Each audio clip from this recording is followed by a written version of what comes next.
The Chains of Hope. An epic fantasy adventure. The Seven Isles, Book 7. Written by A.R. Knight. Chapter 1. The Captive. The rains doused the last of Mottalan's fires, turning mass graves into tar-like mires. That was no reprieve for the Vis who dragged the bodies into the flames, for they now had to bury those souls a second time. Quick watched over it all, looming on the cliffside road, per Pavard's order. He wore, by that same order, a light Narjan robe and his gauntlets, with metal tips sharpened to glistening points. Injuries continued to heal beneath those robes, scabbing and scarring in equal measure after the fight to save Mottalan. After several months, using the Vis Skars to drive damage away, natural healing left much to be desired. The itching aches weren't pleasant, even if Quick preferred his head without a god's incomprehensible muttering.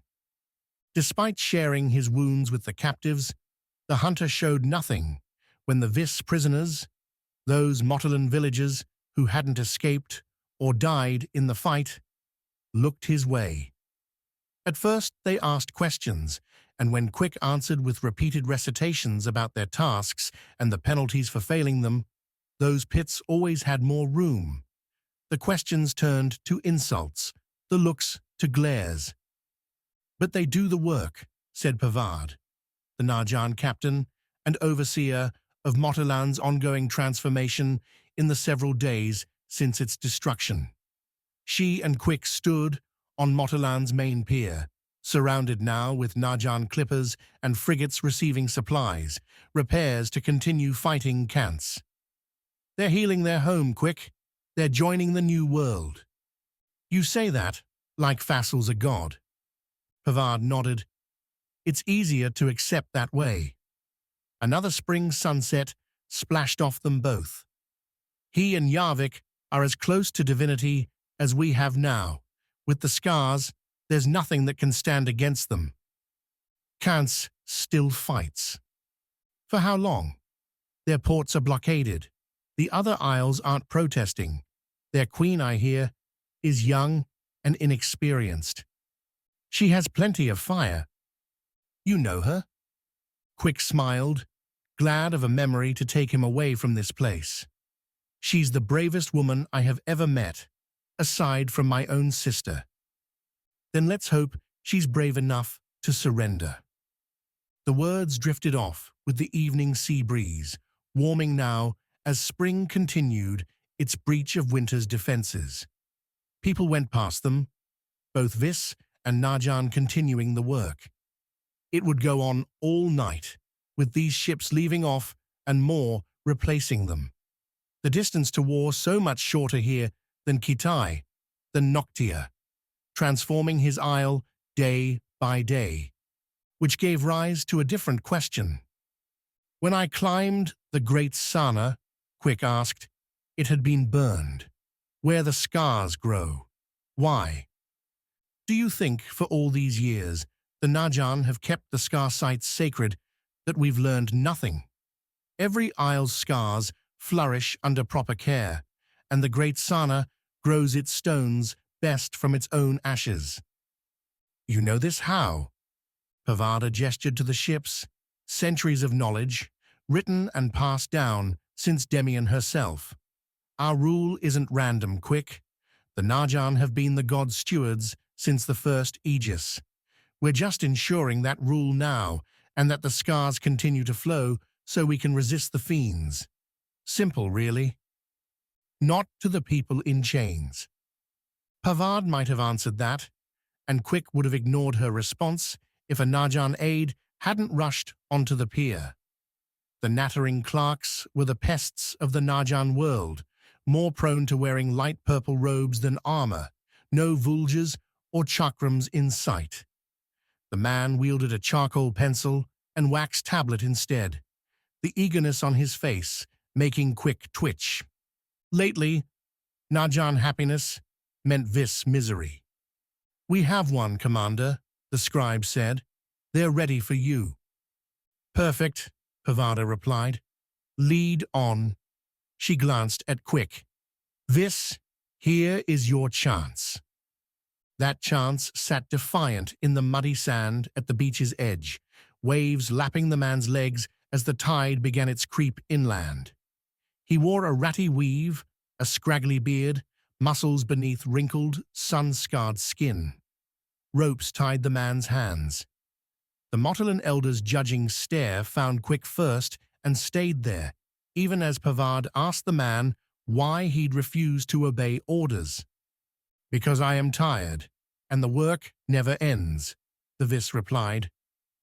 But your fellows continue to do as asked, Pavade said, pointing across the beach to the pier, flowing with torchlit traffic as the sun hit the horizon. Why should you receive rest when they do not? The old man's brow furrowed.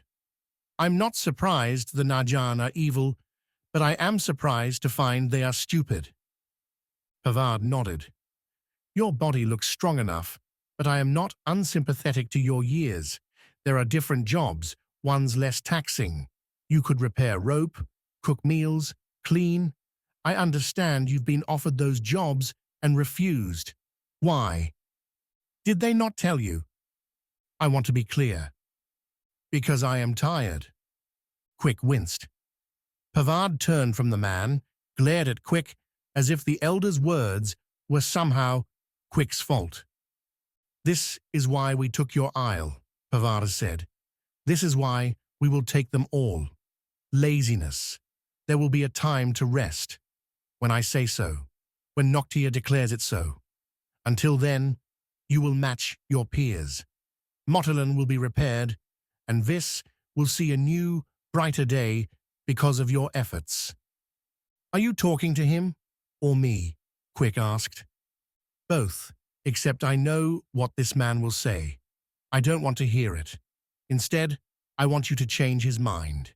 And if he will not change it, make everyone else on this beach, in this city, understand the consequences. I don't. Pavard had a finger pointed at Quick's chest. Around her, the several Najan guards stiffened, hands going for blades at belts.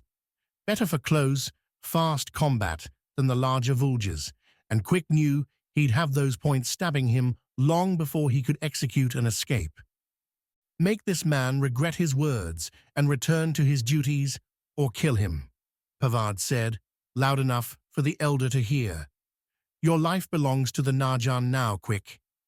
You will prove it time and time again, and should you fail, you will die like all those bandits I slaughtered to save your brother.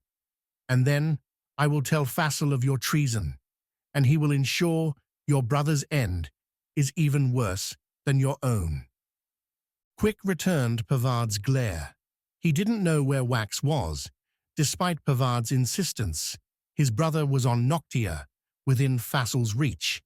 Whether Fassel would kill Wax, whether Fassel even knew who Wax was, just for Quick seemed equally far-fetched. But what were the hunter's options? He'd confronted death on the cliffs up above, found he was not ready to face its dark oblivion yet. That meant doing what it took to live, no matter how much he hated himself for it. Quick was no martyr. His hands slipped into the gauntlets. Pavard stepped aside, clearing the way to the elder. I recognize you, the old man said. You fought for us, but now you stand with them. I'm doing what it takes to survive, Quick said, stepping closer. The sand cooled between his toes, a feeling the hunter embraced, as he did the salty breeze, the working sounds, and bird calls. Anything to take him away from this place, this moment. You should too. The elder laughed. I've learned, Hunter, that there are better things than surviving. For Pavard, an example had to be seen, and preferably heard. So long after the old man's laugh had turned to cries, his brave body broken, he survived still. Chapter 2. Under Siege. The last time Yujo watched the storm's edge sail away, it had been on Went's southern coast, chased off by a vengeful mob, while the queen and her cohorts sneaked away into a blizzard. The weeks that had followed had been harrowing, but Wax, long missing, flashed in her memory, wonderful in a different way. Yujo had, for the first time in her life, grown close to someone, to several someones, outside of those ordered to be her guards. She walked back to the dock, a shimmering spring morning, rising without fog on the ocean. Clear skies to the horizon meant Yujo could watch faded shapes dart and dash, a constant war now within view of Kansi itself. Her navy was losing the slow, inevitable conflict. Better ships and captains outclassed by sheer numbers as Rana, Foti, and Went craft sailed through seas increasingly free of ice. The Isle of Winds was running out of time. "I still can't believe Svardi's on a diplomatic mission," said Ami, the fiery Foti guardian and leader of Noctia's fiend invasion force, one still waiting on the city's outskirts. She walked with Yujo back to the dockside, escorted by several shimmering Kansas soldiers. "An inspired choice, Yujo. Not one I'd make, but hey, that's why you're the queen. I had to choose him. You wouldn't go." "I think if I saw Fassel again, I'd probably gut him," Ami replied. The Went iron blade she wore on her waist looked plenty capable of doing just that. The Guardian's golden faceplate, covering most of her left cheek up to her eyes, glittered in the sunlight, its two emeralds, vis Skars, adding color even as they kept Ami's scorched body alive. "He deserves it. That's why I sent Svarda. If Fassel won't take the deal, Svarda's going to destroy him." "You didn't mention this little side mission." "I'm only saying it now that they're gone." The pair reached the dockside, white polished stone and rock giving way to warehouses once stocked with grain and goods for export, now either empty or flush with ballista bolts, crossbow quarrels, rapiers, and armor. "I don't think you can get word to Fassel fast enough for it to matter." Ami squared up to the queen, and Yujo measured their distance, a full stride with soldiers all around. Even if the Guardian decided her loyalty to the Firewalkers, to her strange deal with Noctia, was worth attacking Yujo right here, Ami wouldn't get her sword drawn before several rapiers skewered her. What's more, Yujo knew Livier kept at least one Vienta's assassin in range at all times. The queen wouldn't be surprised to learn a crossbow, blow dart, or worse, had its sights on Ami at this moment. "I'm not loyal to that bastard," Ami said. "I'm trying to get the Firewalkers and all their families a home on the Isles. That's it. That's my goal. Fassel promised us that, which is why I'm here." "Fassel breaks his promises, Ami. Yet you're about to make a deal with him, Yujo." "Because I don't have a choice. If Fassel breaks this promise, Svarda will do what's right." Yujo let the conversation skitter away. She didn't need to bandy vague threats with Ami, not when they had a more important decision to make, one her endless advisor array had spent the last 2 days pushing on her. "I'm glad you came this morning, though, because we do have something to talk about." "Agreed, but let's do it over breakfast. Your damn city's big, and I had to skip mine."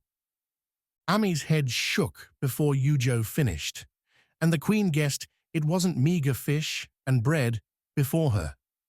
Kance had slimmed to rationed foods, and the queen would make no exception for herself, but tasty enough. Watered-down coffee played partner, devoured at a seaside cafe occupied by sailors and soldiers coming back from or about to leave for bloodier places. "Can't pull them back to the caves, even if they want to go," Ami said. "Not until Fassel agrees. Peace with Kance, a home for the Firewalkers. If he only takes one side of that deal." If he goes back on my friends, Noctia's going to find a very angry, very hot army marching up through their caves. So you will leave then? Ami tilted her head. Want to get rid of me that bad, huh? I want our farmers to go back to their homes. I want my soldiers focused on the Najan, not on the fiends waiting just outside our city. The Guardian didn't grin, didn't shoot back her usual cocky commentary, just looked out over the water. The firewalkers shouldn't be your enemy. I'll keep them away, promise. That's all I ask. The breakfast should have continued in peace, but Yujo didn't get that anymore. Instead, people streamed in, one after another, providing battle reports, largely terrible, and worrisome news. The Vis city, Motilan, had evacuated several days ago, and their refugees were landing across Kans, washing up here and there in ships often near ruin from Najan attacks. Those people would need clothes, food, a place to stay. For that at least, Yujo had an answer. Send them to the Najan outpost, Yujo said. It's abandoned and it'll have room. It'll be warm enough now for the Vis. Sending a bunch of jungle dwellers to the top of a cold spire. Ami laughed, listening from the table's other side. Cruel, Yujo. Better than the bottom of the sea. Ami didn't dispute that point, but the Guardian did blink at the next person, sweaty and exhausted, to come into the cafe. Wearing wet leathers and the gravest expression Yujo had seen all day, the scout took an offered glass of mountain spring water and gulped it down before saying a word. Olgata? Ami asked. I thought I told you to stay with the firewalkers. I left some scouts there. Your fiends won't move without us knowing, Olgata said, breathing out the words. That is why I'm here. The gates are closed. Gates? Yujo asked, noticing Ami's mouth had fallen open. When a Guardian who'd seen as much as Ami looked shocked, that was a bad sign. Olgata laid out the happy truth, though amid all she said, Yujo stuck most on one detail. Wax was alive. Somehow, after vanishing from the storm's edge in a Noctia assault, the Vis renewal had made it to Noctia, descended the wound, and found a way to unite the Skars to close off the fiend portals. Exactly what the Aegis should do, what Demian should have done centuries ago. And after all this, the Vis stood unharmed. It should have been a time for celebration, and yet Ami looked horrified, even muttered a curse or two as Olgata concluded her story. The scouts seemed to share the Guardian's worry, though that didn't stop Olgata from draining several more water glasses. She'd come at a dead sprint after the news arrived that morning, rushing in from whence usual messenger chain along the cave routes from Jochi's underground enclave. Can one of you tell me why this seems to be a bad thing? Yujo asked. Because not all the fiends are bad, Ami answered, and Olgata nodded. Those worlds Wax closed off are dying. Everything trapped inside them will die too. There were thousands of firewalkers still in Foti's realm. Yujo. They're not getting out now. The Guardian didn't have to explain the next part. What might happen to the burning army camped in small caves outside Kansas capital? Once they found out their friends, families were gone, all because a human had decided to slam the door shut. You don't want them taking out their anger on you, Ami said. Nothing you've got here will drive them away. Then we do two things, Yujo replied, piecing something together on the fly, like a thief that had been caught mid-swipe. We keep anyone from telling the firewalkers. I don't know how they'd learn anyway, but nobody mentions this around them. No celebrations, no jeers, no nothing. Yujo secured agreeing nods from Olgata and Ami. Then we get ready. Gliders with water, ready to fly. We drop and drench the firewalkers if they make one move towards the city. Ami folded her hands, put her elbows on the table. You're not going to murder my friends. If you keep them away from my city and my people, I won't have to. Avoiding the problem, Yujo. Yujo maintained her icy stare, a move she'd long since perfected. Kants shouldn't suffer because Fassel made a bad deal. Get those firewalkers off my isle, or I'll destroy them, Ami, with the scars we have left if necessary. Ami gave a dire chuckle. No, Yujo. If those firewalkers decide we're the enemy, there's not a place on these isles that won't burn. But I hear your threat. Keep your people away, and I'll get them moving. They'll want to leave this rain behind anyway. The Guardian shifted her look towards Olgata. You'll have to warn Yoshi that a bunch of burning monsters are coming his way, and they won't get happy when they get home. See if you can come up with any ideas on that long walk. Well, Olgata ventured, if these gates are like any door I've ever known, maybe what's been shut can be opened again. Chapter 3. War Council. Preparing for a fight with the strongest power on the Isles held a certain fatalistic appeal. One Wax embraced as he tied on his new wet leathers and shouldered the satchels stuffed with fresh water and provisions. It'd be a long walk south to Kants, and no pack animals could make it through the dark below's twisting caverns. The Vis renewal, closer of the gates, and, if Yoshi could be believed, soon-to-be hero of the Seven Isles, began his morning in a dingy room on a stone building's second floor, lit by sallow lanterns. Deep beneath the earth, time stretched and contracted at random, and Wax often guessed the hour less by his environment and more by his body's need to sleep, though that too had become unpredictable. The Skars drank when Wax wasn't paying attention, after they'd exhausted their own slow-filling reserves. Voices whispered in his mind, like conversations happening on his periphery, all nonsense save for their tones, their rhythms. Wax used to pick out Vis, Tamas, and Foti based on pitch, but now their cadence told their origins well enough. Foti's gradual grumbling dominated now, drowning out Tamas's lilting counter-harmony, the two disagreeing about whether the lantern could use a little fiery boost or whether the lamplighter making the rounds below ought to be pushed just a bit to come up and bring Wax a better light.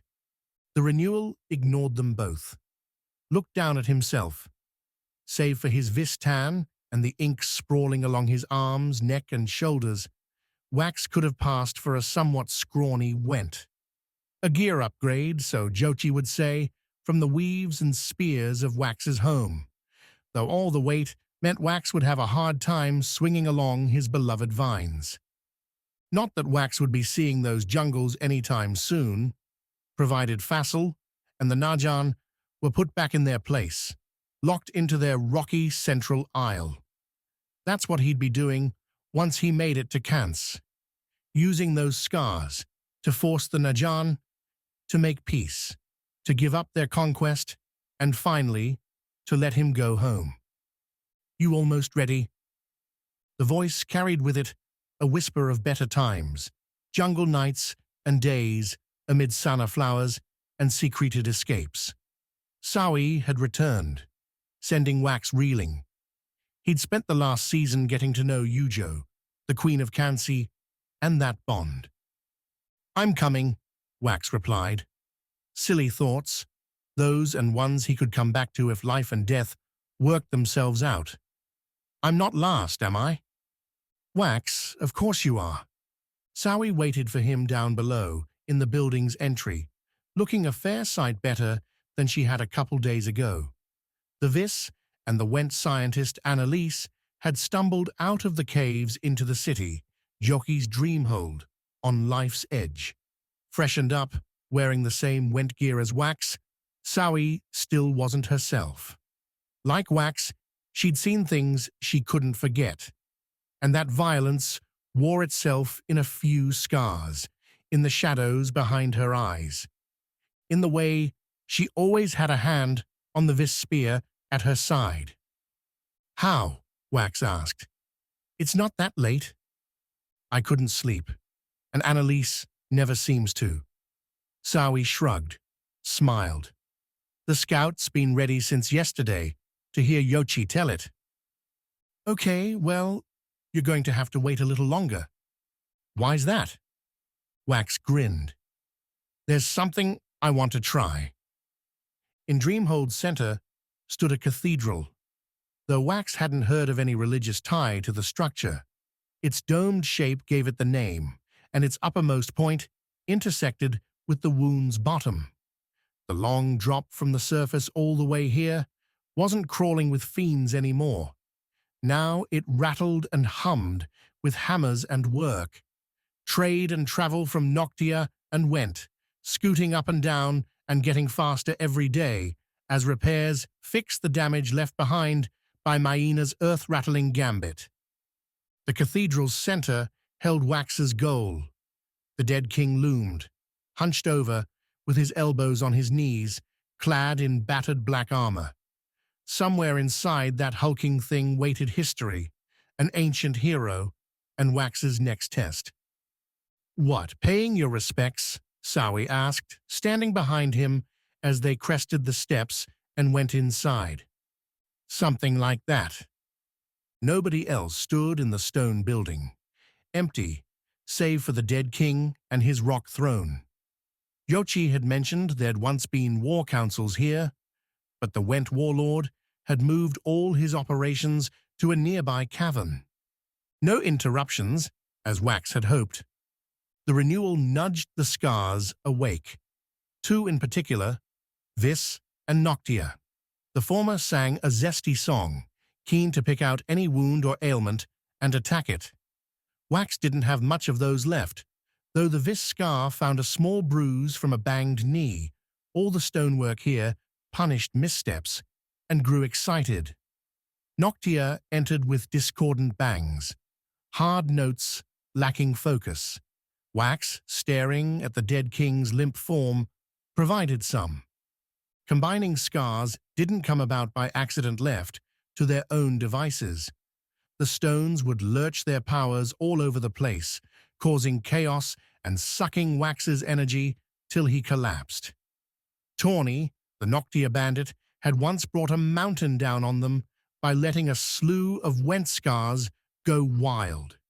Standing beneath more than enough rocks to bury him and everyone else, Wax didn't quite want that. Instead, he nudged the Vis away from the bruise and towards the dead king. Let the Skar find its balance, humming its curious, constant tune. If the dead king had been a flower or a wounded soldier, he might have perked up at the attention. The dead king, so far past any life, did nothing, at least until Wax gave the Noctia Skar the go-ahead. The death goddess's stone played its blaring note once, and again when Wax pushed it. The two beats, with more hitting at the right time, fell in with the Vis Skar. Their songs mixed, not in a worthless jumble, but a steady chord. As the sync formed, Wax felt a new awareness, little figments around him in almost all directions. Dots, almost like ideas, waiting for him to reach out and touch them. The biggest one sat before him, all but glowing with the Skars' blended efforts. Wax reached out with the Skars, and the dead king woke with a rattling start. Old flakes fell off the hulk as the dead king straightened. Noctia and Vis played their strengths, at once restoring life and withholding its necessities. Long withered lungs, muscles, and the man's heart knit back together from ancient dust, working once again to breathe, to beat, though no blood flowed through the dead king's veins. "Well, I did not expect that," Sawi muttered behind Wax, and he heard her spear settling into both hands. "What are we doing here, Wax?" "Saying hello," Wax said. "Hello," rasped the dead king, invisible face creaking to look at Wax from behind his visor. "Who are you?" "I'm the man who closed the gates," Wax said, "and I'm hoping you can help me destroy a few real nasty people." "Close the gates?" Wax rattled off the story. Sawi stood behind him, spear ready. The dead king had no reaction until Wax finished, at which point the old warrior sighed a withered wind. "Then you did what Demian would not," the dead king said. "What I asked her to." Wax blinked. What would not? She wouldn't condemn all those creatures to death. She gave them a chance and told us to fight the worst of them. A mistake. When she left, I tried to close those gates and failed. If you succeeded, then I thank you, hero, and I will join your fight against your enemies, though I seem to have lost my sword. Wax, though, barely heard that last. Demian had refused to seal away the fiends, had condemned the idea. "Against whom do we march, hero?" the dead king rumbled, but Wax let go the Skars, and the ancient warrior fell back to his throne, once again, nothing more than a relic. The man's words didn't fade so fast. Hero? Wax didn't feel like one. Chapter 4. The Bloody Seas. The bandit was beginning to hate the ocean. Every time Tawny took to the waves, it seemed something terrible happened. Right now, that terrible thing was sharing the ship with Svardi, the undying, horrifying barbarian. He stood at the storm's edge's prow, that jagged black blade on one shoulder and his ferrat, Kiwi, curled up at his feet. Svarda's grey, scar-coated skin, crisped and scraggly beard, and lack of all those things that made a human, human, ate at Tawny in ways she didn't understand until now, this very moment. "You look sick," sighed Bliss, sitting across from her in the dining room. The luxurious space held a long table and windows giving view to the front deck. Instead of meals, though, the table's center held several lockboxes. In them clustered were about half the Skars Gladring, the dead Najan traitor, had stolen from Noctia. Those stones made up the peace offering to Fassel and Yarvik, intended to buy Kansi its independence. Tawny wouldn't bet on the Najan power pair accepting. Fassel wasn't the kind to let a winning position die out with anything less than maximum benefit, and it was obvious to anyone who took a look over the ocean that the Purple and Black Fleet had Kans on the edge. "I'm not a fan of undeath," Tawny said, still watching Svarda. "There's another man I know like Svarda, and he's a real bastard." She'd not pieced together Yarvik's particular game until Svarda came into Tawny's life, but the same grey sheen, the lack of sleep, and the disdain for food and drink all matched far too well. Yarvik had been leading the nimble fingers seemingly forever. "Svarda's on our side, Tawny. I'd much rather that than the opposite." The bandit could agree with that. Usually, having the guy with the big sword on your team was a plus. Her hand went inside her sea-going Kant's robe, to the small book always secure against her chest or thigh. She pulled it out now, waved it at Bliss. "This is our real weapon," Tawny said. "Remember where I got this? How could I forget our frozen run through that city with everyone chasing us?" "Exactly, but it was worth it." "The diary?" "This is Yarvik's son," Tawny said. "The only kid Yarvik's ever had, so far as I know, and the man's wanted this diary for a long time." "Why? How should I know? Maybe it's the last thing tying Yarvik to humanity. Maybe he just wants to know what his kid thinks of him." Tawny slipped the book away. "The point is, Yarvik told me to get it, and I did, which means we have leverage. If he's as bad as you say, why wouldn't he just kill you and take it?" Tawny clicked her tongue. "Because Yarvik has a reputation. You start killing people who get things done for you. Suddenly your jobs get left incomplete. He'll have to find another excuse, and my guess is he won't. So he'll push Fassel to a peace with Kance, all because you have this diary.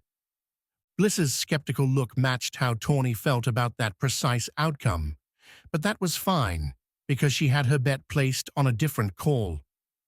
My thinking, Yarvik doesn't want to share power.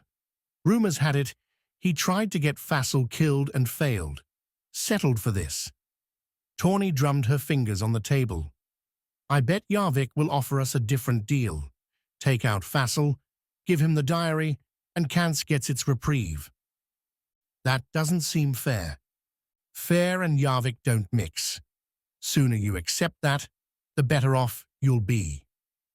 The better off I'll be, because you'll be ready when they try to kill each other. Tawny meant the line as a joke, but neither one laughed. Du, the captain of the Storm's Edge, had them on a straight, short course for Noctia and the Ringed City. Getting there meant sailing along Noctia's southern coast and swinging north into the massive harbor, and getting to Noctia's southern coast meant splitting the Najan blockade. Tawny had listened to Du's speech to his crew that morning. He was hoping that flying the Noctia flag alongside Kance might deter any overzealous Najan captains, but if Tawny had learned anything during her thieving years, it was that everybody loved a good mark, and the Storm's Edge looked like a great one. Flashy, embroidered with Kance glass, and their silky, shimmering threads to mimic a glistening prism on the sea, the Storm's Edge kept no mystery about who sailed on board, even if Ujo wasn't on the craft this time. Any Najan captain would assume she was. That annoying reality came true as soon as the Storm's Edge left its escorting Kance cutters behind. Those ships might have hung close if Du hadn't ordered them to turn around, to spend their lives defending the Isle, rather than adding threat to a peaceful mission. Another short-sighted turn, but Tawny again kept her mouth shut. Du had made it clear he was no fan of bandits, even retired ones. So Tawny and Bliss kept their weapons about them. A dagger brace lay on the table near those lockboxes, and Bliss's metal-capped staff rested on the floor near her feet. Easy to grab then, when the Kance scouts called from the uppermost nest declared 2 Najan caravels were on an intercept. Mild winds made the sailing slow and the seas soft. Tawny balanced easy on the deck as she and Bliss joined a couple other combat-ready sailors at the prow. Svarda stood there too, as still as ever, and his ferrite continued snoozing. Ahead, the caravels closed across the grey water with little fuss, bobbing into their path. If things kept this way, the Storm's Edge would be sandwiched, and Tawny still had nightmares about the last time they'd been boarded from either side. They'd lost Wax that night. "Hold on!" Du's shout rolled over the ship, and Tawny grabbed the railing as the Storm's Edge put its beautiful triangle sails to good use, scooting the ship to port. The caravels tried to adjust, their flat square sails struggling in the slight breeze to handle the turn. The leftward one began a slow loop, one it wouldn't complete in time to catch the Storm's Edge. As for the other, at least he's narrowed it to one, Tawny said, detaching from the rail, and, along with the rest of them, moving to the starboard side. Ready for this, Bliss? Don't think we have a choice, Tawny. Damn right we don't, Tawny said, drawing a dagger and waggling it towards the oncoming caravel. We'll be moving too fast for anything more than a grapple or two, though. Which you'll leave to me, Svarda said, stomping aft. You all have lives to lose. Mine's already gone. Tawny watched the barbarian pass, that waggling dagger going a bit limp. Bliss was nodding to herself, her right hand flicking Tawny's way. If that's his attitude, maybe Svarda's a good one to keep around. The bandit had to agree. Chapter 5. Hidden Spears. A filthy trust. Quick had earned enough to help some Najan escort a few Motelan captives into the jungle that afternoon in a hunt for early-season mushrooms, herbs, and any other food they might find. Pavard, delivering the detail to Quick after their lunch, suggested the assignment was as much to get his glowering face away from her as any real need for his input, and Quick didn't argue. Avoiding the Najan navy and its growing domination over his isle might do Quick some good. 15 vis, some among the older or defiant in Motelan who hadn't tried to escape, and others pilfered from the small villages taken by the Najan, were marched by 10 armored soldiers wearing purple and black. That number disparity didn't look so bad, given that the vis were thin, tired, and browbeaten. Quick swallowed the bile rising at the sight, focused instead on the budding jungle around him. Vis was waking up to spring, and the chilly morning dew had faded against a comfortable sun. Animals hooted and hollered, trees shook their leaves in the wind, and vines extended their tendrils. Another few weeks, and they'd be perfect for swinging.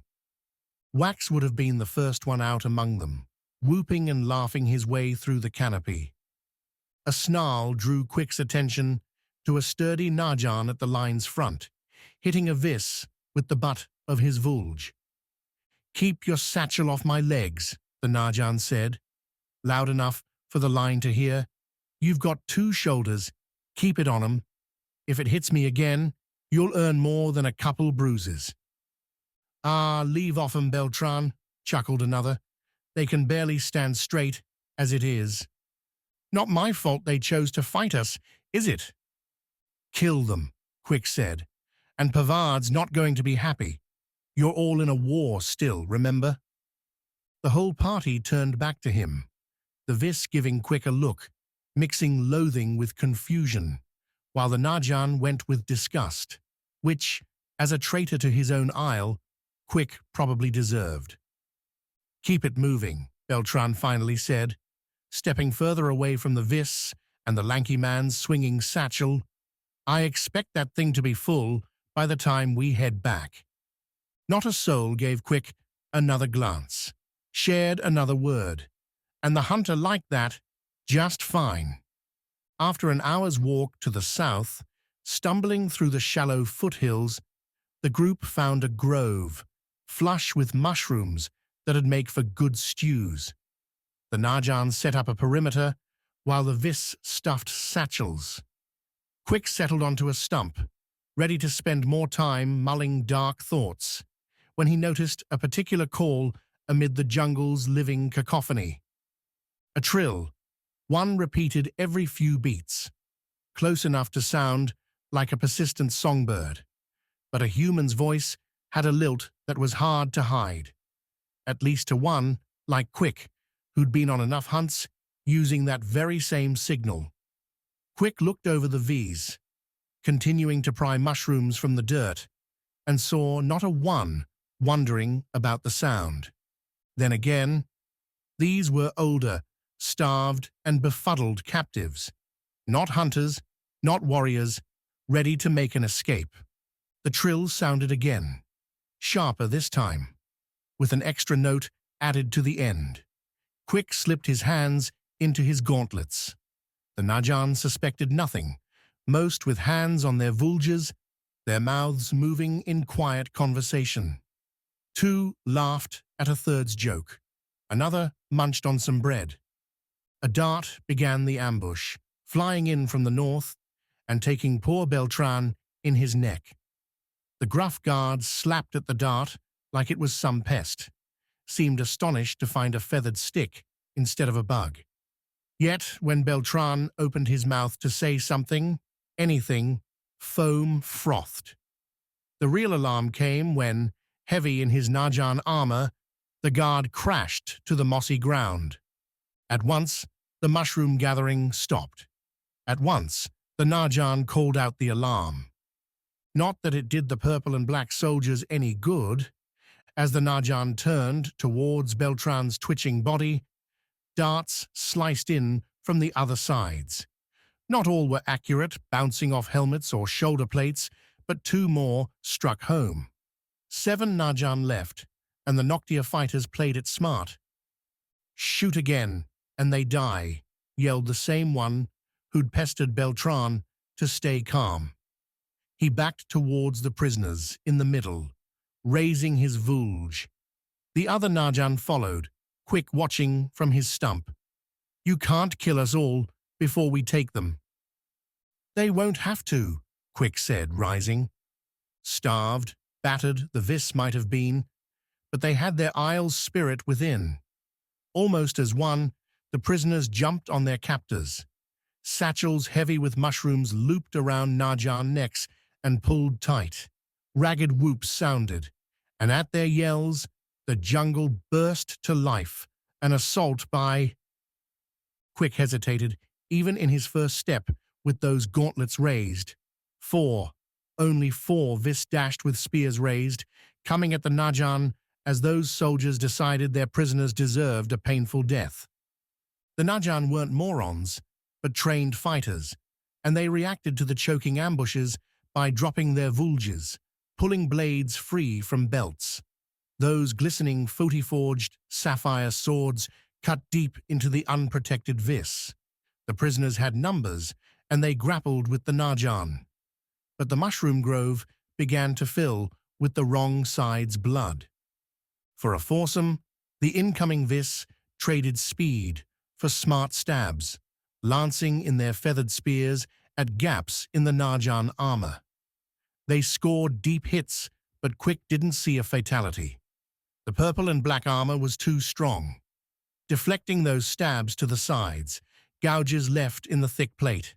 That armor would have been far too warm in summer, when thin Najan robes would replace heavier defenses. These Vis had picked a time too early, and now Quick would have to rescue them. With a loud whoop, Quick charged at the nearest Najan, one who'd just finished gutting a prisoner and throwing off their satchel. As the Najan turned to his neighbor, raising his blade, Quick struck with an uppercutting slash. His left gauntlet dug into the armpit gap between chest plate and arm sleeve, finding muscle beneath and tearing. The Najan howled. Quick planted his feet and pulled with his left arm, drawing the Najan back across the hunter's planted feet and tripping the soldier. Once he hit the ground, the Najan would have a tough time standing with all that armor weight. Add the prisoners, who leaped on the soldier, smashing at his face with rocks and grabbing for his sword, and the man wouldn't find his feet any time soon. The Najan Quick's victim had been about to help, smashed aside a Vis spear, then struck its wielder with a backhanded bash, knocking the Vis to the ground. Rather than go for the kill, the Najan swung the blade back towards Quick, a snap slash that might have taken Quick's head clean off if the hunter hadn't lifted his right gauntlet across his face. The sword skittered off the gauntlet's back, drawing a line in the polished wood and a clean cut along Quick's forearm behind it.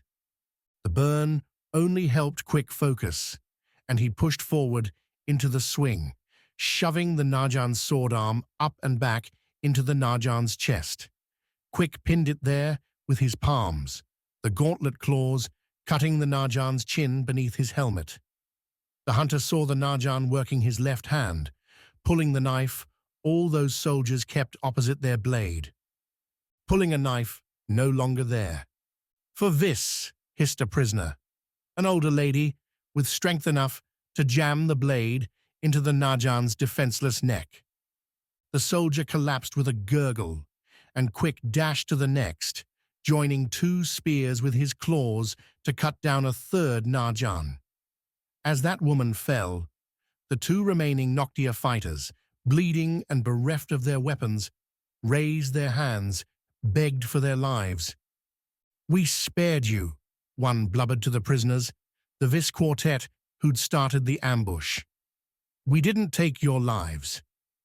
Quick gestured at the bodies around the grove, where at least 5 prisoners lay and would never rise again. "That's sparing us." "You attacked first. What were we supposed to do?" "They can't know we exist," whispered one of the Vis spear wielders to Quick. "The Lyra still stand, but we won't last long if the Narjan come looking for us. They have to die." "Hear that?" Quick said to the Narjan pair.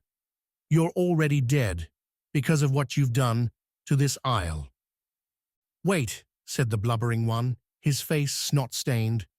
"Pavard won't take this. She'll comb the jungle looking for you and all these prisoners. You need us. We can tell a different story." "Fiends!" cried the other Narjan, as if he'd just stumbled on a miracle. "Fiends did this, right? You come back with us, corroborate the story. You're the Vis hunter. You got us out alive." A story that wouldn't work if Quick came back alone. Too suspicious. But then, why would Quick come back at all? The hunter felt eyes on him. Kill the Narjan, disappear into the jungle, and... No, that wouldn't help Wax. Killing a few Narjan from the shadows till one stuck Quick with a Volge wouldn't either. Annalise always kept her focus on the bigger picture. Maybe it was time for Quick to do the same. "Can you get me to Kance?" Quick asked the Narjan pair. They regarded him, open-mouthed. "Can you?" Quick repeated. "I, maybe," said the first.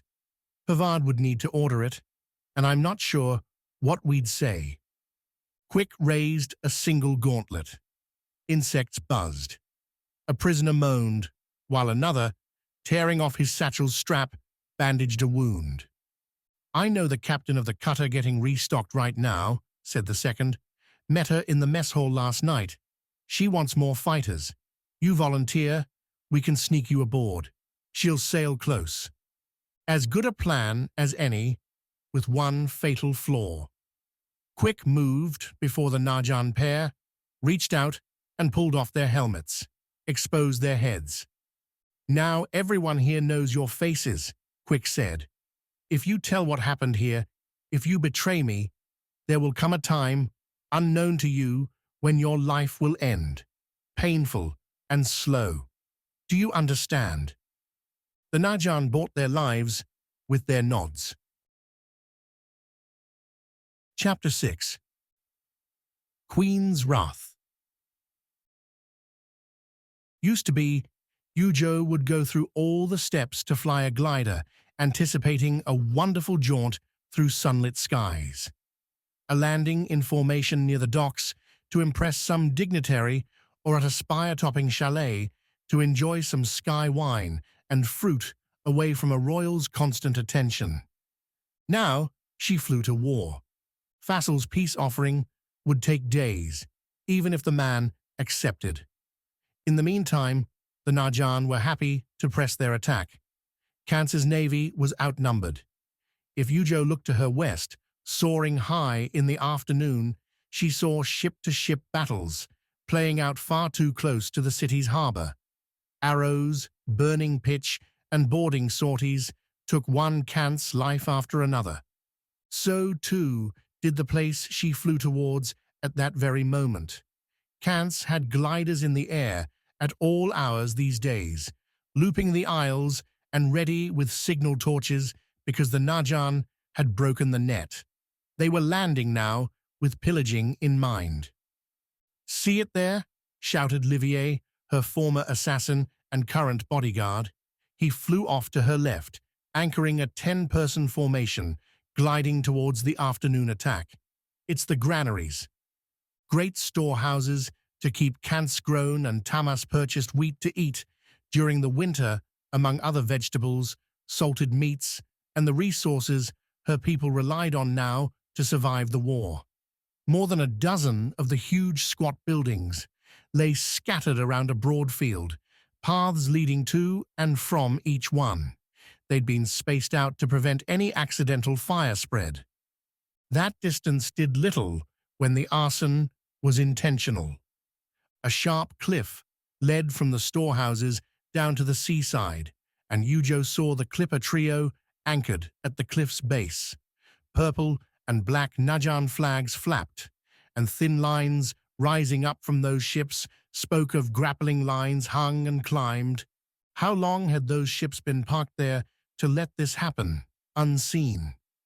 Yujo made a note in her stressed mind to ask Livier to double the glider patrols. As it was, a few Kansi guards and farmers down below engaged the Najan raiders. Outnumbered and pushed back near one of the storehouses, the Kansi fighters couldn't do much as a third storehouse was set ablaze. The Najan looked like little rats, scurrying through the short springtime grasses with their torches, their light leathers. Right in their center, Yujo called to Livier, who echoed her words to the formation. Surprise and scatter, then destroy. And you, my queen? I'm on the ships. Yujo angled her descent towards the cliffside, tugging on the glider's ropes to taper its edges and bring it into a swift dive. A hard drop that would have been fatal to any ordinary pilot. One that didn't have a cancer scar on her right wrist. The ground rushed up, and Yujo nudged the scar. Cancer's stone obeyed, whistling in Yujo's mind and sending a gust right against her glider's nose. The contraption tilted vertical, putting Yujo's legs straight down into a fall that should have broken her knees.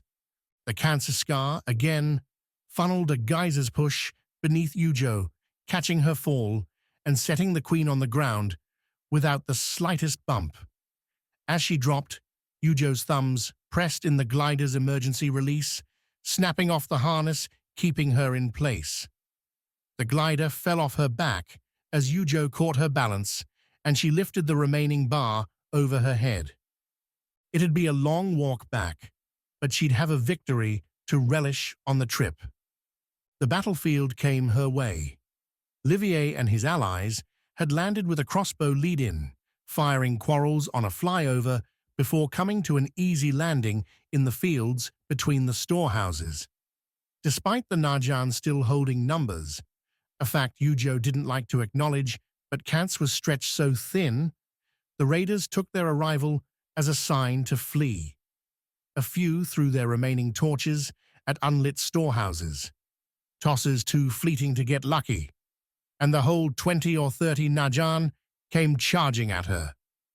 Yujo took those seconds to look to the steep cliff and those waiting ladders. She broke to the edge. 6 grapples and their attendant ladders gouged into the earth, with more spikes hammered in at intervals on the way up. A difficult dislodging for any normal soldier. Not for a went Skar. The golden stone picked up Yujo's call and sent several sharp tremors racing down the cliffside. Spikes popped free, raining down on the ships below, accompanied by loose rubble, dirt, and a few unfortunate shrubs. Yujo's breath caught, not because of the beautiful sight, but because she'd extended the scar a little too far, where it reached for Yujo to fill in the gap. Shoving the scar back, Yujo steadied herself, then wheeled to face the approaching Najan. They slowed their charge, confused by and suspicious of the single woman standing in their escape route. In their battered leathers, carrying blades and tools instead of vulges and chakrams, the raiders kept it light, lacked the Najan's usual polish. One told her to throw the sword aside, lay on the ground, and they'd let her live. Typical Najan bravado. Your ladders are gone, Yujo announced. You're trapped. Surrender now, and I promise you'll keep your heads. Or we'll take yours, cracked the same one, a man bearing a golden captain's sigil on his breast. Kick her over and get to climbing, boys. The group shouted some infernal Noctia cry and resumed their rush, blades rising high. Yujo cursed, but if the scum wanted to fight, well, Yujo could do that just fine. Behind the Najan, the burning storehouses served up an idea. One, the 40 Skar answered. The stone ignited her desperate rage and sought release. The queen gave the power a path. Yujo drew and slashed her rapier across her body as the Najan closed. The 40 Skar sent its power coursing into and beyond her sword. The rapier's point spat a fiery stream, arcing like water into the charging Najan line. Those leathers and the light shirts beneath, so nimble and thin, caught the fire and held onto it, cooking their wearers. Hair and skin alike crackled, and that golden sigil melted, a brand upon a molten body. The first Najan stumbled, fell in flames, and the rest stumbled right into their burning allies. A towering, sweltering wall rose before the queen as she drew her sword back into a ready defense, though nobody found their way through. Her ears rang with the 40 Skars' triumph, and first terrible ash blew into the sky above. Yujo caught her breath, found her bones trembling, and watched the flames die. The third Najan rank stopped before the fires, only for Livier and his friends to catch them in the back. The rapiers cut right through, and in seconds, the Najan raiding party lay captured or killed.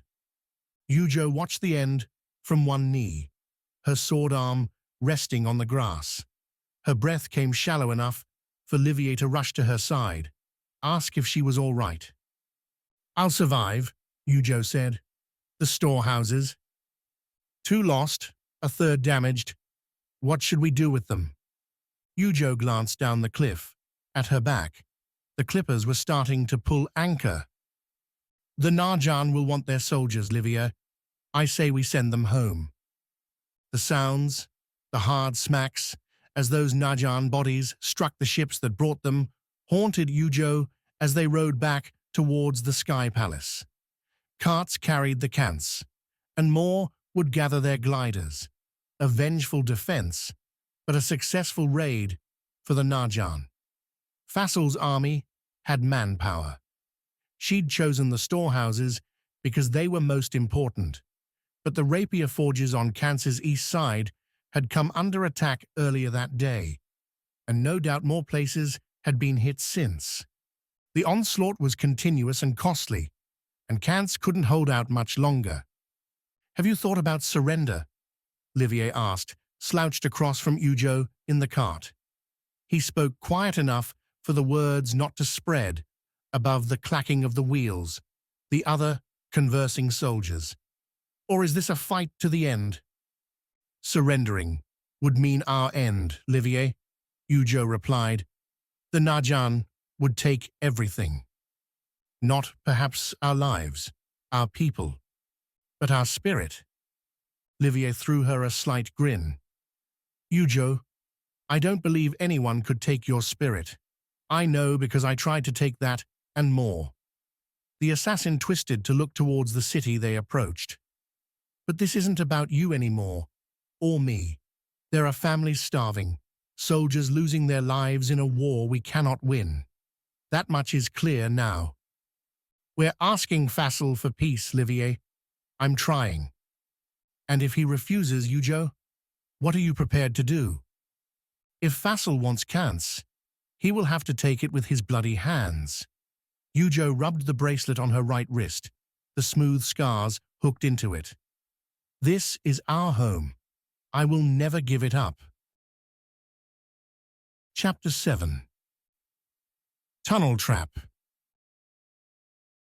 Damning all the fiends to their collapsing worlds wasn't a terrible act, was it?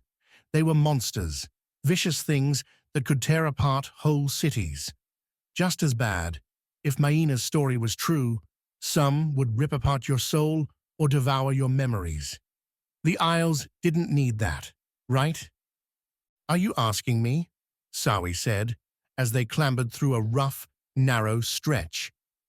The Vis Gatherer went second after the Went Scout, with Wax taking third and Annalise, the scientist, holding the rear.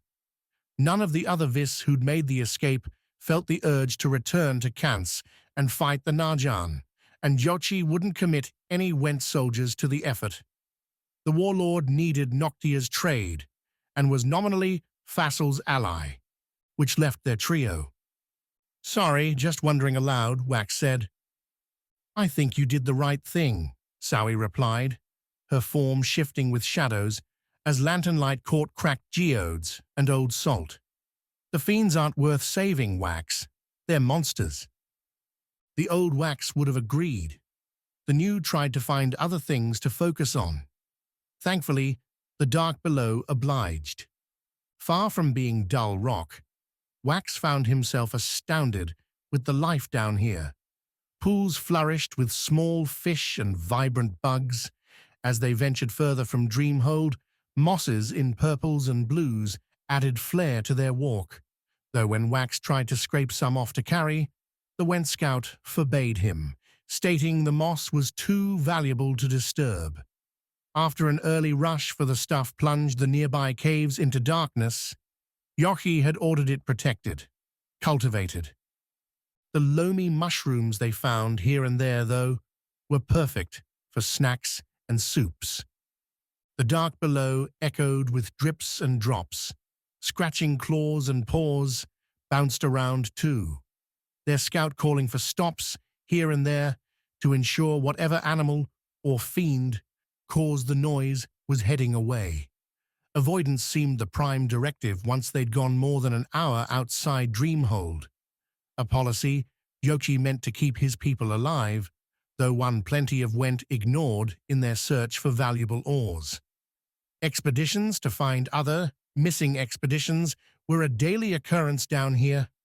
What stood out most, though, amid their walk, was the ash-black scouring along the walls and floor, as if someone had set ablaze along the tunnels and let it burn.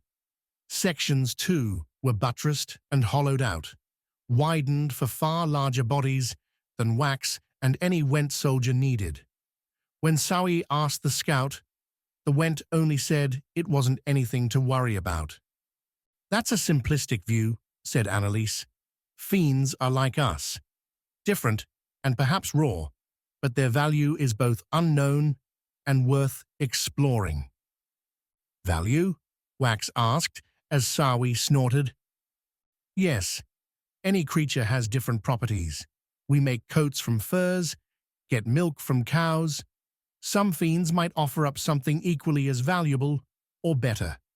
Cures for diseases, new material for clothes, sails, or any number of things. And even if their worlds were dying, there may have been time to send explorers to gather samples. Who knows what the gods left behind in their original homes?" "Annalise, you're making me sick." "I'm only providing another view. Do those possibilities outweigh the lives you likely saved by closing the gates? We can't know." Annalise took a deeper breath. "But Wax, it's done. We have to focus on what we can do now, like destroy the Najan and find your brother." "Annalise," Sowie said as they entered a larger room, a jutting stone pillar in the center. "Don't." Quick's fate, unknown and likely horrible, preoccupied Wax in his lonelier moments. The hunter hadn't come to the caves, hadn't escaped the assault on Mottolin, which meant he'd probably died in the fighting. His brother wasn't one to go peacefully, but at the same time, they'd likely get no real answer, not until they went all the way to Vis to look for Quick's body or someone who'd seen it. A journey Wax wouldn't be taking for a long time, if he could help it. A man could take only so much trauma in his life. "I'm saying that we can look at the fiends as a dilemma for calmer times," Annalise replied, "when there's not more pressing violence at hand." "Pressing violence is a great way to describe what we're doing," Wax muttered. "Open war, bloody conflict, the complete destruction of good isles because of one man's lust for power. Do you prefer any of those?" "All of them," Sowie answered, "and Fassel will get what's coming to him, Annalise. I swear it." Not long ago, the thought of Sowie swearing vengeance against anything worse than a weed would have had Wax laughing. Now, amid the dust, stone, and flickering shadows, the renewal shared her fire. The first night out, away from Dreamhold's raucous distractions, Wax found his bone-tired self nonetheless sitting up in the small side chamber they'd chosen for a campsite. The scout had set tripwires to signal any approaching fiend, and that done, promptly passed out.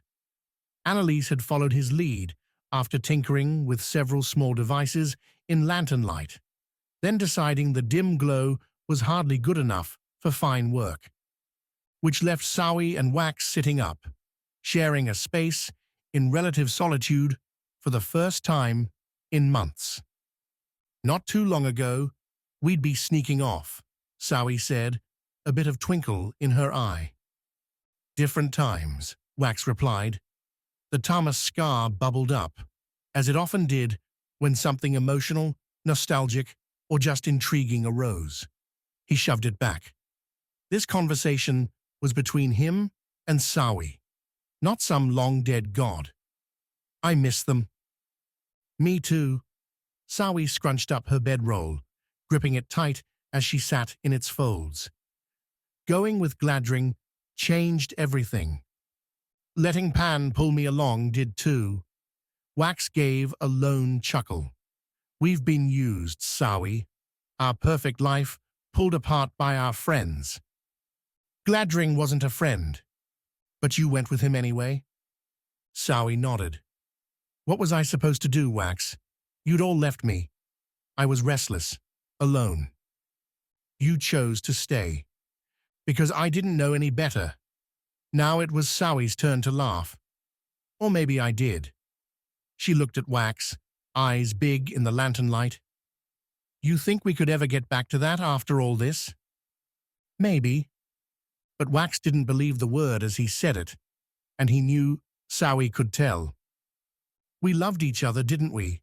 She said instead, a pleasant sort of sorrow in her voice. I did. We did. I'll never forget it, either.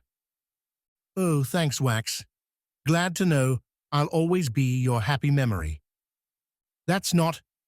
Sawi laughed, a real one this time, a tear or two dangling from her eyes. It's fine.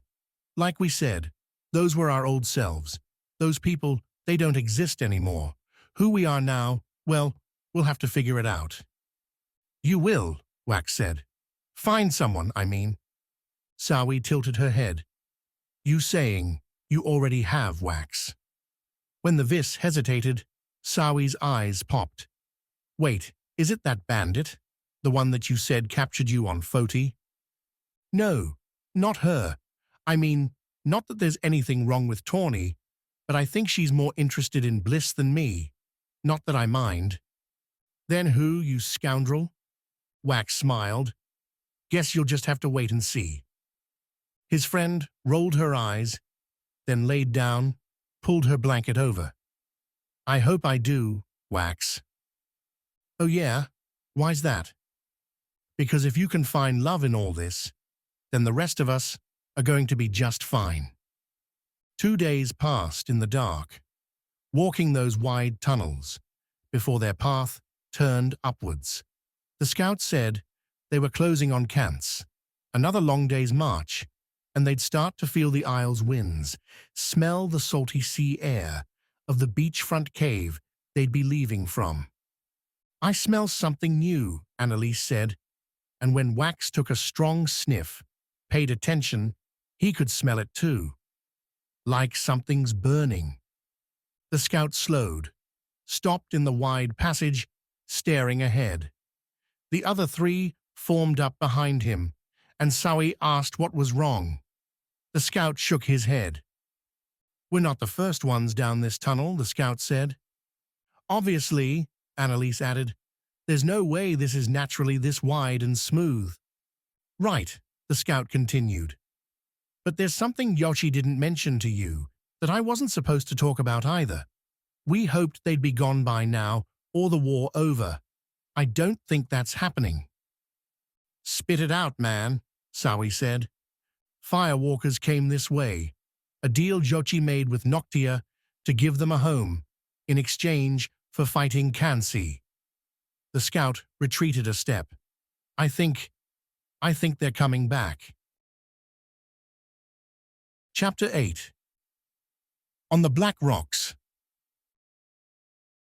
Over the last 3 days at sea, Tawny had discovered something about herself. She rather enjoyed watching Svarda cleave through distraught Najan sailors. At first, she and Bliss had been ready to jump in, and the Vis had even knocked a Najan who was scaling the ship's side with her staff. More action than that had been unnecessary because Svarda had turned the ocean red.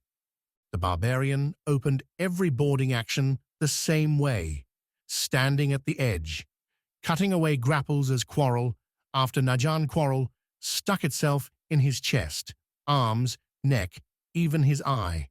That last had been a bit gruesome, but after plucking the dart out and tossing it back towards the man who'd fired it, Svarda's eye looked none the worse for wear.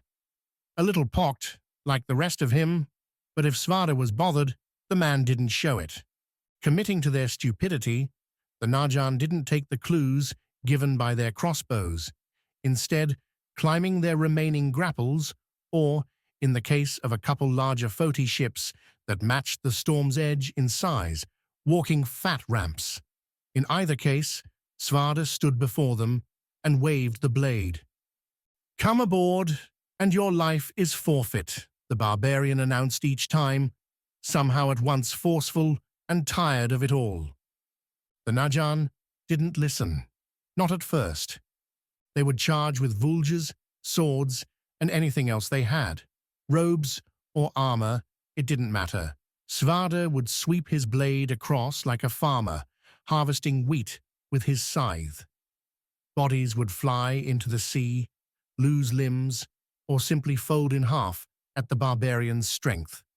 Any Najan lucky or skilled enough to make it past the barbarian would find themselves butted off the boat by Kiwi or lose a foot to the ferret's stone jaws. Once the battle cries became wounded shrieks, the Najan's boarding would falter, the next wave realizing just what awaited them. By the third attack, Tawny started taking bets with Dew as to how long, how many charges the Najan would try before slinking back and sailing away. "Why aren't they just trying to sink us?" Bliss signed at one point, a question Dew answered by pointing to the dual flags after Tawny translated the hand signals. "We're not armed, and we're flying a peaceful flag," Dew said, the captain smoking some pipe weed as yet another bloody day dwindled to its end. They were standing atop the ship's top deck, watching Svarda and Kiwi again looming at the prow. "They're all hunting for glory, and they're getting killed for it. Sinking us wouldn't give them any treasure, and might cost them their command if Fassel finds out what's aboard. So they're pirates, basically." "Exactly," Tawny said. "Worthless pirates trying to scrape a little something from a war they know's going to end soon."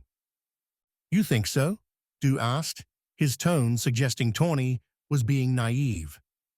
"We don't get peace with these Skars. My guess is Kance is done by summer," Tawny replied with a casual shrug. "I'm just a thief, but I've read enough faces in my life, and when we left Kance, nobody on those docks believed we were winning. That's enough proof for me. We'll never surrender. The Queen won't—" "Don't act like you know what Yujo's going to do," Tawny countered. "She's not as stone-headed as the rest of you." "Stone-headed?" Bliss signed as Dew blinked. "Made that one up myself," Tawny snapped, then nodded at Dew's pipe. "You have any more of that?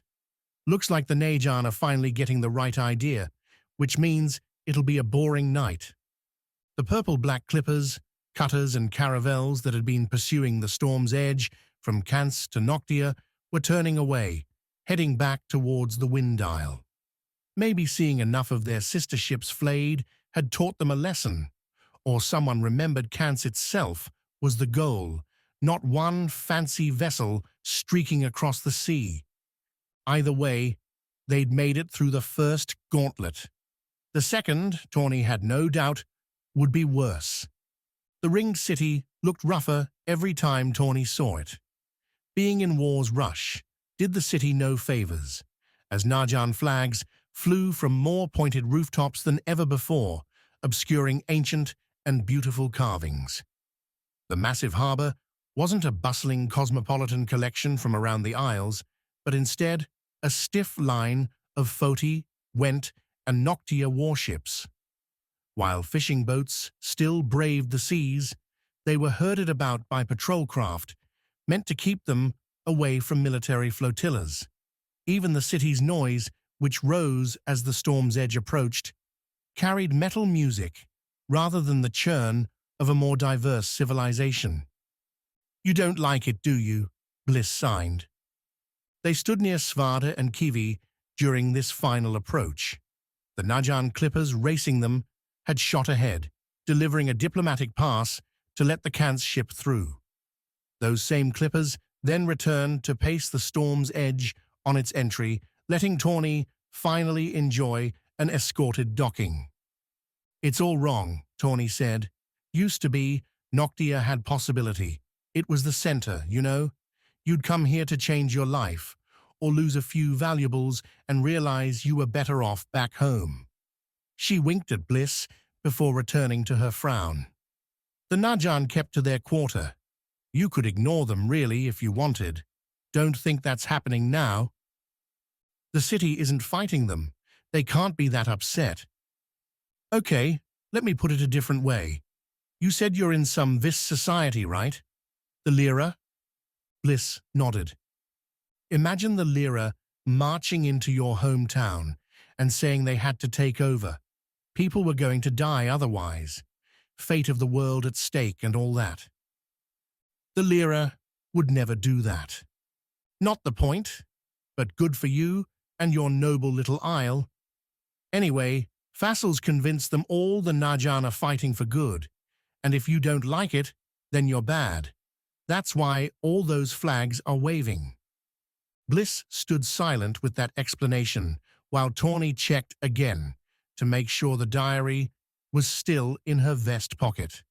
Secured, hidden. Not like the twin daggers she wore on her waist, more like the small knife in her boot. "When will the flags come down?" Bliss asked. "My guess? When Fassel's dead. Someone will take his place. They might want revenge." "Well, we'll have to persuade them to do something different." Bliss smiled. "You, Tawny, you'll persuade them?" "What? You don't think I can talk nice?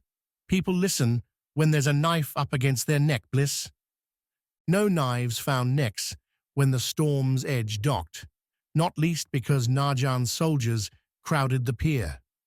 Du's ship had been guided to a lone stone line jutting out on the city's north end, well into the Najan quarter. Tawny didn't even recognize the small storehouses here, all devoid of merchants, taverns, and the like, and shadowed by craggy cliffs. Overhead, the Najan spires rose high, and Tawny guessed more than one ship-obliterating weapon was aimed their way. As Du lowered the ramp, Svada again took point. They wouldn't be bringing the Skars off the boat, not yet anyway. Discussion first, which meant the barbarian, Bliss, and Tawny would depart alone. Yet, when Svade started down the ramp, the Najan called for him to stop. "Guardian," came calm words from an older woman, dressed in a scholar's robe. Age had taken its count on her, but Tawny looked past the wrinkles to the necklace on her neck, the stones set inside it. "Before you set your feet again on our isle, which you last left as an ally, you should know that blade must not leave your shoulders." The woman slipped her way before all the guards. "If its edge tries to take another Najan life, we will not hesitate to finally end yours." "With what?" Svada growled in reply. The woman tapped the necklace. "We've had time enough to train some in the stones. You will keep your peace on our shores, Svada. That, my lady, is more on you than me." She laughed, then soured. "Yet, now that you are here, I regret I must pass along some unfortunate news. The Aegis, Katia, has passed. Tawny had been a child when the last Aegis died, withered away on the throne. She'd seen Katia ascend, watched the ceremonies from hideaways and hidden alcoves, using the distraction to clean out a few pockets, steal a few apples.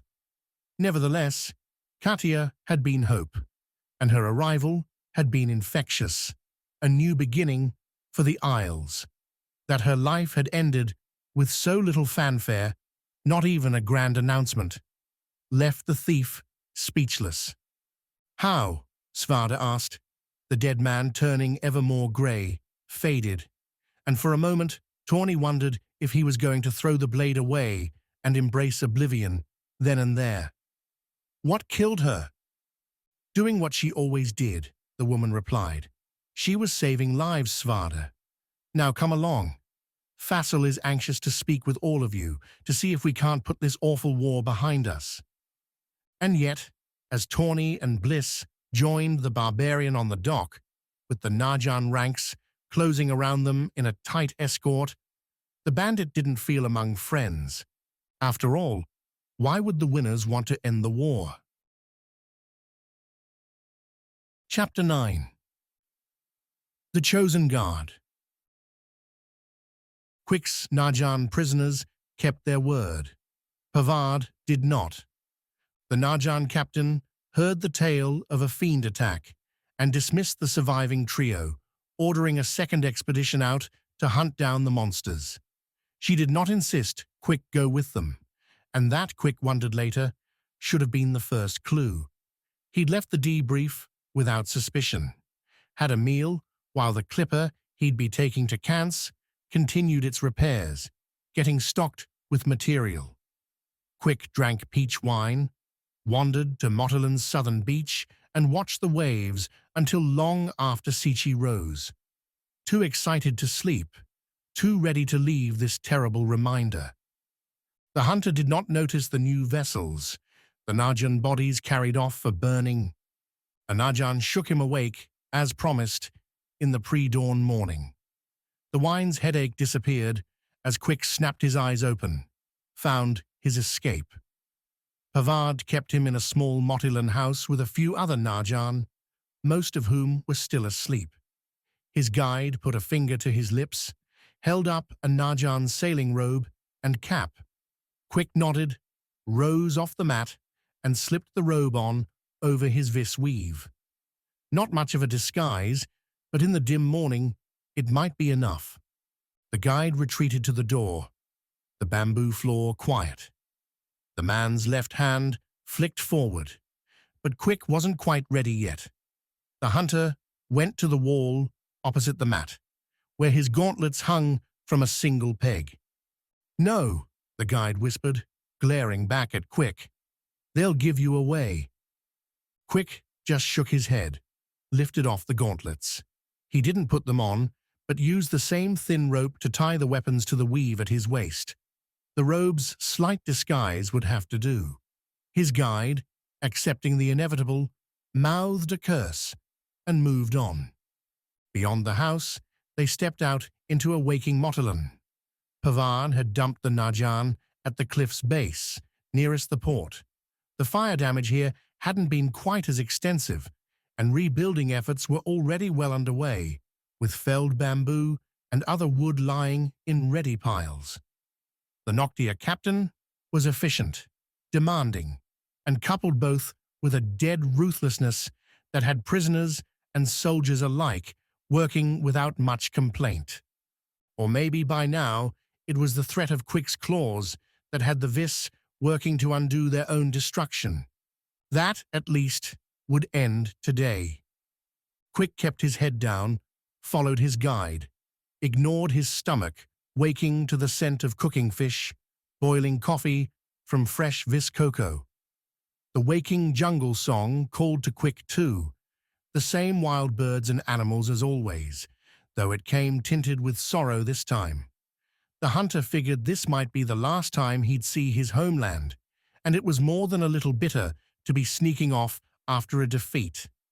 A defeat that Quick would undo as soon as he reached Kant's. found Wax, and helped his brother tear apart the Najan. Sneaking doesn't suit you, Quick. Pavadi's voice cut through the morning mist over the lapping waves. They'd reached the dock, taken the first steps onto its floating wood boards. Quick turned to find the captain standing alone at the pier's end. You're a warrior, not a spy. I'm surprised Masayo didn't see that before the end. Behind him, Quick heard the steps as his guide ran. Alone then, and without pretense. Good. She thought she could turn me too, Quick said, standing straight. Their pier wasn't busy yet, and Pavard had come alone. A fatal mistake. Blinded by sycophants like everyone else on Noctia. Facile too. You, though, are going to help me change that. That knocked Quick. He'd expected a beating, an escort back to his bed, or maybe a straight execution. Pavard, though, called for none of that, just kept her distance and grew a sly smile. I don't understand, Quick asked finally.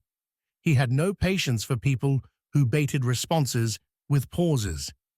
Gladring had done the same. When word came of that man's death, Quick hadn't shed a single tear. Your Kant's queen has sent her flagship to Noctia. It's carving a terrible path through our fleet, bad enough that I've ordered it to continue unmolested. Pavard approached now, nodding behind her. The ship you were going to take to Kansi has a new destination and another new passenger. You? Quick could think of no other reason why Pavardi would be making this grand appearance, this speech. This is a backwater isle, Quick. Beautiful, but I won't be stashed here. Not after so long on Foti's far side. You are my ticket back home. Pavard kept coming closer. Still no guards, no aimed crossbows. Quick's hands twitched. Whether that Kant's queen destroys Facile or dies in the attempt, there will be a vacuum. One I intend to fill, either in the Sky Palace or the Ringed City. You're telling me this why? Because you, Quick, will be my bait and my weapon. Pavard reached, put a hand on Quick's shoulder. Do this, and I'll see you freed. Do this for me, and Noctia will forget your crimes. You can return to your brother, if he lives, or sail back to Kitai. So close, and Quick figured he had twice Pavard's weight. A single punch could crack her throat. Yet, Pavard's stare held him back. Another Najan promise, one he didn't trust in the least, but it came with a lure, one he couldn't resist. If Yujo's ship was heading for Noctia, Wax was probably on it, and it had been far too long since Quick had seen his brother. You'll have your weapon, Quick whispered. I am not bait. Pavard's hand drifted from Quick's shoulder, cupped his chin. The hunter stood stunned as Pavard's grin widened, those sharp eyes picking up a different glint than before. No, Pavarde said, I suppose you are not. I'm becoming more and more grateful you didn't die on that cliff, Quick. This would be so much harder without you. They took to the seas an hour later, Quick given a role as any other sailor, though his lack of seafaring skills quickly set him to swabbing the clipper's deck and running errands for anyone who needed them.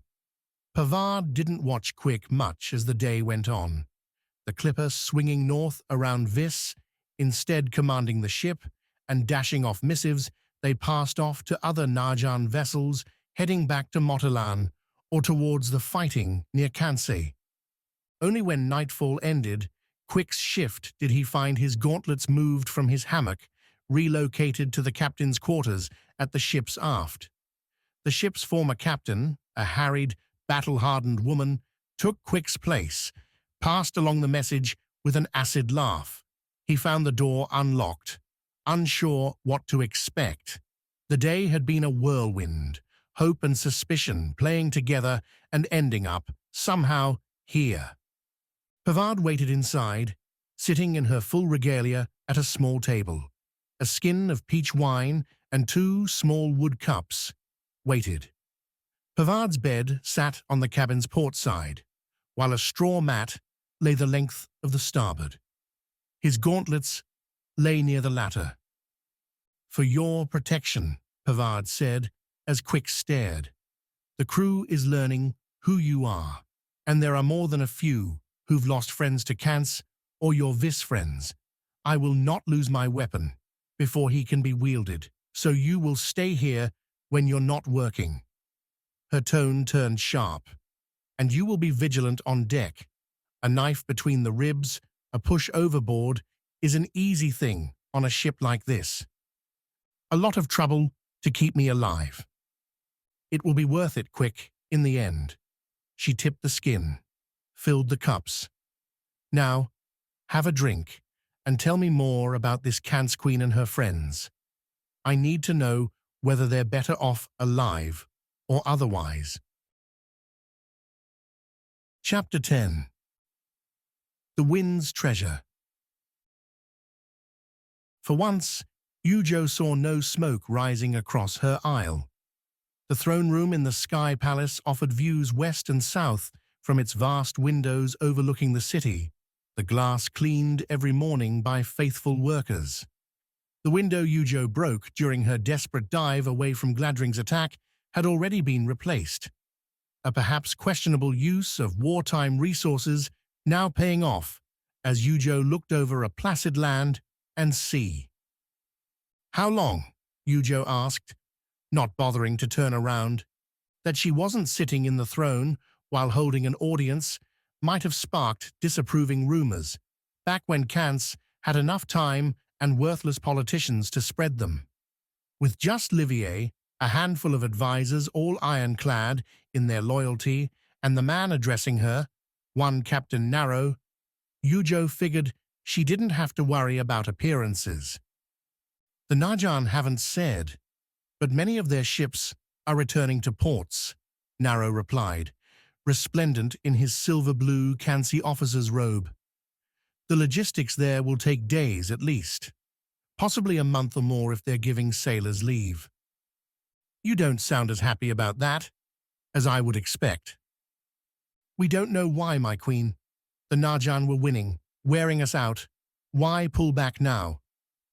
When her fellow queen had still lived, she'd been mobbed by the advisors every morning. Yujo had been left out of major meetings, sent off to be a figurehead, represent the Kance crowns, and handle lighter, more fun duties. That this kept Yujo from the true levers of power wasn't something she missed, nor something she cared about. A thief out of the gutter, with a nice bed and good food, who cared about anything else? Yet just that morning, as it had been since Gladring died not more than a week ago, Yujo had been woken up with breakfast and briefings, suggestions, and silent judgment from those delivering the news about her inexperience, her choices, her background.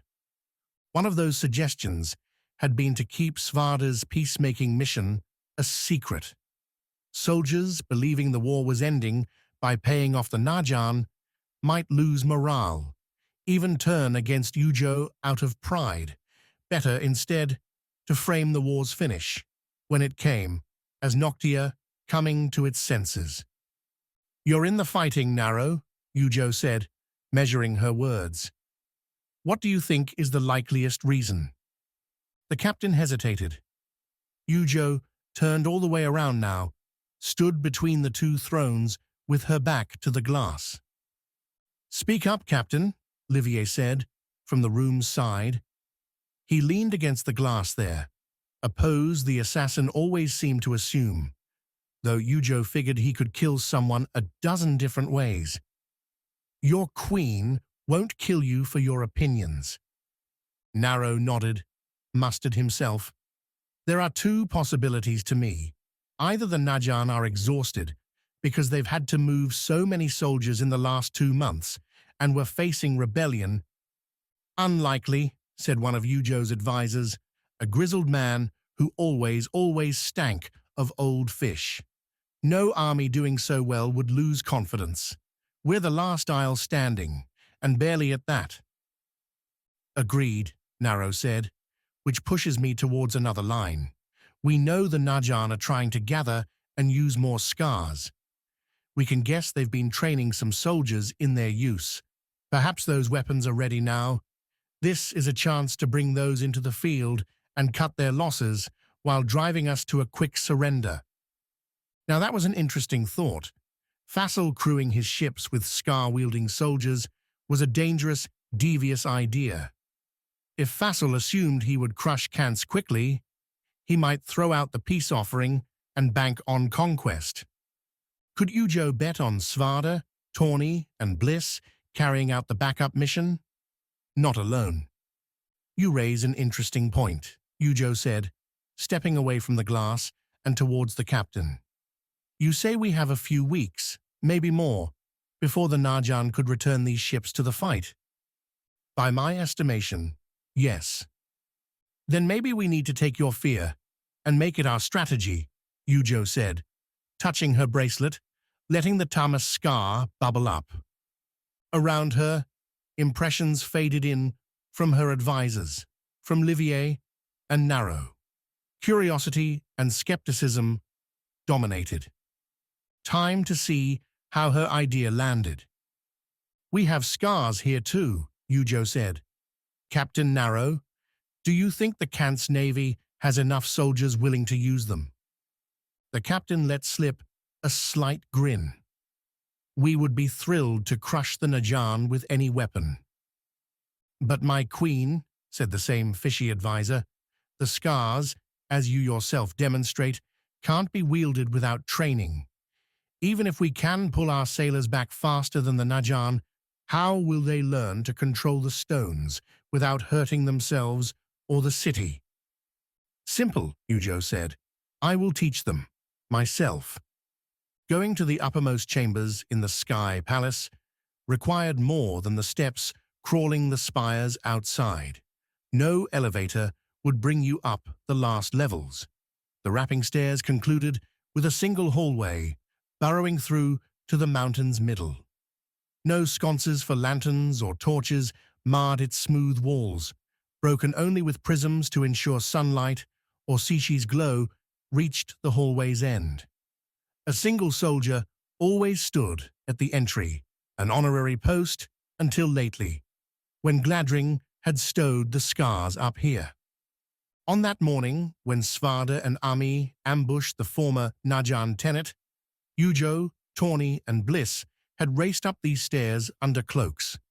Gladring's mind-warping had its breaking effects, and the soldiers greeting them had been stupefied, able to swing their rapiers, but losing cohesion with a single strike. Even a missed blow or a stumble on the steps broke Gladring's hold, and the slight resistance crumbled. Yet when they'd reached this level, the man was dead, and the need to come this far had ended. The next time, Ujo had visited with her guardians to stuff the satchels for the peace offering, hardly an inspiring task. Now, coming to defend her home? Ujo stood straight and proud before the doorway, a rounded portal etched with swirling waves meant to resemble the Isle's constant winds, and nodded to Livier. No, my queen, Livier replied. You must open this. Really? Livier smiled. They were the only two standing here, the assassin with a large satchel over his back.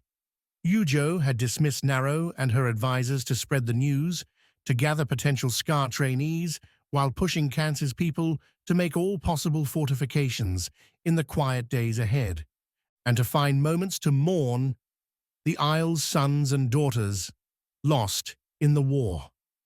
If you were wounded, or if Kance had no queen, then I would, Livier said. Until that time comes, this place belongs to you, and you alone. As a former thief, those are tempting words. They're meant to be. Livier refocused on the door. Though any thief attempting this would find their life snuffed out in a moment.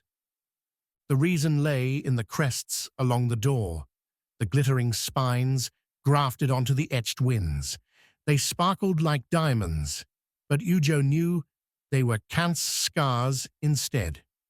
Broken up and molded into the door, their secret taught only to a few. The former queen had given the key to Yujo, and someday Yujo would do the same to her successors. She stepped up to the door, shut her eyes, and placed her fingers against its rippled surface. The Kant's Skars therein rushed their song her way, threatening to overwhelm her with their rapid chorus. Had they been surprised, all the power might have blown them down the hallway, over the open terrace, and into the air. Livier insisted some poor fools had killed themselves before the Kansas' less reputable groups learned their lesson. Yujo, though, caught the song and turned its rhythm on the door, sending the wind currents running along those curves. The pressure turned locks built into the door itself, holding back pins long enough for the door to swing inward, opening to a large chamber several stories tall. As the door moved, light flew in, creating a wonder that never failed to take Yujo's breath away. Kant's loved light tricks almost as much as it loved wind, and as the sunlight flowed past Yujo, it struck hanging glass bars. The prismatic echoes launched at precise angles, hitting mirrors and warming them, expanding gases locked inside, which, in turn, nudged switches. Those release slats at the chamber's top, which slid away to reveal skylights. New light dashed in, bouncing off still more mirrors to cast spotlights on the many alcoves and the central table. All those alcoves held mementos from Kansas' prior rulers, from favored rapiers to books to jewels to one gentle stuffed purple Hanoko, crafted centuries earlier by a vis artisan. What it would have taken to build this place, the time and resources, Yujo couldn't fathom. She could, though, agree that the effort had been worth it. Yujo and Livier went to the central table, and the chests sitting on it. The very same Kant's lockboxes Gladring had loaded up on Noctia, each lighter now after the peace offering. Enough remained, though, to add a new weapon to Kant's defense. A risky choice, and one that might bring the war to a new level. But Kant's didn't need to defeat the Narjan. Savade, Tawny, and Bliss would do that. They had to. No queen, though, would rely on just one plan. Livier, Yujo said, as they began shoveling the Skars into the assassin's large satchel, I have another request. Speak, and I shall see it done. Without the fiends, Fassel has no mandate. The Narjan have no reason to be on every isle. Do you agree? It makes some sense, my queen. And the leaders of these isles, of Rana and Went, Foti and Tamas, they were independent months ago. I can't imagine they like the Narjan's boots on their necks. Another reasonable assumption. Can you and your Vientas tell them it's time to shove off Noctia's yoke? Livia stopped grabbing stones and stared at Yujo, who replied with a devious grin. You want to cut Fassel's support across the world? Livier asked. I want the Isles to be as they were, independent, not chained to a dictator. Yujo picked up a Foti Skar, eyed its ruby glaze. And if a few small rebellions even our odds, so much the better. Livier continued staring, before chuckling to himself. I believe we have all been underestimating you, my queen. You and everyone else, Yujo replied. Send the word to your agents, Livier. It's time the Isles took back their freedom. Chapter 11. Bladed Deals.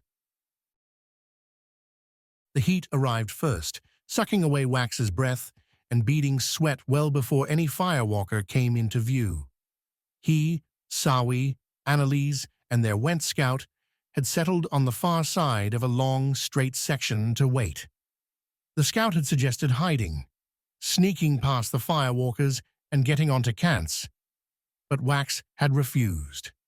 They would be marching back to Dreamhold, and when the firewalkers arrived and found their families— "So what are you going to do again?" Sawi asked, standing behind Wax. "What's your plan with these fiends? Because if you're just going to stand up there and say, 'Sorry, I locked most everyone you know into a dying world. Don't take it out on me or my friends,' you might want to try a different approach." "I'm working on it," Wax replied. "Then maybe you continue working on it after these firewalkers go by, and we have some more time for your genius to figure it out." "My genius?" Sawi just smirked, but behind that grin lay real worry. Sawi hid it well, but the Tama scar around Wax's neck picked it up. The Went Scout seemed buried in fear. Only Annalise snuffed out fear with a dire curiosity. Judging by her campfire stories, the scientist and danger were familiar friends. "If I might suggest something," Annalise said, as the heat continued to grow, the ground trembling with approaching footsteps. "Perhaps violent, but if I've learned anything since leaving Went, it's that removing a problem is better than putting it off. Use the Skars, Wax. Destroy these firewalkers. They aren't of our world anyway." "You're saying that?" the scientist, Sawi asked. "I'd think you'd want to examine—" "I tried that. At one time, I loved it. Then I was used. I lost my instruments. I became a pawn. And when I found someone even in all that, they were taken from me because I hadn't tried hard enough." "Hard enough to do what?"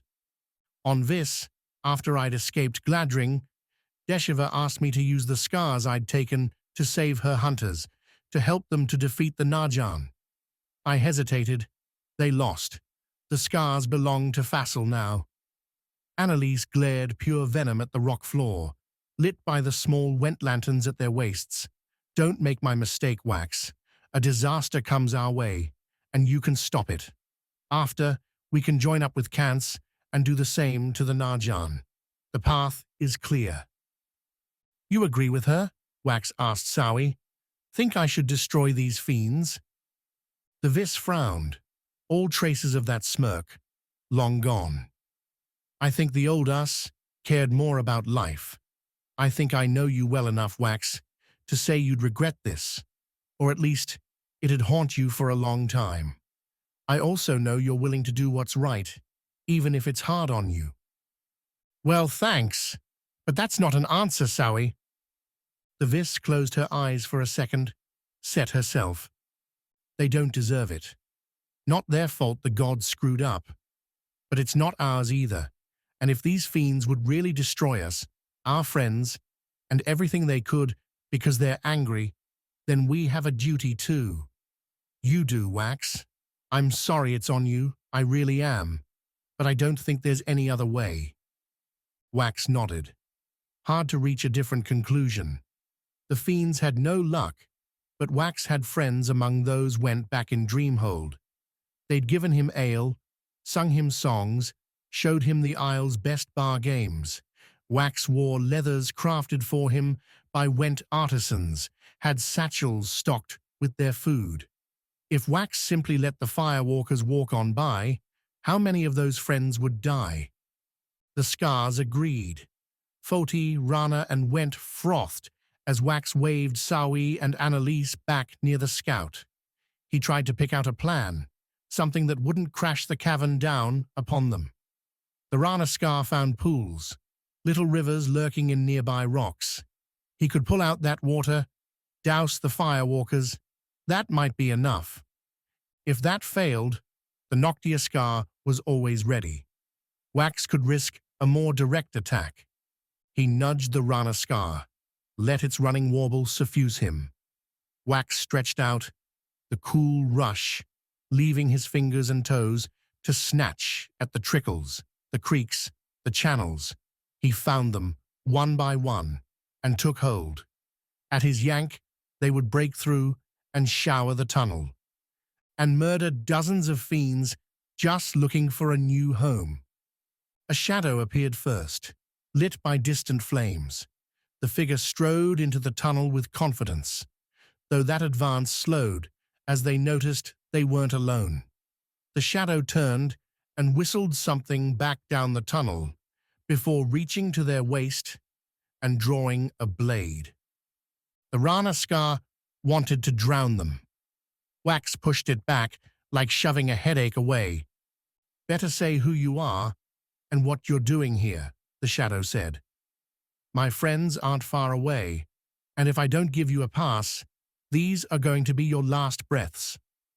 Sawi, behind Wax, snorted. Of course it's her. That'd explain why she wasn't at Dreamhold. Wax's friend moved ahead of him. "Hey, Ami, tell your buddies to slow up for a minute and come here. We have to talk." "Sawi," Ami replied, incredulous. "What are you doing here? I figured the Najan had killed you on Vis. After your training, no Najan could touch me." Ami laughed, striding forward, and the pair wrapped each other in a tight hug. Wax started at Ami's gold faceplate, the shiny Vis scars embedded within. Then again, if the former Guardian had survived half of what Sawi said happened on Noctia, a faceplate counted as getting off easy. Annalise followed the Vis, the trio taking a long moment to share that they'd lived this long. The kind of thing Wax wouldn't mind doing with Tawny, Yujo, and Bliss someday, soon. "This is Wax," Sawi said. "The boyfriend." Ami nodded, then jabbed a finger in Wax's chest. "What were you thinking? Leaving Sawi? She's too damn good for you, and if you think she's going to take you back, I'm here to say—" At Ami's tone, the Noctia Skar whipped to life, intent on sapping the menacing guardian of what life she had. The Deathstone silenced the Rana Skar, begged Wax to let it loose, and the Vis couldn't say a thing to Ami, having to put his every effort on suppressing the Skar. "Ami," Sawi said, while Annalise laughed, nobody noticing Wax's focus. "We've moved on. That's done." "Then you're lucky," Ami said, not once taking her glare off of Wax. "I was about to gut you." The threat slid as she spoke, the Guardian narrowing her look. "What's wrong with you, Vis? You're looking ill." "Don't threaten me," Wax whispered, the Noctia Skar still raging. Ami was so close, it wouldn't take more than a touch. "Back up." "What did you say to me?" Ami's hand went to her blade. "Ami, please." Annalise shoved herself between the two. "Do what he's asking." "Why should I?" Sawi joined Annalise, the pair separating Wax and Ami. With the Guardian out of sword range, the Noctia Skar quieted, and Wax gave an exhausted sigh. "He's the renewal, Ami," Sawi said. "He has the scars. He closed the gates." "That's this guy? This kid?" Ami looked over Sawi's shoulder. "Younger than I thought." She lifted her hand away from her blade, gave a look back towards where her charges would be waiting. "What are you four doing here? Waiting," Sawi and Annalise explained, as Wax went back to the Rana Skar, again found those streams and cave pools. Given Ami's glowering glare, one that only deepened the more Sawi and Annalise described why Wax ought to drown the firewalkers, being ready with the water was a good idea. "Except you're not going to do that," Ami said, addressing Wax. "You're not going to hurt my friends because you made a mistake. Instead, you're going to fix it." "Fix it?" Wax asked. "You closed the gates. Open them. Easy." Was it? Wax didn't know. Hadn't tried. Not that he hadn't thought about it. After chatting with the dead king, Wax had pondered the idea, turned it over every night after they'd struck camp.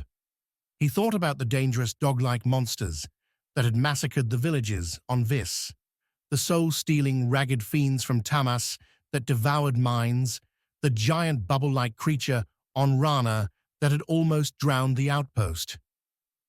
"They'll come back through," Wax said. "The fiends will swarm us again, like they were at the end. Their homes are breaking, and they're desperate. It's not a trickle anymore."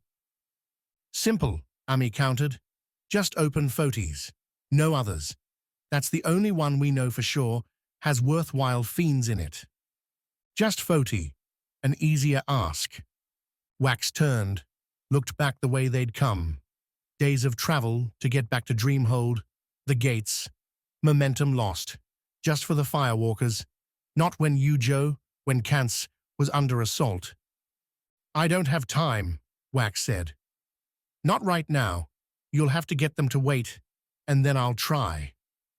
"Then, after you take up arms against the Najan, you'll probably die," Ami said.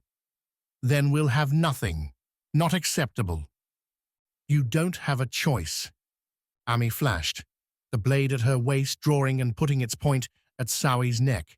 The Vis hissed a curse, but didn't move. "There are always choices, Wax."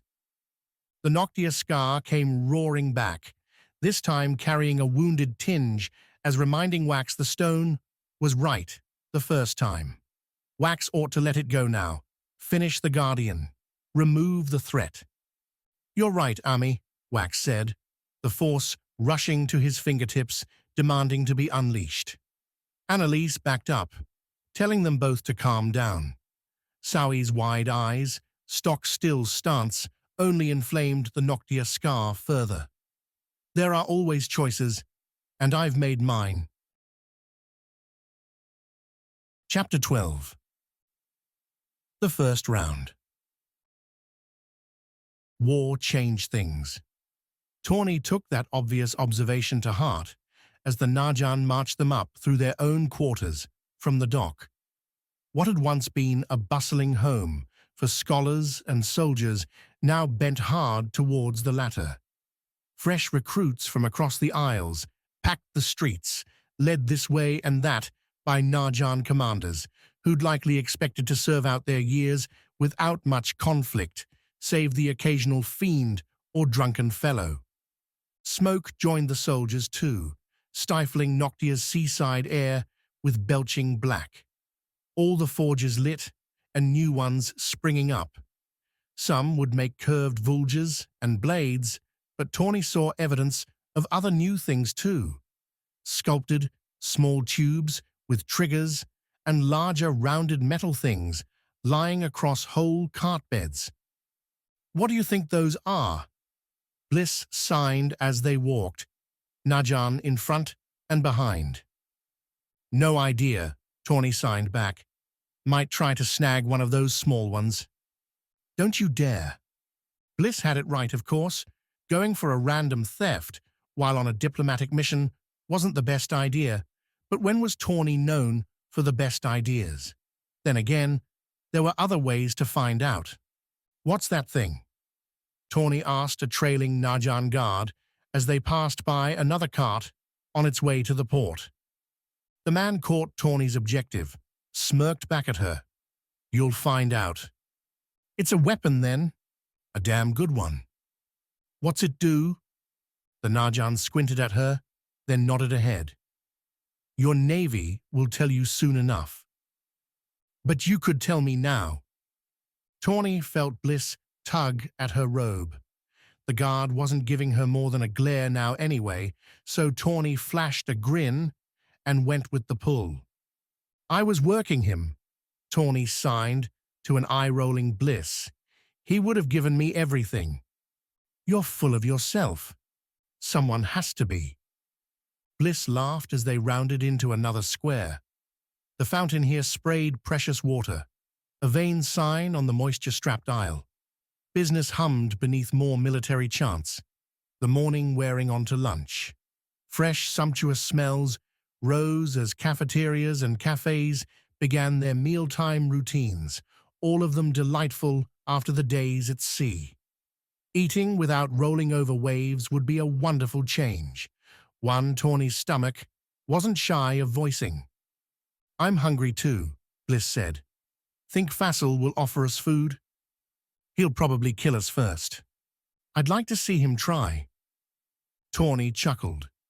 The guards walking with them were watching the hand signals, and Tawny noticed they kept their hands near their weapons, as if Tawny and Bliss might be planning to jump the Najan right in the middle of 1,000 allies. Ridiculous. The Circle, the Najan's leading collective, sat inside the Najan's main spire.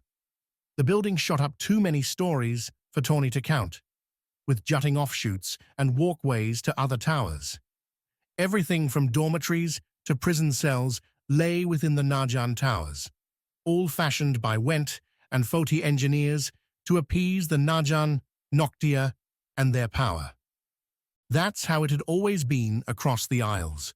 Most wanted to carry on, keep to their passions. If someone else came along and guaranteed that at the cost of a few minor freedoms, well then, who really cared? Noctia and the Najan had become that protection, and now they were acting on their gradual grasping of every town, city, and land. Everyone was too used to their leadership, their strength, their ambition. Tawny sniffed as they walked inside the spire, past broad wood doors held open by yet more guards. For a bandit, she was thinking above her station, above what she needed to concern herself with. Svarda would deliver the terms to Fassel, who'd either accept and have them back on the boat to Kance by the night's end, or the Najan Lord would refuse, in which case they'd all be dead.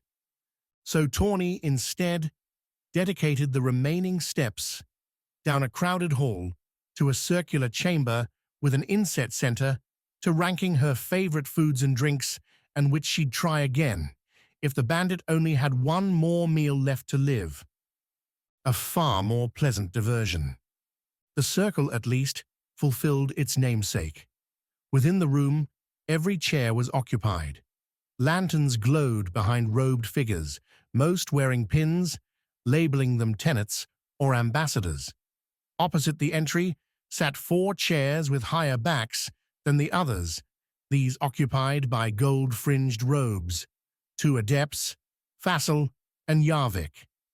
Seeing the nimble fingers leader again caused a hitch in Tawny's step. One Bliss caught and disguised by wrapping an arm around Tawny, pushing the bandit on. With her free right hand, Bliss told Tawny to keep herself together. "Easy for you to say," Tawny signed back as they came to a stop behind Svarda. "The man who banished you from your home and family isn't sitting right there." "Close enough," Bliss signed back as Fassel bid them a welcome. "What are you talking about?"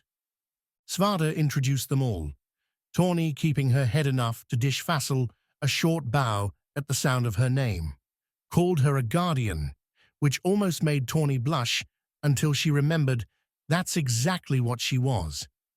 Yarvik even gave Tawny a nod at the title, more respect than the man had shown her, well, ever.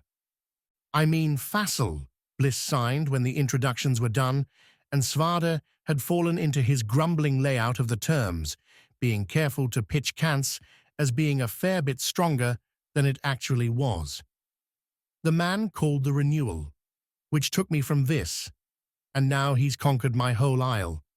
I have no home left." "Not quite the same, but I understand."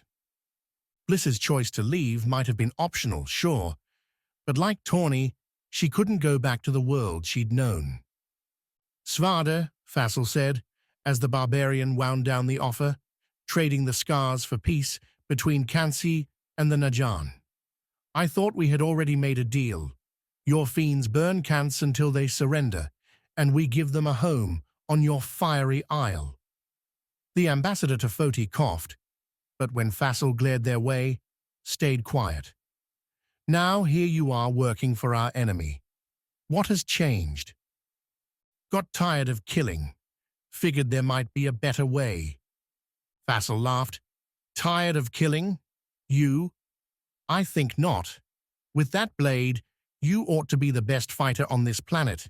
You could have conquered Kance alone and returned here a true hero. What a wasted opportunity. Thankfully, Fassel, I don't give a damn about your opinions. The man almost growled. Then perhaps you'll care about this one. Kance can take its offering and forget it. Toss the stones to the bottom of the ocean. For all it matters to me, what Gladrink stole is already being replenished. Before long, that man's betrayal will be as worthless as his loyalty. Fassel, Yarvik said, speaking up for the first time. A hasty refusal might be just that, hasty.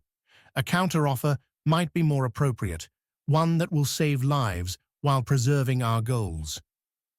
Yes, Fassel grumbled. The Queen's head on a pike would do nicely. He waved off his own words, likely seeing the hate thrown his way from the visiting trio. Oh, it's a joke, that's all. If Yarvik wants to discuss, then discuss we shall.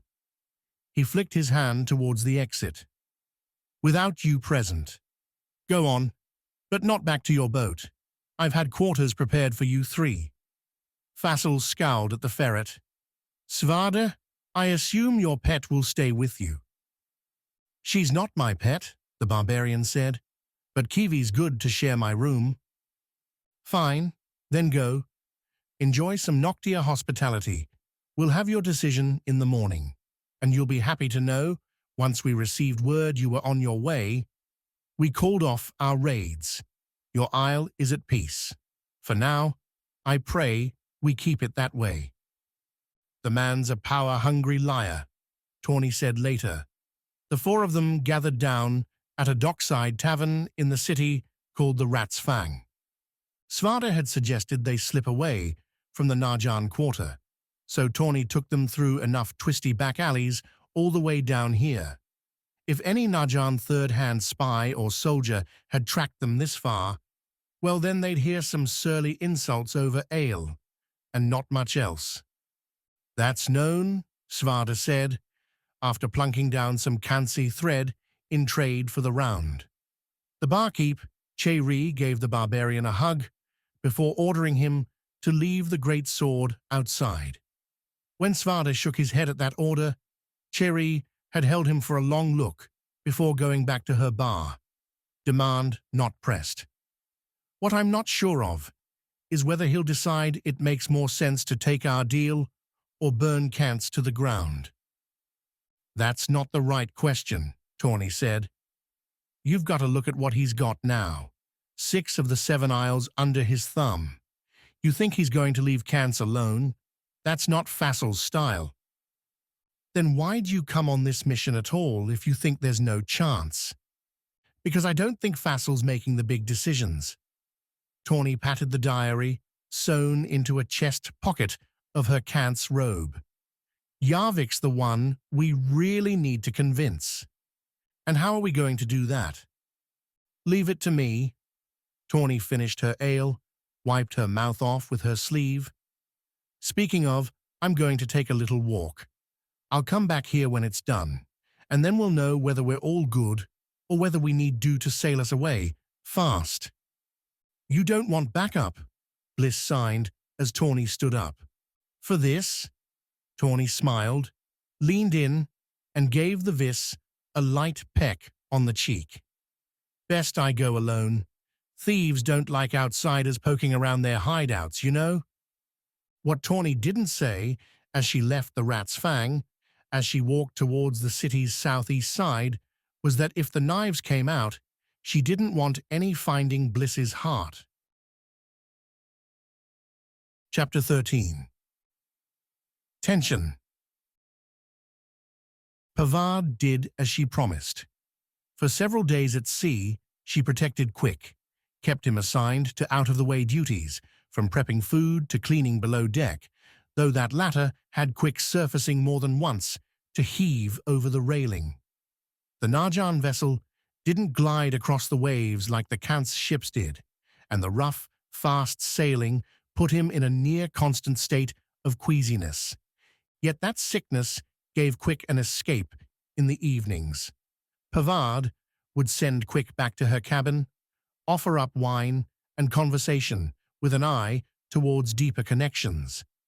With Annalise not far from his mind, a flame rekindled in their short time together in Motelan, Quick found himself more than repulsed by someone who'd forced him to beat his fellow Vis, had threatened his death, and made it clear Quick would be a pawn, and little more.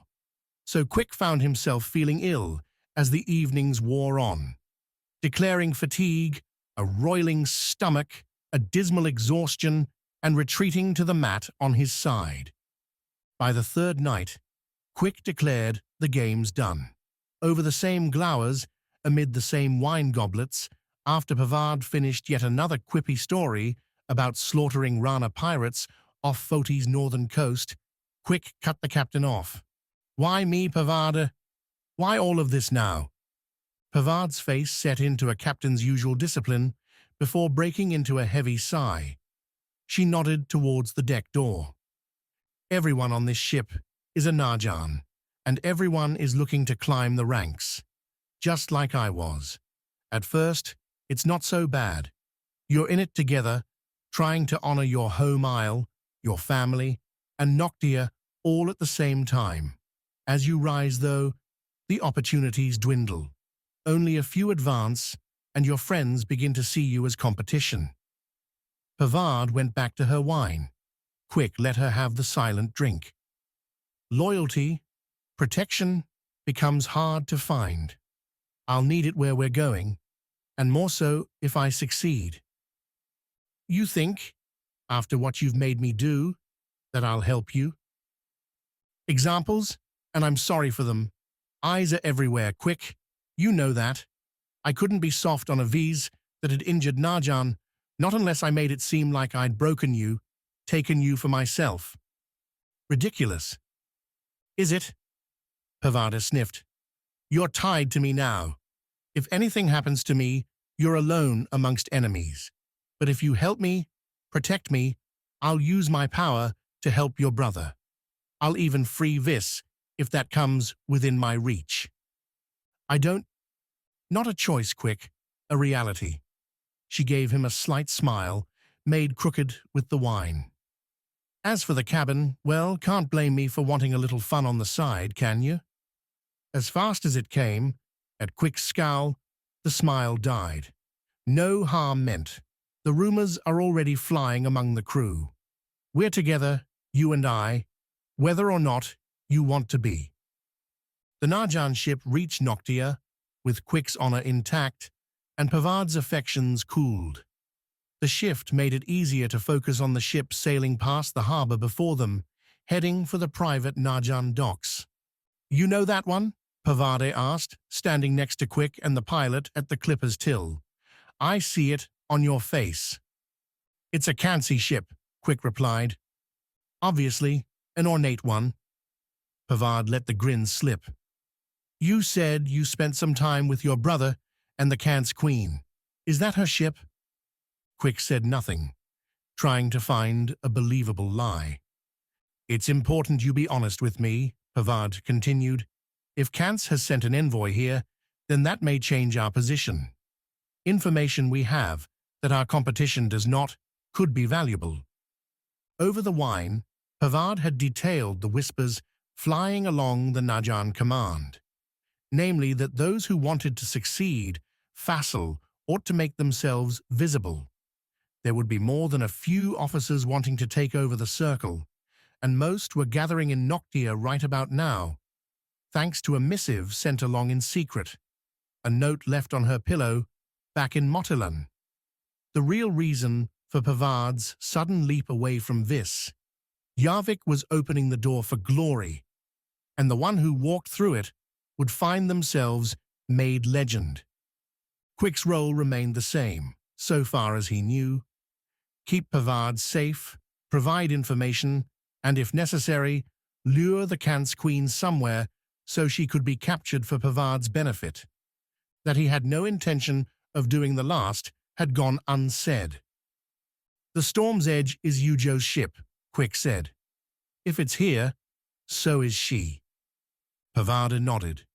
She picked up a pensive edge, said nothing until the clipper docked in Noctia's bursting harbor, filled with warships and working crews. Pavard told Quick to grab his gauntlets, Najan robes, and nothing else. Easy, I have nothing more, Quick replied.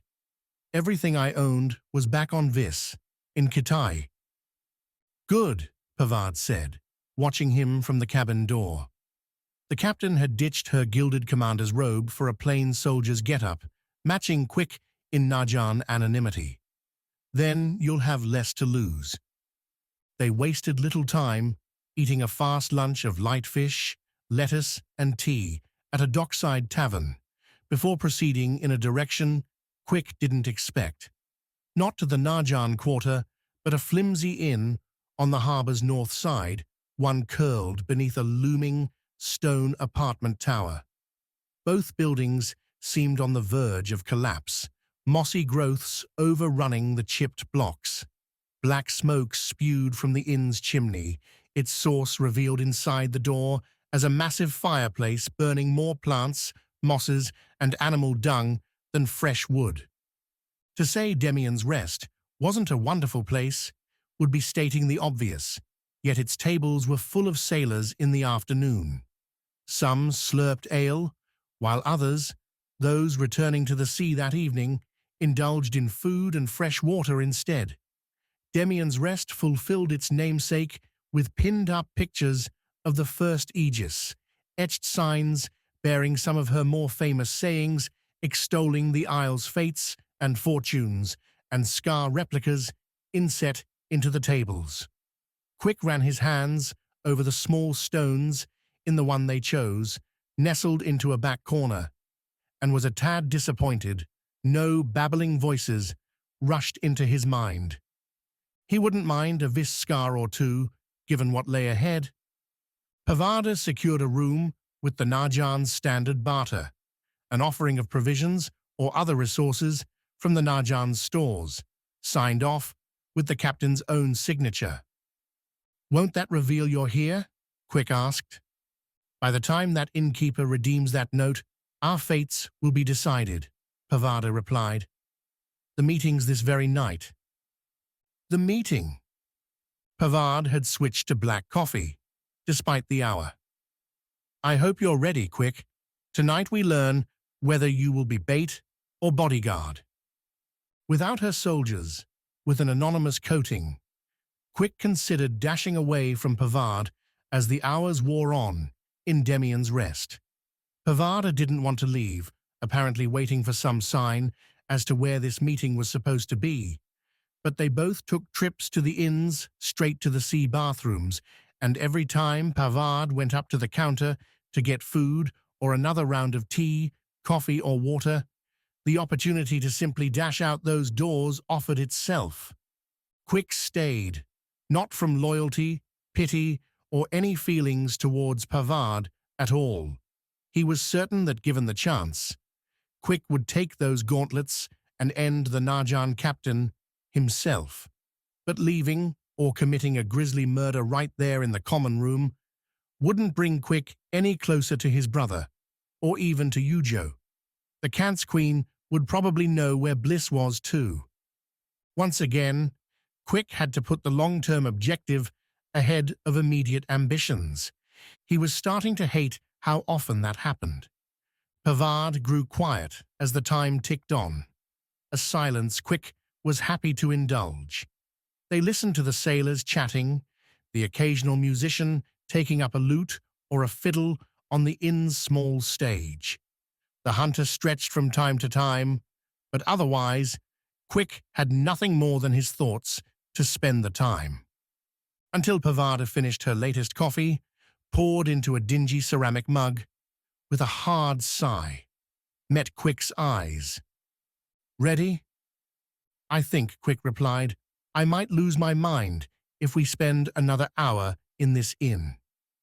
Pavard laughed, stood. "Sorry, we arrived earlier than I thought, and it was better to avoid any eyes. I don't understand why a Najan captain has to be so secretive." "You will." Pavard was right on that count. They left the inn and headed upwards, climbing the cobblestones into Noctia's wealthier districts. Pavard didn't seem quite certain of their destination. Not that Quick minded the wander. It had turned into a gorgeous sunset, the shadows cast by the spires, meeting golden lanterns and highlighting the city's sheer towers. A different sort of grandeur than this, but Quick could appreciate the effort laid into the twisting metal, the carved stone statues all the same. Streets with real signposts, cafes and shops with gilded names, and the pleasant echo of song and laughter. This had its charms, but Noctia wasn't just a cold, dismal land. Someday, Quick mused, he'd love to come back here with Annalise, enjoy a day without a blade at his back, a threat or a command over his head. That day was not this one.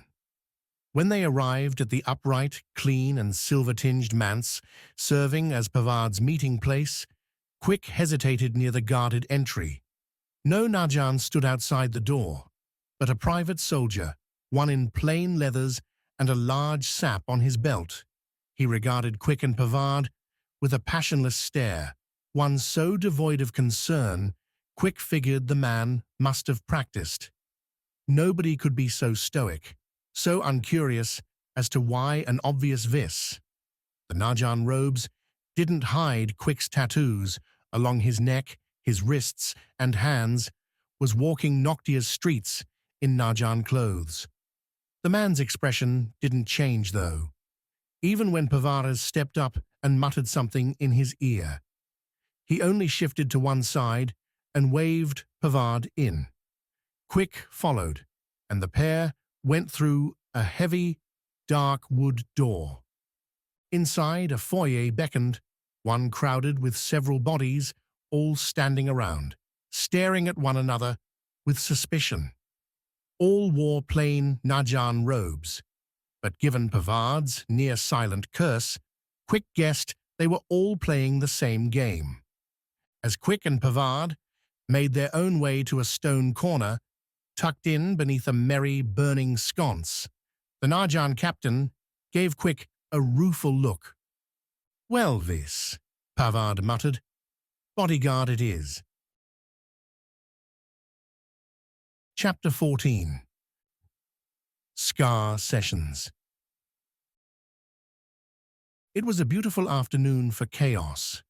Beyond Cance's usual gusts, the only weather that mattered was likely to come from the stones laid out before Yujo.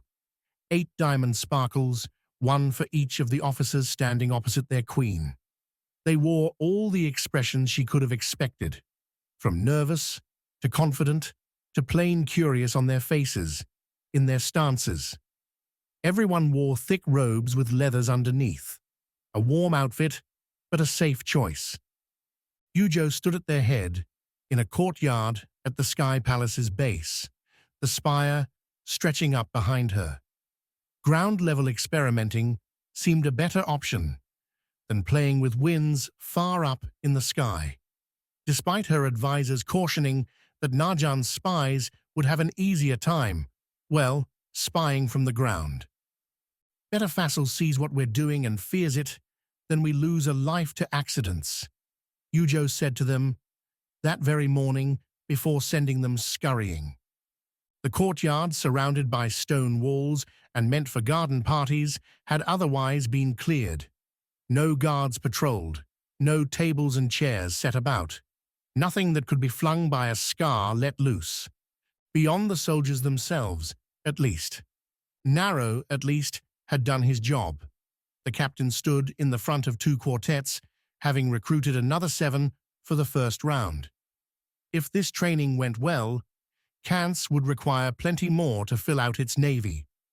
Already, Yujo had sent more scavenging parties up to the top peak, where Kance's Skars formed to harvest more, because every ship, if Yujo had her wish, would sail with a Skar-wielding soldier.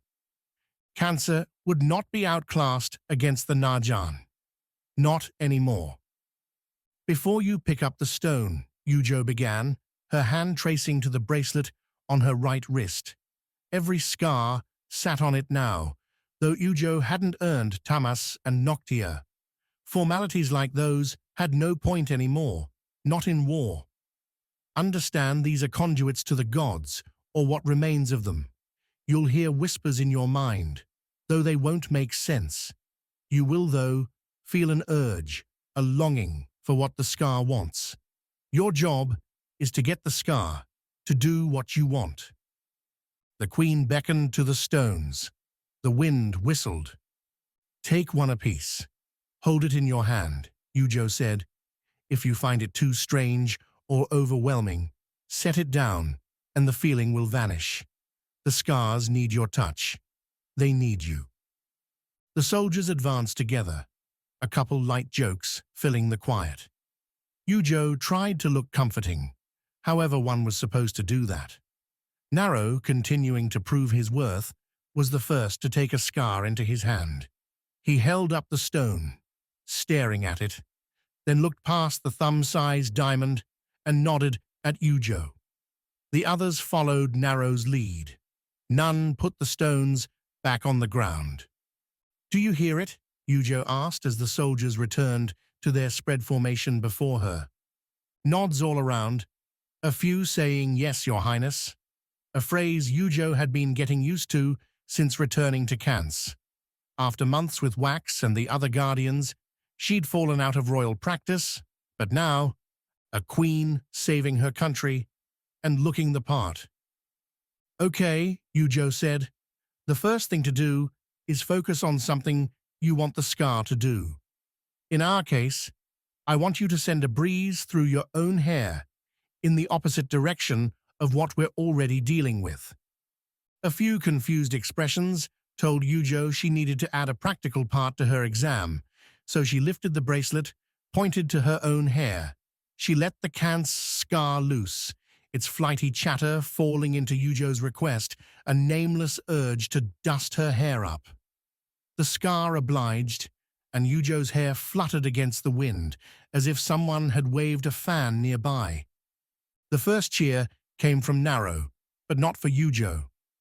Another soldier, a guard captain, had sent her own hair twisting up above her shoulders.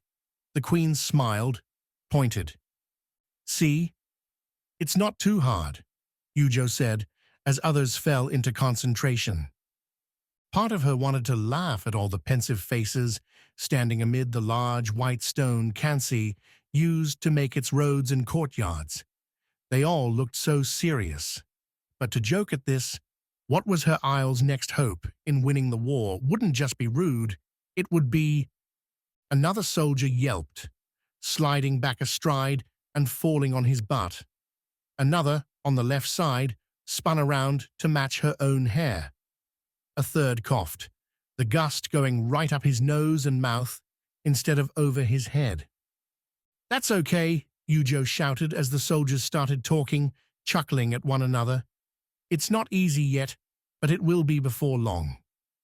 Only one failed to get the gust directed after a few minutes, and that man only shook his head, stating he didn't trust a weapon he couldn't control. Dropping the Skar back before Yujo, he begged off, and the queen let him go. The rest waited for their next lesson. "Now," Yujo said, "I want you to mix a command with action. You already know how to summon a gust. Try jumping and letting the Skar catch you. A gentle fall." Again, Yujo demonstrated. A slight hop caught by the Cancer Skar and lowered to the ground. She balanced on the stone without bending her knees, as if let down by a friendly cloud. The soldiers went at it again, the 7 jumping, landing, falling, as some cushions went awry. Yujo went down the lines, offering advice, encouragement, a lesson she'd picked up from Du, as the captain trained his sailors to send the best ship on Kansi flying across the seas. Her students looked thrilled, excited, stunned, and Yujo spun, the wind shoving the queen into the air. Yujo's own Cancer Skar rose, wrapped the queen in an air buffer. She bounced once off the stone, rolling to a standing stop and looking back at her soldiers. They lay scattered around the courtyard, writhing and cursing. A couple were on their knees, the rest on their backs. Worse, up above, one began falling back down, screaming with her arms and legs flailing. Yujo called on the Kansi Skar again, and this time felt the stone leech her own energy. The queen let it drink, the Skar billowing up a cushion beneath the falling soldier and letting her down without a scratch. Gasping for breath, Yujo reached her ranks, saw blood from scrapes and scratches, counted 2 with broken wrists. No deaths, at least, yet. A mistake, Naro said an hour later, still in the courtyard with Yujo. He had a bandage on his cheek, but otherwise had survived intact. The others had been dismissed, the Skars returned to the lockboxes. These Skars aren't ready, the soldiers aren't ready, we should find another way. There isn't another, not one that can be ready fast enough, Yujo said. Fassel won't hesitate to throw his soldiers at us, and they've had weeks, months to learn the Skars. Then we do what we can, my queen. But this will hurt our own as much as the enemy. We need to be better, Naro. Kance has to be better. She stood, waved him off. Go, find some lunch, then call everyone back. We'll continue this afternoon. Continue? Half of us were hurt bad by that. You'll meet another Skar, Vis. Yujo turned those icy eyes on the captain. A more comfortable glare. We're fighting for our isle, Naro. We will not give up, we will not relax, and we will not let Noctia win. Chapter 15. Up and out. The dark below wasn't a constant. The gods had built the world's foundation on misshaped matter, flushed with running water and air pockets. The engine turning the planet, keeping its ground warm, racked the isles with quakes from time to time, further crumbling and reshaping the caves beneath the surface. Wax found those holes now, with Ami's blade against his neck, and let the Went and Rana Skars engineer the escape. Hold on, Wax said. What? Ami snapped. That's not an answer, Wax. Open the gates or tell me how to do it. Those pockets and rivulets made a lattice overhead, a chain the Skars linked all the way to the not very distant surface. They were close to Kance, maybe close enough, and Wax hadn't done much yet today. He could survive this. They could all survive this. Deep breath, Wax said, ignoring Ami's threats.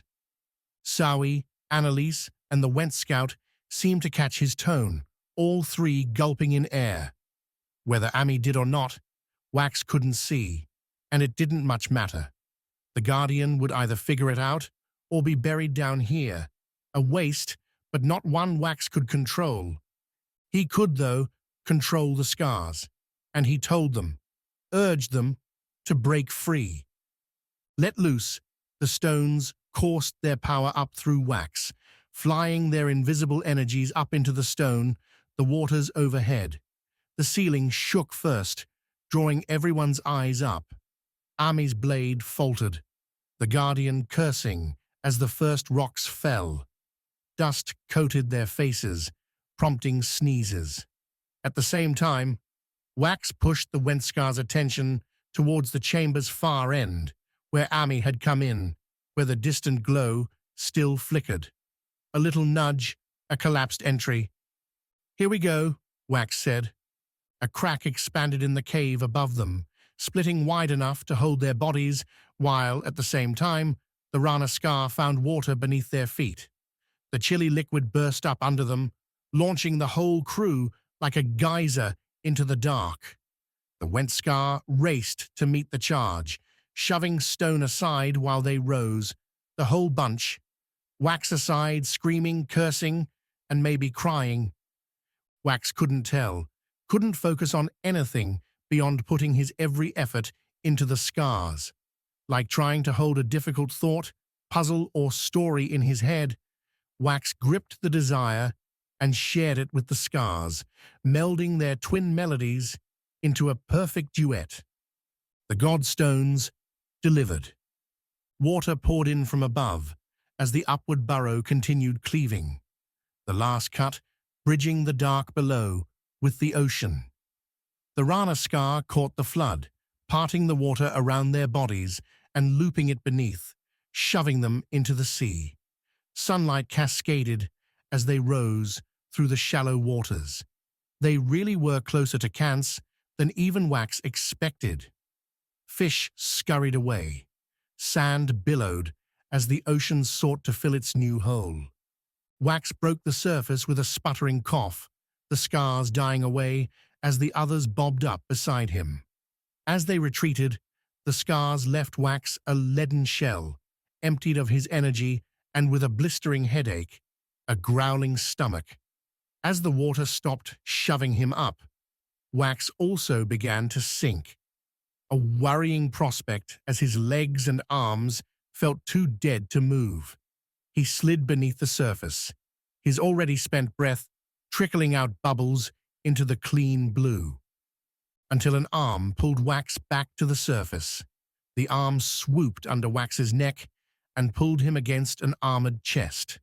A sharp point again rested on Wax's neck, and he rolled his eyes up to see that gold faceplate, Ami's soaked glare his way.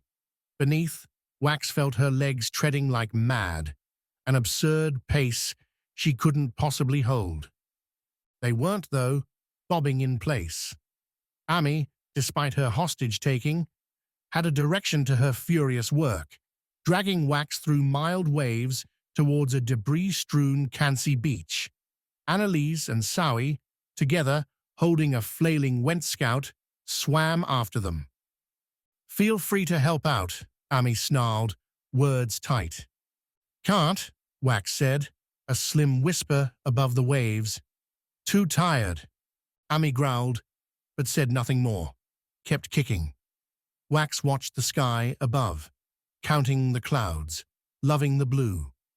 He hadn't been in the dark below all that long, but going days without the sun, without a horizon, warped the mind, sapped the soul. Avis didn't belong underground. Without once moving the blade, Ami kicked them close enough to the beach for her feet to find the ground.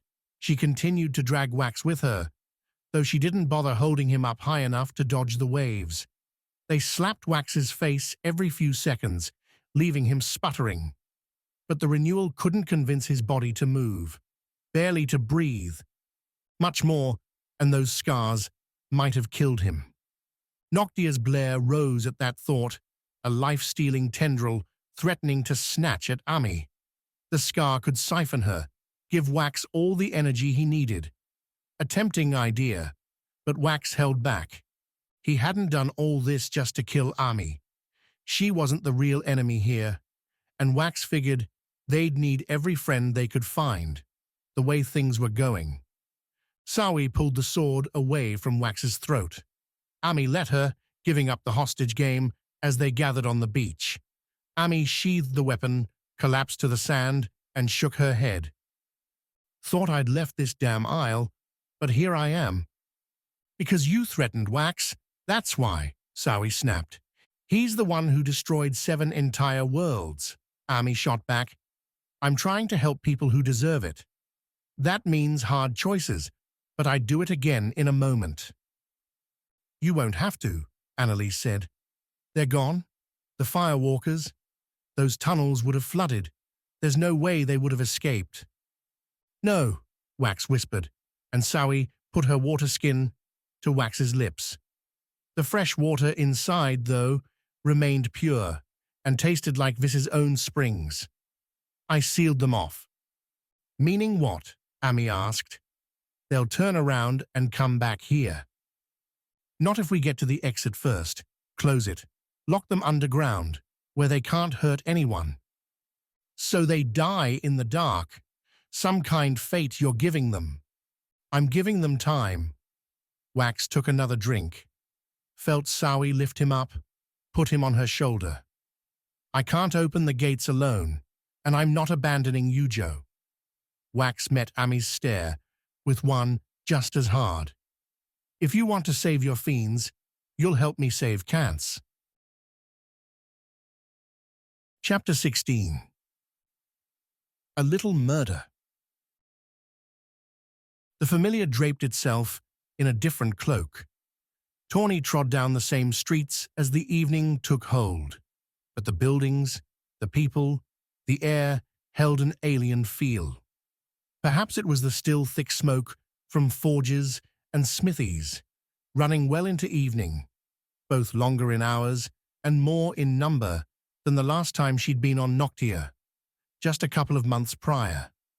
Those arms and armors were represented on the streets too, with Najan soldiers walking, laughing, patrolling enough to draw even with the city's usual crowds. Most wore their purple-black robes, but more than Tawny remembered, sported full armor, their vulges on display. A reminder the Ring City was at war, but without the fated seriousness she'd witnessed on Cants. The people here worked, trained, prepared with victory's halo. More smiles, fewer furtive glances. More food, less crying over a son or daughter who wouldn't return.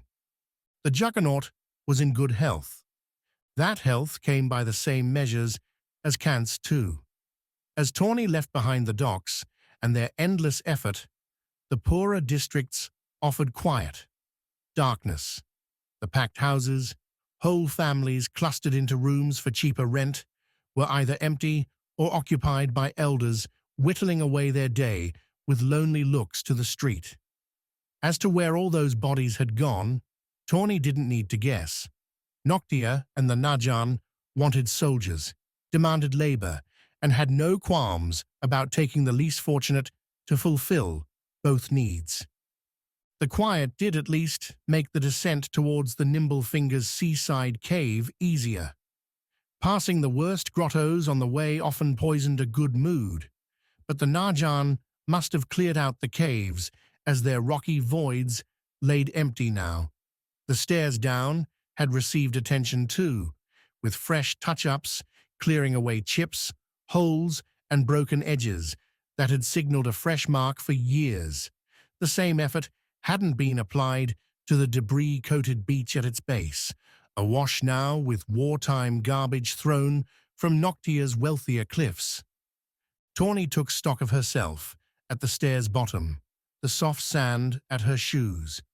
She'd debated slipping by her family's old home, a question answered by the nothing she'd accomplished by going there. Some new family likely lived there now, if it even still stood. Instead, Tawny counted her knives, daggers, and their placements among her person.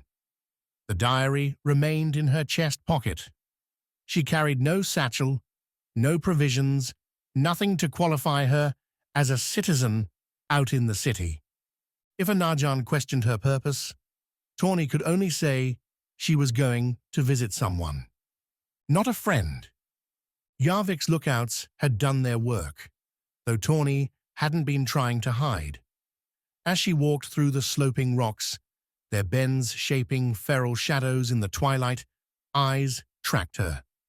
More than one whisper slipped by her ears, clipped commands telling this or that killer to hold off their fatal strike. Tawny was known. Tawny was to live. When she reached the Nimblefingers' home, the broad chamber crawling with small fires and sleeping mats for Yarvik's chosen thieves, she found it sparse. Unusual, as the early evening marked a bandit's prime prep time.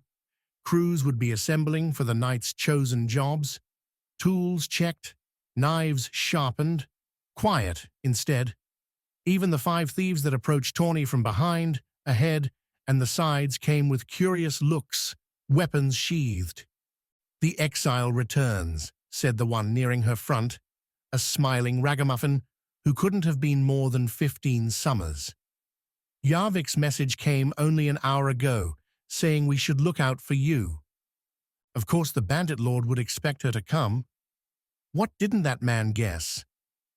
"I'm here," Tawny said, making a show of looking around. "Where's he?" "Busy," the ragamuffin replied. Did you bring it? What? A slight smile. You know what? Your life depends on your answer. This time, the bandits made their shuffling known. Hands found hilts, breath slowed. If death was to be done, this crew was ready. Tawny was not. I have what he wants, but he's not getting it unless I talk to him in person. The ragamuffin stared. You won't show us? I'll show Yarvik, because he's the one who asked for it. Next came a squinted inquisition, a test relayed and Tawny hoped passed by her silent answer. After the long moment, the ragamuffin sniffed. Hands and clothes shuffled again. The knives remained in their sleeves. You'll see him if tonight goes well, and if you help, the ragamuffin said. Will you? Help with what? Knife work. Tawny snuffed a shiver. Those two words labeled a special job. The nimble fingers were more thieves than killers. Bodies attracted the wrong attention. But every so often, a particular person needed to go. Yarvik would declare knife work and select murderers from his crew. If he picked you, refusal wasn't an option, lest you find yourself on the list of targets. The bandit gave the only answer she could. This time, the ringed city unfolded its secret ways before Tawny, and she took them one after another, following the ragamuffin and the other bandits. They scaled rooftops, took back alleys, and stuck to dark shadows. Their feet padded on the cobblestones in silence, heels rolling and gates steady. Tawny didn't smell the forges anymore, didn't feel the spring chill coming with the night. She was again in the job, listening for Najan's soldiers and plotting every next step before the current one finished. They crossed the city to the north as Sichi rose, near but not quite inside the Najan quarter. An estate appeared as their destination, though Tawny and her crew didn't approach it from the front. Instead, they went one whole level higher along the ringed city's terraced construction. Looping back, they approached the estate from a neighboring building, leaping onto the latter's roof in a series of near-silent tumbles. Throughout the whole journey, Tawny had been slotted in the third position, with 2 thieves ahead and 2 behind. A not accidental spot that put potential daggers at her back as they took another leap onto an empty, dark balcony on the estate's 3rd floor. So far, so good, the ragamuffin whispered as the last thief joined them, amid a couple chairs and a single table with an unlit but still smoking candle. The others are already here. The bandit's eyes flicked to that candle. We're following the lead here, covering the main entrance. Anyone makes a run for it, you make sure they don't leave. Nods all around, Tawny included.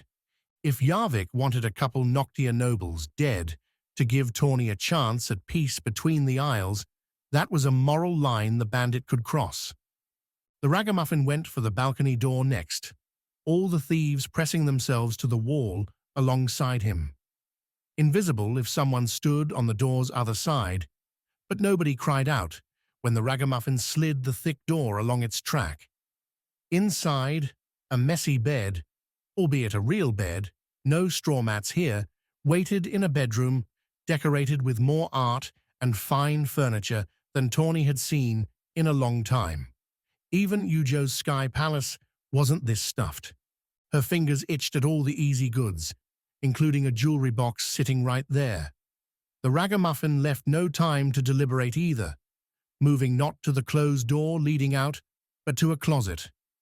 Sichi offered enough light to cast rose shadows about, illuminating a square in the closet's ceiling. Gesturing, the ragamuffin received a boost from the 2 thieves and pressed the square up and aside.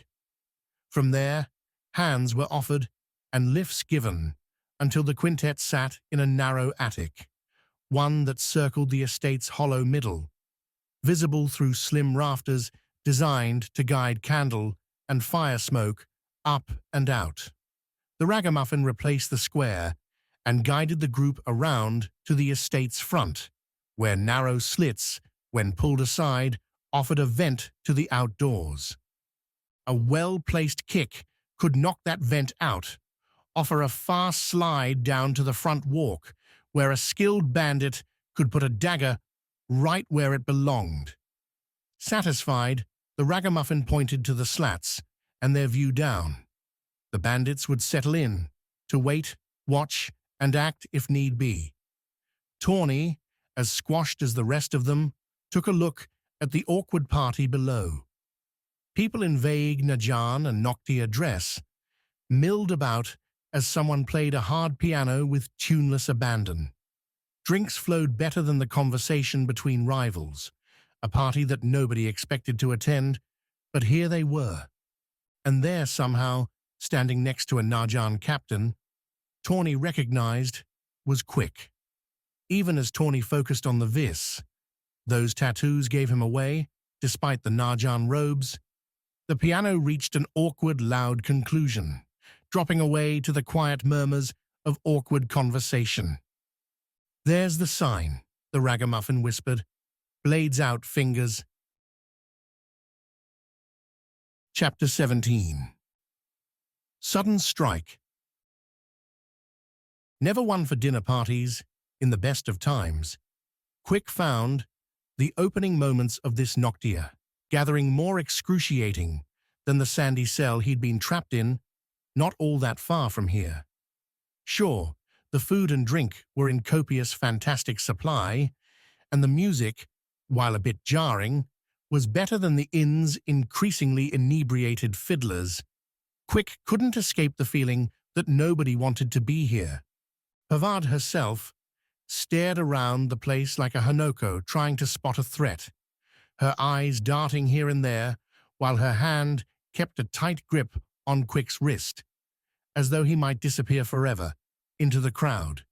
Quick had no intention of doing any such thing, and if he had any choice in the matter, he would have stayed right there in the foyer until an escape out the front door might be justified. "This was supposed to be a private meeting," Pavard whispered. "The message said to come alone, and now I'm damn glad I didn't." "A private meeting with who?" "Yarvik, the bandit lord." Quick hadn't met the fabled thief, only knew of him through Tawny and her repeated curse-laden depictions of the man as a conniving killer. Yarvik had twisted Gladring too, prompting the tenant to go off on the wild ride that had led them both to Kant's, where, so far as Quick knew, Gladring still hunkered down in open rebellion against his former home. Whether Yarvik would know of Quick's role in Gladring's escape, would hold it against the hunter, Quick had no idea. Some chances, though, were better not taken. "Fassel's co-commandant," Pavard whispered back, neither one looking at the other. Quick noticed Pavard had maneuvered their backs against the foyer's wall, leaning into Quick as if they were engaged in some secret conversation, which Quick supposed they were. Everyone knows the power sharing won't last. The question is, who's going to kill the other first? "And you think Fassel's going to lose?" Pavard sniffed. "Yarvik's been around forever. Everyone who's gone up against him and his thieves winds up dead. It's why they're still plaguing this city. Nobody wants to wipe them out, because they're all scared." "Are you?" "Yes. I hoped Yarvik might let me take Fassel's spot, beneath him, of course, with Fassel out of the way." "You're telling me this, why?" Pavard's grip grew tighter. "Because before we die, I want you to understand why." "What?" A change fell over the Najan captain, those suspicious lines relaxing into a near stupor. She threw Quick a wan smile, broke away from him, and walked into the next room. Quick, blinking, followed. Their new home had all the luxuries Quick never knew, from gilded paintings to finished wood furnishings to heaping plates of fruits and pastries. Several wine bottles had been opened, and Pavard was hard at work filling 2 goblets. She spun, handed one to him, and clinked the glasses. "It's obvious, isn't it?" Pavard said, not bothering to keep quiet anymore, and drawing hard looks from the others in the room, all as drab and confused as Quick. The piano player, hammering away in the corner, took no notice. "Nobody's planned to be at a party, yet we were all invited. Everyone around you is a Najan leader, all of us viable contenders if Fassel fell." Pavard spun her glass, named each of the others in the room, to frowns, slight blushes, and one muttered curse. Why would Yarvik gather all of us? Coordinated treason? Pavard laughed, downed the goblet in a single gulp. "No, no, I think he's done with us all. Done with the old Najan, in with the new nimble fingers." "Quite a theory, Pavard," said an older man who'd been sitting on an ochre divan, munching some nutty dessert. "Why bother doing it all at once, in one place? He could have poisoned our drinks or slit our throats here and there as he wanted to. To show he can, to keep anyone from getting suspicious." Pavard jiggled her empty goblet at the man. "You're normally at sea, aren't you, Admiral? Now you're separated from your loyal sailors and your ships, an easy kill. As am I, as are all of us. If you're right, then we should all leave." "Yes, we should," Pavard said, then made her way back to the wine, poured a fresh glass. The older man stood. "But I doubt any of us will." "I think you've lost your mind," the Admiral grumbled. "It's clear, though, there's nothing to be gained here." He took one step away from the divan, towards the foyer's front door. Pavard came swirling back, took Quick's arm, and pulled him after the Admiral. As they left the room, the piano player reached a rough ending to his played piece, a hard hammer and a sudden stop, ringing through the building. Ahead, as the Admiral strode towards the main door, a man dropped from the second floor, landed in a crouch, and shoved a dagger upwards into the Admiral's back. The Admiral made a strangled sound, twitching as the assassin withdrew the knife before plunging it back in a second time. By the time the Admiral hit the floor, he was dead, and Quick had both gauntlets on. Pavard tore a lantern-holding sconce off the wall, scattering sparks as the assassin whirled their way. The man wore a black fabric mask, hiding everything save his eyes, which tracked to the gauntlets, the poor odds. As screams and curses broke out across the house, the assassin took a step back, raised the dagger in a defensive cross. "We have to leave," Pavard hissed, moving towards the door. Quick matched her, putting the solid stone wall at their backs. "He'll wait for his friends." "There'll be more outside," Quick muttered. "A hunter recognized a trap. Then we'll cut through them." The assassin reached into his cloak with his offhand, pulled out a throwing knife, took aim as Pavard stepped over the Admiral's body and its bloody pool. Quick guessed a Noctia thief hadn't fought against someone with gauntlets before and lunged forward off his left foot, seemingly putting himself right in the assassin's knife aim. The killer must have loved his luck, twitching his left arm forward only for Quick to bounce off his right foot in a sidestep. The thrown knife skittered by Quick's right shoulder, bouncing off the stone wall at his back. The hunter completed the three-step, evasive approach with another left foot step, this time matching the stomp with an overhand slash with his gauntlet on the same hand. The assassin, out of position with the knife throw, tried to get the dagger in the way. The gauntlet, heavier, swinging downward, gouged the thief's forearm and pulled the dagger free of the man's hand with its tines. Defenseless, The assassin made one gargled gasp, as Quick's right-handed follow-through sent the man to Noctia's great beyond. Behind the assassin's falling body lay the back half of the manse, and shapes writhed in the shadows beyond. Metal clashed, though the screams were dying down. Furniture shattered, and a burning scent wafted in. A lantern or candle knocked into the wrong thing. "Come on, Quick! Now!" Pavada snapped, and Quick turned to see her, sconce held ready, dash through the exit. Quick padded after, clearing the foyer as Pavard made it halfway to the street. The small gate now closed and unguarded. A click came from above, and Pavard danced right. The quarrel meant for her, glancing off the stones. Another bandit rolled before Quick, dropping to the ground and breaking right for Pavard, daggers drawn. The hunter broke into pursuit as Pavard raised her sconce, but Quick's rescue attempt faltered when another body landed on his back, dropping him to the ground. The hunter's chin scraped on stone, his shoulders and elbows banging hard.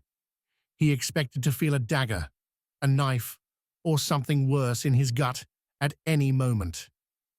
"Stay down, you moron," a surprising voice hissed. "You're not the target."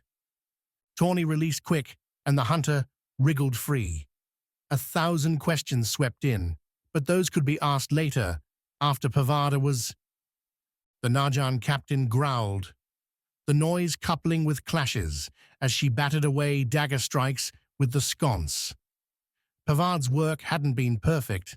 Red lines colored her arms, but she kept up the backpedal, drawing closer to the gate and keeping her would-be killer from a final blow. "Quick, please," the captain called as she saw the hunter stand. "Don't," Tawny said from Quick's back. "They won't hurt you if you keep out of it."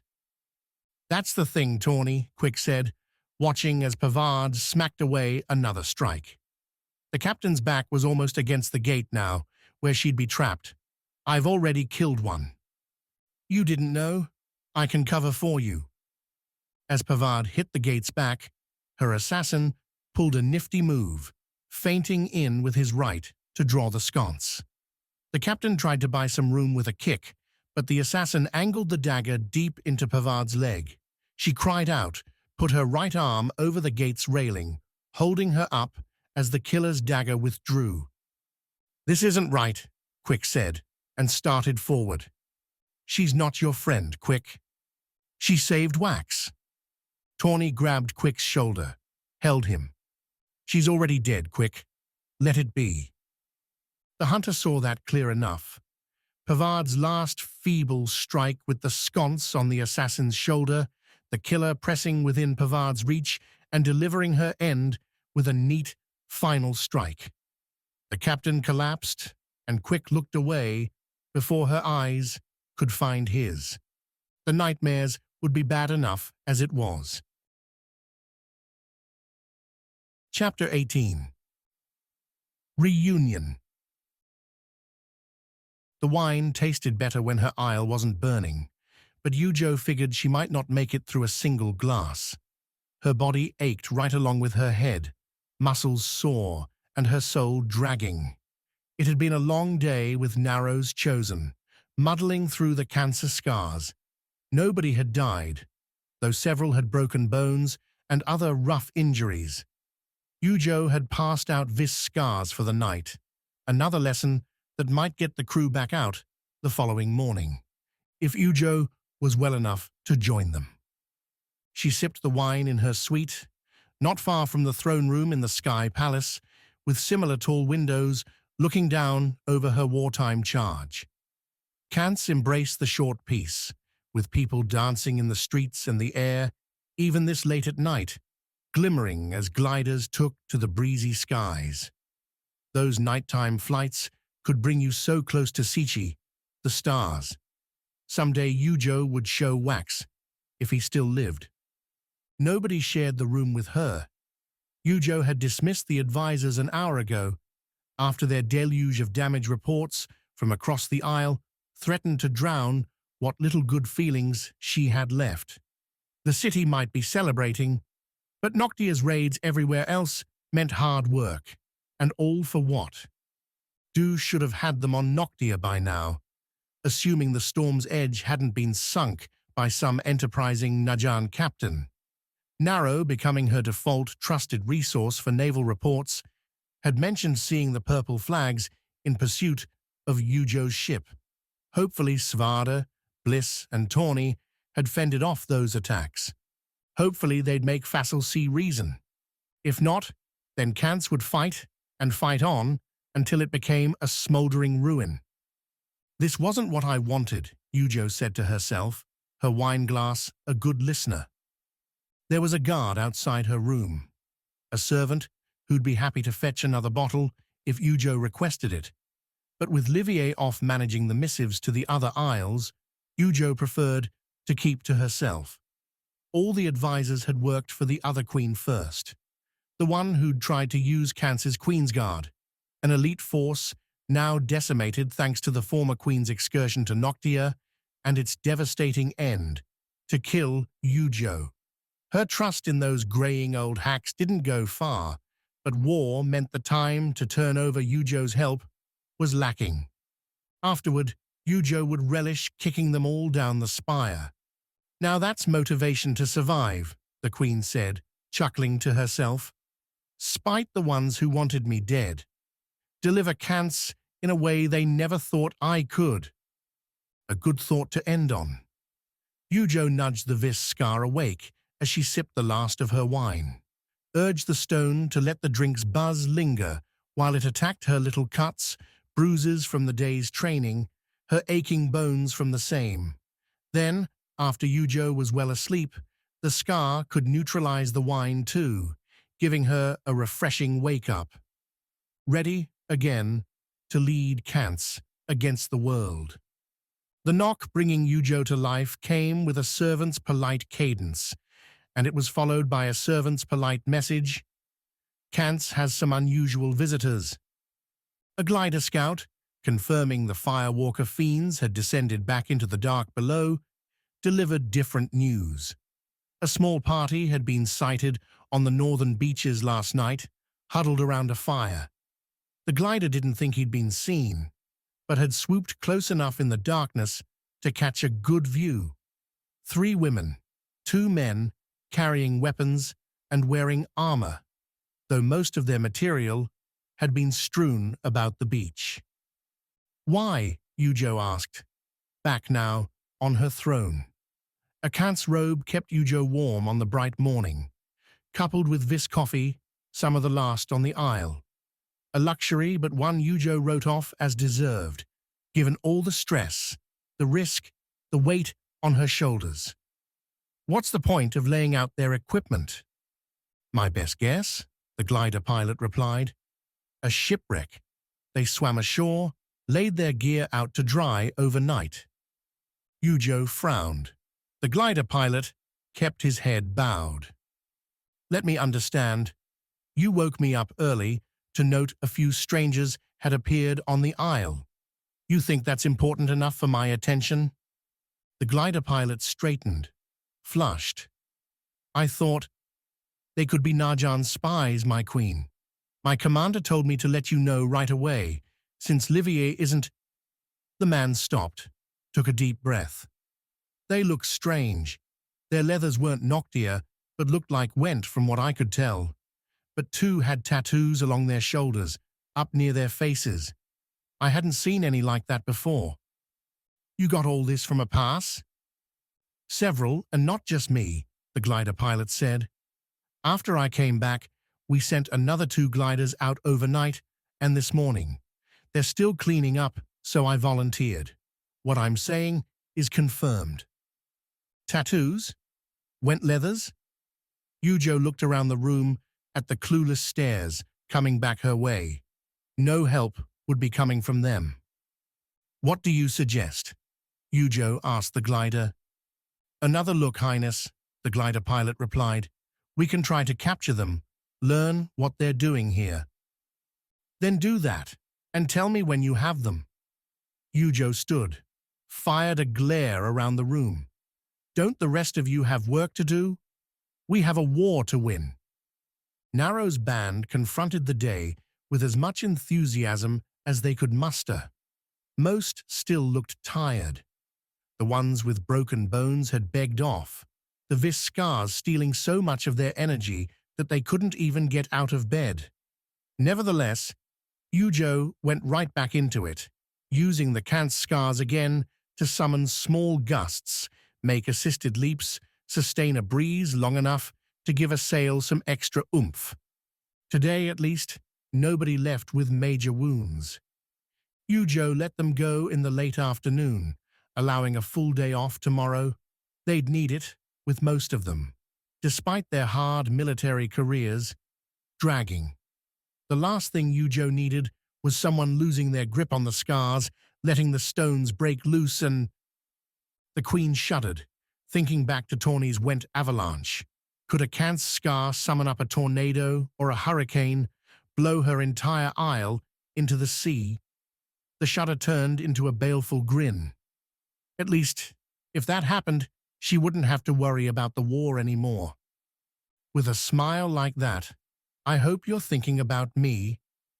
Yujo whipped around so fast the world went blurry for a moment, but right there, leaning on a young woman Yujo didn't know, but whose tattoos said Vis, stood Wax, haggard, drawn, but with those same bright eyes and cocky grin. A familiar necklace around his neck, too. "How?" Yujo asked, walking towards them, dazed. "How are you here?" "Turns out your gliders and those geysers make a mean combination.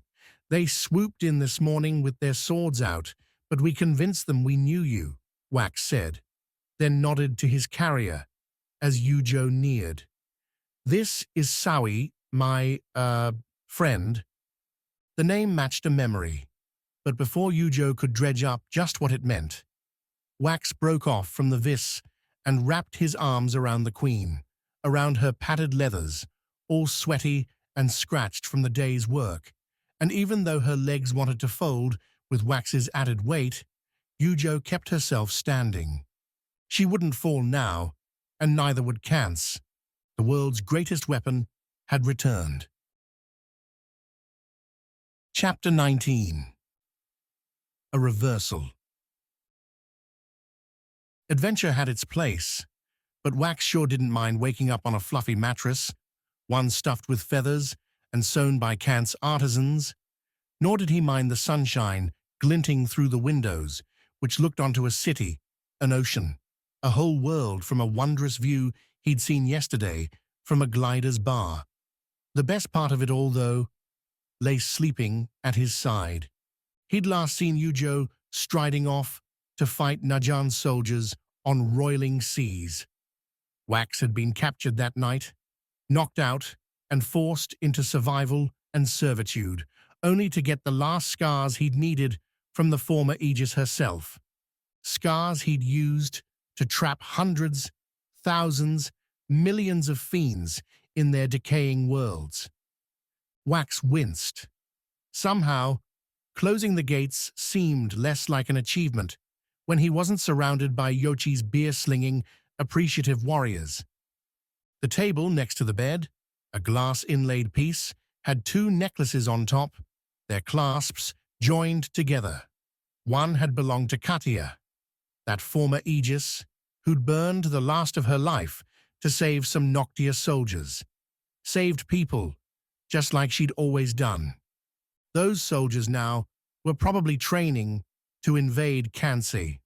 Funny how things worked. "Feeling better?" Yujo asked, a bit dreamy. "Much." Wax looked at her bare back, the tops of her shoulders. No inked lines telling her stories, marking her place in Kant's society. Alien almost to see something so clear and clean. If Yujo had been Vis, though, she'd have been a hunter, like Deshiva. He reached out, traced the hunter's sign on her shoulder. Yujo flinched, then relaxed as Wax finished the lines. "That tickles." "If you were really getting that mark, it wouldn't," Wax said. their voices quiet.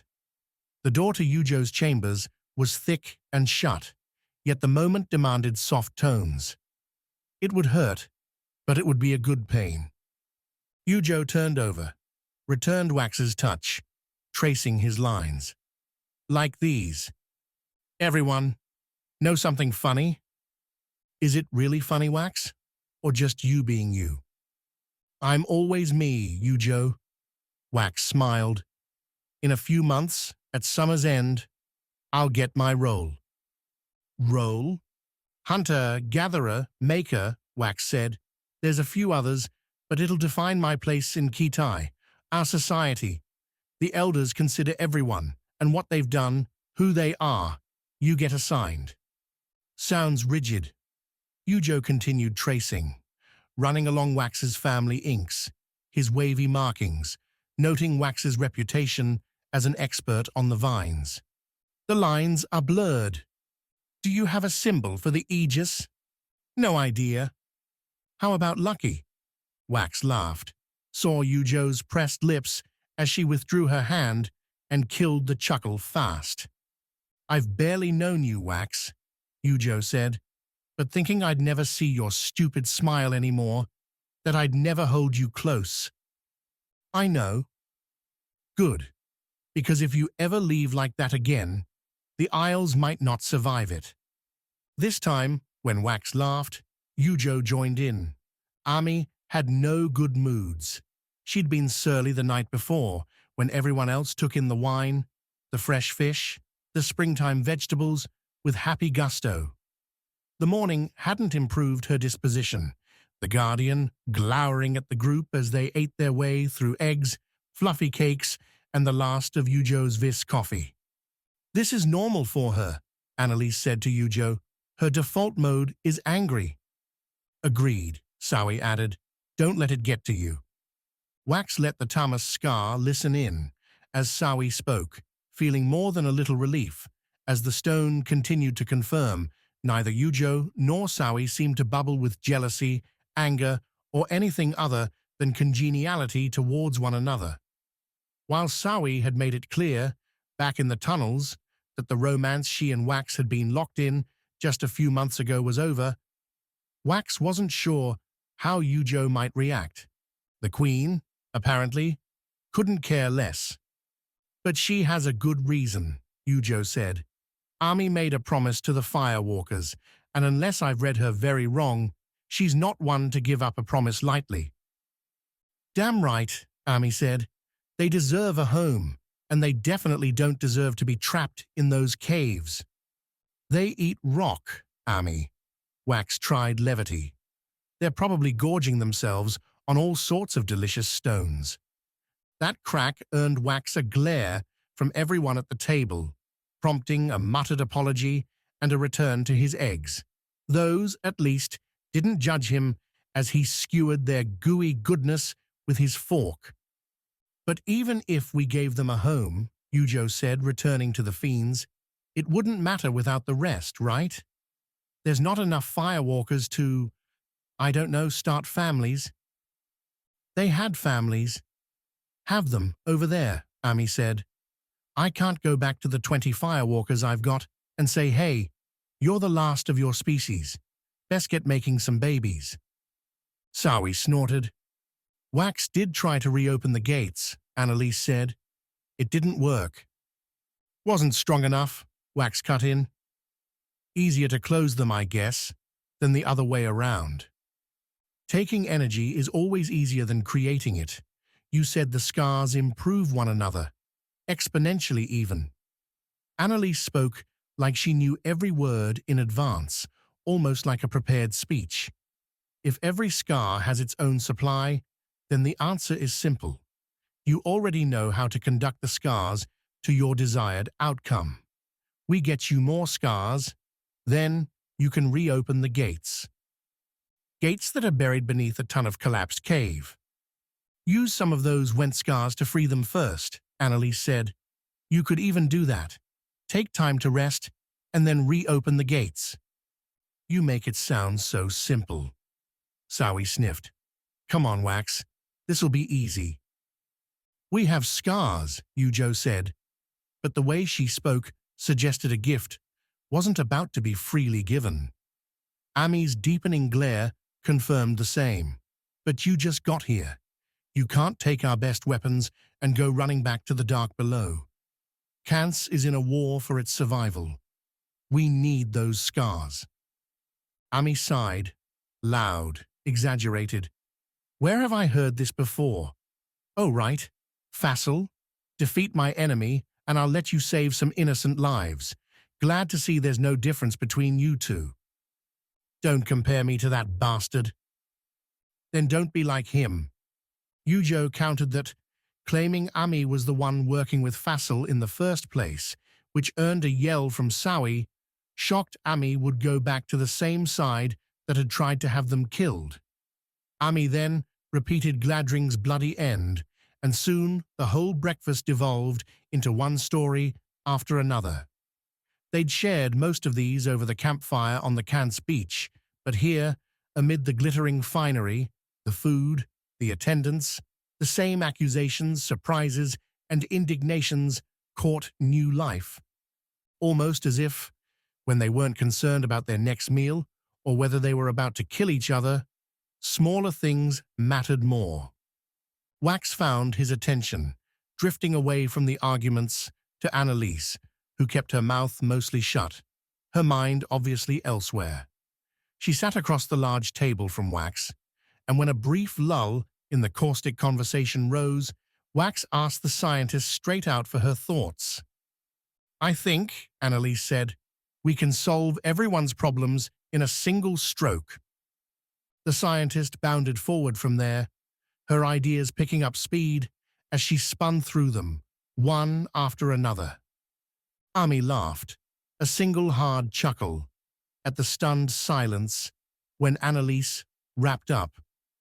Well, I guess we know now why Gladring dragged you away from Went.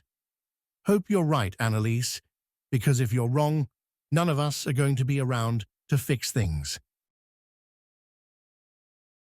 Chapter 20. Moonlit Treason.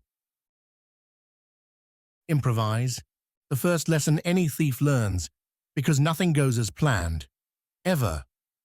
Tawny pulled quick back towards the mansion, trying to get his attention away from the dying lights of the woman he'd been escorting.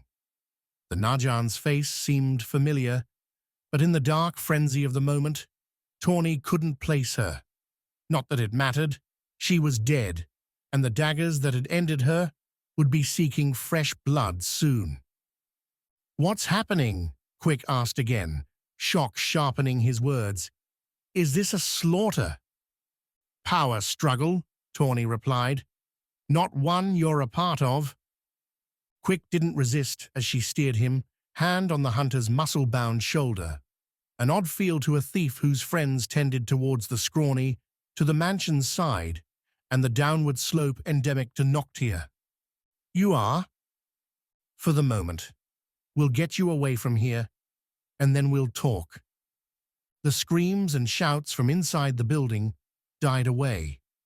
Yarvik's bandits did the job swiftly, if not so silently as the nimble fingers might prefer. From what Tawny saw, the Najan higher-ups inside weren't all morons, hadn't all forsaken their swordplay for pens and fine wine. Still, numbers and surprise turned the odds fatal.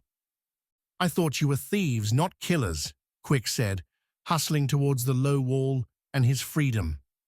We're what we need to be, Tawny snapped. Quick, here's what you need to do. Go over this wall, head down to the docks. Find the storm's edge. We'll get you aboard. Keep you safe till we figure all this out. Wax isn't here, is he? Tawny started to say no, started to say she'd last seen Wax with Najan's soldiers hauling Quick's brother away. That might prompt more questions, take the night in a direction the bandit didn't want it going. Not right now. No. Simple. Quick didn't seem to like it, but he shut up, gauged the low wall, and his leap over it. Okay, Tawny, don't take too long. Tawny gave Quick a little shove, tried to send the hunter on his way, only for a sharp whistle to turn them both around. Standing there, daggers drawn, were two bandits, the one who'd invited Tawny on this little murder mission, and the one who'd delivered the death blow to Quick's Najan friend. "Don't think you're letting this guy get away, Tawny. That's not the rules," said the leader, the ragamuffin. "All the Najan get gutted." "He's not a Najan," Tawny snarled. "He's an innocent. Nothing to do with all this." "Look at all that ink," said the other assassin. "The man's a vis. Tawny's probably right." "Doesn't matter. He's a witness now." "To what?" Quick asked. "For who?" The two bandits looked at one another. Quick raised his claws, and Tawny gave the man space, nodded at the weapons. "You really want to try those?" Tawny asked. "Yarvik's not going to care. He doesn't know Quick exists anyway." Another shared glance. The ragamuffin lowered his knives, then pointed one over Quick's shoulder to the city beyond. "Get going, then. Tawny's buying your life with her own. She gauges it wrong. Her throat's getting cut this time."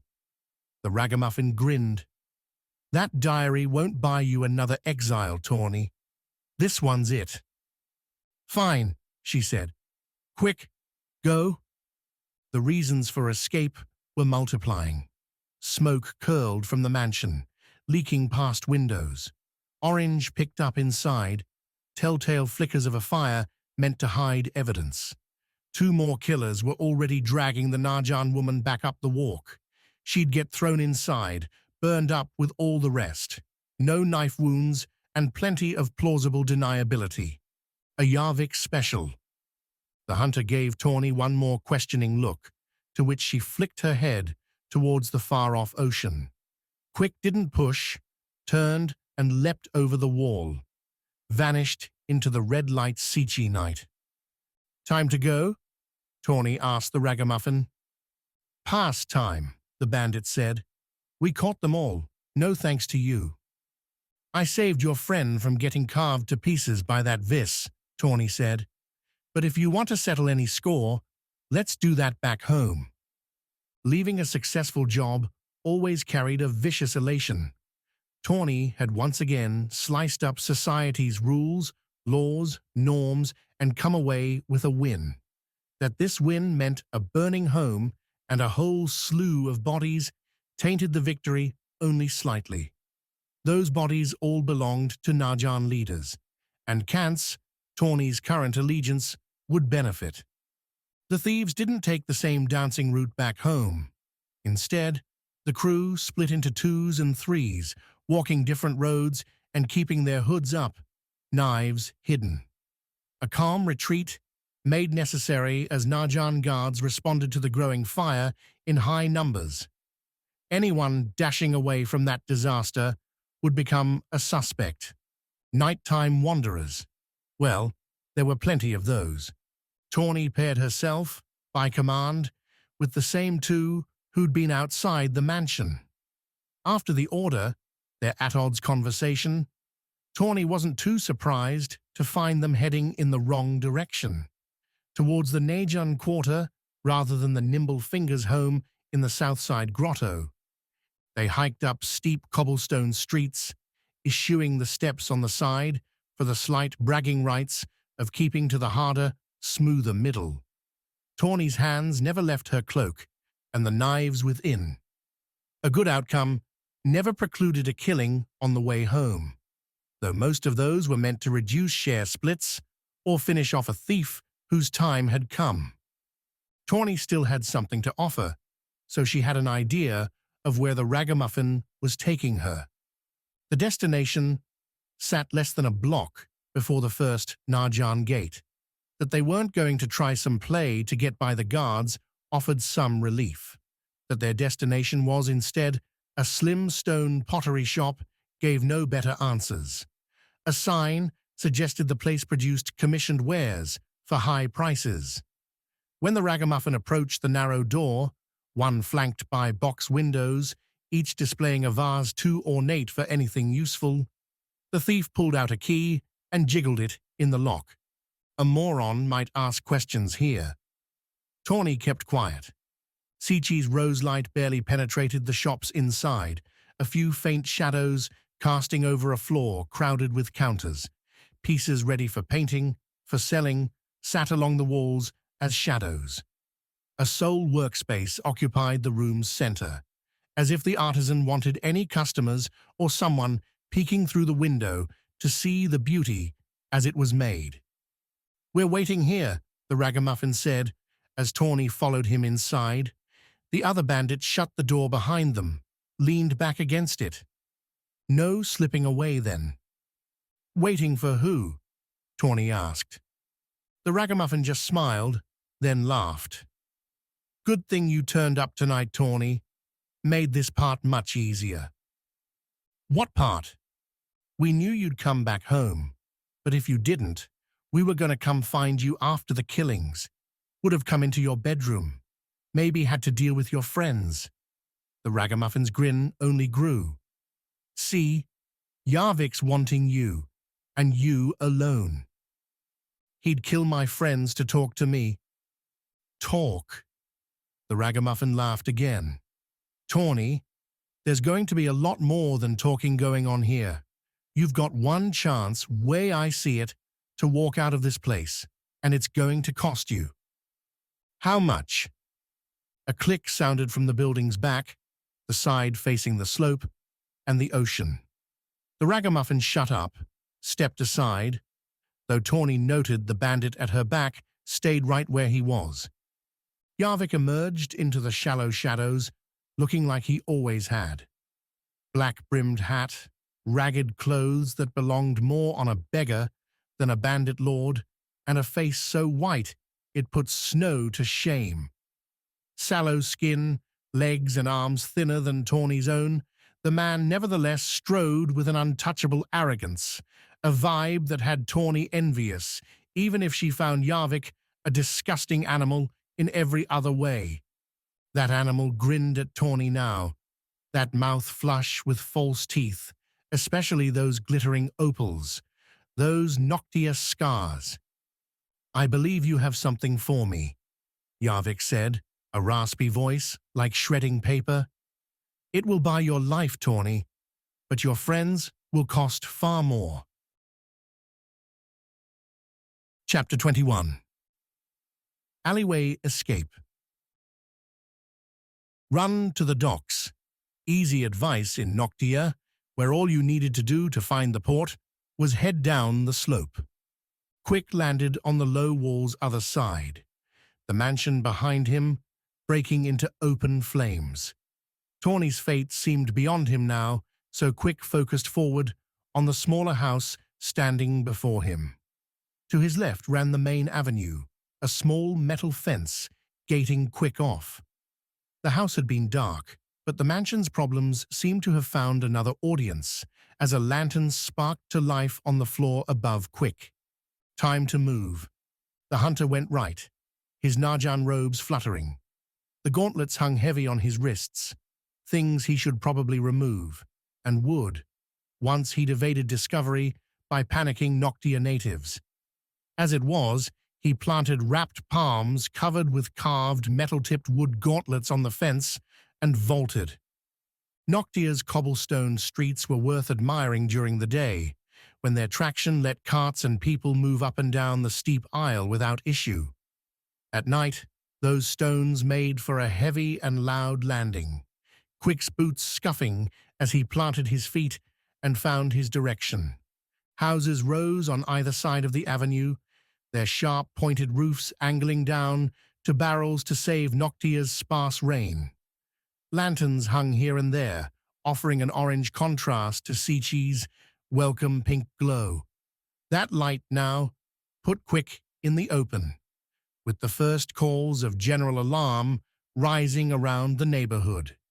Hunting prey in the jungle required a certain sort of stealth. Quick utilized little from that experience here, as he scrambled to undo his gauntlets before the first guards found him. A hard push overcame the tie, linking the gauntlet to his wrist and forearm, dropping one to the street, and a moment later, the other. Quick picked them up, looked down at his robe for a place to put them. Of course, the Najan didn't have massive pockets to hold those gauntlets. Instead, Quick undid the ties, re-wrapped them along his belt, hanging one gauntlet on either side of his waist, and looked up to find a drawn vulge in his chest, a curious Najan guard staring at him. Others, including a fire brigade, ran past, water pails dripping as they went. Soon, they'd find the bodies, and the night wouldn't just be a fiery one. Strange thing to be holding in Noctia, the guard said, as Quick stood up, keeping his hands free. You're wearing Najan robes, but those aren't a Najan's weapons. This, Quick said. Recruited. The Najan frowned. Already bringing you up here? The frown faded to a more pure puzzlement. Haven't heard anything about a Vis division? Nor you boys getting to keep your jungle weapons? Who's your commander? The guard had made a mistake. He'd let the vulge slip aside as he talked, the edge a hair less lethal than it had been a moment ago. The fire brigade continued past, no eyes on Quick. A chance. He'd been in Najan captivity long enough. Bare fist hit the Najan's chin, unprotected by a helmet worn more for image than real defense. The man fell, the vulge going out wide, where a well-placed follow-up kick sent it sliding across the stones. Quick offered nothing more, dashing off along the stones. He cursed that flight a moment later, when the guard, apparently not lost to the world, belted out a bleary alarm. Eyes venturing into the night, curious about the fire, looked Quick's way, rendering any return to a sedate dock descent impossible. Instead, he broke right, leaving the street behind for another back alley. Crated supplies stuffed this one, a curiosity sated by the side door bearing a Sundry Shops decal. Quick tried the door, found it locked. Bash it down? No, the noise would only trap him further. Hey, you! The Najan at the alley's entrance was not the one Quick had laid out, and was not alone. The hunter snarled and stepped right, around more stacked boxes. The stones back here weren't so well laid as those on the street, their corroded pocks scattering dirt as Quick retreated towards the shop's rear. No escape waited there, just a retaining wall, its mortared stones providing support to the house on the shop's backside.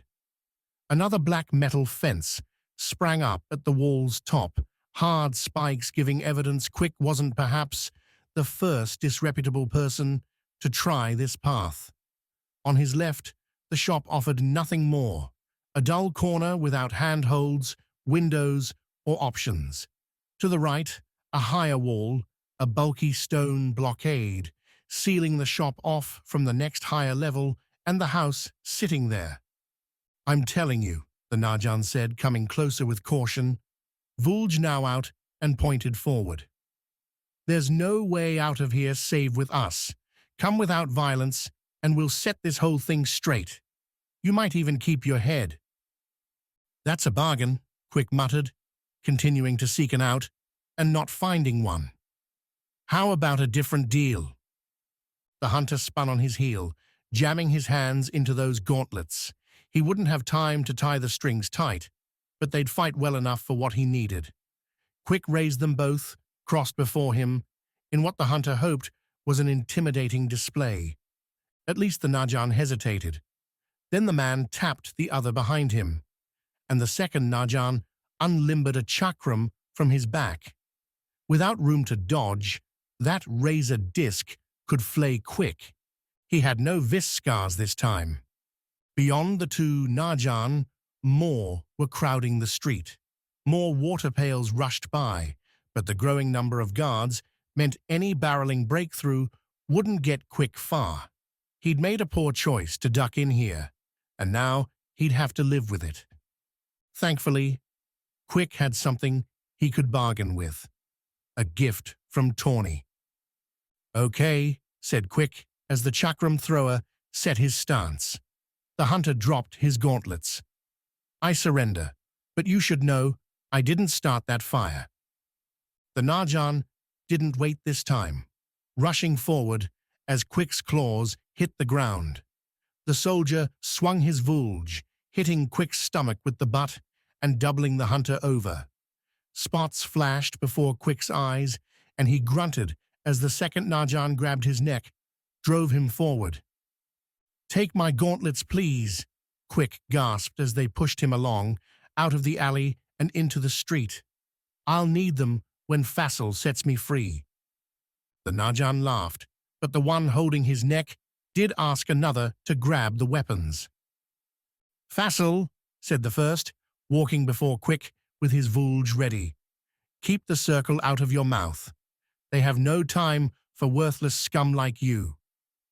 His captor was, unfortunately, right.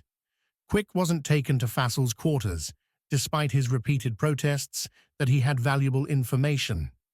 Instead, they stuffed him in a prison tower, locked into a cell with a single narrow slit window to the outside. They took his robe and left Quick with a ratty shift, no blanket, and a straw mat that reeked of mold. The tower sang, despite the late hour, the songs of the other prisoners crying for food, water, or family. The hunter said nothing, only sliding towards the window where the drifting fresh air made the cell bearable, and closed his eyes. Not tonight, maybe, but tomorrow. Fassel or someone close to him would hear Quick's story, and when they did, the hunter would pounce. Parvati had brought Quick here to help her rise. Instead, if not in quite the way she planned, he would ensure Fassel's fall. Chapter 22. At the Peak. A morning spent preparing, an afternoon spent climbing. A classic Kansi day, and one Yujo embraced as the sun slid down the horizon. They'd swapped spires around lunch, taking several gliders through the mountain canyons to Kans's center. The tallest spire on Kans waited there, a gray and white line lunging into the sky. Its cascading cliffs weren't marred by stairs. Visitors had to learn the rope lines, master ice picks, and boots with spikes. A journey meant to teach any renewal what those first conquerors of Kans had to learn. Wax and Yujo would not get that lesson today. The gliders were a shortcut Yujo added on to Annalise's plan.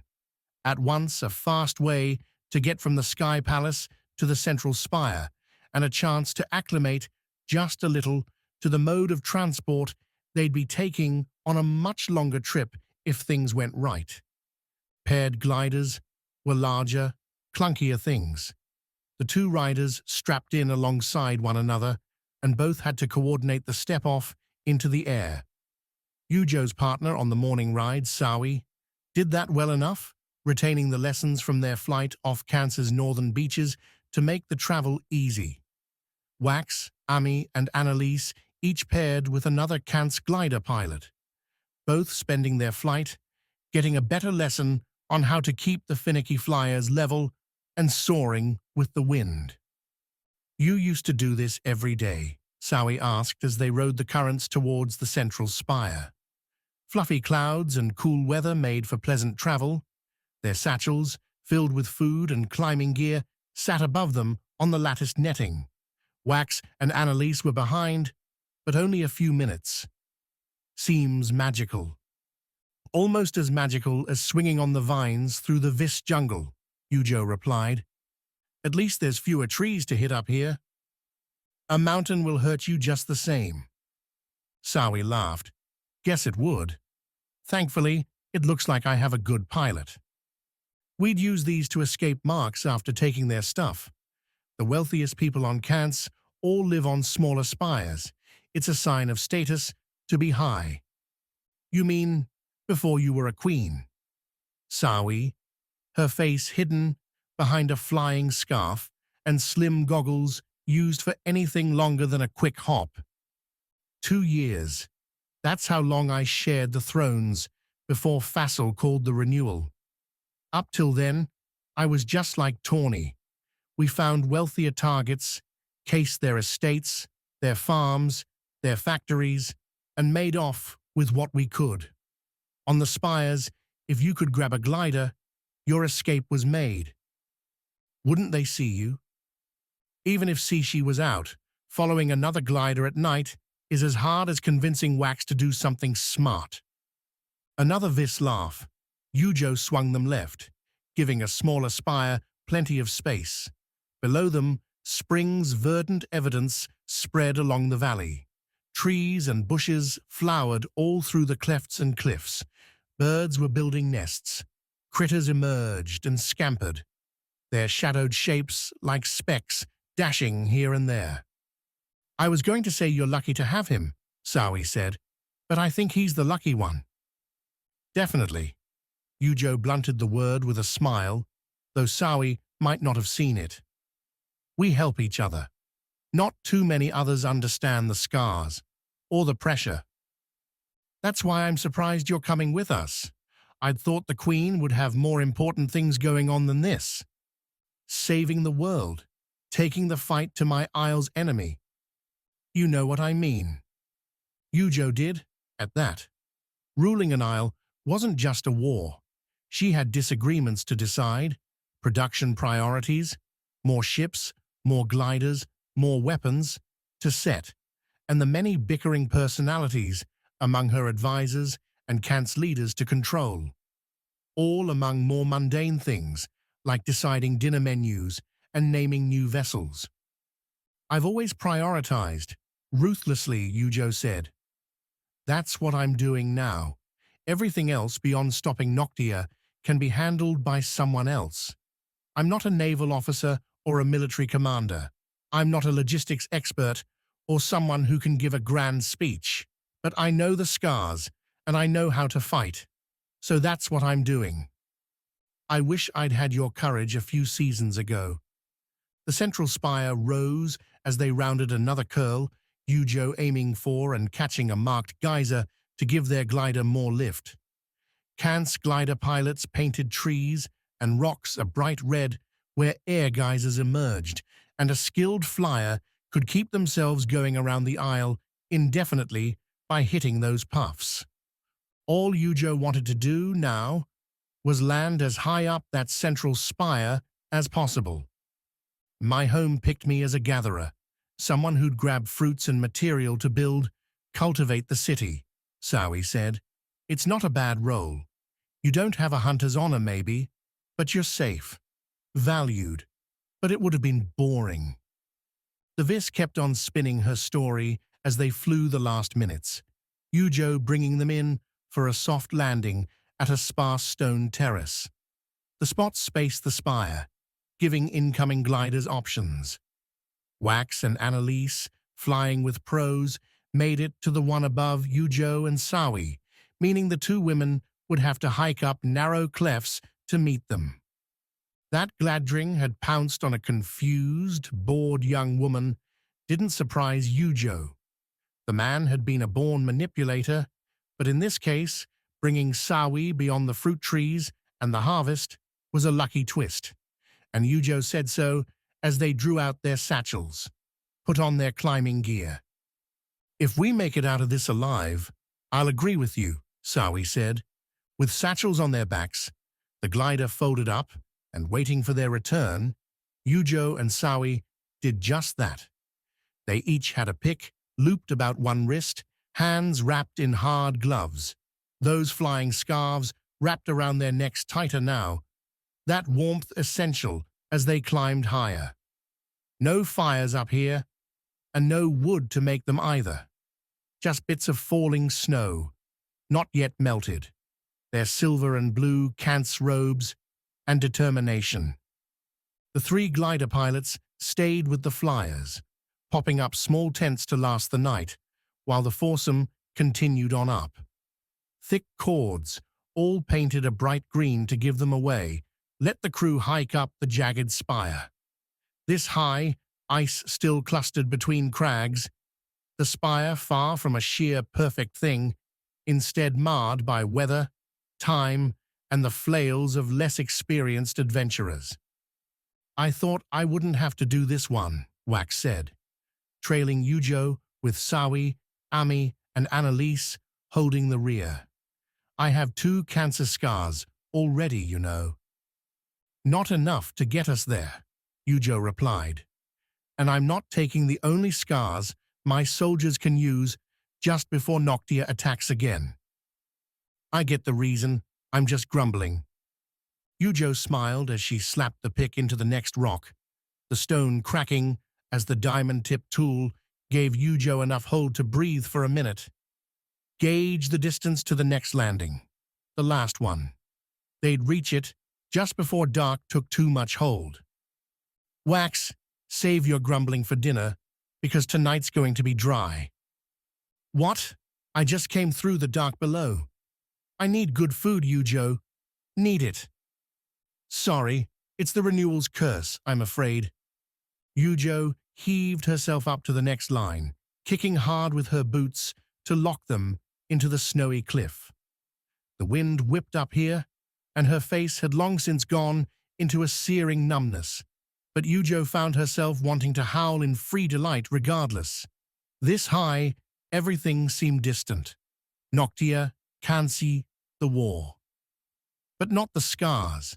They remained, bubbling in her mind as ever. "Don't worry," Yujo said, starting up the next rope line, the last one of the day.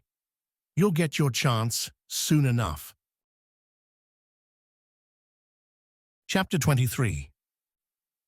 New scars, new ideas.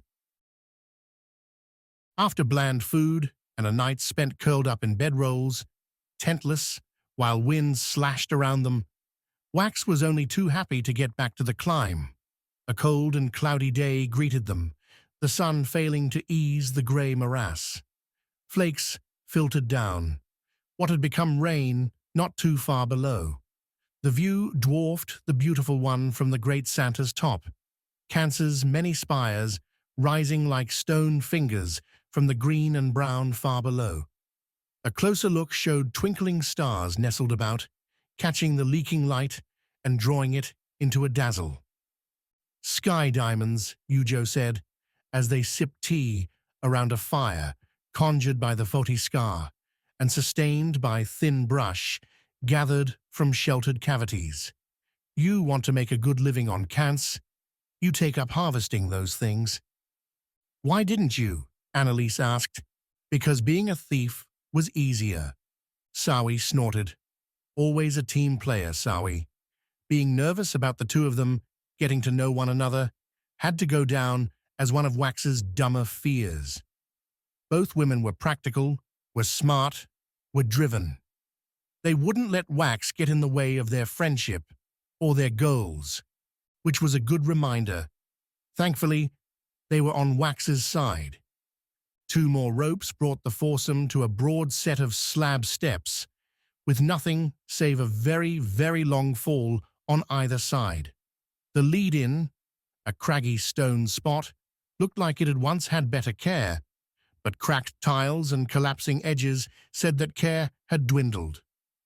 The Najan did what they had to do, and no more, Yujo said, kicking a rogue rock away.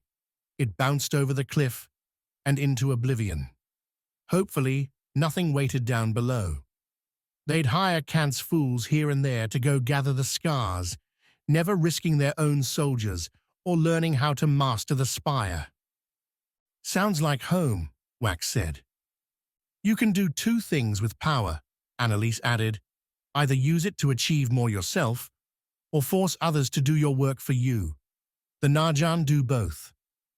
"For now," Ami muttered, "their reckoning is coming soon enough." At the last step, a square stone gate rose, trebling Wax's height, and bordered by stacked grey rocks on either side. The gate's blocks were wind-sheared, smoothed save for flecked lines here and there, hollowed out by the endless gusts. Yujo led them to the gate's shadow before stopping, staring into the swirling blizzard beyond. The weather back on the steps hadn't been so vicious. "We call this the God's Gate," Yujo said. "Beyond here is where Kansei keeps her scars. It's also where renewals get hurt or die. Ready?" With that preamble, Wax said, "How could we not be?" The swirling snow wasn't a blizzard, but a constant shuffling of the flakes, both snow and broken stone, dust, and anything else Kants could catch inside the great bowl at the spire's top. Wax shaded his eyes, protected by gliding goggles, as he peered into the whiteout. Bits clustered in his hair, his robes, his gloves, building up and forcing shakes here and there, lest his living bulwark see him buried. The others were much the same, with Annalise taking a step back into the gate's protection. "I'll wait until you find the path," she yelled over the roaring winds. "Smart move." "Look close and you'll see the stones," Yujo shouted. "There's a path between most. Narrow, but it's there.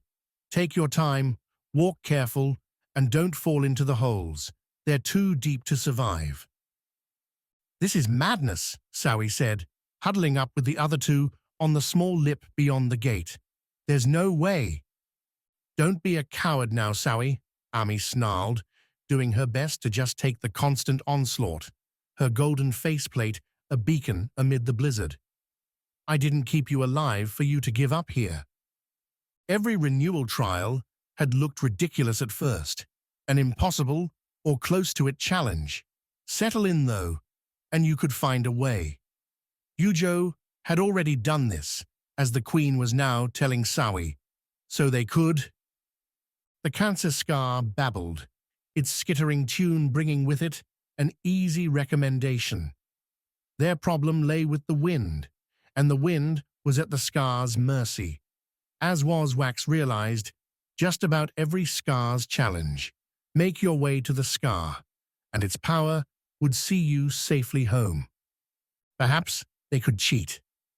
Yujo shifted towards the lip's far side, gauging a first step, when Wax called for her to stop. As the Queen hesitated, Wax let the Kant's Skar breathe. It reached out through his hands, feet, hair, to catch the swirling wind and quiet its bluster. The snow and dust stopped, as if someone had frozen the flakes in time, before they fluttered to the ground. The debris cleared, the bowl revealed its easy secrets, simple lines connecting the rocky, small spires at random, yet making their way, bit by bit, to the bowl's center. "See," Wax said, the cancer Skar continuing to sing in his mind. "Easy." "Brilliant," Annalise muttered, coming up alongside Wax. "But how long can you and the Skar keep this up?" "Let's not find out, shall we?" The Kant's Skars grew on a diamond tree, one jutting up from the bowl's center. Yujo declared it Cancer's Eye, the tree itself, the god's last tear, frozen as it dropped. The Skars dangled from the branches like tiny fruits, enough to pack several small pouches. The quartet plucked the Skars, dropped them inside, and just as Wax was beginning to drag, jogged back along the paths to the God's Gate. Relieving the cancer Skar of its mission brought Wax's own body to a half-life, and he reached out, found Yujo's shoulder to support himself. Sawi yanked some dried fruit from her satchel, handed it to Wax, and, along with some mountain fresh water, the renewal recovered enough stamina to make his way down the steps, the ropes, to their makeshift campsite the night before. They took a long lunch, with Annalise going over the plan's next stage. "You think it's really possible, even with the Skars?" Sawi asked.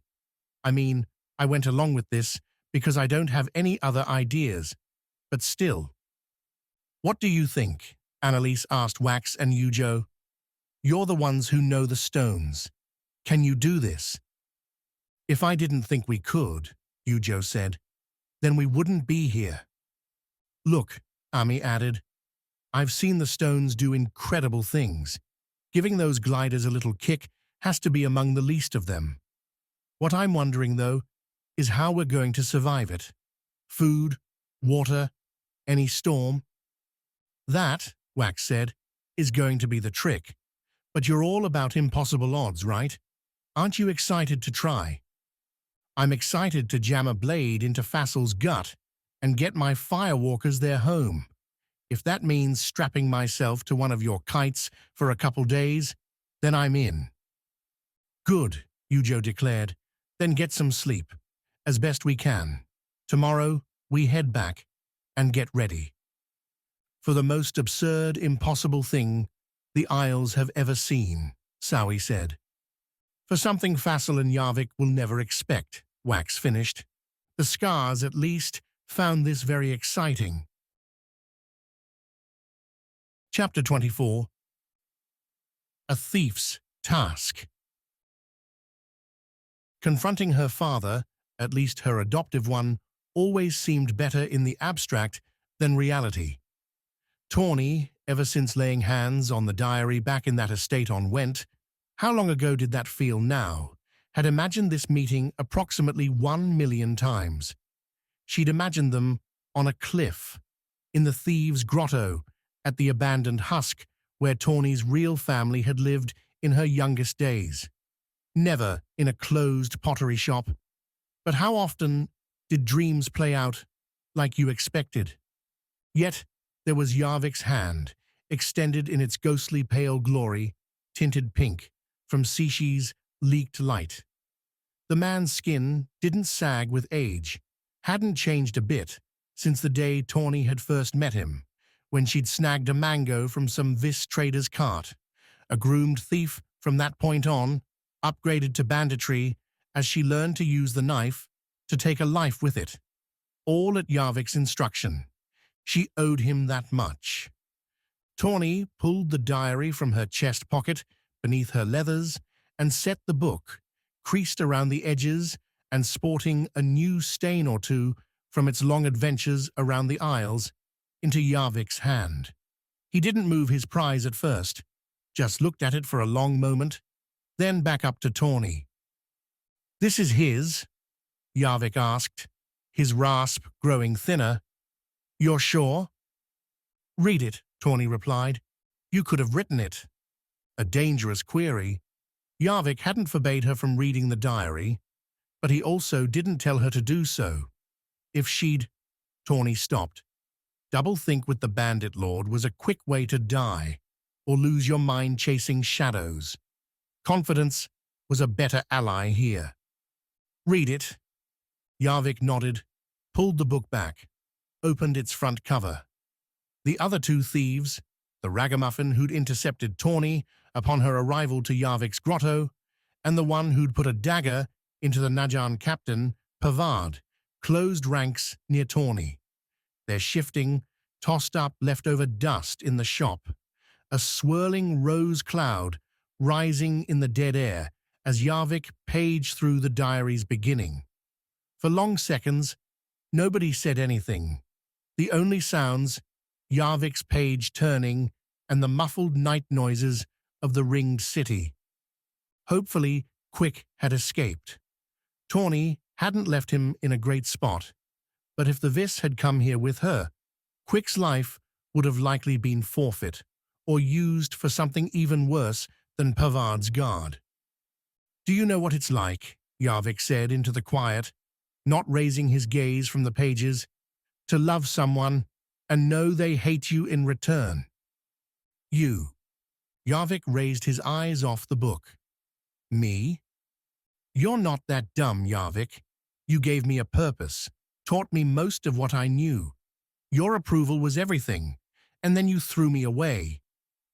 "I didn't throw you away. You failed." "People fail, Yarvik. That doesn't mean you can't give them another chance." "And so I did, when you proved you were worthy of one." The bandit lord fell back to the diary, turned another page before closing it, slipped it inside his own coat pocket. The man had always eschewed the robes and hadn't started wearing them now, despite his Najan position. A shirt, coat, shabby trousers, and a wide hat, all bearing marks of hard work. I've lived longer than a dozen lives, yet I am drawn more to the short one in these pages than my own memories, the bandit lord mused, then nodded at Tawny. Unless you've improved your forgery skills, I believe this is exactly what I asked for. You have my gratitude. Introspection over, Tawny shrugged. He wasn't happy to lose it. I'm sure he wasn't, but I'm happier to have it. Yarvik waved at the two thieves over Tawny's shoulder. You can leave now. Prepare the next part. Well done tonight. Both bandits gave short bows before slipping out the door. No concerns about leaving Yarvik alone with Tawny. They knew he was the deadliest one in the room, and that Tawny knew it too. Come with me, Tawny, Yarvik said, heading towards the shop's rear. I'd like to discuss our relationship a little more. Don't call it that. What? A relationship? Yarvik smiled, a sick, slight turn. If that's what you wish. Taking a dead lantern off a nearby shelf, Yarvik pressed his hand against the glass. A spark appeared from nowhere, catching the wick and lighting the thing. Impossible, unless Yarvik had added more Skars to his arsenal. Tawny didn't ask. Yarvik could have walked in with the lit lantern. That he hadn't meant he wanted Tawny to understand she was even more outclassed than she'd known. The bandit lord led Tawny beyond piled supplies, paints, and customer lists. He located a small stair, heading upward. Climbing the solid steps led to a crowded attic, half filled with what looked like finished works, stuff either yet to sell or waiting for its owner to take possession. Yarvik didn't say a word during the walk, kept his back turned to Tawny the whole way, almost inviting her to try a stab. But Tawny didn't once let her hands drift to her dagger hilts. She'd not come here for suicide. The attic had another pull-down ladder, one Yarvik reached with a slight, undignified hop. With a yank, the ladder came down and opened a small hatch in the roof. He climbed it first, and Tawny followed. Noctia's steep roofs would have made a viewing like this difficult most anywhere, but the potter had put slim, studded boards outside the door, 2 apiece on either side, one for feet, one for sitting. Yarvik took the left, Tawny the right. The ringed city sprawled beneath them, lanterns lit and bustling. Tawny hunted for the mansion they'd just come from, found it by the smoky remnants of a doused fire. A quick response and no spread. Noctia and Najan efficiency at its finest. This man owes me, Yarvik said, but I refuse to take any payment. Instead, I can come here on any evening I ask. It's a relationship that works for us both. What did you do to get him in your debt? A rival sought to undercut my friend's market. I saw to it that those efforts failed. Killed him in his sleep or something? Yarvik, arms folded, chuckled. No, I gave the rival a better location in the city's southern side. The pottery there is more for real uses than for decoration, but his business thrives, and Noctia is better for it. You're a regular hero, Yarvik. I am what this city, this isle needs, Tawny. I'm not corrupted by life's short length or a need for treasure. I seek to elevate those who deserve it and help those who need it. By slitting throats and robbing the wealthy. You're not half bad at either of those things. Didn't say I was. Just not sure I agree that your methods are all noble. Yes, and I'm sure plenty will say my intentions do not excuse my tactics or some such nonsense, but I didn't bring you up here to litigate my life. Yarvik swept a hand across the view. I understand you have a new master. Yarvik clearly knew already, so Tawny told him about Yujo, about Wax, the peace mission, to Fassel. Through it all, Yarvik nodded here and there, otherwise kept quiet until she finished. Then I would ask you a favor, Yarvik said. When Fassel is out of the way, I will accept Cancer's peace offering. We will recall the Najan forces from all the isles. They will be disbanded. Disbanded? We are changing the world. Better to begin fresh than keep the rot around. We culled much of it tonight. I will lead Noctia beneath a new banner. The other isles will do as they wish. Tawny narrowed her eyes. As they wish. That's not like you. Everyone can change, Tawny, even those as old as I am. Okay, but you haven't actually told me the favor yet. When the time comes, I do not expect the Najan to give up quietly, even if Fassel is removed. Your friend, the one who, like me, evades death, take the Skars. Hold them until the revolution is complete. Those stones are the one thing that could ruin us. Yarvik gave Tawny a soft stare, almost loving, if the man were capable of such a thing. Will you do this? For me? For the Isles? Chapter 25. Interrogation. At some point, Quick must have fallen asleep, because a woman shrouded in a Najan robe sat across from him now. She watched him, a wax tablet in her hands, a ready charcoal pen. Despite being in a cell, the barred door behind her was shut, with a man Quick's size, who'd just socked a guard on his way to getting captured. Her sunk shoulders and soft smile suggested fear was far away.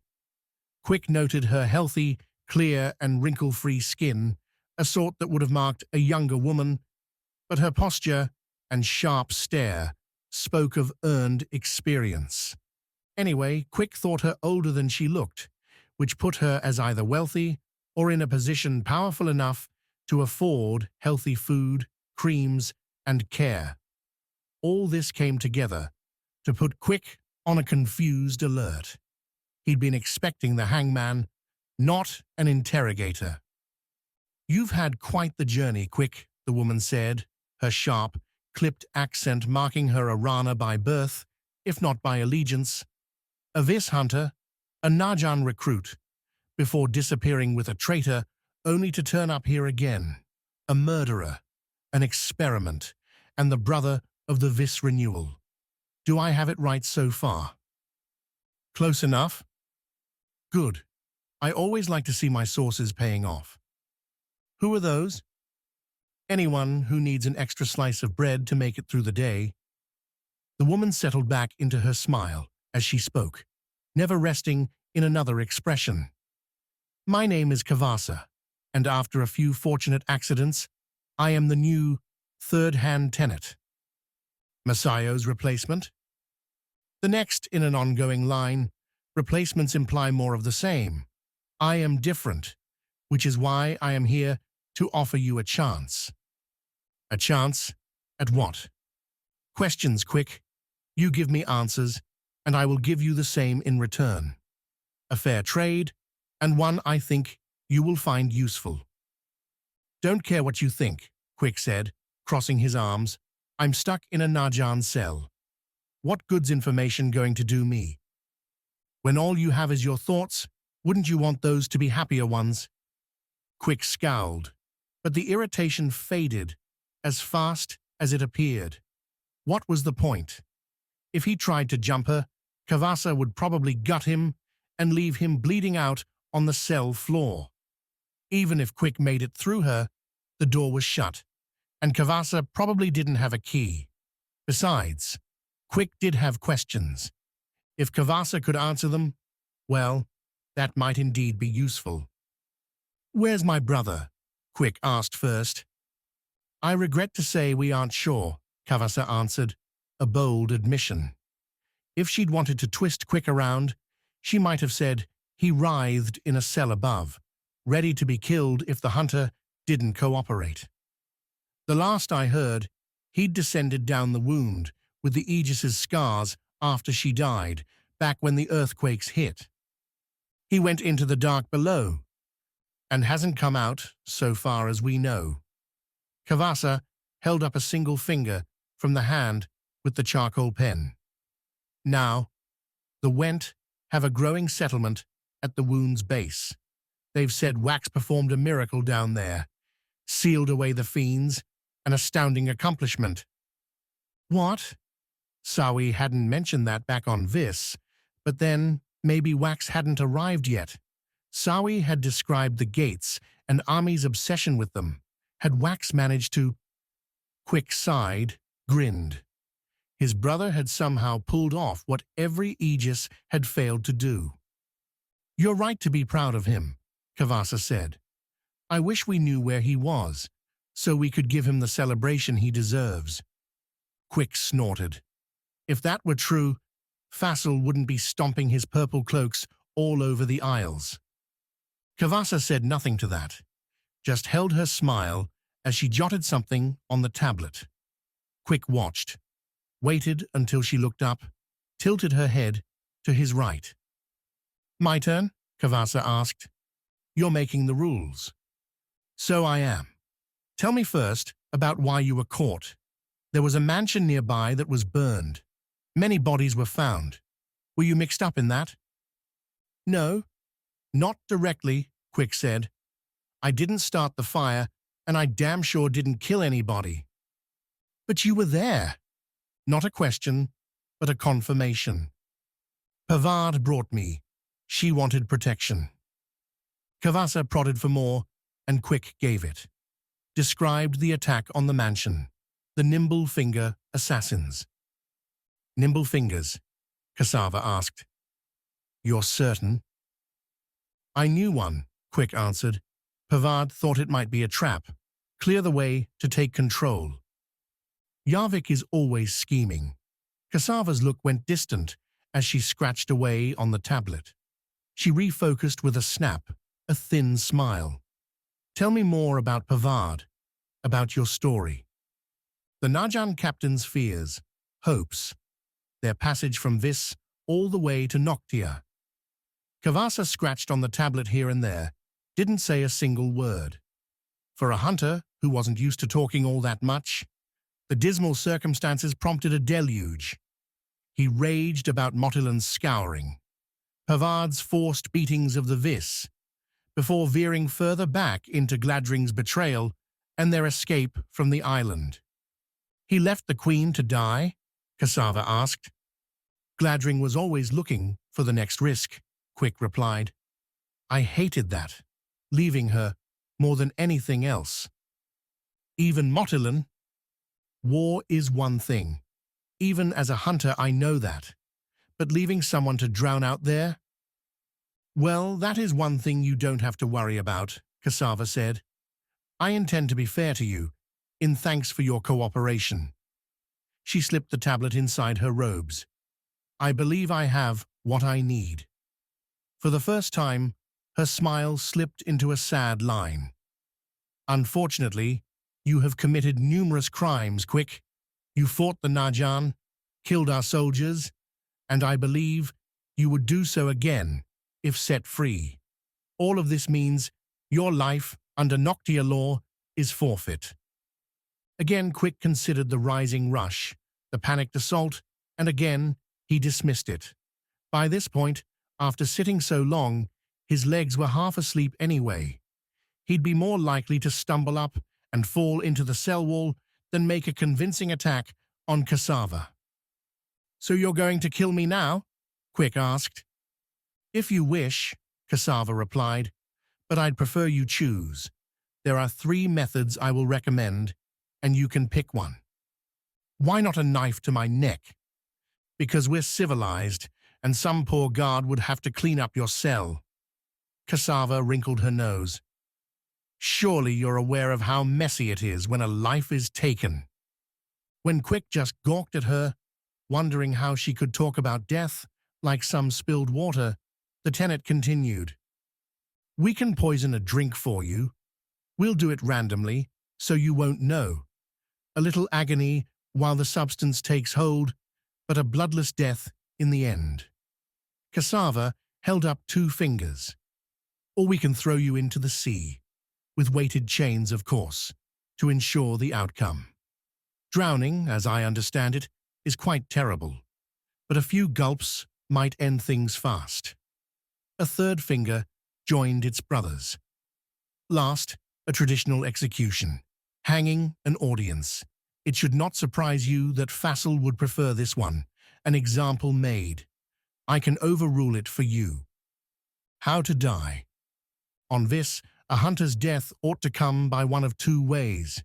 If you still had the strength, the best was to set off into the jungle at your twilight, alone in search of one last quarry.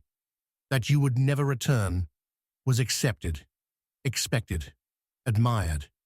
The other, if disease or wounds took their toll, was to drink a particular mixture that would put you to sleep, never to wake. You took those final sips surrounded by family and friends. If Quick could have neither of those, then he would stand for his isle, a mark of independence, courage. "Give me the rope," Quick said. Cassava nodded. Any surprise at the hunter's choice? Well hidden. As it stands, you're not the only prisoner awaiting an end to their life, Cassava said, standing. Tomorrow morning, you will find your end, Quick. I hope it is a peaceful one. The tenant pushed open the cell door, not locked after all, a detail that made Quick twitch before slipping out and locking it behind her. Cassava didn't look back at the hunter as she walked away, and without her conversation, the prison's desperate song, its shouts and clamors, conquered the quiet. Chapter 26. Flight Preparation. The captain did not want the responsibility. Yujo hadn't ever seen such a mix of fear and disgust as when she laid the burden on Narrow's capable shoulders. He waved his hands about the empty throne room, save Livier watching near the entry, and complained about the names he didn't know, the policies he didn't understand, the power he would have to wield. "And you think I did?" Yujo said, stopping the mania in full swing. "When the Queen put the crown on my head, I was much younger than you, with a life spent stealing food from wealthier houses. Yet, I'm still here. You did so well the old Queen tried to have you killed. She had other reasons. Wrong ones, but reasons." Yujo grinned. "Don't worry, Narrow. Someone will be trying to kill you too. Many someones. Even better." The captain looked between the thrones as if he might try a leap through the windows. "Something better attempted, with a cancer Skar at your disposal than without. Why me, when there are more experienced officers? When you have, at my last count, 1,000 advisors here willing to take the reins?" "Two reasons," Yujo said. "First, because I know and trust you more than the older admirals. They worked for my predecessor. You work for me. Second, because you don't want this. That's a good thing. A very good thing, because you'll give it back when I return." Narrow squinted at her. "You haven't even told me where you're going." "You don't need to know, especially if the Narjan prove themselves more capable than you, an outcome I hope doesn't come to pass." Narrow, sensing his imminent defeat, dropped the defense, sagged before his trained spine found itself, and he straightened, bowed. "As you wish, my queen. When will the operation begin?" "Tomorrow," Yujo said. "You will join me for the morning address, when I will cede power to you. Then cancer will be yours. Until your return." Yujo nodded, dismissed the captain. When he'd left, throwing only 2 looks back in search of a prank, a joke, a resolution that had all been a misunderstanding, Livier replaced Narrow before Yujo's throne. "The missives have been delivered," Livier stated. "None have been rejected. My friends gather, the other isles are feeling Narjan pressure and finding it not to their liking." "Good. If this doesn't work, then perhaps Kance won't stand alone." "Just what are you planning, Yujo?" That depends, Livier, Yujo said, her icy eyes locking on the assassin. Are you willing to come along? The assassin, green around the edges, stared off the terrace's edge in resolute silence. Their glider had been packed, prepped. Spares for just about everything hung in lumps around the massive wings, meant for aisle-wide mail runs and urgent deliveries. The big haulers were as sturdy a construct as Kants knew how to make, and Yujo was going to test them well beyond their limits. Around their level of the Sky Palace, near its absolute top, were two other terraces, dominated in much the same way as this one. Two nervous flyers, a huge glider, and a collection of Kansi Skars, among other supplies. Yujo had checked the list, the packed satchels tied to the glider's thin wood and metal membranes. Foti supplied that last bit, a newer technique that had let those gliders go from flimsy flyers to sturdy craft with endless utility. Those lava-sucking smiths promised amazing results. If they didn't deliver, Yujo and Livier would be very, very dead. Saying your last prayers? Yujo asked the assassin, putting on her goggles, the flight cap.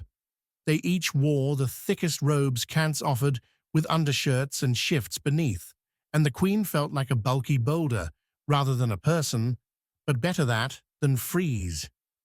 Is Kants listening? I hope so, Livier said, continuing to look into the early morning light.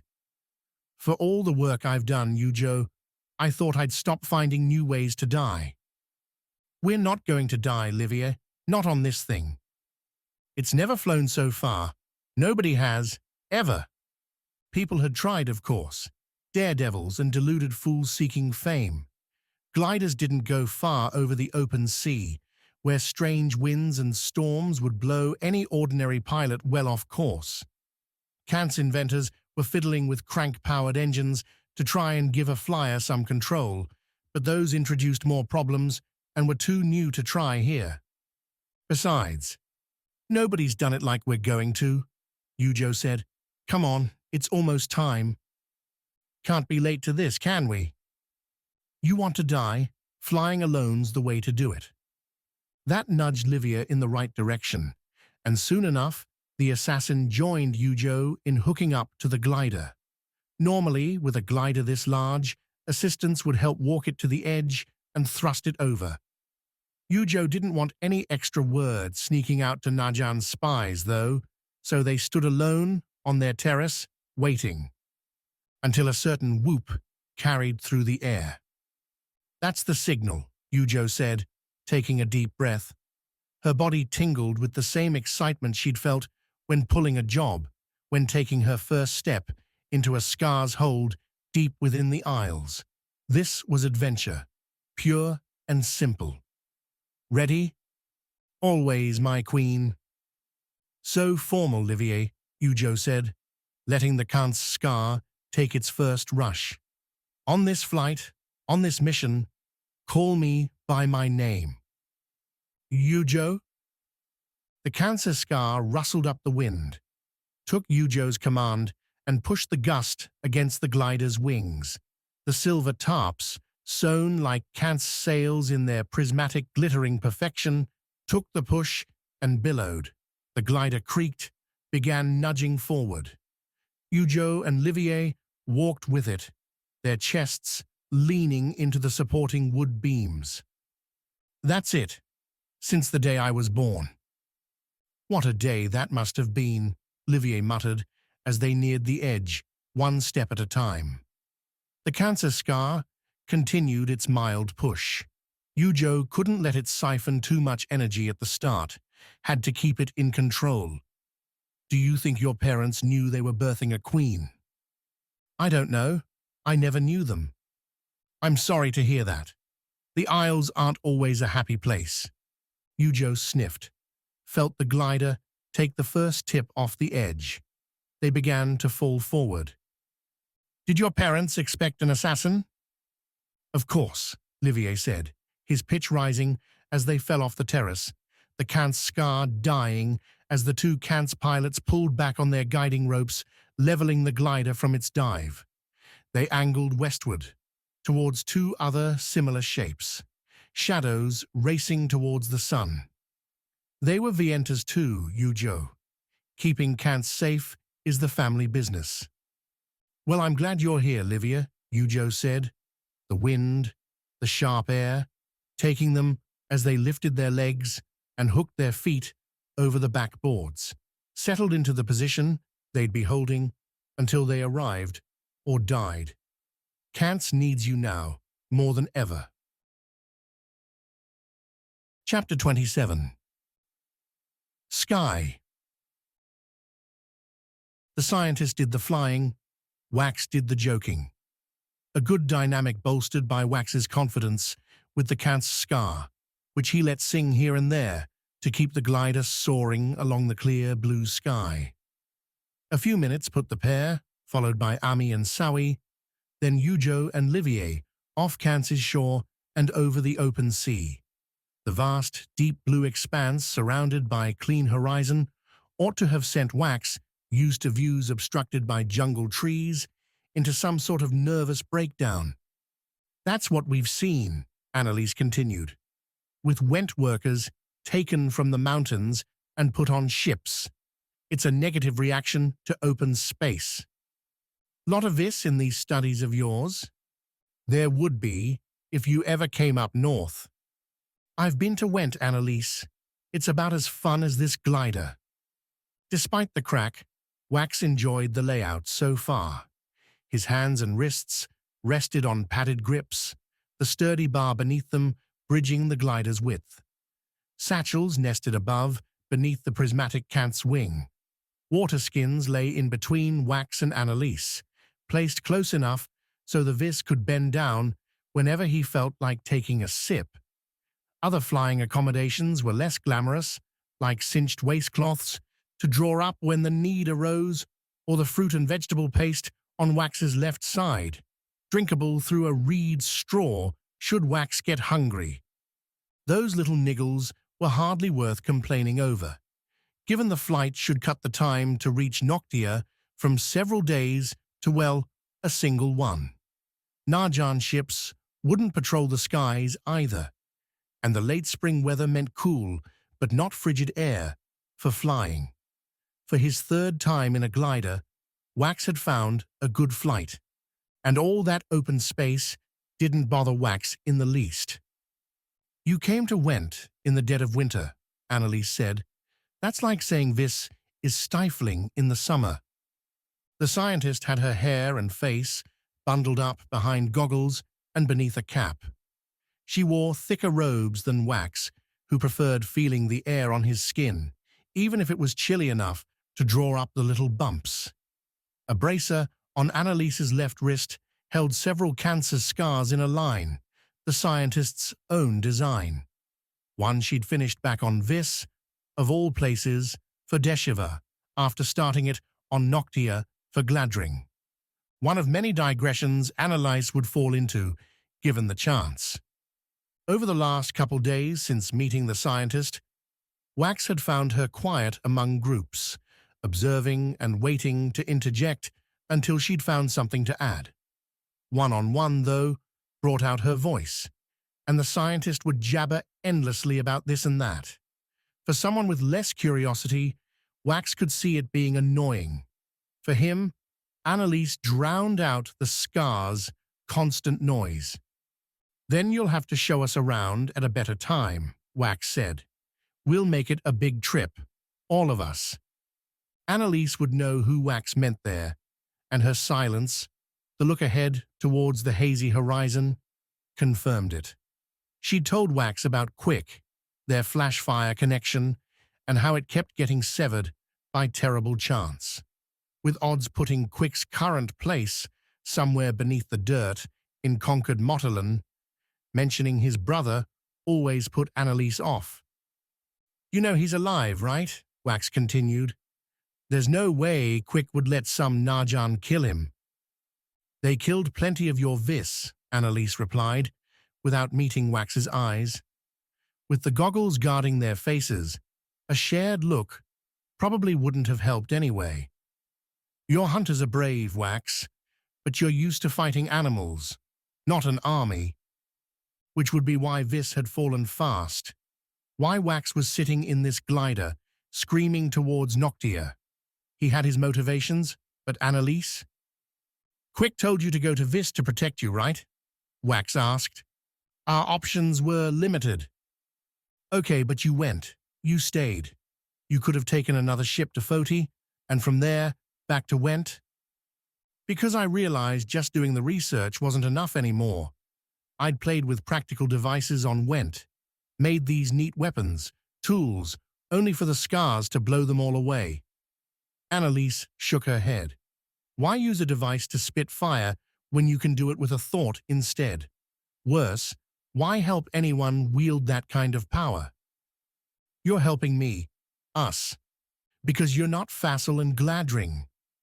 Annalise shifted, now looked at Wax through those glass lenses, settled in wood frames, wrapped with a ribbon around her ears. You're trying to help the Isles. If that changes, I'll stop helping you too. Guess that's one more reason to avoid going all evil. A laugh, then a frown. Be careful with that word, Wax. Gladring thought he was saving the Isles, and I'd bet he believed that to the very end. Facile might too. Grand labels confuse things. Remove the emotion, look at the data. Like a scientist, guess I shouldn't be surprised. We are the best, Wax. The gliders carried on through the morning, quiet and constant in their progress. They navigated by the sun, pitching its place on the west and north as a guide to Noctia. Annalise handled that job, every so often tilting the glider's nose up to reset their position. Wax would dip into the Kant's Skar, send a gust up, then they'd reorient. I'd say it's a good pace, Annalise said, after the latest correction, but it's hard to tell how fast we're going. The ocean's not a static measure. The ships are, though. The vessels had been dwindling as they left Kant's further and further behind, yet from those early tracks, Annalise had estimated their speed as almost 10 times as fast as the sailing ships. More than fast enough to make the journey to Noctia in a day, but when on the day they'd actually arrive was the real question. Nobody wanted to fly at night, when clouds or Sichi laying low might mean drifting over Noctia entirely. That was then. This is now, the scientist said. We're not being pulled by an ox, but pushed by the wind. It's not dependable. That's why we have the Skars. Annalise flicked her head back, and Wax looked over his shoulder at the trailing gliders. So far, they'd all stayed close together, kept at about the same altitude. When Wax used the Kant's Skar to give their glider a boost, the others noticed and did the same. You're worried, Wax said. Why? I've been playing with Skars for seasons now. So has you, Joe. You taught Ami and Sawi yourself. We're the best on the Isles at this. I hope you're right. On the Isles, sailing routes tracked the wind's general direction. From Foti, you could sail easily eastward by cutting along Noctia's southern coast. Journeying back with any speed meant following Vis's lines in the opposite direction, dashing north once you'd hit your mark. Annalise had explained all this while outlining the risks as they were attempting to cross the west to east winds in their direct shot to Noctia. When those winds would hit, if they would, was anyone's guess.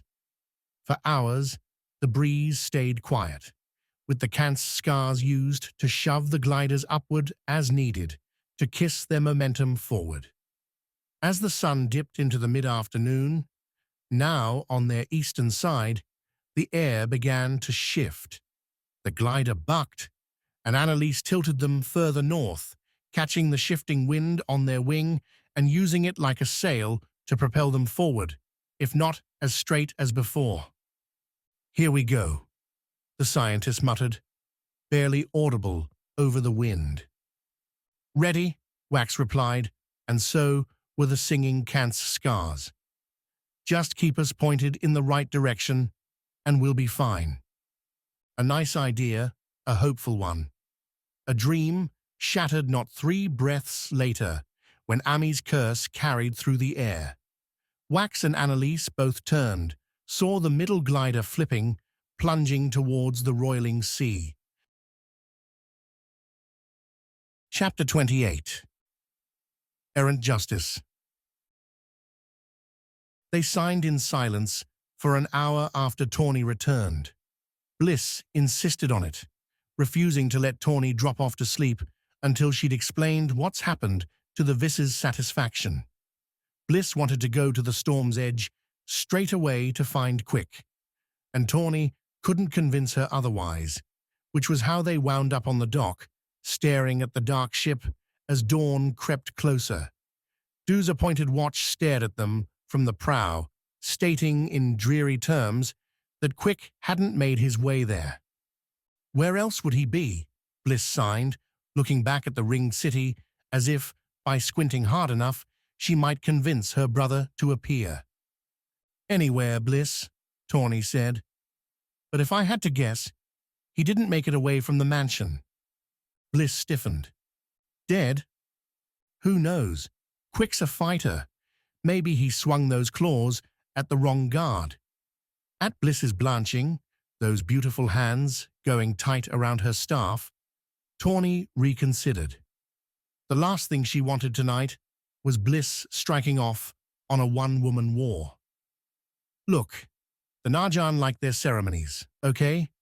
Fassel wants his opponents and his friends to know when he's caught an enemy. If Quick's not here, he's probably in a Narjan's cell or getting interrogated about who started the killings. Won't that lead them to you? Me? Tawny laughed, gave Bliss a gentle push back down the dock. If they didn't dally, the bandit might get an hour or 2 of sleep yet. The energy from all the action was wearing down, and Tawny did not want to face the day so exhausted. Yarvik strung this whole thing together. If Quick's in the Narjan compound, you can bet Yarvik's controlling who's interrogating him. He'll keep Quick from getting into too much trouble. Why? Why what? Why would Yarvik care about Quick? He wouldn't, but...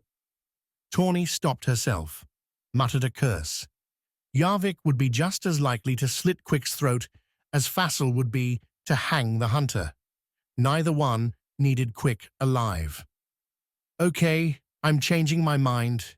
Your brother's probably in trouble. Then we have to find him. Way back, in Foti's lava-blasted wastes, Quick had done his damn best to drive Tawny and Bliss apart. The Viss had wanted Tawny tossed out, executed by Pavard and her Narjan crew. That gap hadn't really healed, though Rana had served to patch it. Now Quick was getting the treatment he'd hoped for Tawny, and the bandit was supposed to care, supposed to throw herself and Bliss into harm's way, just for Bliss's brother. Her brother. Tawny spat another curse. A better one. Svardir didn't like how a prison break would reflect on their peace agreement.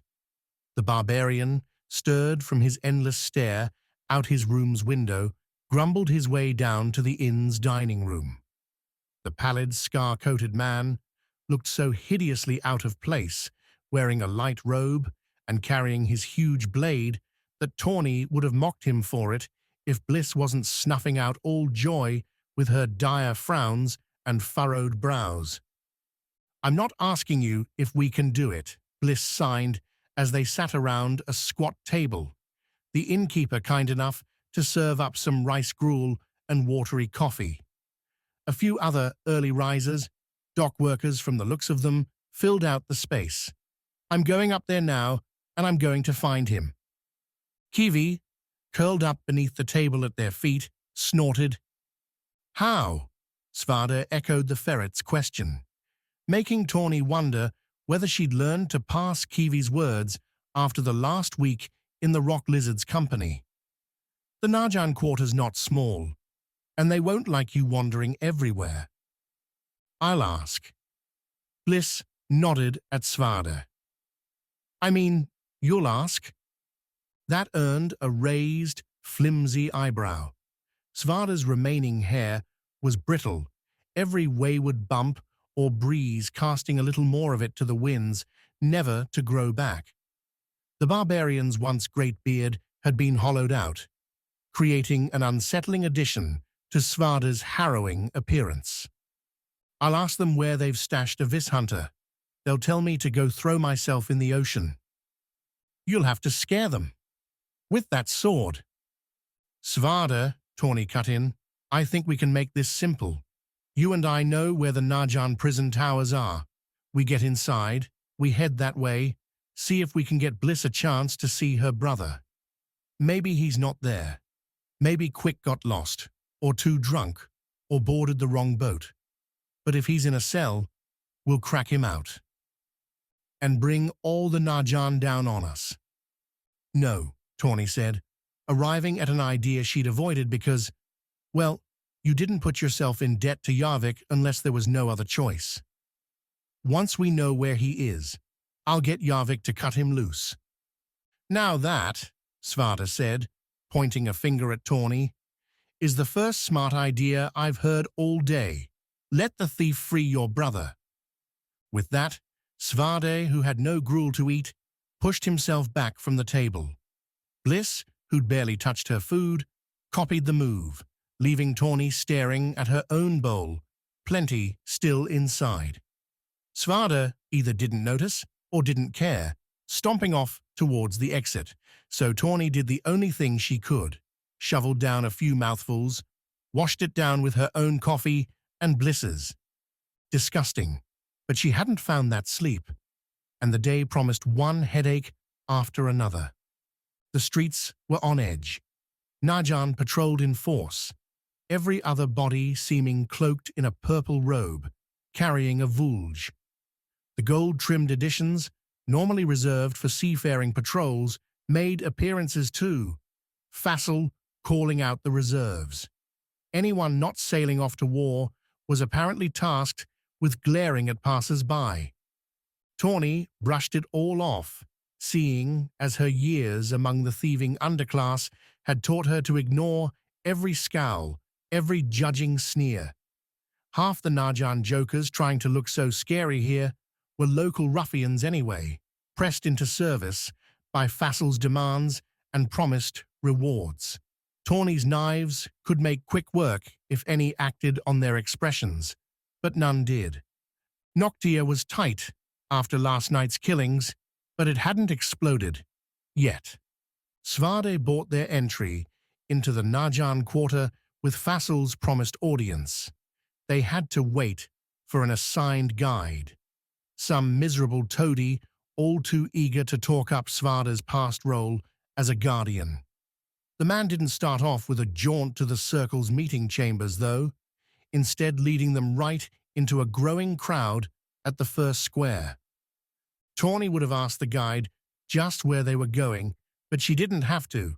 The gallows stood tall over the heads before her, wood painted black, with 5 nooses hanging in a line, drew the eyes well enough. A hanging, Bliss signed as the crowd squeezed them in, though Svarda and Kiwi found themselves with breathing room, courtesy of the barbarian's blade. Noctia does this still. It's a show, remember? Fassel wants his enemies to know this could happen to them, Tawny said, folding her arms. Gruesome crap. A bell chimed the hour, and with it, the crowd shifted. Tawny rose up on her tiptoes, caught a line coming in from the right. 5 hooded forms, ropes tying their wrists. Najan voices rose, jeers coupled with angry, bitter invective. Hate, Tawny realized, came from the idea these 5 must have done last night's murdering. Yarvik's ambush had slain some of the Najan's most loved leaders. Not surprising, the chosen scapegoats would get a traitor's treatment.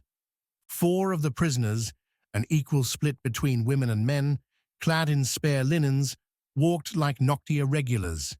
Patsies thrown to their death by Yarvik, or perhaps Fassel, upgrading more minor sentences to capital ones. So far as Tawny knew, so far as she believed, the nimble fingers had escaped last night without a loss. Then again, killing someone in revenge for another's crime was a tried and true Najan staple. The fifth, though, caught Tawny's breath. The thin clothes had no sleeves, did nothing to hide the tattoos running down Quick's muscled arms. When Tawny felt Bliss's hand grab her wrist, she knew Bliss had seen them too. And no sister would let her brother hang, especially not Bliss. "We fight," Bliss signed, clear enough for Svada to see it too. And while the barbarian wasn't an expert on Bliss's hand signals, her expression made it clear enough. "Guessing Kantz isn't getting its piece then," Svada muttered. "What's that?" their guide asked. "My friend," Svada said, putting his offhand on the small man's shoulder. "I suggest you leave. This square is about to become a very bad place to be." Chapter 29. A hanging. The Najan didn't give Quick breakfast, nothing more than water, served with a remark about wasting resources on the dead. The hunter hadn't slept, just rotated between the thin straw and the floor all through the night. He'd expected another visitor, maybe even Fassel, coming to gloat or press for more information, but nobody arrived. The shouts, the laughter, the slap as the guards at the cell block's end played their cards were the only sounds keeping him company. A man might go mad left to that for long. So when they came to put the hood over Quick, to change him to a clean linen shift, Quick accepted their ministrations without remark, with relief. Less so were the ropes tied around his hands and shoved into his mouth. Another set around his feet, forcing a shuffle. No running, no last words, no chance to call out some martyring anthem. Quick would die silent, still, and in the dark. His feet, bare, and his ears gave the hunter some idea of where he was. The tower's stone gave way to the street's cobbles. Prisoner laments morphed into a crowd's curiosity, a few jeers mixed in, though the early hour screened the more violent of the bunch. The Najan guiding him, and several others, claimed their morning execution was a blessing, that things tended to get worse as the day went on. Dying with stale beer and rotten tomatoes on you is as bad as it gets, one guard, suffused with an endless supply of joviality, noted as they approached a square, given away by the growing vocal throng. Quick considered the man's words, wondered what charmed life the Najan had led to put misery's apex with a little wet and some vegetable stain. The Vis had seen a village torn apart by the fiends, poor people shredded in their homes, the streets. He'd witnessed the Rana outpost, the bubble fiend's acid spray melting skin. A hanging might not be pleasant, but it would be fast and final. As deaths went in the aisles, this ranked far from the worst. The hunter, though, refused to let his last thoughts be so morbid.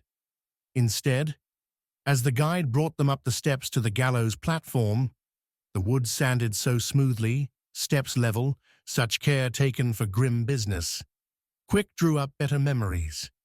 Like when his father, before a love of food dragged away the ability, taught Quick how to swing on a vine. A cool day, climbing the tree, walking out on a branch. Thick ferns blanketed the ground, planted and grown to give young Vis a safe spot to practice. Fat vines hung, and Quick's father grabbed one, brought it over to Quick, showed the young hunter where to grab it and how to release it. That same day, Quick had received his first Vis rope too, with the claw catcher on the end. A happy day, followed by so many more. "Here we have a traitor," the guide's voice rang out, drawing Quick back to the present. Though Quick couldn't see the man, he must have been standing not a stride away. Once a Najan recruit, this man put his isle before all of us. He murdered a tenet, slaughtered our brave soldiers in cowardly ambushes. Death is the least this one deserves, but as he has begged for mercy and asked forgiveness, we will show the Najan can be kind. Death, but not torture, not starvation or whipping. The circle demands we pay for our crimes, but they are not monsters. Throughout the man's speech, the crowd's noise rose and fell. When he finished, the man went on to the next. Quick counted 5 victims, his own place third among them. The others didn't have their crimes specified. Like Quick, they were declared traitors, thieves, and killers. Their sentences declared merciful in light of their grievous offenses. What Quick's fellow prisoners felt about their fates went unknown. The ropes gagging their mouths were tight enough to muffle speech, loose enough to let Quick breathe, though his spit had soaked the coil, and the dripping back into his mouth made the hunter cough. Not a dignified way to face his last moments. But then, Quick didn't want to face his final moments. Not now, not ever. The same fear that had gripped him on the cliff over Mottolin rushed back, a cold grip on his gut, his lungs. Despite the gag, Quick tried to shout, a wordless moan dying against the crowd's anticipatory roar. The hunter worked his wrists against the ropes, tried to squeeze his hands through, but the Najan did their jobs well. Cuts and sores were all Quick earned for his efforts. The Najan strode before Quick, walking along the gallows, while another soldier came behind, tying the nooses into place. When Quick heard footsteps in front, he lunged, a frantic headbutt met with a calm hand, pushing him back into place. The crowd roared. He tried the reverse when the other Najan came to set the rope around his neck. Found a strong hand catching Quick again, holding him still. Die with some honor, jungle dweller, hissed the Najan. What did honor matter now? The noose scratched Quick's neck, dry and tight. The hunter had no doubt it would hold, and he fought harder, earning nothing for it. He gasped, breathing fast. Quick still had too much to do, too many promises left unfulfilled. He'd told Wax he would get the Najan behind his brother, and how badly had Quick failed at that? To die with that as his legacy? A click, a shunt, as the Najan pulled the lever. The gallows shook, the trapdoors beneath their feet dropping away. Quick tried to spread his legs, find a grip on the sides, caught nothing but air. The noose pressed up on his neck as his weight bore down.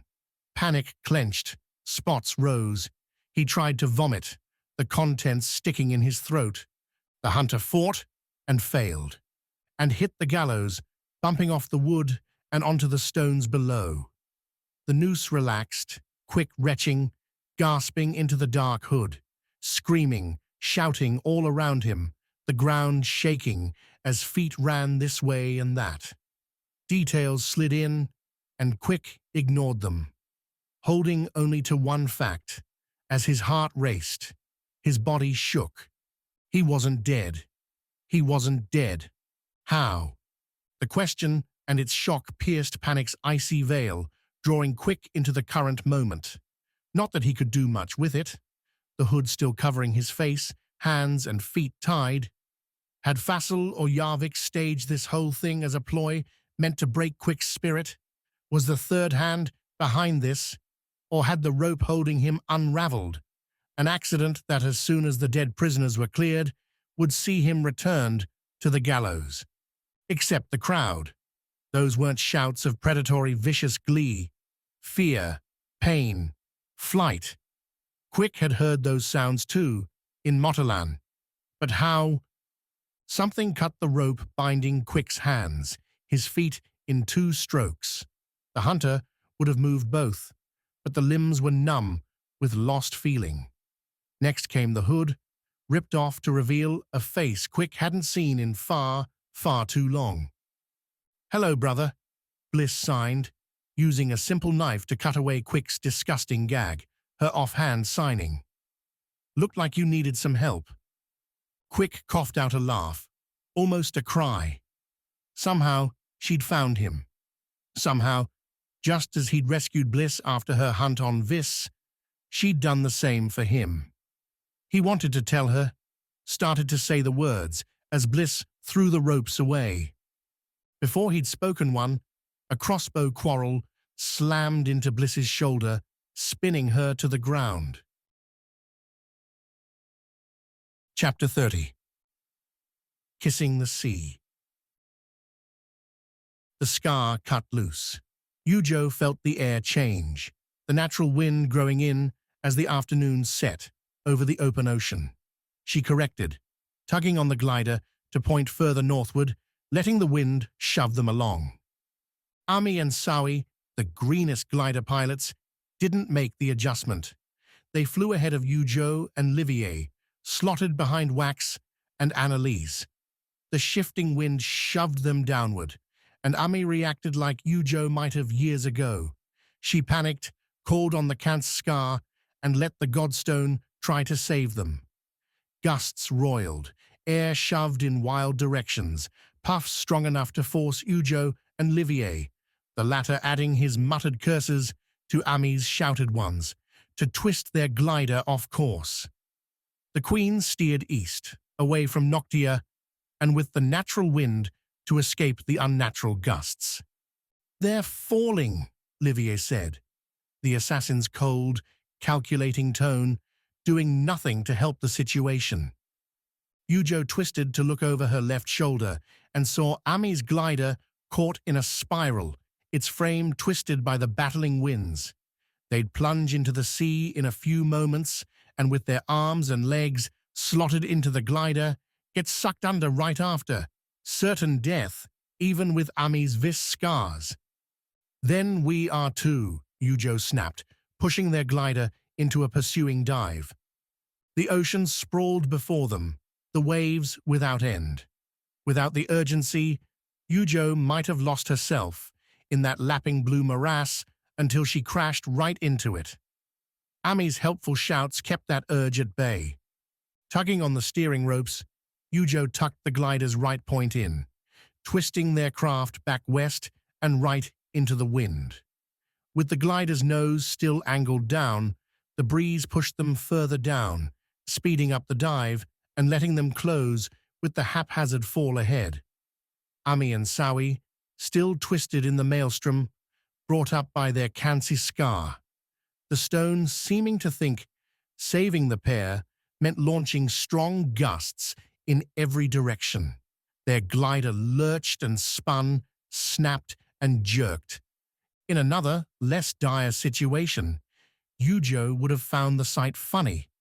Wax, renewal, and supposed savior of the Isles, was trying to turn around, a dwindling shape far above and too distant to help. Not that Yujo needed it. "Keep us angled towards them," Yujo said. "Don't let that stone blow us away." "You say that like it's easy." "It will be." Yujo dipped into her own Kansas Skar, found the windstone's staccato cadence and urged it forth, not to create wind, but to contain it. The stone pulsed, a tickling feel sprawling from her hands, feet, body, to wrap the space around the glider and send the air billowing into the glider's wing. As they neared the swirling, distressed pair, Yujo bid the Skar to expand its influence, all while she shouted at Ami to clamp down on her own. The Guardian was nothing if not responsive, the gusts dying as Yujo gave the order. The Queen's Kansas Skar replaced Ami's wild one, pushing both gliders forward with a gentle breeze, a tactic that might have worked to get them barely to Noctia if Ami and Sawi still had a healthy glider. With a damaged one? "We're still falling." Ami's call came in clear, as Yujo and Livier drifted over the other two. It's not working anymore. The why was obvious: a split crossbar and whipping guide ropes. Ami and Sawi both had their grips on the glider's cargo netting rather than the damaged middle. The glider stabilized just enough to give them a chance at a landing without broken bones, shattered skulls. "We'll catch you," Yujo said, not loud enough for Ami to hear, but Livier sure did, going by his astonished response. "You can't risk yourself for these two, however important they are," Livier said, as Yujo dipped back into the Count's Skar, giving the stone a new idea. "You're Cancer's last queen. If you die, our isle has nobody. You can't, can and will, Livier. Now shut up and help." The Windstone leapt at Yujo's urge, giving up its gentle glide for a hard launch upward from below. Yujo's glider shuddered, while Ami and Sawi's leapt skyward. An ugly ascent, but one that brought the damaged glider close enough to Yujo's own for the Queen to let go the central bar. "What are you doing?" Livier asked. "Just keep us heading straight. And pray Noctia's not too far away." Scrunching up, Yujo slipped beneath the bar, keeping her feet in the locks behind her. The Count's Skar sang, Yujo feeling the first licks as the stone began taking the Queen's energy to supplement its own. A problem for later, if they survived. Leaning down, Yujo reached out with both hands, all while pushing the Count's Skar to give just a little more effort, a bigger boost. The Skar responded, drinking deep, and Yujo felt her legs go weak, her eyes blur. But Ami's glider lofted further, shot out ahead far enough to bring the Queen's outstretched hands behind the machine's damaged wing. The glider's tail and its opportunity waited, one Yujo snared with a double grip. The two gliders, shoved along by the Count's Skar, were linked so long as Yujo could keep the hold. The tiniest space existed between their wings, the silver blue about all Yujo could see now. Staying upside down with the Count's Skar sapping her strength wasn't a tenable position, and Yujo made that known by calling first Ami, then Sawi's name. Below, far too close, the waves continued their endless journey. The Vis made the scramble back, unstrapping herself amid the wind and putting hand after hand, foot after foot, along their glider's fractured skeleton. The cargo netting proved Sawi's salvation, holding the glider's frame together and giving her grips to turn and approach Yujo's precarious position. "Ropes," Yujo said, her voice already thin and getting close to a rasp. "Tie us together." "What ropes?" Sawi asked, then answered her own question. The Vis, hanging from the cargo netting, reached up to the scabbard tied into the cargo netting. With a pull, Sawi yanked the went blade free.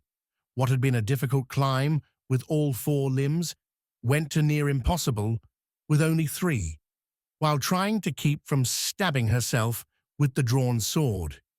If they couldn't tie the gliders together, though, Ami and Sawi would be dead when the Count's Skar faltered.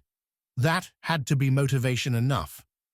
The Vis slid her hand along the blade, grabbing again near its point, only to throw the weapon forward like an awkward dart. Yujo, blood thundering in her head, all but drowning out the Count's Skar, didn't see where it went, but saw first one, then two steering ropes come flying back towards Sawi. The Vis caught them both in a single hand, then looped her feet through the blue cargo netting, stretching back towards Yujo.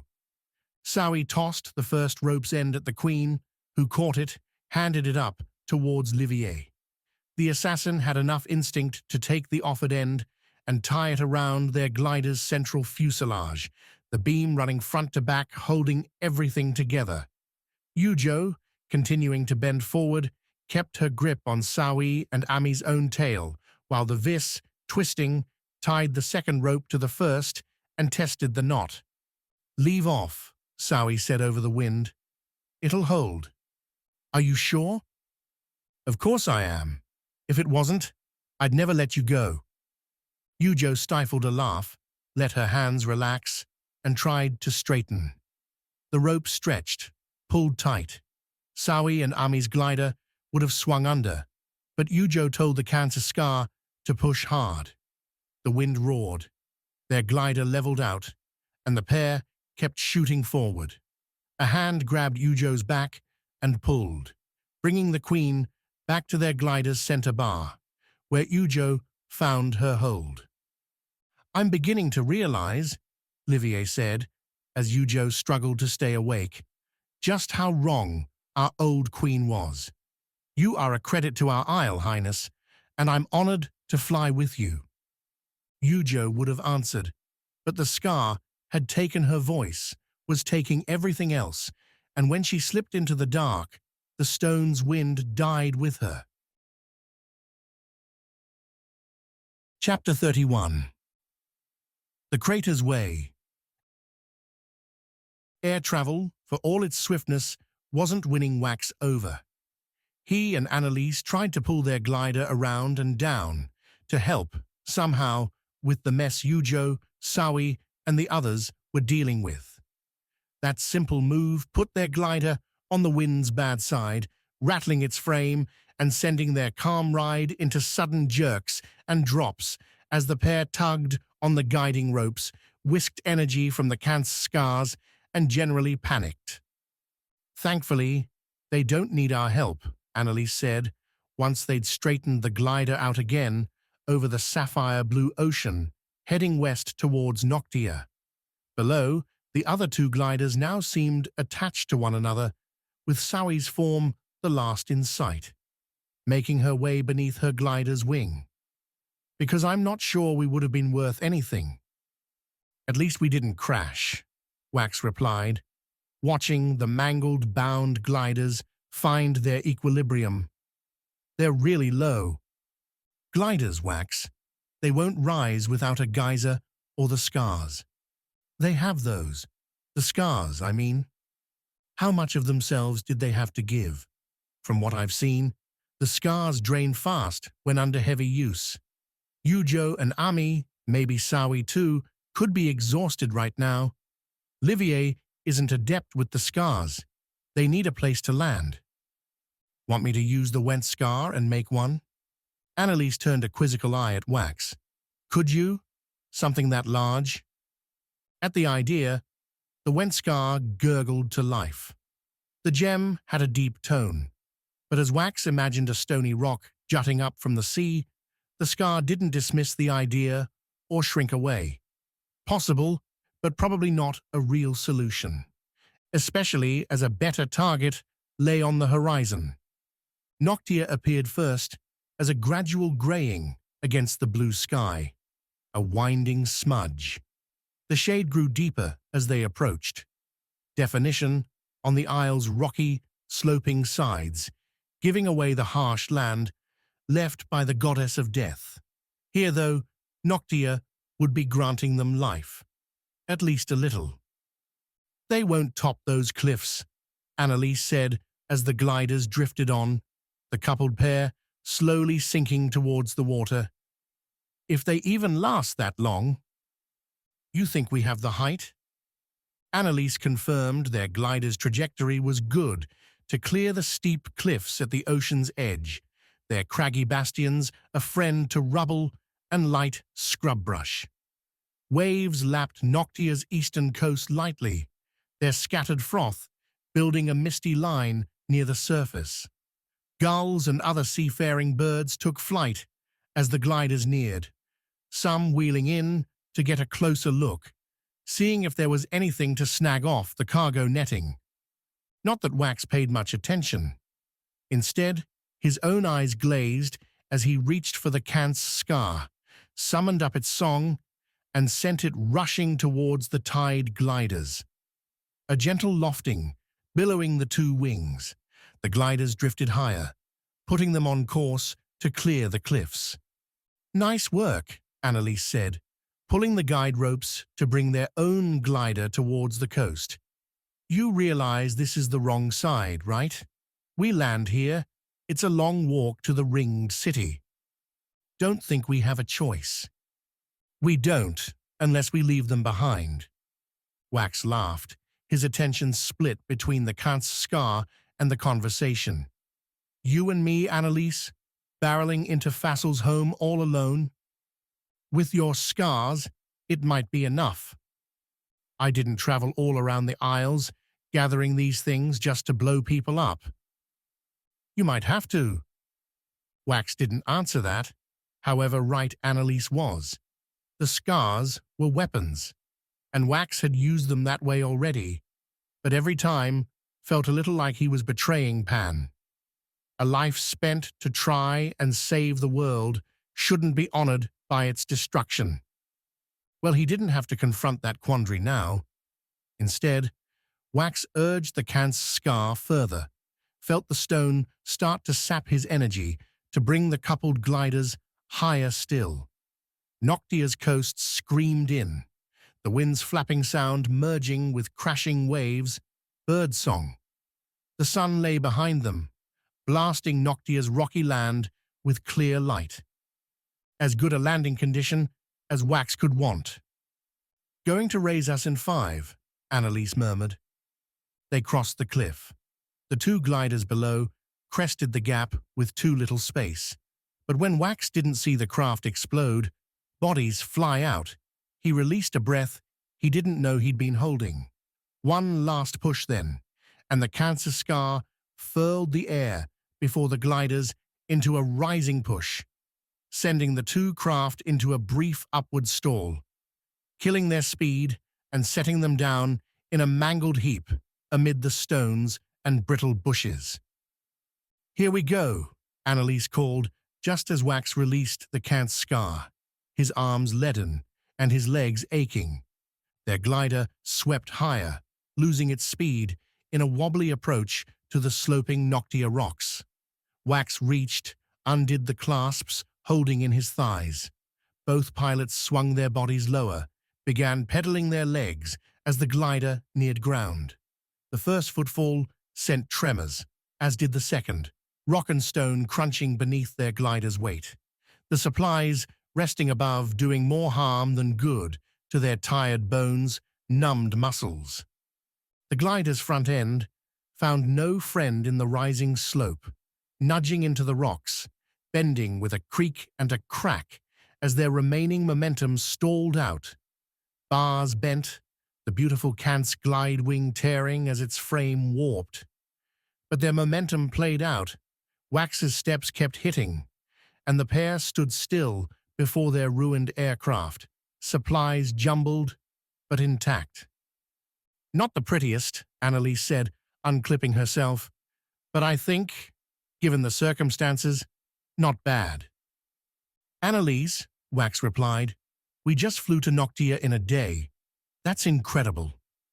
He stepped free of the ropes, stumbled astride down the slope. Get the supplies free, would you? I'm going to see if they need help. You're the one with the scars, Annalise threw back. Go save some lives, hero. The hero label didn't feel very appropriate as Wax stumbled towards the glider wreck.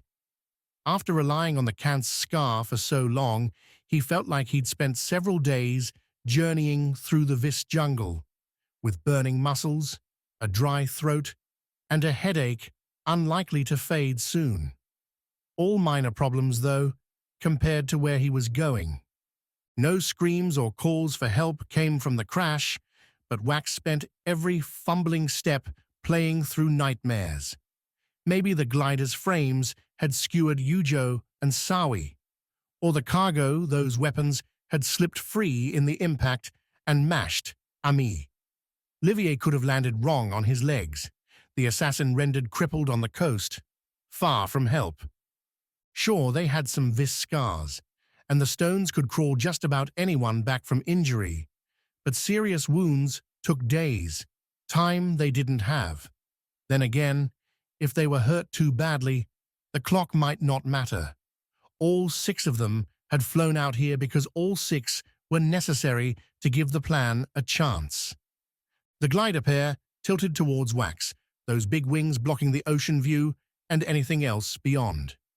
He swung left, calling out Yujo and Saoi's names as he did, only to round the wings and skid to a stop. There, without concern, worked Ami and Livier. The pair were cutting out the supplies, arranging the satchels, while Saoi sat with Yujo, holding the queen's head against her shoulder and pushing a waterskin's nub to Yujo's mouth. Aside from a few scratches, nobody had suffered so much as a broken bone. Yujo was exhausted, and Saoi, who'd taken a turn with a cancer scar on the final approach, wasn't much better, but they weren't dead. "No big deal," Ami said, catching Wax's dumbfounded look. "We're pros, Wax. This was easy." Saoi laughed as Wax sat down, stunned, on the stone. This from the Guardian, who didn't stop cursing the entire way. "It's cathartic." Ami looped a third satchel over her shoulder before stopping, looking at the tired trio. "You know, it's getting late in the day. There's no towns nearby. Think we ought to set camp here for the night, make some plans for how we'll get across this damn isle." "I second the idea," Livia said, turning to tear at the glider wings. "While Noctia may have little in local resources, these sails will burn fine. I hope, Wax, you have enough left to use a 40 Skar." Wax didn't, but Annalise did. And of all the stones, the scientist said she was most familiar with the fire-flinging ones. Her attempt gave them a roaring blaze that singed Wax's eyebrows before dwindling to a friendly flame. They used to boil up some water and warm their hands as Noctia's cool night set in. Yujo slept fast, and Saoi joined her soon after, leaving the other four. Wax warded off sleep's demands with a stifty courtesy of the scientist's herbal knowledge to mix and match new ideas. Ami voted for a straight push, up and through the crater, past the wound. Along with it being the shortest route, Ami figured they could send word to Yoki using the rope network spanning the wound's length. Get the Went to send up help, or at least get ready for the gates to reopen. "I'm sure he'll be thrilled to learn the fiends are coming back," Annalise said. "We don't know that," Wax said. "This is all a hope, not a certainty. Just get Foti's gate at least." Ami worked a whetstone, getting the party's blades back to gleaming, her every word punctuated by the sliding rock on metal. "That's the one that really matters." "To you," Annalise replied. "I want them all. Who knows what could be behind those gates? There might be fiends like the firewalkers in the other worlds, smart ones who could really help us, but who haven't stumbled on their gate yet." "Running out of time, then. From what I've seen, the gods didn't do a good job setting up their spots to last. Even more important that we explore them while we still can. We won't get another chance." Wax shook his head. "You're all getting ahead of yourselves. The Skars and Facile first. Then we see about the fiends." Going around the coast, either south or north, marked the other options. Both would take time, make it easy for Noctia to pounce. That reality made it easy to jump in with Ami's suggestion, and by the time Livier, otherwise quiet, announced he would keep watch, the group was decided. A forward thrust, right into Facile's heart. Chapter 32. Execution's End.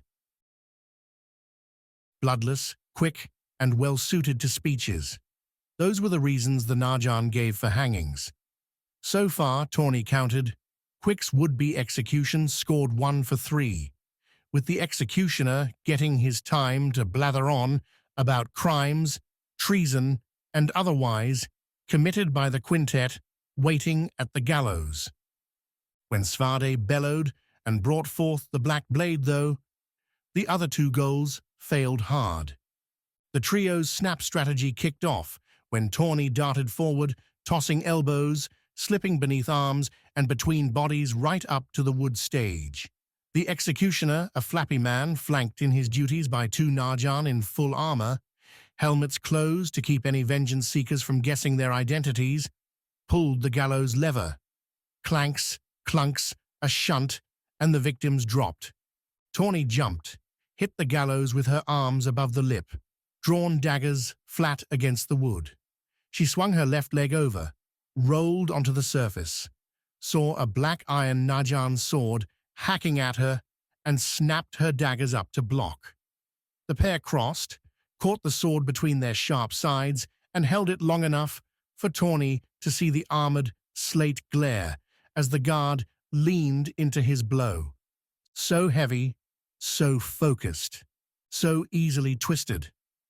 The bandit let her left shoulder drop against the gallows, pushed with her right, and slid the offending sword towards her left dagger's scant hilt.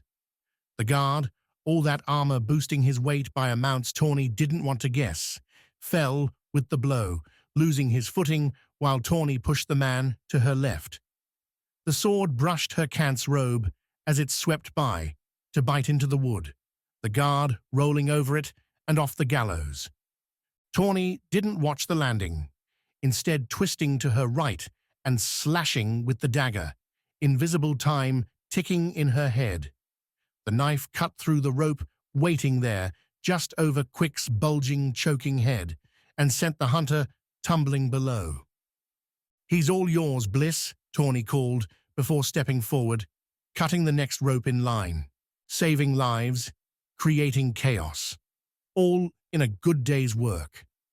The motion gave Tawny a hot minute to survey the scene, and what a calamity the square had turned into.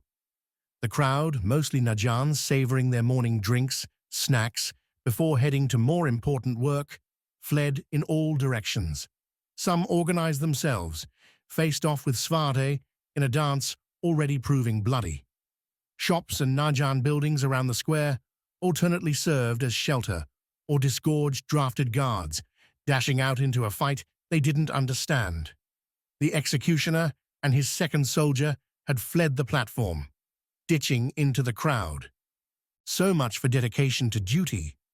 The Najan weren't all blunders, though, and Tawny heard the first shouted calls for archers, for exits to close off. They were in enemy territory, and staying still in this square would mean their deaths.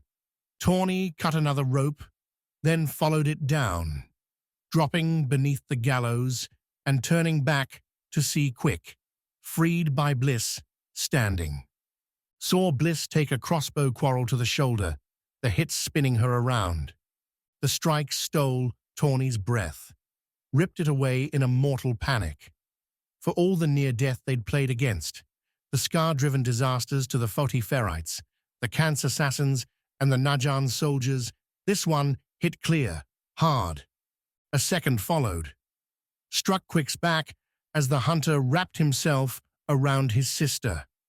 The bolt buried deep, but if Quick felt the thing, he didn't show it. "This way!" Tawny yelled, the fight's focus sapping the panic before it could take hold. "We have to leave." Over her call, Svarta's challenges continued, the barbarian earning his name, his legend. Could the man really take all comers, stand there for hours, days, and battle every single Najan? Something Tawny would have liked to watch any other, time. Quick and Bliss, still standing, though blood streamed down, both, shuffled Tawny's way, the bandit looking out from under the gallows, towards a hurried Najan formation, taking shape at the square's northwest exit, precisely the one they needed to use. 5 Najans settled in, loading up crossbows, including the shooter. Fleeing crowds continued to press around them. The reason, Tawny figured, they all hadn't been riddled yet. Those runners would clear before long. "Follow me," Tawny said. She didn't bother asking if they had the strength. There wasn't another option. To stand here was to die. The bandit broke out at a run, trying to zig and zag with her daggers drawn. The crowds thinned. The Najan raised their crossbows. Far too distant yet, the cobblestones slick with spilled coffees and teas. The sun clear, no wind. Tawny had no cover, no chance. She did, though, have a friend. Kiwi, showing once again the ferret was no fool, had listened to their strategy and found her place in it. She barreled around the square's edge into the Najan formation. The ferret wasn't huge, but she knocked one crossbowman into the next before leaping onto the captain and bearing him to the ground. The sight of their fellows getting assaulted by a foreign rock lizard, understandably, drew the attention of the remaining two, and gave Tawny a chance to close the distance. As Kiwi clawed the captain, Tawny threw her leading dagger at the crossbowman. These weren't her throwing knives, weren't weighted for the task, but the daggers were long, sharp, and Tawny's throw cut the Najan robes, planted the weapon in the shooter's leg. The man yelped, reached for the dagger, while his friend, the last pristine Najan, realized the bigger threat and swung his crossbow back towards Tawny. Too late. Without armor, the bandit's dagger found an easy home in the Najan's chest, Tawny's momentum driving and dropping the man. She withdrew the dagger as he fell, the edges cutting bone, before finding a quick breath, only to plunge into the man Tawny had already stuck with her thrown weapon. This stab went straight, clean, and put an end to the Najan's worries.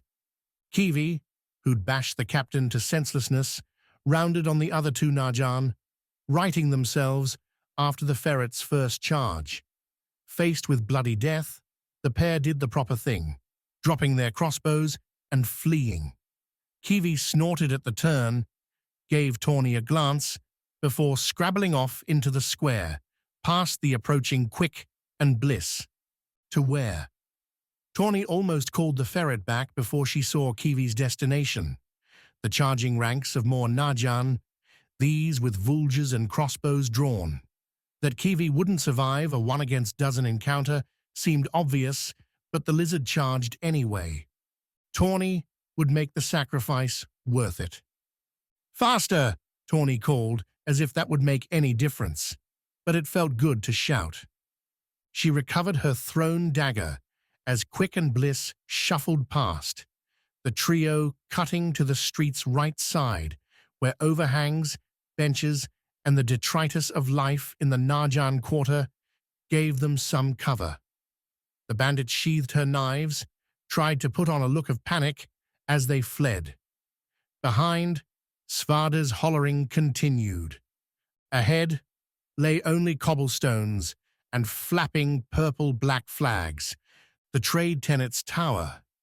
Yarvik had given Tawny the directions when he delivered his order, and the trio made their wounded way there.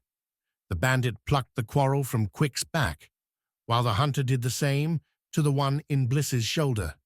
The bleeding wasn't pretty, was everywhere, but bearing Najan bolts would only bring more. A bloody wound could have come from anywhere. Bliss had gone pallid, wasn't trying to sign, and leaned more and more on Quick until the hunter picked her up, despite the bloody bolt still in his own back. They passed Najan guards rushing towards the square, the trio's departure from the same serving as a sort of disguise. A few yelled that they should head to the Najan hospital, find help for the wounds, which Tawny declared were caused by Kant's assassins. That the trio would make no such move was foregone. Where they were heading would be Skars, and those little stones would do more than any Najan doctor could. The tenant's tower stood tall, its blocked stone rising to a Najan spire, rain gutters descending all the way beneath the surface to the vast reservoirs beneath the city. Tawny sighted the main wood door, its steps empty. Given an attack, it made some sense to leave a tower like this one undefended, unless you knew what was inside. Tawny led them up the thin, grey stone steps, pushed the door open. Nobody defended the carpeted hallway, portraits and flickering lanterns decorating the walls. Almost homey if you preferred gloomy power. Voices trailed up and down, bouncing off the walls, more curiosity than chaos. Again, if you believe you're invincible, then nothing ought to scare you. By the day's end, Tawny figured Fassel would be disabused of that notion. Behind her, Quick and his sister followed, the hunter going quiet, save for pained grunts, hard breaths. After what had probably been an awful night in a Narjan prison, summoning up the energy to carry Bliss all these blocks with a bolt in his back must have taken something. Another time, Tawny, focus. The bandit loped forward, keeping her daggers sheathed. They could parade under innocence for a time yet. She passed empty rooms, some with doors open and others closed. Nobody accosted them, and even the central stair was devoid of defense, though Tawny heard conversation coming from far above. A planned retreat, maybe, force any attacker to scale the tower to find hostages or victims. Down, Quick said. That's where it is, if you're going where I think you are. You know? I can guess. The hunter nodded down the stairs. It's a good choice. We can use them. Tawny didn't bother bandying more words. The flowing red said enough. She descended, saw two robed Najan guards with vulges drawn before a single door. 2 chairs and a table, one bearing a water jug, and some odd game, suggested the guards didn't normally hold such fierce looks, such drawn, sharp weapons. They didn't call out a challenge, though, said nothing, until Tawny, Quick, and Bliss had reached their level. By that point, Tawny figured something had changed. We were told you might be coming, one guard said, voice heavy and straight. Relaying an order, nothing more. You're to leave the weapons here and follow us. When Tawny just glared, the guard lifted his grizzled look past her. You'll get your scars if you obey. You'll die if you don't. I'm not becoming a prisoner again, Quick said, as Tawny was about to announce the opposite. Damn your threats. Tawny swapped to a curse, stepping back and drawing her daggers, as Quick set Bliss on the steps. The hunter, blood dripping to the floor around his feet, glared at the 2 Najan. The guards hesitated for one long second, perhaps giving the group a chance to change their minds, then aimed their vulges. Good choice, said the same guard. I was hoping today wouldn't be so boring.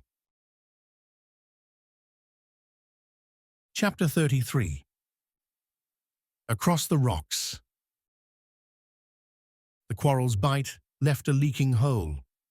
Quick felt his own life dribble down his back, soaking his shift, dripping to the stone step at his feet. Beside him, leaning against the wall, Bliss looked even worse. Her Kant's robe bore red stains all along her arm, down her left side, creating a mosaic with the silver and blue that might have been beautiful under any other circumstances. As it was, Quick shelved the pain as he had so many times before, and raised his naked fists. The twin Najan guards before them, protecting a familiar hallway, readied their vulges.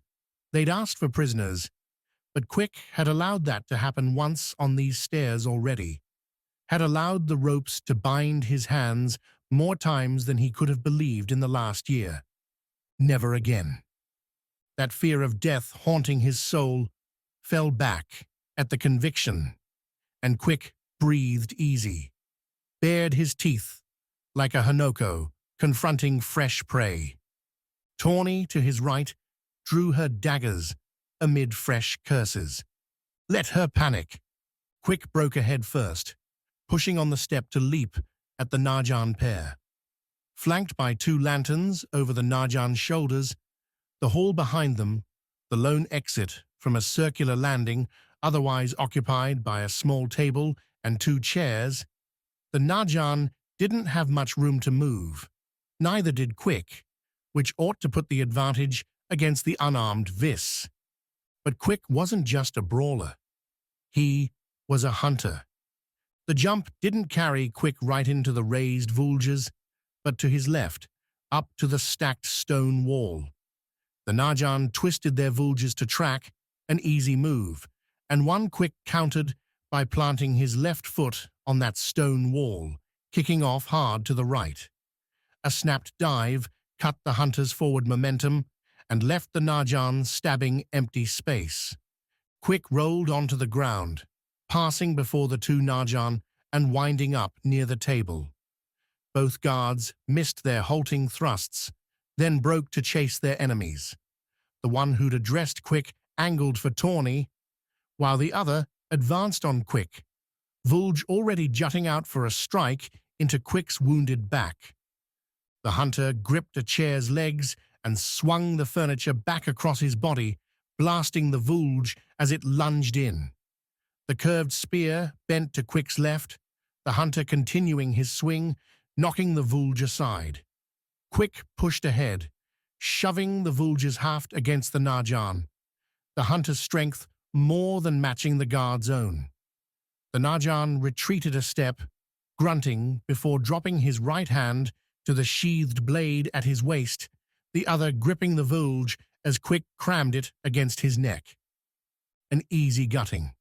So Quick changed the play, popped the chair up instead of forward, the wood lip crashing against the Najan's chin. The man's eyes crossed at the crack, the half-drawn blade forgotten as the Najan stumbled back further, back now against the curved wall. On Quick's left, Tawny danced, those daggers unable to get within the Najan's reach.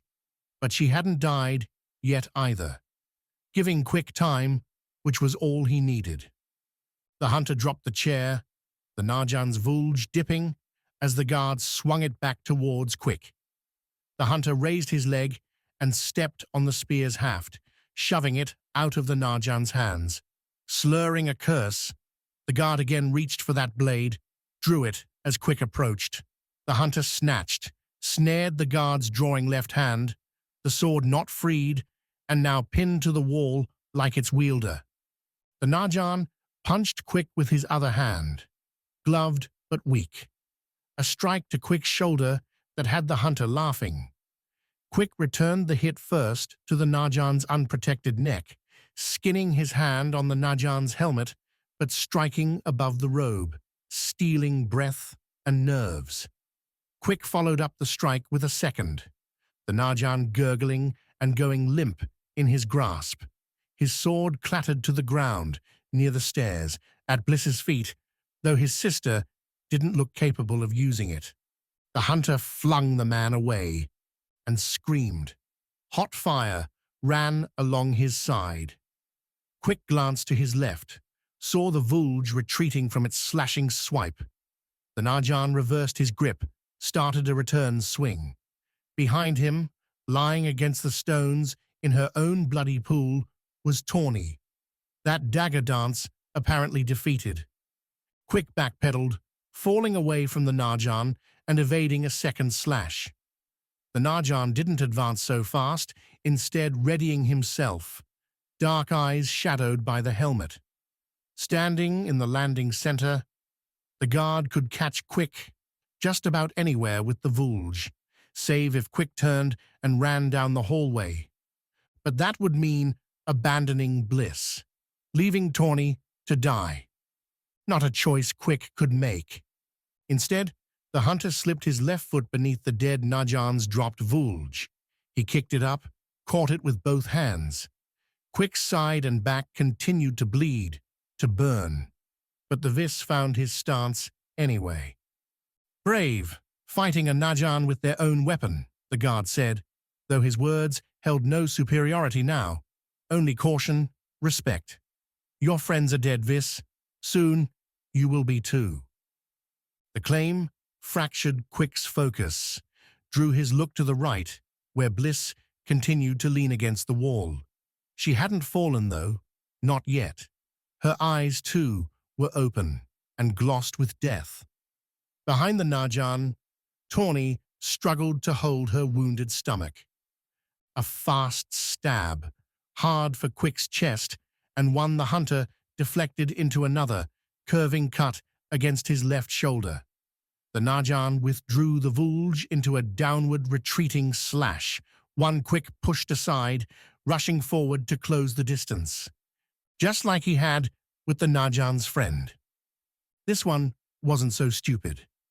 The Najan sidestepped the rush, leaning into his Vulge while backing away, keeping Quick from closing. In a moment, Quick occupied the center, while the Najan stood near the table, with Tawny to Quick's right and Bliss at his back. The Najan continued to move, circling Quick while stabbing, lunging with fast cuts. Quick tried to defend, but he wasn't a Vulge expert, and his reactions, the blocking haft, came late again and again. The worst slices missed, but more cuts added to Quick's ongoing bloody streams. A slow death, safe for the Najan. The guard continued around the room, past the hallway, near the stairs. Quick knocked aside another thrust, then, snarling, threw his Vulge at the Najan. The spear glanced off the man's robe, hitting the wall behind and falling to the floor. Weaponless, a wounded mess, Quick backed up to the table's side, held it at his back with both hands. "Giving up?" the Najan said, taking a step forward, keeping that Vulge ready, "or accepting your fate?" "My fate is with my family." The Najan stared, gave the slightest shrug, and gasped as a sword emerged through his chest. The man crumpled forward, hit the stone floor with a ringing clang far too loud to ignore. Behind him, soaked anew, stood Bliss, breathing hard, then retching over the fallen Najan's corpse. Quick didn't rush to her side, but Tawny's, crouching over the bandit and taking a measure of her wounds, or rather, wound. A deep stab to her stomach, dark and Quick guessed, likely fatal. "Oh, stop it," Tawny croaked, red spittle leaking with the words. "I'll be fine. Just need a minute." "You need more than a minute," Quick said, sliding his arms beneath the bandit. "You need Skars. Now." "Well, lucky me. I hear there's some real close."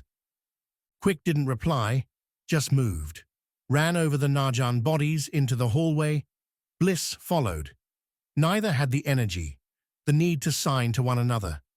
They both understood the stakes, the dwindling time. The Vis bashed open the first door on the right. The one he recalled had nightmares about. Swinging open, the door revealed the open staircase along the wall to the left, cells lining its descent. Ones that might have held prisoners, fiends, or worse, for Skar testing, and that now were empty.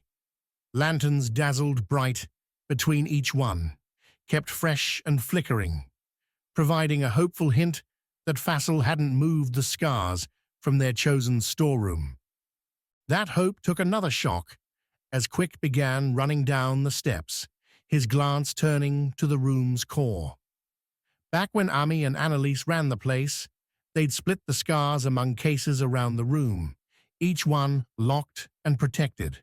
A central workbench served to build new weapons, craft experiments, all that remained. Even the Skars in their glittering stones seemed where they used to be, replenished after Gladring's thievery by Najan efforts to mine the things from across the aisles. The workbench, that stone slab, still lay ready too. What changed was the experiment on offer and the ones driving it. "No," Tawny muttered, her head lolling against Quick's arm as they descended the steps. "I don't believe it." Tied to the workbench, arms and legs roped together, lay the bandit lord himself.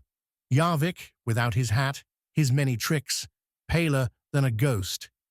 Two Najan guards stood nearby, one handing what looked like pliers, those Foti tools, to a third-hand shadow. Behind that killer, near a set of familiar stairs heading down, stood a man Quick did recognize, one adopting a hard scowl as he noticed the intruders. Fassel wasn't the only onlooker, though his robe had the most golden patches. Straps around his shoulders suggested armor beneath, and a necklace at his neck glittered with scars. Next to him was a familiar face, Kavasa, who'd interrogated Quick the night before. With them were several more Najan guards, along with a couple wrapped skulkers Quick recognized from his short stint in Masayo's service. In short, they were outnumbered, and as Fassel gestured for the guards, the third-hand killers to take care of Quick, Tawny, and Bliss, very, very dead. Chapter 34. Grand Delusions. Sleeping on rocks without bedrolls, the gliders couldn't handle the weight, meant Yujo woke up with the vis Skar around her wrist, already singing its song. Her back ached, her mind fogged. The dawn sky had found clouds somewhere, their swift gait overhead promising a weather-filled day. Her nose offered a better start, picking up the smoldering brush fire and cooking breakfast. The food itself, dried and light vegetables, smoked Kant's fish, fit well above usual campfire fare, definitely above what Yujo had eaten during their scurries around Went and Tamas. 4 of them ate, using knives meant just as much for stabbing, while Wax, who'd taken the first watch, slept until the sun rose above the horizon. Ami and Annalise tore apart the gliders and scattered their bits over the cliffs into the sea, hiding their arrival from any wandering Najan patrols. That none had found them yet suggested again that the Najan had deep flaws or wild overconfidence. Did Fassel really not think any Isle, much less Kant's, would try an incursion, a sneak attack? Or maybe Fassel just didn't care, believed no Isle could penetrate the ringed city even if they did land on Noctia. On that count, Fassel was still right. "Get up, Vis," Ami said, returning to the camp. Yujo watched as the Guardian gave Wax a gentle nudge with her foot. "Day's wasting away, and we've a long walk ahead." Yujo softened Wax's bleary awakening with a flat rock covered in food. "Eat up, Renewal. Might be the last good meal we get for a while." 3 satchels apiece, plus their weapons, weighed their steps. Yujo and Wax took the middle, while Ami led and Annalise and Sawi trailed, a line formed by necessity as their path wound up Noctia's crater cliffside. Livia followed at a farther distance, a tactic the assassin declared would help him deter any pursuers. Beyond the brush, the grey and black rocks leered and leaned, forming shallow and sneaking paths around and above. They used hands and feet both to climb, with Wax and Yujo calling on the Skar if the path reached a dead-end cliff. More than one minor landslide rippled down the Noctia cliffside, marking a clear enough disturbance for anyone watching. "They won't know why," Ami said, after the first, the dust cloud blowing away. "Nobody's suspecting the Skars, which means they won't suspect us. We keep going." Yujo wasn't quite sure how Ami had taken over the mission, but in the hours since landing on Noctia, the former Guardian had been dishing out orders and nobody bothered protesting them. Maybe because Ami offered clarity, an easy path to follow when everyone had other problems on their minds. Or because she's really good at this, Wax offered when Yujo pointed it out to him, the pair well behind Ami's leading climb. The Guardian demanded the distance, in case a misplaced handhold required a retreat or dislodged a rock. "She went all over the Isles with the Aegis, right? She's going to know how to get us there." They worked their way over a large boulder, each offering hands and help to the other in turn. The Kant's climbing boots they'd worn on the gliders paid off here, the spikes driven into the soles working to catch on the stone. The same couldn't be said for their Kant's robes, which, while thinner than the winter versions, were already earning holes from scrapes amid the rough rocks. But if a few worn clothes were the worst of their problems, Yujo would be pretty damn thrilled. And then she'll step aside when it's our turn. Wax laughed. Our turn? You mean when we get the Skars? I think Ami might ditch us by then, go after Fassel. Which leaves us with Sawi and Annalise. Yujo glanced back at the trailing duo, matching Ami's distance in front. You heard Sawi's stories. They can fight. Wax, above Yujo on the boulder's top, turned and offered an arm to help her. The queen accepted, and with a grunt, Wax heaved her up. Besides, I'll have you too. Yujo's eyes flashed. I thought I'd be helping you with the Skars. Wax fell silent, and they both watched Ami, a ways above them, as she picked through a narrow path upwards between two jutting black cliffs. Moss clung to the shaded undersides, pale yellow lichen adding a musty scent to Noctia's arid air. The ocean, not all that distant, sprawled in every other direction as the isle ended in its steep cliffs. When I closed the gates, I had to bring the Skars into concert with each other. Timing their efforts, Wax said. I don't know how to do that with something else. Cooperation, Wax. That's what you're talking about. We do that all the time. This would be different, like thinking the same thing, but in rhythm. Yujo wanted to reach out to her own Skars right then, test Wax's theory, and prove that she could do the same, but drawing up a bunch of elemental forces while standing high atop a boulder killed the idea. No squashing herself and her friends to make a point. Then show me, Yujo said. When we get to a safer place, show me how to do it. We can't risk all this on one person, even if that one person's pretty cool. Wax laughed again, moving to follow Ami as the Guardian hollered that she'd found the next resting point, one of those cliffs a good target for lunch. I thought the main point of all this was destroying Fassel, Wax said, as they began picking their way up. Pebbles and dirt getting underneath Yujo's fingernails. For Kants, maybe, but if we don't find a way to save those fiends, I think Ami might kill us all.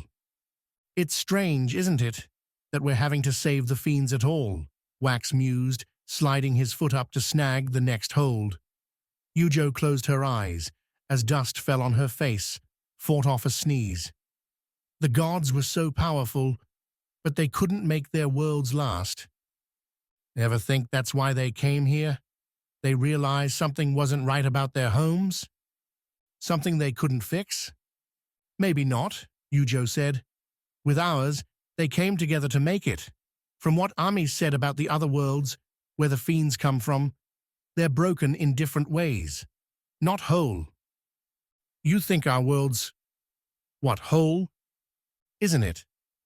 Wax slipped, caught himself, and cursed. They were nearing Ami's split cliffs, the shade welcome against a sun growing warmer every minute. We're fighting each other, Wax said.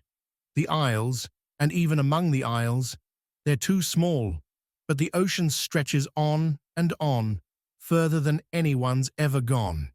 Isn't that weird? A little? I'm saying maybe the gods meant to do more. And they didn't, because Vis and Noctia had a fight, and they all died. Yujo sniffed. Quite the revelation you're having, Wax. The Skars are telling me everything. What, really? Joking. Again, Wax reached the cliff, turned and laid down on his chest to offer Yujo his hand. The queen took it, scrambled up the rest of the way. Ami had already laid out some provisions from her satchel, more fish and carrots. The Kant's way. What are you two talking about? The fiery guardian said, as they joined her. Creation of the universe. How the gods are a bunch of morons, Wax replied. Obviously, Ami said. But now we get to fix their mistakes. Why do you think it's just the isles and a bunch of water? Yujo asked Ami. Ami bit into a carrot, crunching through the thick orange. Chewed it, her eyes going distant and indicating that the answer would be coming once Ami cooked it up just right. That moment came as Yujo was well into her own bites, the Guardian leaning in like she was about to spell out a secret. Because, Ami started, meeting both Wax and Yujo's eyes in turn, the gods screwed up, and now we get to make it right. You're going to use those stones, Wax, or Yujo. I don't really care, but you're going to use them to do what the gods couldn't. You're going to transform more than the Isles. You're going to remake the world. Chapter 35. The Watch. Ami's momentous proclamation faded into the familiar drudgery of mealtime and marching, the afternoon crawling towards evening with more handholds, kicked rocks, and higher altitude.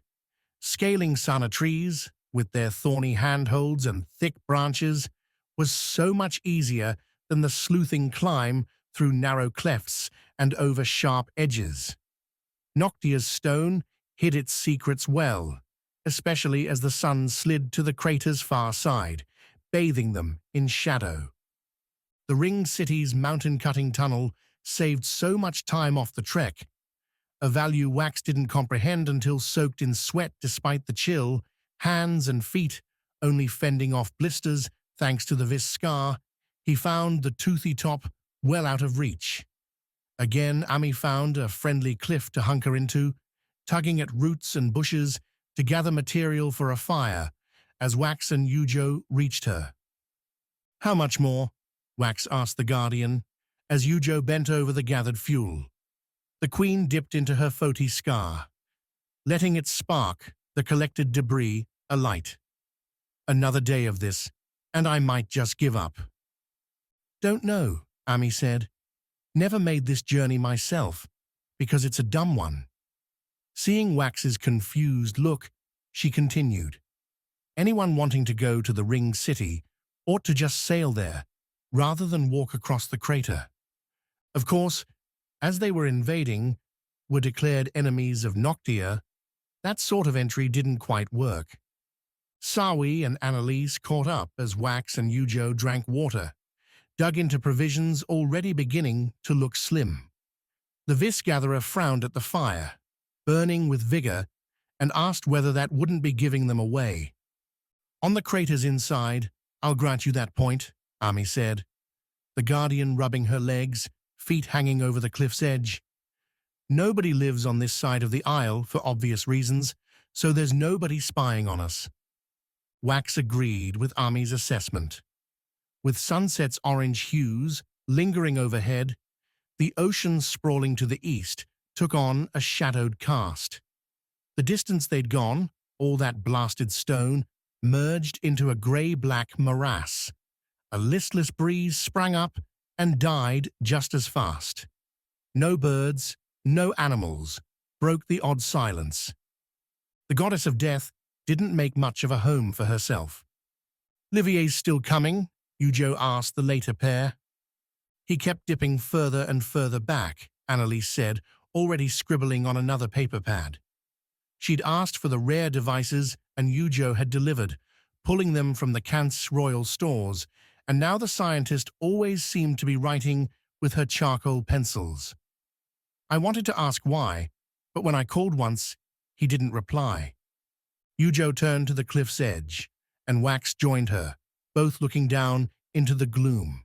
Saw nothing save shadows. No assassin. "If night falls, he's going to have a hard time getting up here," Wax noted. "Livier's going to be fine," Yujo replied. "He pursued us through everything." "Not quite." Wax grinned. "We slipped him on Went, remember?" Those had been good days, in Harrow's Edge, on Went's northeastern edge. After their escape from the Najan outpost, chilly hours in the ox cart trundling east, taking turns at the reins, learning how to keep the animals in control while discovering, too, that there was something between him and Yujo. Hands finding hands beneath blankets along the rolling frozen tundra. There, Yujo said, pointing down the cliff. Kant's silver lying still below. That's him, but he's not moving. The queen called out Livier's name, but the robe didn't shift. Any body beneath, hidden in shadow. Wax echoed the call, the other three leaving the fire to join their look. Think he fell? Sawi asked when the shape continued to stay still. Livier wouldn't fall, Yujo said. Something's wrong. Something wrong would mean a descent to rescue the man, a dicey idea in the dark, but one Wax found himself volunteering for in the silence. Sawi seconded, stating that she and Wax were the best climbers in the group after all their years on Vis. The rest of us will keep watch, Ami stated, not contesting Sawi's assessment. If Livier's hurt, whatever caused it might still be out there. Going down was at least easier than climbing. The steep slope was still a slope, meaning Wax was able to catch himself when he missed a mark, when a foot slid, or his palm couldn't quite keep the grip.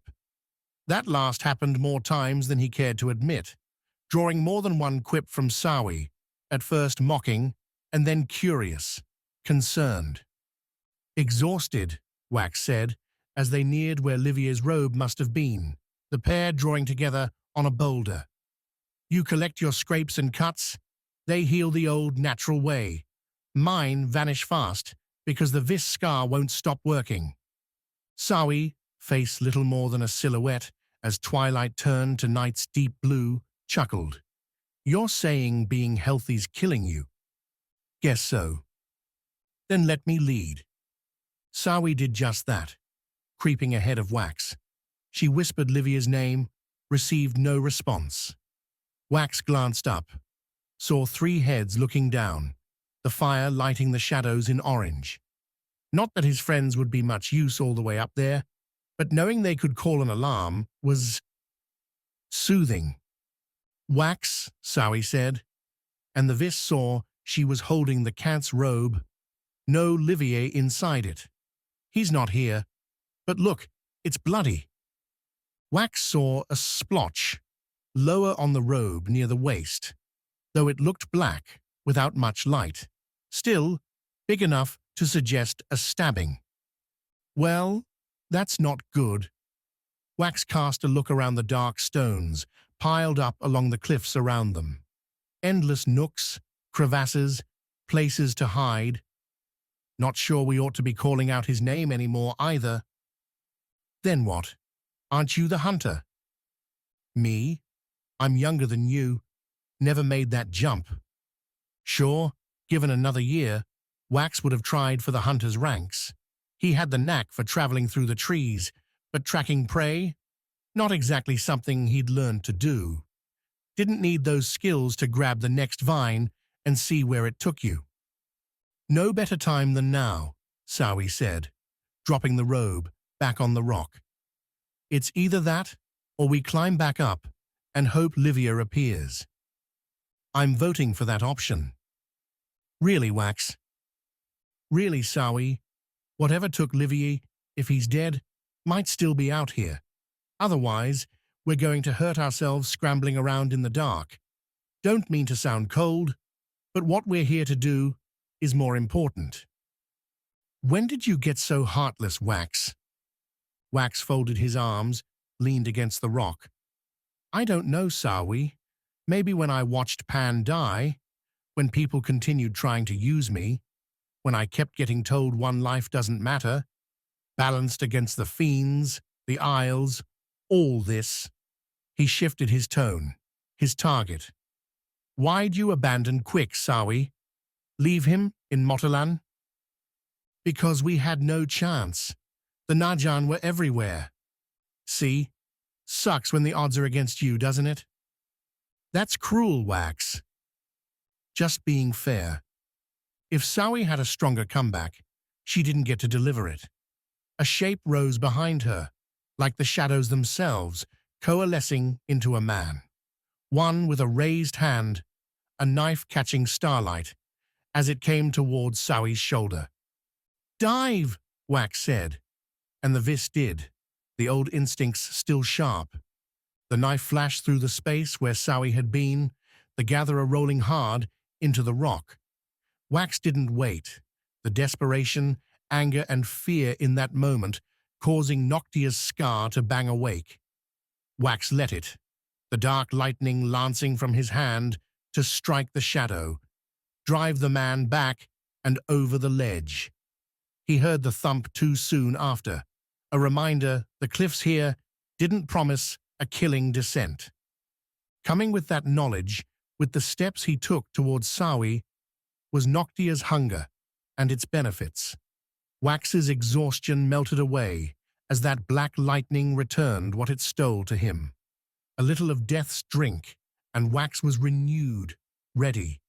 Good thing, because more of those shadows rose and dropped down, creating a forest of knives, all pointing towards him.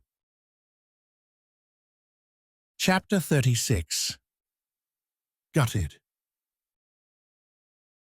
For all the agonizing pain that came with a wield strike to the stomach, Tawny found some pleasure in Quick's carry. Bliss's brother had strength aplenty, and Tawny hadn't been lofted like this since, possibly ever.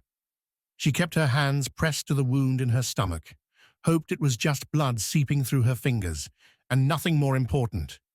The pain held its awful constant, but she could push it away, hold it at bay, especially when they barged into the Skar chamber, and Tawny had her first real look at the betrayal on display. The third hand had Yarvik captive, with Fassel, guards, and a woman dressed in tenant's robes looming over the bandit lord. The same man who not 12 hours ago had been telling Tawny of his planned takeover on a Najan roof. He now lay on a stone dais, hands and legs tied to the corners, looking less like a god-to-be and more like a poor experiment. A bad outcome for Tawny and her friends, seeing as Yarvik's survival was going to buy their lives, and peace for Kance. Fassel's order for their deaths, as Quick stood on the stone stair beside flickering lanterns, sharpened Tawny's focus, which turned from Yarvik to the Skars scattered in their respective cases below. "Throw me," Tawny said, as Bliss, wounded in her shoulder, squeezed past with a stolen vulge. The Vis woman swished the weapon towards the oncoming third-hand trio, slowing their drawn knife advance. "Throw you," Quick replied, stepping back as Fassel urged his forces on, the Najan leader sounding almost bored. "Throw you where?"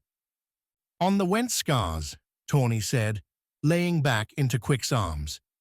Sitting up meant a slicing agony across her middle, unbearable for more than a minute at a time.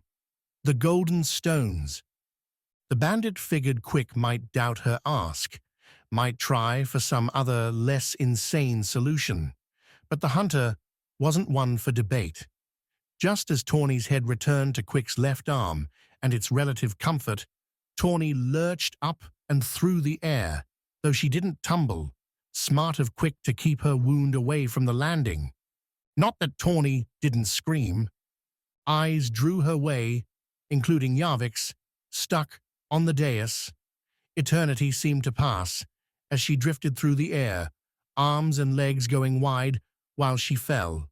Her stomach had just started its leap up Tawny's throat when she struck, her butt and legs mashing through the framed glass, holding the Skars.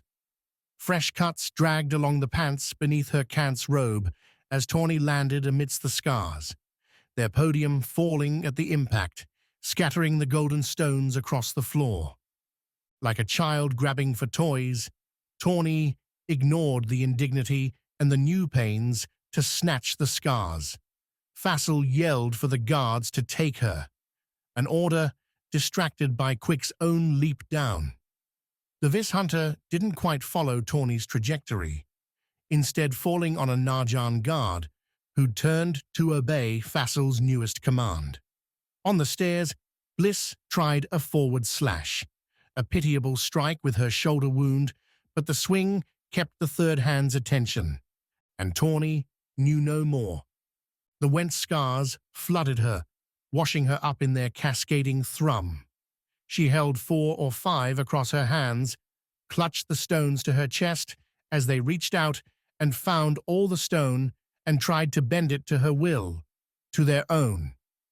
Obliterate it, the Skars said, demolish the tower and bury Tawny's enemies, or crack the blocks beneath their feet and seal the stone back above them, locking the fools into the rock forever.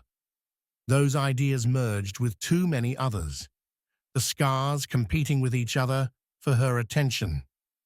Tawny gave it to none, save the bandit lord on the dais, the one who'd always been there as long as Tawny had lived and for long before. Chancing sticking Fassel's foot in a rock wouldn't save them, and burying everyone alive beneath rubble was the kind of play Tawny wasn't yet ready for. Instead, she set Yarvik free. 2 slick small blocks dropped from the room's ceiling, plunging with sharp edges and landing right on the ropes, binding Yarvik's hands and feet. The ropes snapped as the first Najan guard reached Tawny, the man's Volge drawing back for an easy stab. Yarvik grabbed the weapon's haft, Fassel's warning blunted by the third-hand leader, who grabbed her commander and pulled him towards descending stairs to Tawny's right. Yarvik's tug turned the Najan around, letting the bandit lord reach forward, draw the blade from the Najan's waist, and gut the man with it. As the Najan stumbled back, Tawny felt elation from the Skars, a grin light her own lips. "Don't let them get away," Yarvik hissed, whirling the Volge in his right hand back behind, slashing across the guard tussling with Quick. The cut stunned the Najan, letting Quick grab the soldier's skull and bash it into the nearby wall. "Fassel can't escape again." The Wentskars heard Tawny's call, as Fassel and the third-hand leader dropped down the stairs. They reached out, looking to smash the steps, bury the pair in rubble, but as the first stones began to dislodge, the Skars wavered. Their voices, in Tawny's head, lost their beat, sputtering in confusion.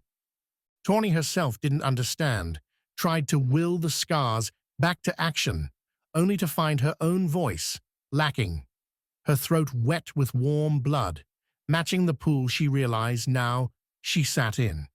Glass shards and those golden stones soaked beside her ruined Kant's robe. The first strike to her gut, far from remedied, taking its final toll. Well, she'd done it now. A bandit wasn't supposed to get into fights like these. Yarvik, cursing, rolled off the dais. He spared Tawny a frowning look, the grey, pale face doing her no favors, adding no fond memories with its scolding disappointment. In the next second, Yarvik disappeared down the same stairs, pursuing Fassel. The kind of loyalty she ought to expect from him, really. More surprising were the 3 forms dashing by after Yarvik, one bearing a light wound on one arm, the third hand pursuing its quarry, their own leaders. "Let them go," Quick's voice echoing. Tawny's hurt bad.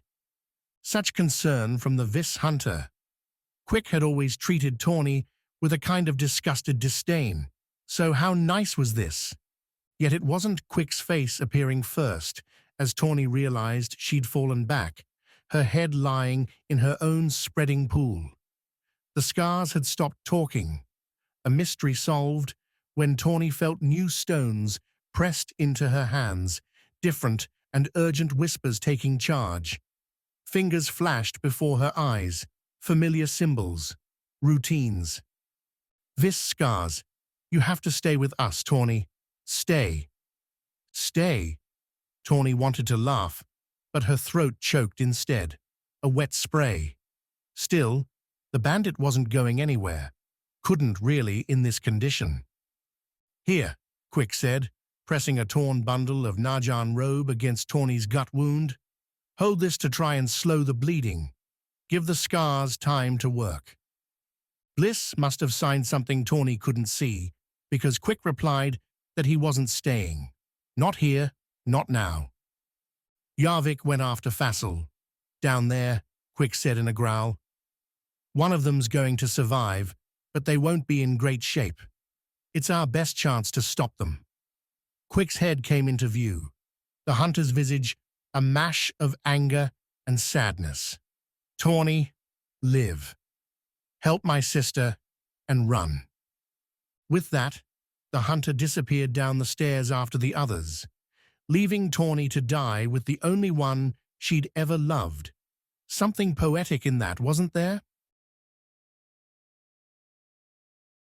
Chapter 37. The Lords at War. Not for the first time, if hopefully for the last, Quick attempted to put aside the awful for an act of vengeance. He descended the stairs, falling into the hunter's guise with every step. He'd considered snatching Skars on his way out, wanting to send their fast healing at the quarrel wound in his back, the vulge gashes along his side and legs, but left the stones behind. The Skars would steal his energy to knit the wounds, and Quick needed every bit. His quarry, Fassel and Yarvik, lay somewhere below, in a grotto Quick knew too well. The curling stairs, wrought with treaded metal, shivered at his steps, held to the hollowed rock by thick bolts. That the stairs didn't shake more meant the Najan and the pursuing Yarvik had already left the steps behind. Quick didn't move faster. The grotto held no easy exits save this one, a deliberate design to keep the Skar testing secret. The fiends it used confined. To escape meant a swim, and Quick couldn't see either Fassel or Yarvik taking to the cold waters for a sloppy getaway, especially when victory here meant sole rule of the Isle's most powerful military force. And what would happen when both of these monsters died here tonight? Pavada had offered a measure on that, those nights on the roiling waves spent in conversation when she realized her control over Quick did not extend to physical pleasures. She had mused on the succession line, the tenets and adepts who would struggle to take over when Fassel died. That the Najan would splinter along loyalties to their local commanders seemed likely. That the Isles would break into their individualities, a near certainty. That Vis would regain its freedom, all but guaranteed. Quick broke a feral grin against the pain as he neared the stairs' bottom, placing footfalls with measured weight to keep quiet. Deshiva, who'd escaped Motelin's conquest aboard a Vis vessel and headed to Kansi, would return at the head of hunters, meet up with the Lyra, and drive the Najan into the sea. The dream faded as Quick reached the sandy bottom, and the two bodies lying there, gutted and slashed across the throats, their vulges and swords scattered, Yarvik's swift handiwork. Quick hadn't heard a sound. Around and above him, night cast the grotto in darkness.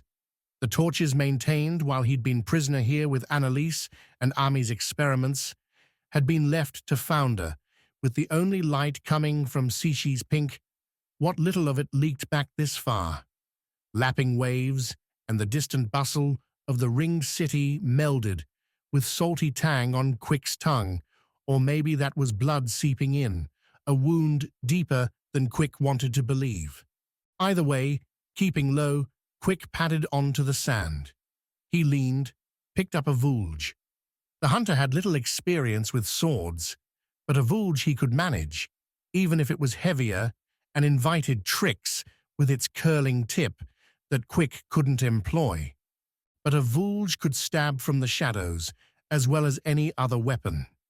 The caverns held several directions, and a mordant bent pulled Quick to the right, towards the cage he'd been stuck in for days, a chance to mock that prison from the outside or break its bars further.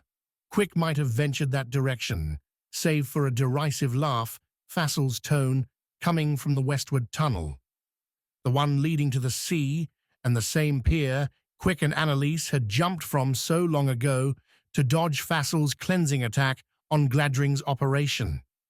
Clinging to the walls, noting the fiend-killing traps built into the caves had been disarmed, had Fassel used one to stick Yarvik, Quick would have been forced to admire the circle's leader. Quick slunk to the cave's end.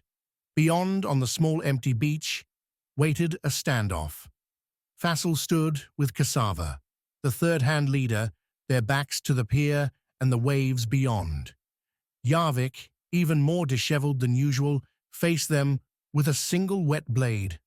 Blood dripped from its point. "I would have thought," Fassel was saying as Quick approached, "that you had a better plan than chaos, Yarvik, that all this was in service of something more than destruction. Hardly destruction, a reset, a chance for the people, free of fiends, to decide what they want for themselves. While you loom over them like a wrathful god, as the gods loom over us, even in death." Yarvik's rasp slithered like the waves. "I would keep the boundaries, ensure no great power emerged, assist those in need." He pointed the blade at Fassel. "Your quest for power has gone too far. You would rule, I would guide." "I would keep Noctia alive," Fassel countered, his left hand twitching towards the third-hand leader, who drew twin sword-breakers, their tips split into curling edges meant to grasp and sever blades from her back. "Without the fiends, our isle has few resources. Blasted stone isn't worth much. The other isles will turn on us, leave us to rot. Before Demian, Noctia was a waste, and to that, without me, it will return." Quick couldn't see Yarvik's face, but he saw the man reach up with his left hand, point to a mouth no longer holding particular teeth. "Let me guess, you get to stay in power forever?" "Just like you," Fassel replied. "Now the night is getting on, and I would much prefer to take back my Skars. If you won't accept exile, then I will be happy to end your too long life. Choose, Yarvik." The Bandit Lord's decision came without words, the man giving a harsh snarl and launching forward. Sand scattered at his press, Yarvik making it one step, two, before Fassel's raised hand launched a fiery gout. Bright yellow and orange, enough to make Quick wince, enveloped Yarvik, blasting him to the ground. As Yarvik fell back, the man's right arm whipped forward, the sword whirling only to be knocked aside by Cassava. Fassel's fire found tinder in Yarvik's ragged cloak, the bandit leader seeking to snuff them out with a forward roll into a small dune. Cassava dashed to take advantage, a long knife flashing in, ready to spear Yarvik's gut as he stood, ash and sand falling away. The Bandit Lord didn't bother to deflect, took the stab in the chest and laughed, grabbed Cassava by the neck and threw her into the softer sand where the father's surf lapped her body. "Just you and me now, Fassel," Yarvik said, pulling Cassava's knife from his chest. No blood dripped from the blade, sparkling rose in Sishi's light. "Two power-hungry bastards dueling for our isle's future." "The difference," Fassel countered, even as he retreated to the pier's edge, "is that I want what's best for Noctia. You want what's best for you." "A matter of opinion." Yarvik burst forward, sand flying, long knife held high. Quick kept to the left-side shadows as best he could, staying low beneath the rocky cliffs as the undying lord charged, a subtle approach gaining stealth by the impossible show going on before him. Fassel met the blow with another Skar, a sudden gust catching Yarvik's foot and spinning the man through the air. He crashed into the sand as Fassel squatted, his hands on his robed knees. Exhaustion didn't buy victory. Yarvik rose, shook off the sand, pointed the knife as Fassel reached out with a hand. A wave to Yarvik's right rose high, its broad length focusing into a single thrust to slam the bandit. push him up and over to land not far from Quick, crumpled and wet in the mud. The man's legs and arms seemed bent at terrible angles, belying the wave's force. Yet Yarvik twitched still, rolled and rose, a shambling wreck. "You'll run out soon," Yarvik shuddered through the words. "Your scars will dwindle long before mine, and then your guts will decorate this beach, Fassel. I swear it." Fassel, though, didn't seem intimidated. Despite his own hard breaths, his faltering steps, the man strode towards Yarvik. He raised a hand again, and Yarvik found his halting walk stopped. The muddy sand at Yarvik's feet had hardened fast around the bandit's ankles. The bandit lord raised the long knife, adjusting the grip for a throw. "See, Yarvik, I've had to adapt every day to survive among the Najan," Fassel snarled, continuing to close. "I've had to seize every advantage, had to pick battles, lose some to win others. That is a lesson you've never had to learn." The bandit threw the dagger, a limp launch with his busted shoulder, an elbow at the wrong angle. The knife flew anyway, close enough to Fassel, who glared at the blade, stopped it with a sweaty stare, a hard wind that ruffled Quick's hair. The knife flung back, jammed itself in Yarvik's shoulder. And while Quick couldn't see Yarvik's face, he caught the stiffened spine, the shiver among the man's battered body as shock set in, the realization that for all his power, for all his long, long years, Yarvik was overmatched. The revelation didn't burden him long. Fassel, not a stride away from Yarvik, spread both hands, and blue-green flames enveloped the bandit lord.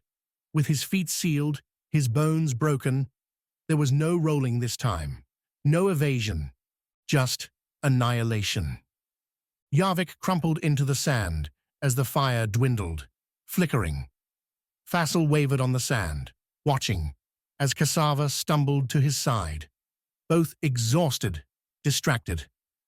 "Once more," Fassel whispered. "Until he is only ashes, I will not believe he's dead." Quick set his shoulders, planted his right foot, as fire again spat from Fassel's hand onto Yarvik. The hunter launched the vulge, stretching his shoulder, ignoring the stings across his bloody skin. The missile flew true, striking Fassel in his chest. The fire disappeared at once, Fassel staggering back, slipping in the wet sand and collapsing. Cassava stared at the vulge in her commander's chest, painted pink in Sichi's light, as if it had appeared by magic. Yarvik smoldered amid the dunes. "You," Cassava said, as Quick emerged from the cave. The hunter bent, scooped up a rock in his right hand. "Of course, you." Cassava drew her twin sword breakers from their backside sheaths as she walked towards him. Quick slowed, stopped. Distance was essential to survival. "I'm not here for you," Quick said, raising the rock, though that didn't stop her approach. "Fassel and Yarvik are poison to the Isles. You know that." "I know one man gave me and my family all they have today," the woman replied, though she paused near Yarvik's flickering body. Without taking her eyes off Quick, she rolled the sword breaker in her right hand, jammed it down on Yarvik's corpse. A deserved finale. "I know you are taking that away. My daughter's security, my parents' care, the Ringed City's most fierce champion lies in the dirt behind me. I cannot let that stand unanswered. He attacked my isles, killed my friends, and saved mine." Quick nodded as she withdrew the sword breaker, leveled it at him. "Then there's no other way." "The Najan will know who avenged their leader," Cassava answered. "Death comes quick, best be ready." The hunter was, but not now, not tonight. Quick kicked his foot through the sand, throwing up a cloud into the woman's face. He spun with the kick, dug his heels into the dirt, and ran. Back to the stairs, the tower, the Skars, and with any luck, some help. Chapter 38. Shadow Slayers. The assassins struck, and Yujo could do damn little about it. She watched, with Ami and Annalise, as Wax and Sawi were surrounded. The pair retreated into a narrow cleft, and the assassins followed, their dark robes turning aside Sishi's light, making them appear as blurs in the night. Wax and Sawi both had swords, but neither, in Yujo's estimation, was worth much as a blade master. That they'd find death fast seemed certain, and Yujo twisted towards the downward climb, ready to race. "No," Ami snapped, grabbing Yujo's hand. "You'll never make it in time." "Then I'll jump. The cancer Skar can catch me." "Float in the air without cover? You'll find knives in your throat." Ami, silhouetted by the small fire, shimmered. Anger, disappointment, and cold experience racked her narrowed eyes, set her frown. Either Wax uses the Skars to get them out alive, or he doesn't. That's on him. What we need to do is prepare for when they come after us. "Or not," Annalise, still staring over the edge, murmured. Annalise followed up her cryptic couple words with more, excited descriptions turning into real action as Yujo returned to the cliff edge and its downward view. Another shadow had joined the others, only instead of a closing circle, this one caused havoc. The figure darted and dashed, threw glinting darts and followed up with a thin, thrusted blade. The assassins whirled, put on a sudden defensive, forming a four-person line against the cleft's block. To Yujo's left, hidden from sight, Wax and Sawi would be making their stand. At the right, along a path ending in a sharp rock and Livier's silver robe, stood the fresh figure and the other two. "Guess Livier's not dead," Ami said, putting their common suspicion into words. "Yet," Annalise answered as the two assassins broke towards the Cancivientas. One charged right in, clanging a sword in at Livier and forcing the Cants to block. The other bounded up the mountain, cutting around for a diving strike at Livier's left shoulder. The killer, blade going high, jumped into the plummeting strike and flew far, far afield, launched out and over the cliff into the great night beyond. "What was that?" Annalise asked. Ami caught Yujo's eye, noticed the Queen's hard breathing. The cancer Skar had reacted fast to her request, but the distance, the force to push the assassin far enough to ensure a fatal end. Yujo took a minute to recover, watching as Livier battered, feinted, and finished his opponent. Opposite, Wax and Sawi did the smart thing, keeping their would-be killers at a static distance, whether through threatening swords or buffeting Skars. Either way, the two shadows took in their poor odds and fled, scrambling down the mountainside. With any luck, they'd fall and break their legs, or their skulls. Livier emerged last around the cliffside fire, once more wearing his bloody robe. He favored his right side, a wound caused by a well-placed throwing knife.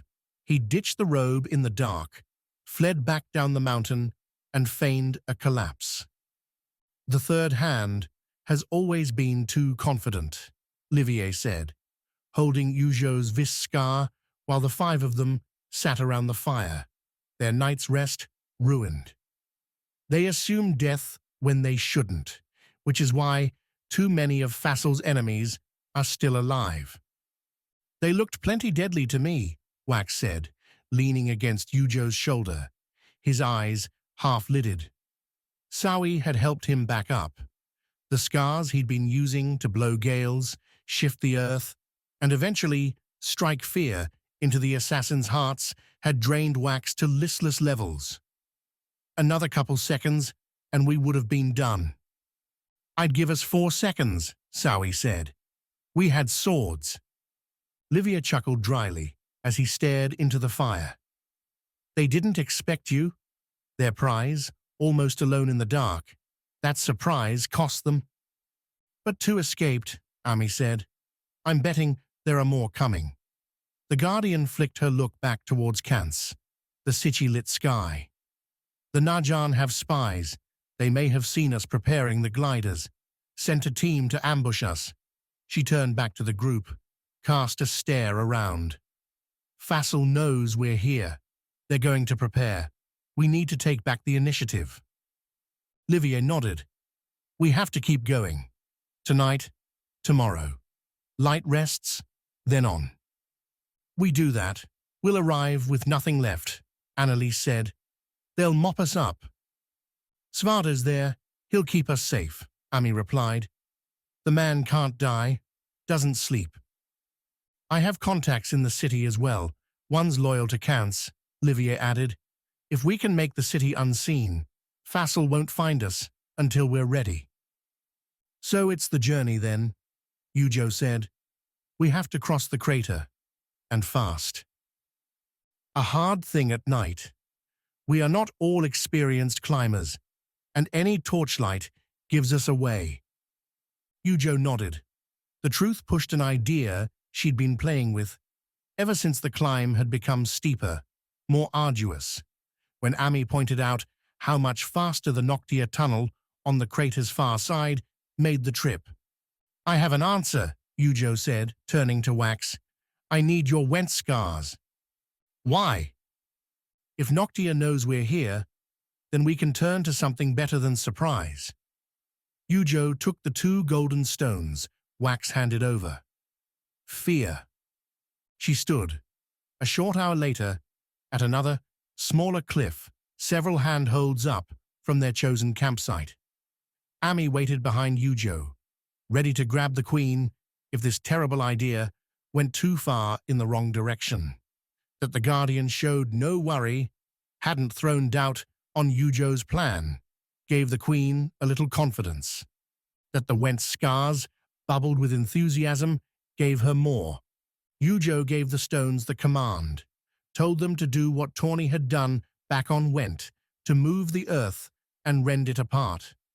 Tawny hadn't known what she was asking, had given in to the Skars' own wild urges, but Yujo reined in their flaring excitement, focused it on the rock before her, told the Skars to burrow, to dig all the way through the crater to the other side.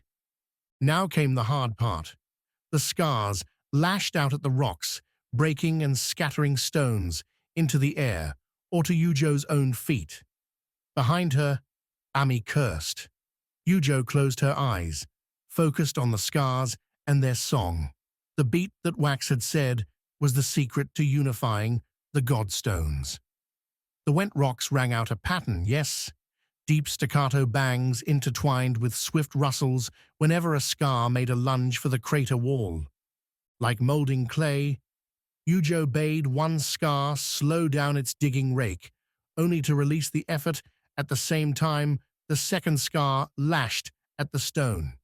Together, the effort shoved upwards a whole section, carving out a cave-like entry into the mountainside and mashing the border tight together, pulverizing rock, clay, rubble into a sturdy arch. Yujo reached for the third Skar next, tamping it down until the other two, still in sync, ran for their next chunk. The queen released the held Skar, told it to go, and as her knees buckled, the earth roared before her. The tunnel shot deeper into darkness. The Went Skars again plastering the moved debris into a ceiling, a smoothed floor and walls. Carry me in, Yujo said, her voice cracking, but Ami heard it well enough. We have to keep going now. The Guardian didn't ask questions. She scooped Yujo up as the queen's legs went numb, as her shoulders shook with strain. The Went Skars thrashed and thrashed again, every time digging further through the crater in long shots. A tunnel made raw and pure, but a tunnel nonetheless. When Ami announced she could see the Laloon flowers, when Yujo felt a breeze coming against her face and the went Skars, still hungry for more, found their target diffused. Only then did the queen accept her broken muscles, her exhausted soul, and fade again into the unconscious. Chapter 39. Opened Gates. Wax slept, for the rest of that harrowed night and far into the following day, and Yujo slept longer still, lying in the tunnel she'd made with the went Skars. The other four took turns watching both ends, but the third hand attempted no other attacks. From the crater, no Najan force marched to greet them. It was as if the desire to deal death had disappeared. A strange turn, but one Wax welcomed as he watched the sun descend across the vast crater. Another clear night on its way, cool and easy to walk with Sichi's light. The wound's center, a place where Wax had almost died not all that long ago, was an easy jaunt away. Despite the earthquakes, new construction already eclipsed the wound itself. The Aegis's stone throne, so long a visceral prison, had disappeared, replaced with carts and stacked crates, with scribblers noting deals and deliveries. Jockey's Went City, deep below, was already excavating before the fiends had been sealed, and in the days since Wax had staunched that monstrous flow, commerce ran wild. Wax didn't need to get close to see all this, to sense it. The sounds were enough. The hammering, drilling, shouting, and endless creaks of pulleys sending rope lifts up and down the long shaft. All hours, unceasing. Enough to drive Ami to curses, and Sawi to mutter about more pleasant jungle noises back home. It was right there, Wax said, sharing the tunnel's smooth exit with Sawi, munching on the last of the dried fish brought from Kance. They'd been ditching the emptied satchels along the climb, a trail now also marked by third-hand bodies. See that patch? Without the flowers, all me. I thought it was that Rana captain. Oh, she triggered all the earthquakes, set off those went explosives. But me, I made that landslide to get us down. Saved Katya. Wax drew up a sad smile. Then, because she's the Aegis, she saved everyone else. Then you had to go one-up her. She taught me how. I bet if she'd had the chance, Katya could have done it. Any of them could have. But they didn't. Sawi drummed her fingers on the rock. Behind them, the others were packing up their satchels. Livia wouldn't let anyone wake Yujo, not till the last moment. Now, we're going to reverse all that, so you say. Take what the gods didn't finish, and do it our own way. Wax nodded. If there's one lesson I've learned from all this, Sawi, it's that nobody really knows a damn thing. You find what you want, and fight hard for it, and you help your friends do the same. Because what else is there? The gods sure didn't know. And you want to bring the fiends back. I don't want all those lives on my conscience. Pans is enough. Wax glanced at her. What do you want? Here, out of this? Sawi didn't answer for a long breath, the two of them looking out over the closed, almost black flowers. Before Gladring, before this renewal, I think I would have been happy with a Vis life, Sawi said, scaling the trees, getting the fruit, dancing, laughing, with you, Bliss, and everyone else. Now, I don't think that will be enough. I want to make my own mark. With that sword? Sawi laughed. No, gods no. I've seen enough blood, and I'm betting there'll be more. But while Gladring was awful, he also taught me a lot about getting people to support what's right. This has been an afterthought among the Isles for a long time, Wax. I want to change that. Kitai should be a jewel, not a stop between Cancer and Foti. I hope you get that chance. Ami approached, stood alongside the pair. And I hope we get down this steep section, before nightfall. Ready? With the fish gone, the water skin refreshed with a little boost from the Rana Skar, Wax blended a full stomach with sore muscles, a head full of sing-song Skars, and the soggy soul of someone far from their preferred habits. Not an ideal way to march into enemy territory, but Wax couldn't complain. Yujo looked far worse. The Kant's queen, even after sleeping nearly a whole day, leaned on Livier as the assassin walked her to the tunnel's exit. Discolored bags hung beneath her eyes, and while the Kant's robe covered her skin, Wax saw fresh grey hairs mixed in among Yujo's curls. Odd wrinkles, too, lingered along her face, as if she'd aged years overnight. The Skars extracted their price. "Anything else you're feeling?" asked Annalise, matching the queen step for shambling step, scribbling away. "Everything is important." "Why?" Yujo said, her voice as thin as Wax had ever heard it, like Katya's, before the fall. "What does it matter?" "The rate of decay. What you just did this tunnel. Building it with tools would take months, possibly a year or more. If we can find out how much of a toll it takes, whether that strain is permanent, it could revolutionize the Isles." "Doesn't feel like a revolution I'd want." Wax moved between the two, gave Annalise a look that said maybe the research could wait. The scientist seemed to take the hint, though the way she bit at the end of her charcoal pencil said plenty of questions remained unanswered. Annalise didn't get to ask them on the march either, with Ami again taking the lead and the columns spreading out. Livier returned to his place at the end, with Yujo and Wax just ahead. Sawi and Annalise stayed near Ami this time, all picking their way down the comparatively gentle slope, black rock coated with the budding flowers. All this, the leftovers of one god stabbing another. Hands kept close to blades as darkness deepened and Sichi turned the crater into a purple-pink beauty. Torches and lanterns stained that picture in the wound's middle, as did the continuing noise of business. No ambush from the third hand or the Najan came. Instead, the group made the wound's middle well before midnight and continued right on, the merchants and Najan working there, giving them looks, but not raising a vulge in attack, defense, or even a question. "Because they know who we are," Livier said, their column bunching up into a group as they went past crates, barrels, and goods on the move. "Something's changed since last night, and the signal went out fast." "I'm not sure whether that's a good thing or not," Ami replied, the Guardian adopting a permanent scowl as they began the walk up to the tunnel towards the ringed city. "A good fight's a lot easier to understand.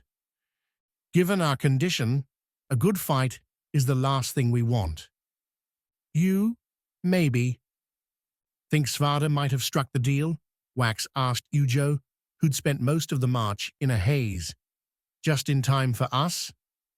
"Either that, or there's been some other miracle," Yujo slurred, leaning harder on Wax now. They'd planned on making right for the Skars, barreling into Najan territory by force if need be, reaching the stones and holding strong until Wax could remake the world. Once the Firewalkers had been freed, cowing the Najan with their burning force would be easy enough, or so Ami said. But given his heavy legs and Yujo's depleted form, Wax angled for the backup plan instead. Livier's closest safe house was a good walk away, past the Najan quarter and into the city, a perilous stretch save for a strange change. The Najan guarding the tower at the tunnel's far side didn't even ask who they were, just waved the group along. Yet, as they began their slow descent along the western cliff path, Wax swore he saw a runner well ahead of their group, streaking into the Najan fortifications below. "They'll be waiting now," Ami said, "letting us get all the way inside. Trapped." "You're being paranoid," Sawi replied. This is the Najan, Fassel. They could have riddled us with arrows as soon as we approached that guard tower. He's not Gladring. He doesn't play these games. He wants power at all costs. If he's letting us get this far, it's because he thinks it benefits him somehow. Maybe it does, Wax said. Maybe we can all come together on this. That hope wavered, though, as they walked through the open arch leading into the Najan quarter. Sichi's light red glow splashed on stone, lantern, and purple robes. The barracks, smithies, and stores along the cobblestone streets were shut, their fronts guarded by soldiers waiting, staring. Ami asked one a question, received only a gruff reply to continue forward. Every other soldier she asked repeated the same. A silent vigil, one they walked until the 6 of them entered the Najan quarter's central square, its largest. Annalise gasped first, and Ami's curse followed fast. Blood lay splattered in thick pools across the stones. The air stank of death, though the bodies had been removed. A broken gallows sat in the square's center, several of the nooses cut, the ropes twisting in the chill breeze. Standing on those gallows, hands clasped and eyes bright, was Fassel. He stood alone, and his narrow, sharp face spoke nothing of death, anger, terror, sadness instead. A different look from the scheming that Wax remembered, and one turned even more strange when Fassel sat, dangling his legs off the gallows edge like a child. He beckoned them to approach, and with an army around them, what else could Wax and the others do? "Welcome," Fassel said, his voice weak. The man's hand drifted to his chest, resting there for a moment as if to gather himself. "Please, after so much death, after so much destruction, can we please have peace?" Chapter 40. A Prison for Peace.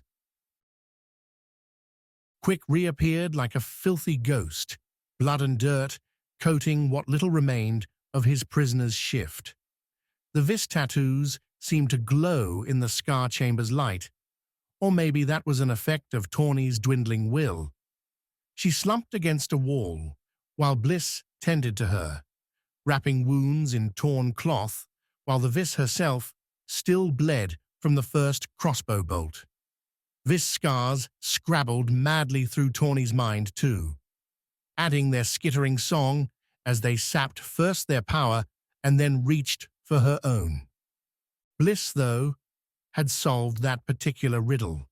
The vis had scooped the vis scars into a pile, swapping the stones out as they ran through their built-up power before they could dig into Tawny's last remnants. Every switch silenced a voice and added a new one, a little boost at life's end. "Damn clever, you know that?" Tawny muttered as Bliss swapped out another Skar fistful. "Obviously," Bliss signed back. A rumbling sound came from the stairs, and Quick lurched, putting one hand on the dais even as he dropped the went scars from the other. The golden stones bounced away, one resting on the crushed stone, blocking the stairs up, the same Quick had just taken. "That ought to buy us some time," Quick said, taking several more vis scars from Bliss's bunch and holding them tight. "Yarvik and Fassel are dead." The man sighed as their power washed him, and Tawny almost giggled at the sight because she couldn't believe his words. Quick must have seen the look because he continued, describing Yarvik's torched body and his vulge strike to Fassel's chest. "You weren't there," Tawny said, as Quick wrapped his description, as Bliss helped the bandit to her shaking feet. "When Ami said how she'd finally killed Gladring, head off the shoulders. Nothing else is guaranteed." "If I'd stayed for that, I'd be dead too. Cassava still lives." "Then it's time to go," Bliss signed. "Back to the storm's edge." "You think we can make it that far?" Tawny said, as they stumbled towards the stairs. Love your optimism, Bliss. Svarta will clear the way. The idea that the old barbarian was somehow still fighting out there seemed ludicrous. Even if that black blade and its Noctia scars let Svarta take a few bad hits and stay standing, there was a whole Najan army here. They'd batter him to bits, literally bury him in crossbow bolts. Tawny felt worse about Kiwi, as the ferret would probably stay with Svarta to the end. Yet, exhausted, on death's edge, Tawny couldn't argue with Bliss or anyone else. Keeping her feet moving up those stone stairs, into the hallway, and up to the tower's entry was about all Tawny could focus on.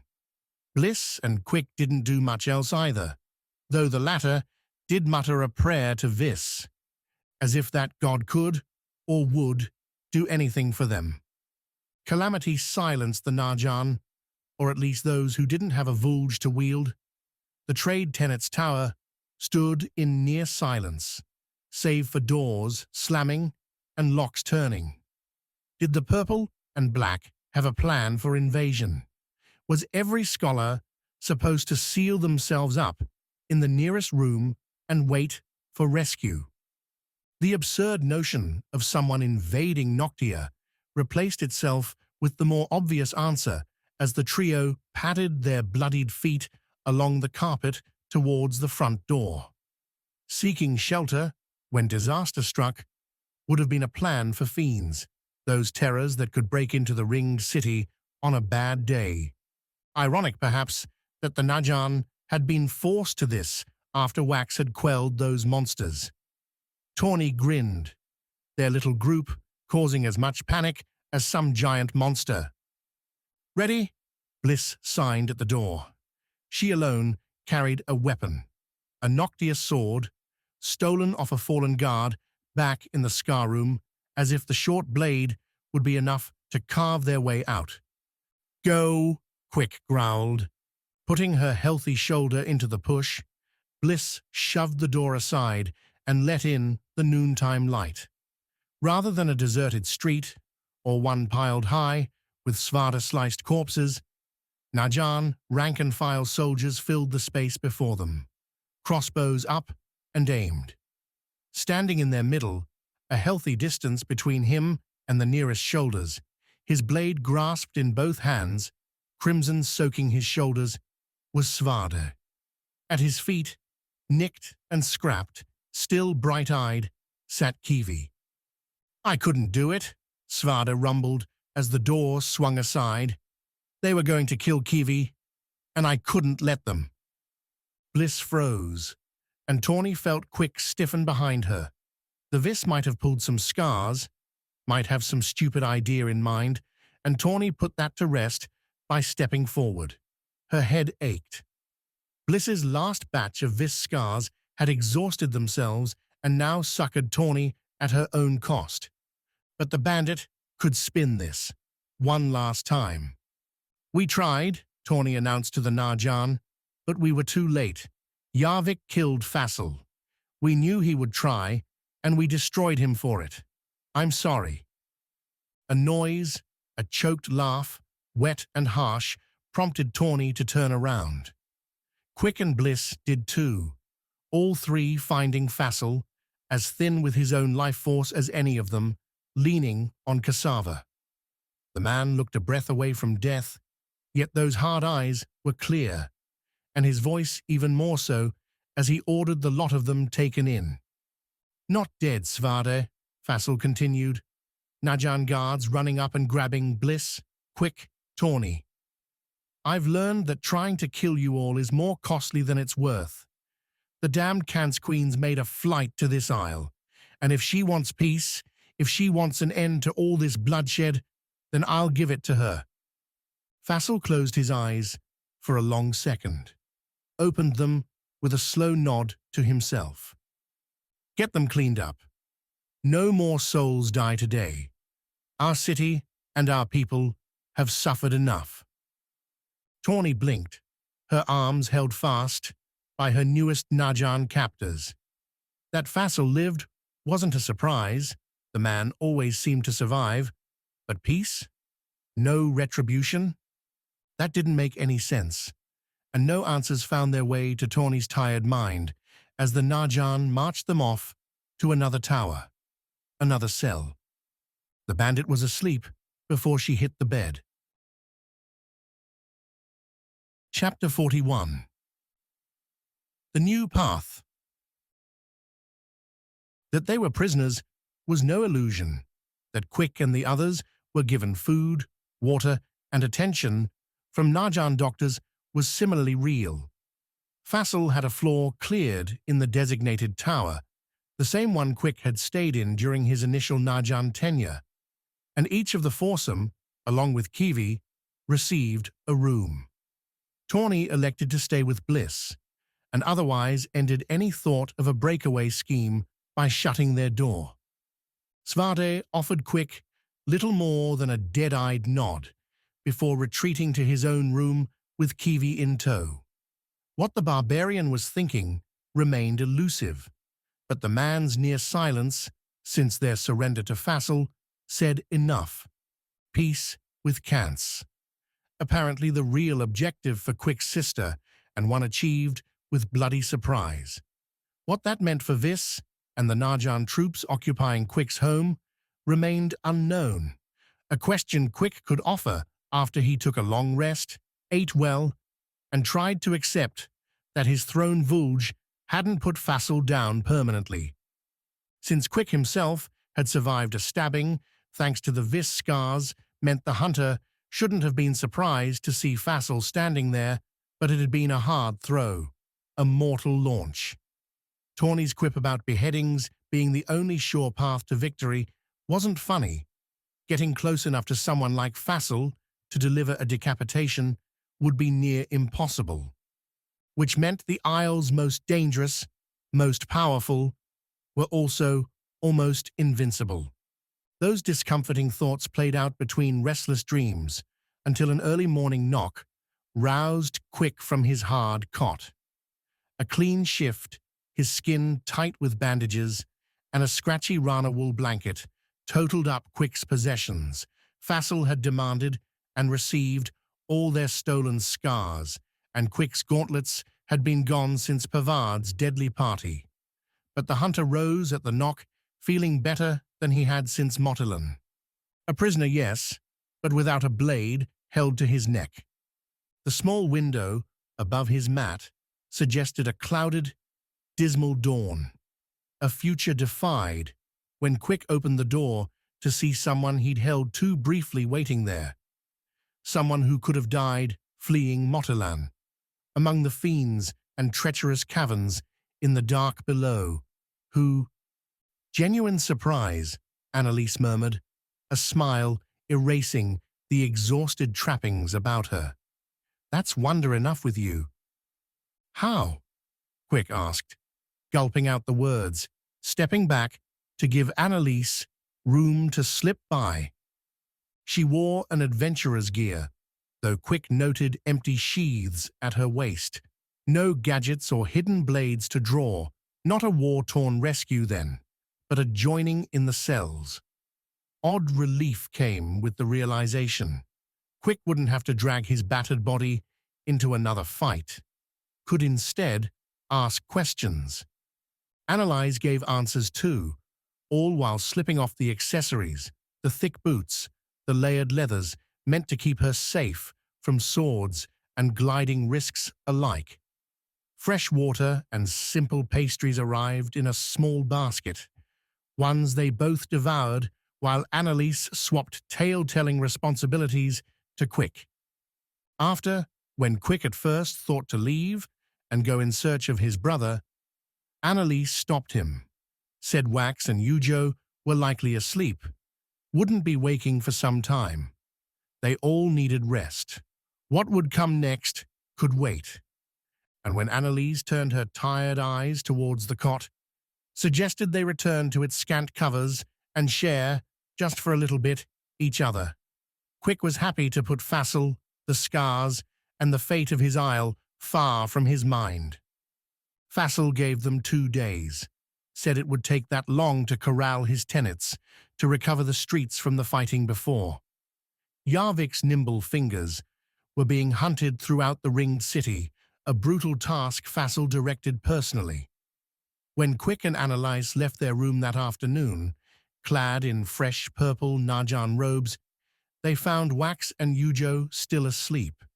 Ami, Svadi, Tawny, Bliss, and Sawi had ventured with a Najan escort back to the storm's edge to retrieve the Skars and fulfill Kance's part of the deal. Livier refused to leave Yujo's door, the man seeming to sleep standing up, his eyes open, which left Quick and Annalise alone to wander, except Annalise had a very specific goal. As if the morning's rest had returned not only her energy, but her sense of self, Annalise went straight to the trade tenant's tower. Their Najan escort, 2 soldiers, and a beady scholar didn't question her, even when Annalise stated she wanted to go inside to the Skars. Fassel's fine with that, so long as you do not take or touch the stones, the scholar replied. He added that your things have been left untouched. Smart man, Annalise said, and at Quick's confused look, she laughed. Use one of my devices the wrong way, and you might wind up dead. Gladring knew that. Maybe he told Fassel. Returning to the Skar chamber had Quick shivering. The bloodstains had been cleared from the main tower, but descending the stairs into the guarded hallway meant witnessing the stained stones. Deep crimson drops. Annalise's bouncy mood dimmed as the marks became too obvious to ignore. Yours? She asked. Some. The scientist held her frown, but didn't say anything else, save to reach out and hold Quick's hand. Squeeze hard. An odd gesture, Vis preferred clasped wrists and close hugs between partners, but Quick would take it. That fell as they reached the Skars' central circular room. Annalise ignored the shimmering stones back in their locked cases, the one crashed by Tawny's falling body already replaced, and went to an unremarkable chest at the room's back right side. It sat beneath tool shelves and near a workbench, the one where, Annalise explained, she burrowed Skar-holding slots into weapons, armor, and other things to test their abilities. Opening the chest, Annalise rummaged while Quick, rubbing his arms, took in the Skars. Without death's presence and a battle's rush, the stones glittered in a different light. Beautiful, but also ordinary, like any other gemstone or shiny metal. Here we go, Annalise said, pulling out a curved tube with insets along the barrel and a nozzle at one end. This was going to be the next project. She stared at it for a long moment, then glanced at the watching scholar and the 2 guards. Mind if I keep this? What is it? The scholar asked. We can't let you have any weapons. Annalise pointed the thing at the room's ceiling, pulled a clicking trigger near her hand. Nothing happened. Useless without the Skars, Annalise said. See? It's just my favorite of the bunch. The scholar shrugged. Keep it then, but I will tell Fassel what you've taken. I'm sure he won't mind. Annalise turned towards the downward stairs, ones both buried and reopened with went Skar work. Can we visit the beach? Quick blinked. The beach? The grotto? He'd told Annalise what had happened down there. Did she want to see Yarvik's body? The scholar and guards, who either didn't know or didn't care, didn't object. They all meandered down, Annalise leading the way to her former testing grounds. Afternoon sun and salty air permeated the caves, making the whole venture feel far more relaxed than Quick thought it would be. Maybe this was just a jaunt to see the ocean. Their watchers stayed a good distance behind Annalise and Quick, continuing to give the pair space. Fassel seemed to be on a quest to rebuild goodwill, though neither Annalise nor Quick suspected that would remain the case. Quick had heard Fassel declare Noctia's weakening stance to Yarvik, make clear the risks the Najan would take by letting the other isles go free. That Fassel would change his mind after a near-death encounter seemed too convenient. Annalise approached the scarred beach, where the battle had taken place, with halting steps. Quick took her slow strides at first, as the mark of someone surprised at the scar devastation. The glassy patches of torched sand, the blown rocks, the bloody patches not yet washed away by the waves. As with most of his first impressions, this was a mistake. "Stay close," Annalise said, her voice a whisper. The tube device she'd taken from the chest rested in a robe pocket, bumping against Quick's thigh as he closed. "I'm going to fall in a minute." "What?" "When I do, lean to help me up and give me cover." An earlier, younger version of Quick might have kept asking questions. This one knew to keep his mouth shut and do what Annalise asked. The fall came sudden, a drop to one knee in the sand. Annalise added a curse, and Quick looked down, trying to feign concern, and saw just where Annalise had fallen. A blackened divot lay at their feet, scorched bones half covered in sand. The few ashes, not yet blown away by the breeze, twitched. Flies buzzed off at the sudden move, but slower bugs failed to make their getaway, instead continuing to munch on a corpse Fassel had either forgotten about or left behind. Yarvik's skull, burned almost clean, lay near Quick's feet. Grains buried the bandit lord, but Annalise shoved her right hand into the skull's gaping mouth, digging. Digging for what, Quick understood, when her hand came back with several old teeth and one black stone. "Not all of them," Annalise whispered, slipping the scar into her pocket. "They took his front teeth, but missed the back." "How did you know?" "Gladring told me. Yarvik lived through these scars, 6 implanted as his teeth fell out. I hoped." Before Quick could ask another question, approaching steps silenced them both. The scholar asking now if they needed help. "No," Annalise said, standing, throwing the scholar a shaky smile. "I just didn't expect this." The scholar, looking at Yarvik's body, frowned. All traitors should be food for the bugs and nothing more. The man brightened, looked back up towards the Najan quarter above them, stretching over the rocky cliffs. "Speaking of food, the dinner hour nears, and Fassel would like you all to share his table tonight." Chapter 42. Dinner at the World's End. How do you wake up in the arms of a man you're growing to love? Yes, love. Yujo wouldn't lie to herself about that anymore, while in the house of your greatest enemy. Yujo balanced that question in the blurry evening, lying squeezed with a still snoozing Wax in the small room granted them by the ever-generous, ever-conniving Fassel. When Ami and Wax agreed to the man's offer, Fassel sitting there on the gallows, Yujo had been barely walking. Creating the tunnel had dragged her for nearly 2 days, and her pounding headache meant the suffering wasn't yet done. Normally, the vis scar on her bracelet would have chased off that irritation, but its absence marked the second reason why Yujo lay on the cot, staring at the ceiling in seething confusion. Her scars were gone. Wax's too. Stripped off and put in a locked box, so Fassel claimed, a price to keep the peace. When Yujo and Wax boarded her ship and returned to Kance, they could have the scars back. What hadn't been said, what Yujo planned to do, was take the damn stones when she had the chance.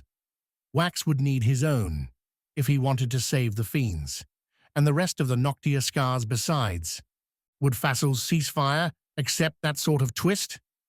Yujo wasn't betting on it. Her reverie didn't last much longer. With a knock, a cracked door slipping fresh robes into the room, along with water and crackers. The Najan delivering the goods gave them 15 minutes to get ready before Fassel's dinner would begin. Fassel gets to request, but I don't get to refuse, Yujo called back. But her voice wasn't up to the task, faltering without earning a response. What are you talking about? Wax asked, shifting, waking. Yujo took her thin pillow, gave the vis a light whack. Get up, Wax. You've got some sweet talking to do. The Najan quarter didn't feel kind to the Kant's queen, with suspicious eyes, watching Yujo and her group as they, all clothed in deep purple Najan robes, walked the cobblestones behind a guide and several guards. Only Svarda still held his blade, a concession allowed by roping the man's hands to the sword with a grip that forced the weapon's point down. The sword had also been blunted, a sheath tied around its glistening black edge. Everyone else walked with their hands free, their moods a mix of curiosity and, Yujo almost laughed, hope. Sawi and Ami carried satchels stuffed with the Skars returned from Kant's, a gift to Fassel that stuck in Yujo's craw. She'd learned about the desperate strike to the Skar chambers, Tawny's deal with Yarvik, that had gone so terribly wrong as to leave the bandit lord dead. Well beyond what Yujo had wanted her makeshift diplomats to do, but maybe that was a lesson in ruling. Don't send a barbarian, a bandit, and a vis hunter to make a deal. Don't look so sour, my queen, Livier said, the assassin sticking closer to her side than Wax. We're saving lives today. Always a reason to smile. Coming from you, Livier, I find that hard to take seriously. Oh, I always believed my work saved far more lives than it took. Yujo laughed, a sound rising over the rest of the group's murmurs. Someday, you'll have to teach me how you found that outlook. I could use it right now. It would be my absolute pleasure. Whatever their reputation, the Najan escorts kept Yujo and her friends safe. Svarda's murderous swing through the quarter 2 days earlier must have left plenty wanting harsher vengeance for friends or partners, but not a soul attempted an assassination or a confrontation. Yujo could have deserved the same, as she knew plenty of Najan's soldiers now lay rotting on the ocean's floor after fighting with Kansi ships. Yet they walked, unaccosted, right into the circle's central tower. Waiting scholars accepted the Skar satchels, disappearing with the stones without another word. Nobody protested, because what could they do? Their path didn't take them to the circle's audience chambers, but rather up a single flight, on wrapping, burgundy-carpeted stairs to a large dining room. The cherrywood table in the room's center was round, with places set for Yujo and her companions, as well as Fassel, the third-hand leader, and several other tenants. Najan guards stood near the doors, and a hollow above, in the room's pointed ceiling, suggested an archer spying with a loaded crossbow. Fassel was already seated, as were his Najan invitees, and the man didn't bother standing when Yujo and the others walked in. He gestured at the chairs, told them to please pick their own seats. Tamas wine and fresh Rana water were available and poured in swift fashion into stone goblets at their seats, nobody needing to ask, getting to choose what they wanted. Yujo watched Wax settle into his chair, sit straight and take the first wine sip in just the right way. She'd taught him well, and the Vis remembered. A little victory on this strange day. The food will arrive in due course, Fassel said as everyone collected themselves. Before it does, I would prefer we dispense with the details. He turned towards Yujo, who sat between Wax and Livier. I accept your proposed deal. The Skars have been returned, and Kantz will be left to her own rule. After tonight's meal, I will send out the word, and our navy will retreat. And Vis? Wax asked into the space. What about our isle? The treaty is with Kants, Fassel replied, but I would prefer Vis's troublesome Lyra give up their endless harassment. Can you convince them to put aside their spears? They'll never, Wax started, but Yujo cut him off. Fassel had opened an opportunity, and she couldn't let Wax fumble it. We can, Yujo said, but we need a favor, and you need to keep a promise. Bliss was signing something furiously to her brother, but Yujo ignored it. Vis and its occupation could be renegotiated later. The Skars and the fiends came first, for reasons beyond those monsters and their need for homes. Fassel gave Yujo the window, retreating to his wine and waiting for her to continue. You told Ami and Svada that you would grant the Firewalkers a home, Yujo began, but those might not be the only fiends among the worlds the gods left behind to need a place to live, a rescue from disaster not of their own making. The words fell into line with a queen's practiced tone, measured and striding from one point to the next. Yujo retold in faster terms how Wax shut the gates, how the Firewalkers signaled innovation that couldn't be lost, and how dooming so many creatures to death was both cruel and irresponsible. With her friends watching, Yujo stacked the rational blocks so high that when it came time to make the request, the full weight tumbled over Fassel and his tenets and adepts. All we need is a chance, with the Skars you've gathered, to bring the fiends into a home of their own, Yujo said, branching into the plan they'd bantered about over campfires on Noctia and wine on Kansi. Wax can give them a new isle, one apart from ours, large enough to keep those fiends who can't reason contained, and for those who can, space to make a home. He would command a god's power, asked one of the tenets. What if he makes a mistake? Nobody has done this before. He could bury Noctia or any isle. Won't happen, Wax countered. I control the Skars, not the other way around. Hubris, claimed an adept. This is ludicrous, risking everything for the sake of some fiends. The arguments burst into back-and-forth counters, largely between Wax and Fassel's lieutenants. Fassel himself stayed quiet, listening with a slight smile and catching Yujo's eye, as if to say, this is what we rulers must deal with.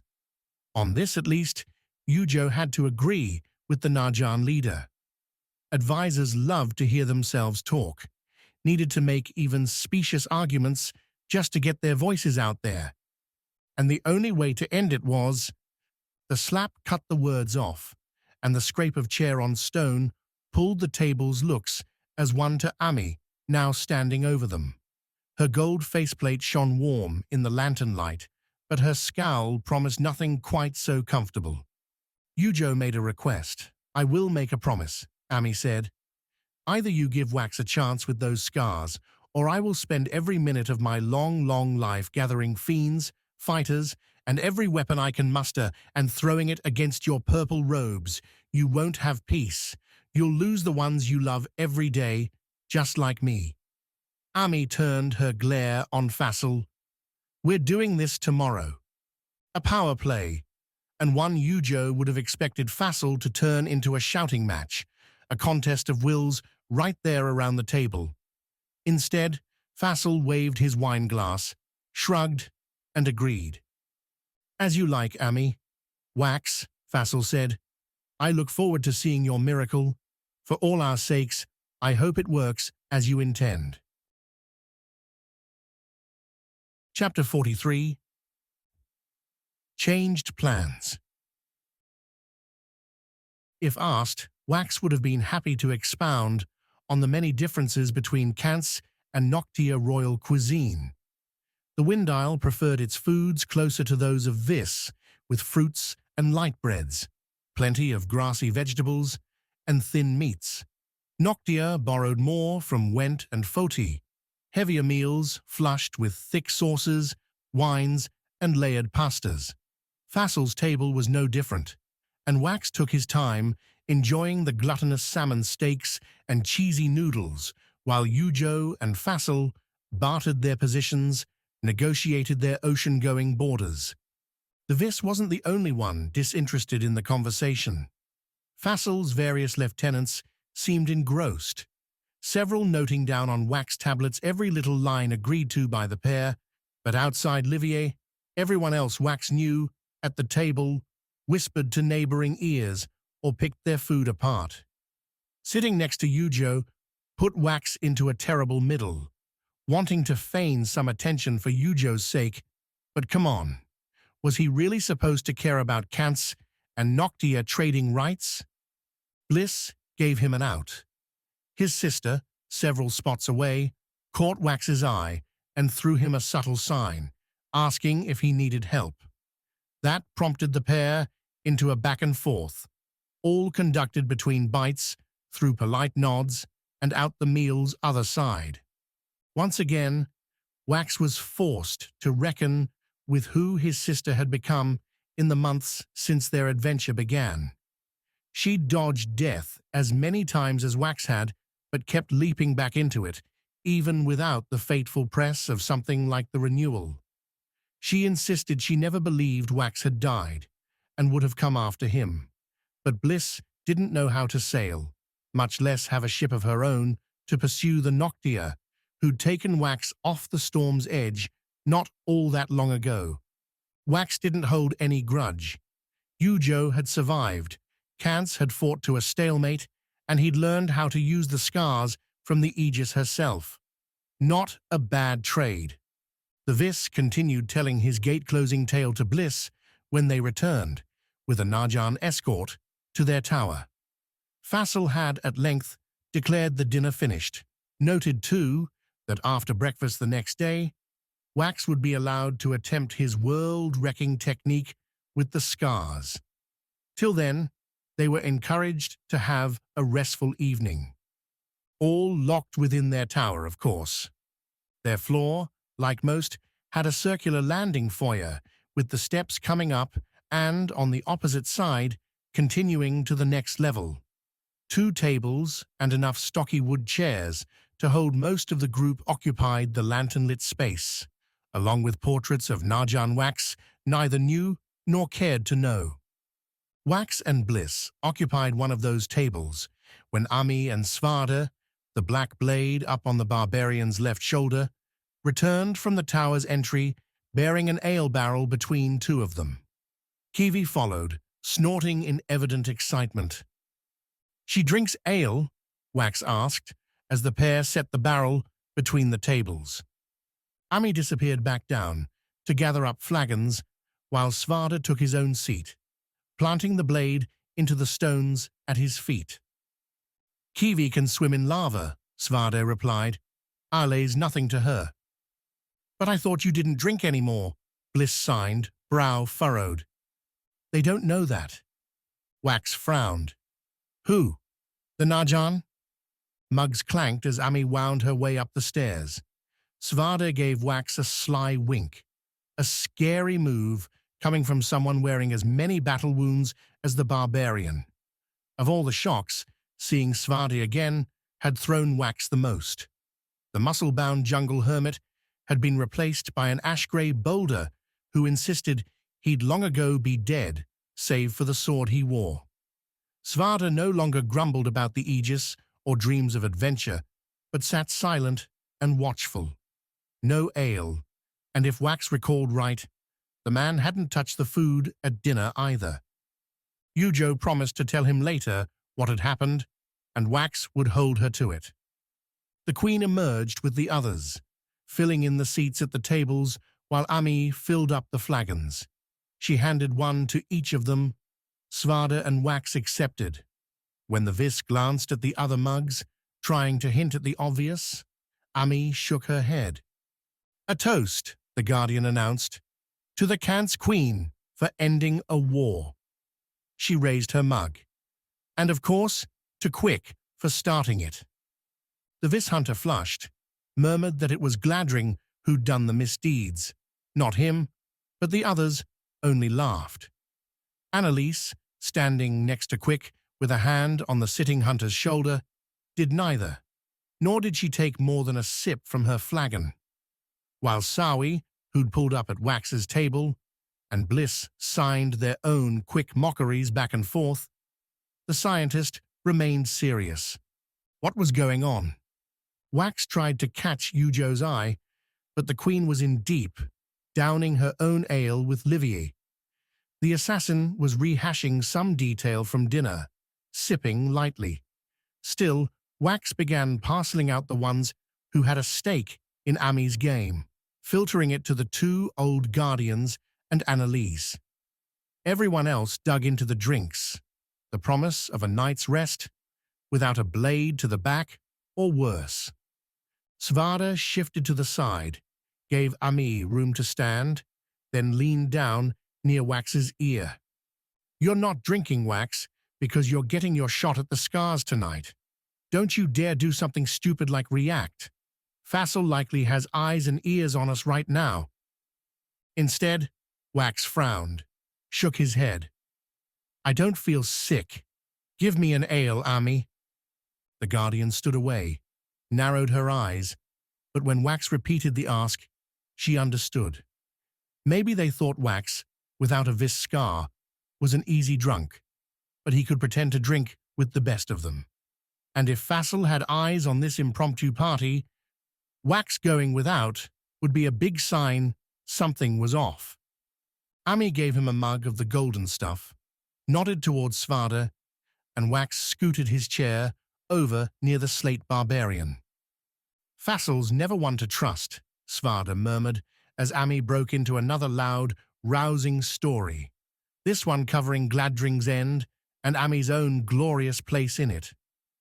"Quick let us know Fassel's thinking the Najan need to take the world now, while it's weak, before the Isles realize they don't need his vultures without the fiends." "But I'd be giving the fiends right back." "Even if he thinks you'll succeed, Fassel's got a world order he knows now, one he's ruling. Why risk it?" "So you think he'll what?" Wax broke, drank another sip, pasted a smile on his face as Ami detailed Svada's dispatching of Gladring's single soldier. "Kill me? He'll be ready to at least, so we're going tonight." "Like, now? How?" Svada let a grin spread his cold blue lips, the cracked skin split by too many small cuts that'd never heal. "Ferrets are hungry creatures, Wax. I'll knock on your door later. Be ready." Svada put a hand on the Vis's shoulder.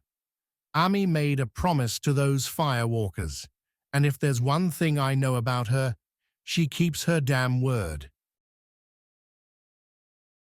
Chapter 44.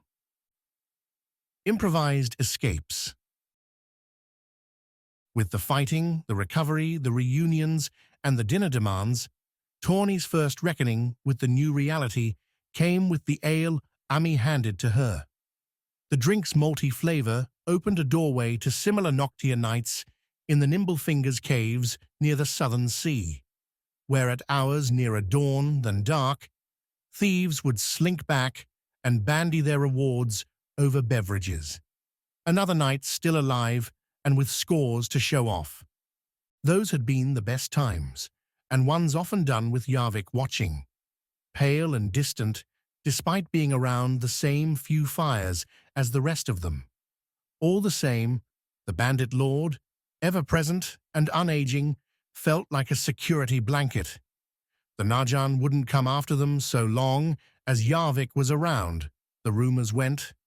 Fassel and the others were too scared. Without Yarvik, though, the Nimblefingers were doomed and damned. Fassel had said as much at the dinner, during a break in their diplomatic back and forth.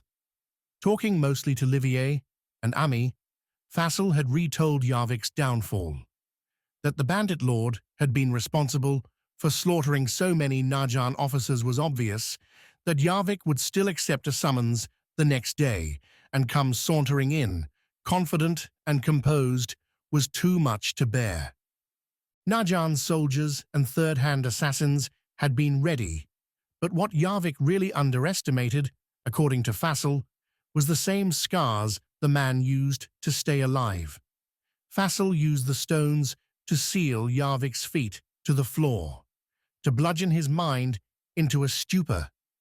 Tying his hands and bringing him to the Skar chamber for some stone-stealing dental work had been the next step, one so rudely interrupted by Tawny, Quick, and Bliss.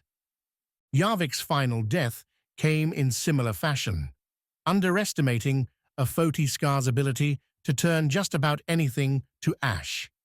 He knew how to counter every weapon, save the oldest ones in the Isles, Fassel had said, laughing in his dry cackle. We pulled the teeth later, of course, and my third hand is delivering a much-deserved final end to the nimble fingers as we eat. Noctia will, at last, be rid of those thieves. Yujo had interjected something then about Kant's merchants getting some of their stolen merchandise returned, and the conversation slipped back to its core, leaving Tawny with a gnarled stomach all the way till right that moment. Hold the Skar chamber, and I will take care of Fassel. That's what Yarvik had said, what Tawny had been trying to do after saving Quick from an untimely death. And she'd succeeded, but without Yarvik. No nimble finger ambush, no uprising ever came. Now they'd all die or flee, and she'd be left here, a thief who'd escaped the net. Would Yarvik's son on Went ever really know? You're lost tonight, Bliss signed, coming over from the table with her brother, the Viss's seat taken now by Ami. Those two, and Svade, had their heads buried in conversation over their mugs, but Tawny couldn't quite rouse herself to try and eavesdrop. You didn't talk much at dinner either. Just thinking, Tawny said, turning her mug slow, just to do something with her hands. About? You've never lost a parent, right? Bliss shook her head. I've lost 3 now, and none of them have been perfect, but they were mine. Are you sad? I'm not sure yet. She threw a half smile at Bliss. Yarvik wasn't a hero, but he took in a lot of this isle's neediest people, gave them a chance when nobody else did. I don't think Fassel's going to step up. Tawny swirled her mug again. A lot of people are dying tonight, Bliss. People I knew. People I shared a job with just a couple nights ago. It's going to create a void. Tawny hadn't planned the speech, yet it flowed anyway, a trail blazing itself, as Tawny found what she needed to say. I'm going to ask Fassel to let me stand in Yarvik's stead. At Bliss's look, Tawny's smile widened. Not as a thief, obviously. I mean to look out for everyone the city's leaving behind. Try to give them a path forward, like what you and your brothers did for me, back on Foti. What does that even mean? Settled on an idea, Tawny ran with it, ideas flying in as she started answering Bliss's question. A back-and-forth stream that went through one mug of ale and into the second before a shadow dropped over their table. Ami, no longer wearing a victor's broad grin or a celebrant's cheer. Last one, Ami said, as Tawny fell silent and Bliss stopped signing her hands. I have a job for you, and it needs doing now. Their prison tower had something near a dozen floors, and Fassel had stuck the Kant's group in the middle. 2 doors gated the stairs, ascending and descending, opening here and there as Najan guards and runners needed to deliver food, water, or other supplies to the chosen floor. As Ami wrapped up the makeshift party, delivering whispered missives to the various people in turn, the central circle cleared out, save for Tawny, who'd made a quick detour to her shared room with Bliss to change into a warmer Najan robe, one with enough pockets. What Ami had asked for wouldn't be easy, and Tawny might have refused out of hand, except she'd seen Wax's look, and the decision already made by that fool. Tawny hadn't been able to save Yarvik. a man she owed nothing, but she'd damn well do better by Wax. So she stood before the door, leading up, testing the keyhole and the handle. A stiff and simple job, one Tawny's usual tools, sitting now on the storm's edge, would be able to crack without much effort. As she lacked those, Tawny would have to resort to blunter methods. The ale barrel Ami had requisitioned came with metal rings along its top and bottom, and Svada had used his black blade in a bit of subtle slice work to carve a small bit free. That bit rested in Tawny's hands, which she'd wrapped in pieces of torn fabric to keep the jagged slice from cutting her. Tawny jammed, covering the keyhole with her frame, that metal line into the lock, and worked it.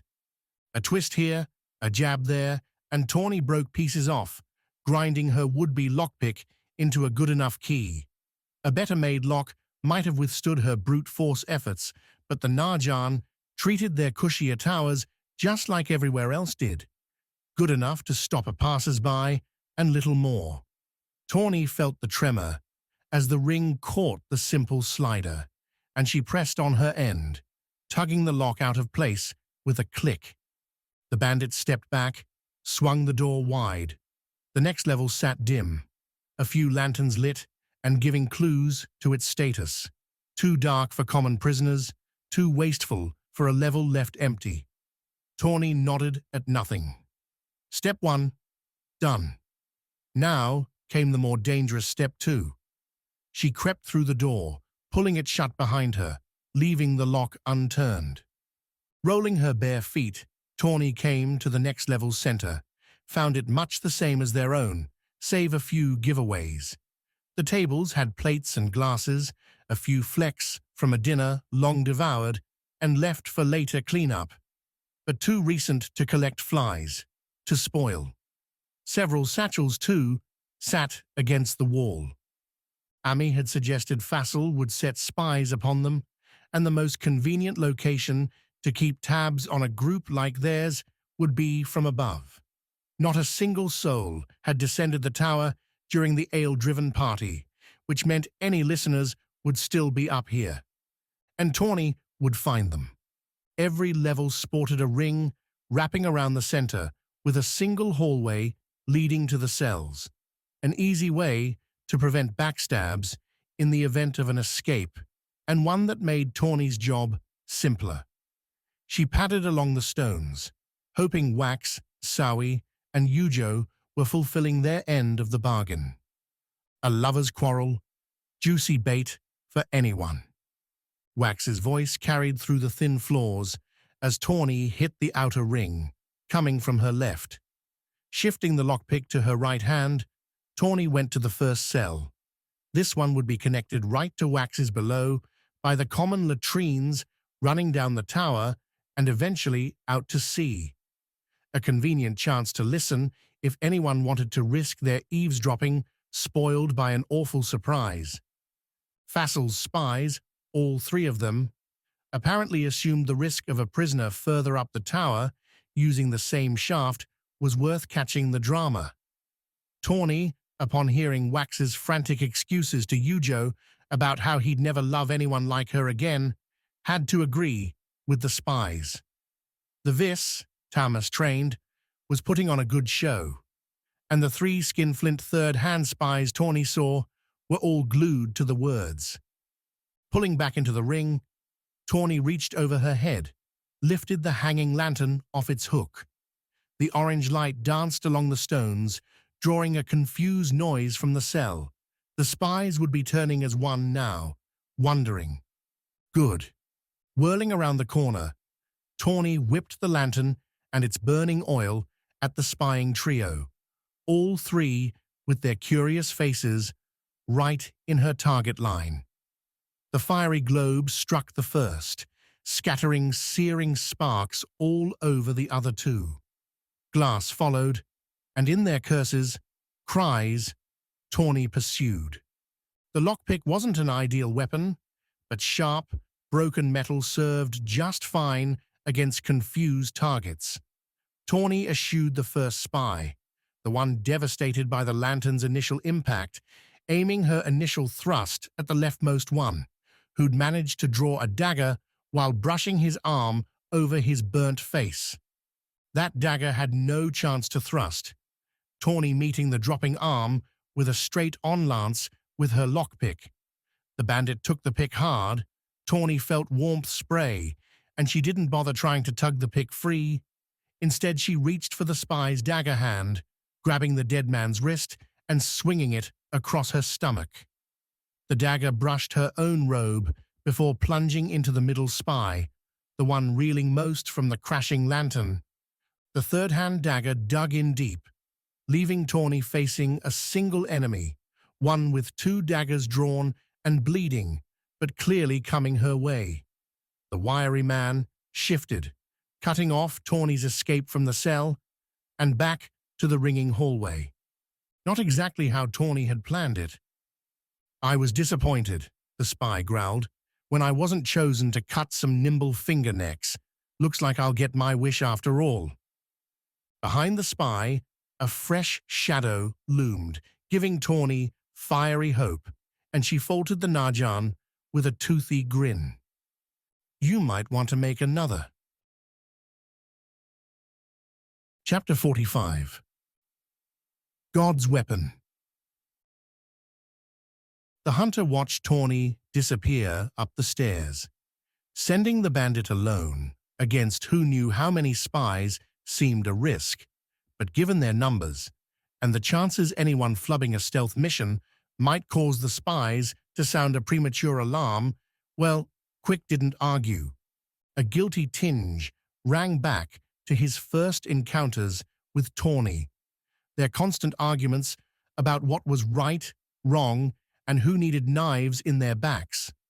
The bandit wouldn't ever be Quick's favorite person. Anyone so cavalier with stealing as a means to survive had a limit to his approval. But Tawny had saved his life back in Noctia, had earned his trust. So had the person walking down the stairs now, heading towards the tower's lower level. Annalise, clad in Najan robes, like every single one of them, rapped hard on the downward door. As she knocked, Quick stepped into the center floor, positioned himself behind Annalise. He sidestepped out of view as the door opened, a curious Najan guard asking Annalise what she needed this late at night. "Traitors," Annalise said. "They're planning to betray Fassel. To make a Najan scurry, tell them Fassel was under threat." The guards, the two of them tasked with holding the lower level and serving as aides, messengers, and caretakers for the Kantz group, asked Annalise for more details, following her up the steps, and pulling their attention in the wrong direction. Neither guard carried a vulge. Both wore crude iron blades on their hips. Backwater gear for soldiers assumed not to see fighting. They'd left their helmets off, most of their armor too. Ali wafted off their breath. The night after a struck treaty ought to be a quiet one, and their lack of vigilance would cost them. Quick dropped down, landing on the stairs and drawing both guards into an awkward turn.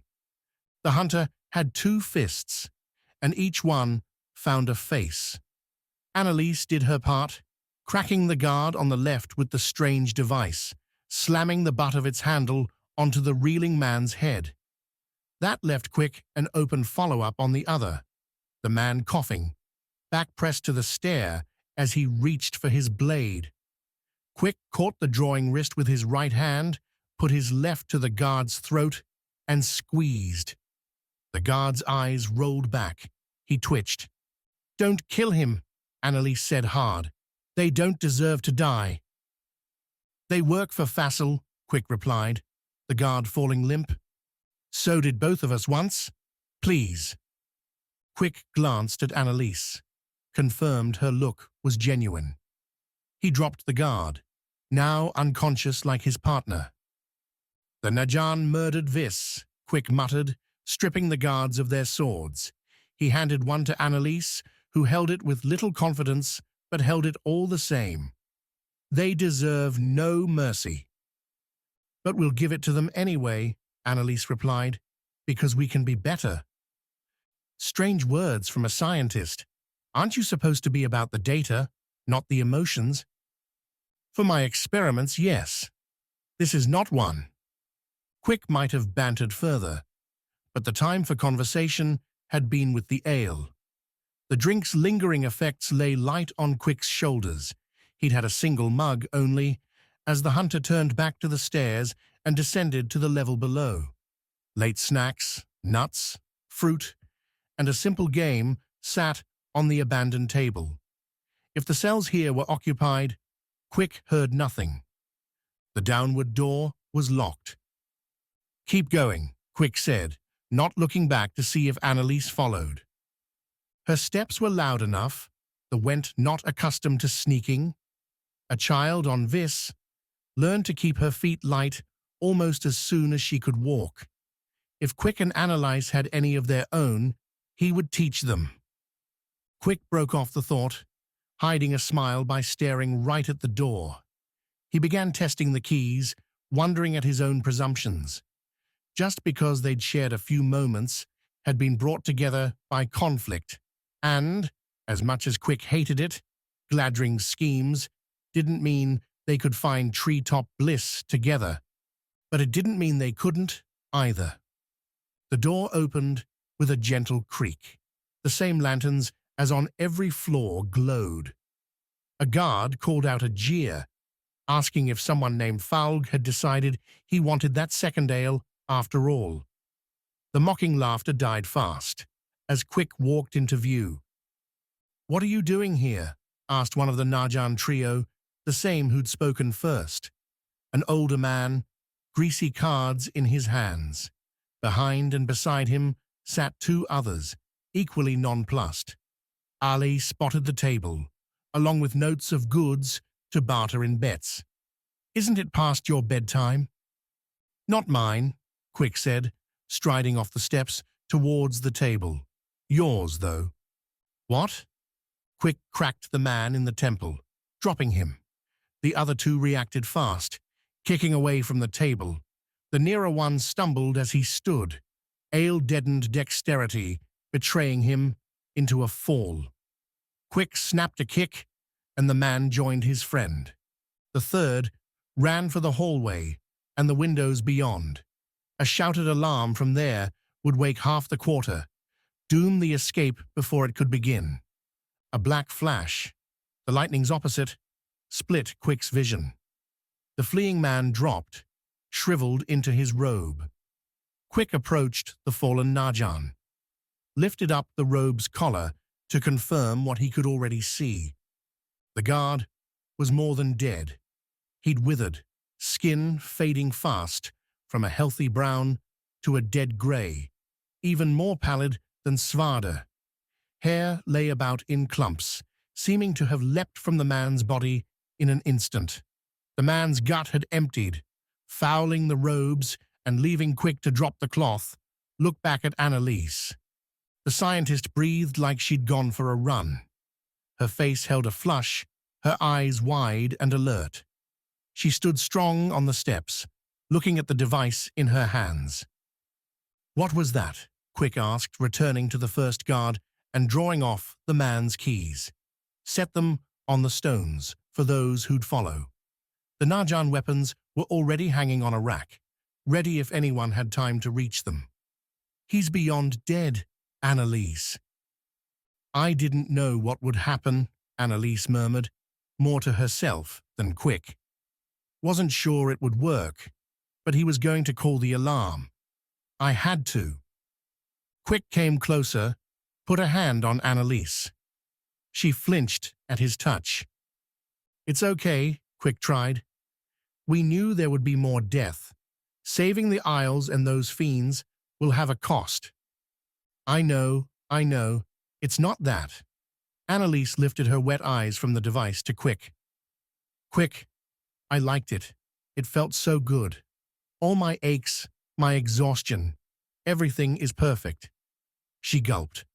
"I don't know what I've created, Quick, but I want you to promise me. If something happens to me, if this doesn't go well, that you'll destroy this device. Smash it into 1,000 pieces. Why? Because if the wrong person finds it, so many are going to die. Chapter 46. Whispered Ruin. Ami laid out the stakes over ale, in one whispered conversation after another, claiming Fassel would certainly betray the group the next day. With Svada and Sawi backing up the assertion, nobody argued much. Only Livier and Ujo, who had the most to lose with Cancer's fresh peace treaty, muttered about caution. But even the assassin agreed Fassel always acted in his own interests, first, last, and in between, which led to makeshift planning. The group shifted between chairs and the two tables as if in some ritual, exchanging partners and ideas. Ami broke up the mix every now and then with a boisterous laugh, reminding people to shuffle in some casual conversation in between their betrayal of the Isle's most powerful person. Wax wasn't sure who first suggested the Torn Lovers play, that he, Sawi, and Ujo should put on a verbal show for the spies Fassel almost certainly had watching or listening in the tower. The Vis did, though, want to object, to find just about any other way to distract. Sawi and Ujo, though, with mad grins, pushed the plan to fruition. So Wax had gone with it, had put himself in Sawi's cell to wait for her, only for Ujo to walk in first and demand to know just what Wax was doing there, alone. Sawi, of course, joined after another minute of frantic improvised excuses, drawing Ujo's icy suspicion.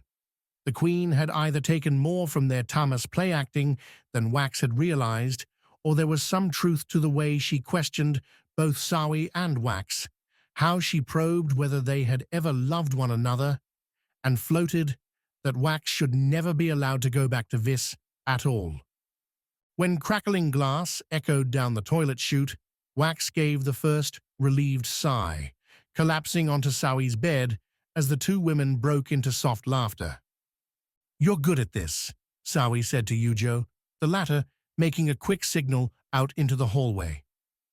"A queen has a million faces," Ujo said, then smiled a heart-searing look at Wax, including a few she keeps for special occasions. Sawi muffled a laugh as Ujo locked eyes with the Wax, then shook her head ever so slightly. "Of course, those have to be earned." "How?" Ujo bounced upright, all business again. "By saving those fiends, Wax. Obviously." "Obviously," the Vis murmured as more noises, unpleasant ones, came down the chute. "Hopefully Tawny's okay up there." Bliss would be running to Tawny's aid now, while Quick and Annalise opened the descent. A strict order to give chances for denials should the Narjan respond faster than expected. Those excuses would already be hard to pass, though. The act was on, and Wax would find himself molding the Skars tonight. Was he up to it, after a heavy dinner, wine, and some ale? A question he'd consider on the move. Ami and Svade appeared outside the cell's door, waving for Wax to get moving. Sawi, Ujo, and Livier would play clean-up, ensuring any leftovers remained tied or locked away, while Bliss and Tawny concluded their spy sweep. Their quintet would join up with Wax's at the Skar Tower, potentially acting as surprise reinforcements if the Narjan played a smarter game than they had thus far. All in all, not bad for a fly-by-night concoction, especially when Wax saw the bodies, unconscious, on the stairs and in the level below. Quick and Annalise had already continued on, their work ringing out in muffled thumps and occasional yelps from lower levels. "They're not bad," Ami said, third in their line, with Kiwi taking the lead and Wax at the back. "Better than I would have expected." "Quick's a hunter," Wax replied. "Prey is prey." "It's not him so much as the scientist. Annalise always shied away from the fiends when we were here." Svarda glanced back as they descended to the second level, nearing the entrance now. War changes everyone, Ami. If I want philosophy, I'll ask someone still alive, Svarda.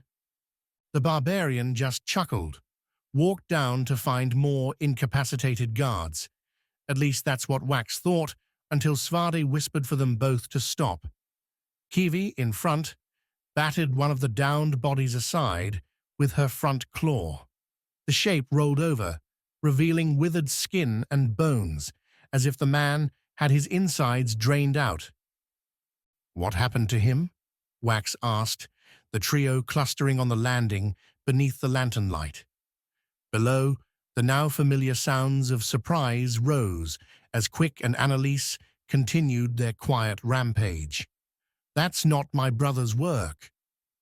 "I've an idea," Ami said, and Svarda nodded.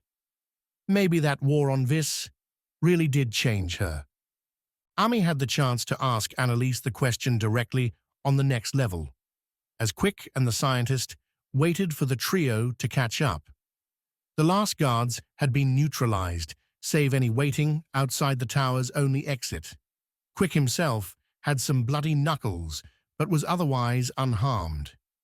Annalise seemed almost radiant, buzzing with energy and talking fast, blurting out the queasy details of her device and the Noctia Skar embedded within.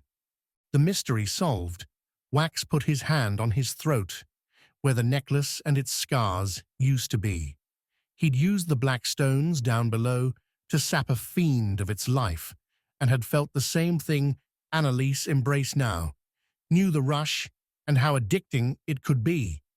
Even so, summoning a Noctia Skar to action took effort, required thought.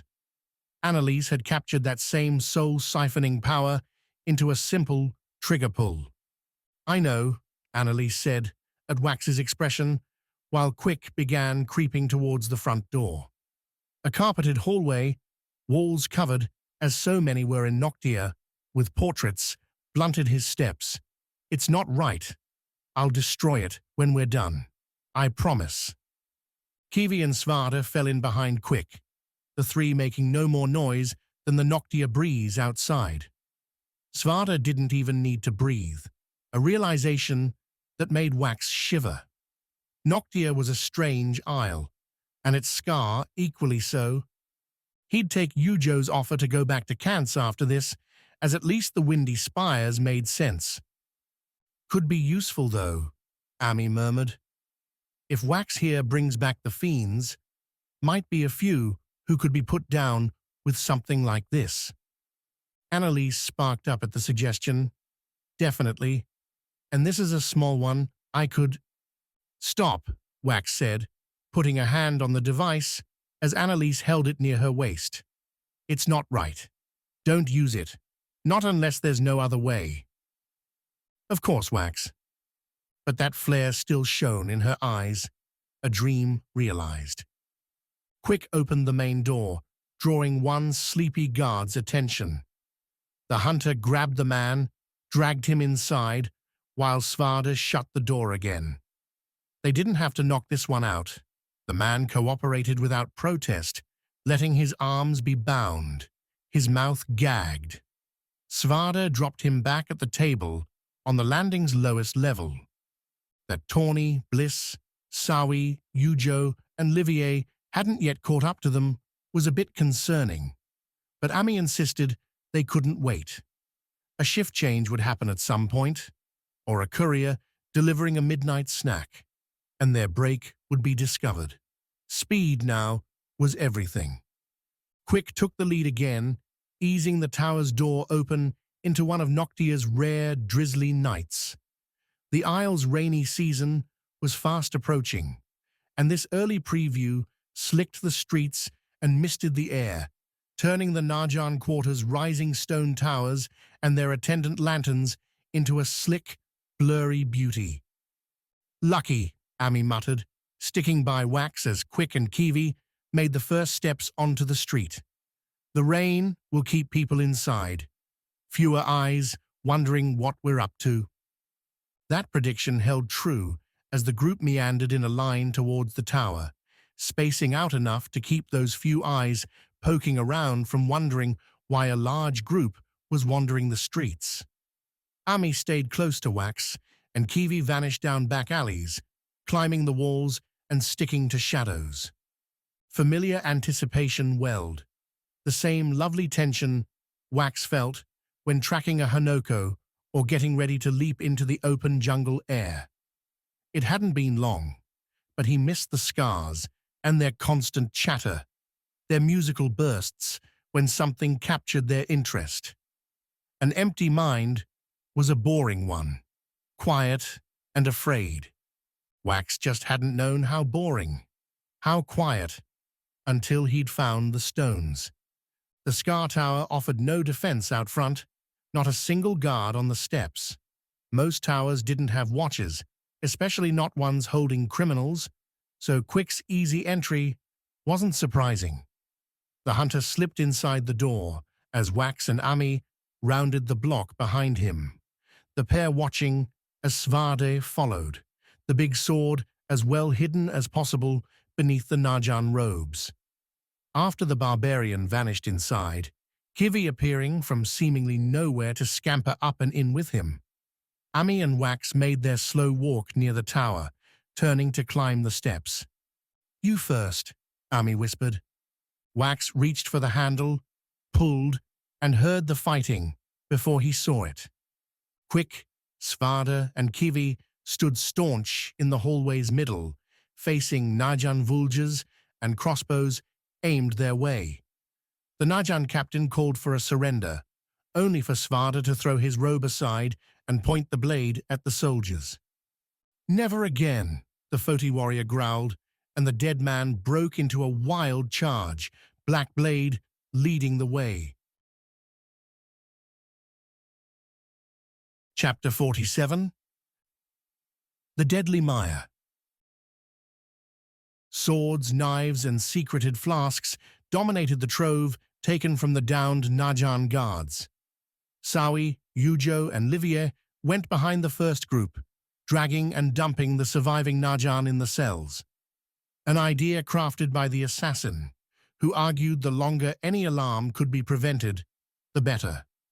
After sealing away the guards, they would continue on to the Trade Tenet Tower, help Wax save the Isles, then dash away through the seas to the storm's edge, where the next fight would begin. "Fassel will cancel the treaty," Livier said, as they shoved the last protesting guard in the cushy cell. This prisoner tower had enough amenities to put Kance's own to shame. "He'll resume the war against Kance, my queen. We will have to be ready." The three of them stood near the exit hallway, waiting for Bliss and Tawny to catch up.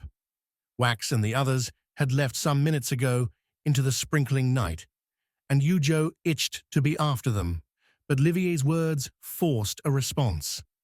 "If you thought he was going to hold to that treaty, then you need to be around more politicians," Yujo said. "Everything he negotiated there was for the other tenants in the room." "Other tenants?" The man was illustrating what he wanted most from Kance, what he plans to take. Yujo gave a swish with the sword, the flat blade heavy and crude next to a rapier's finesse. "Remember, he sent the firewalkers after us once. Fassel will try to do the same again once he can claim he gave the fiends their new home." "But he's not. Wax is," Sawi said, mimicking Yujo's moves with her own sword.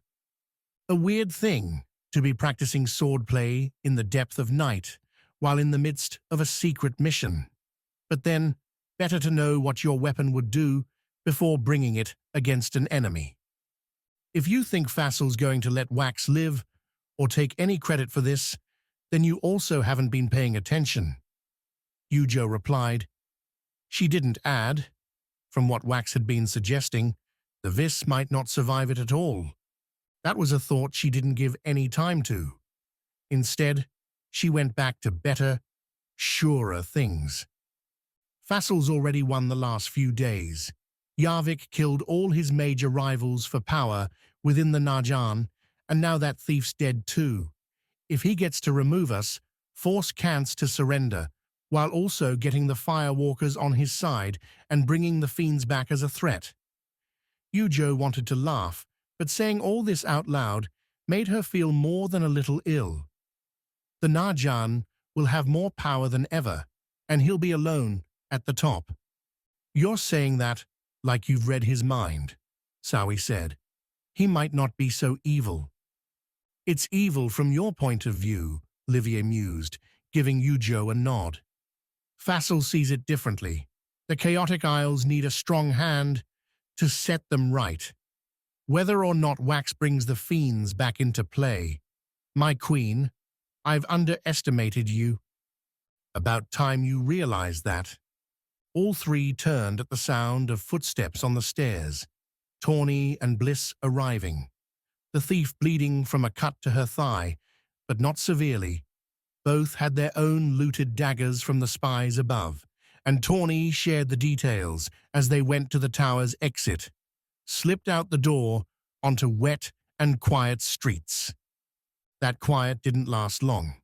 The crash of metal on metal, of missed crossbow quarrels striking off stone, made Yujo and the others quicken their steps.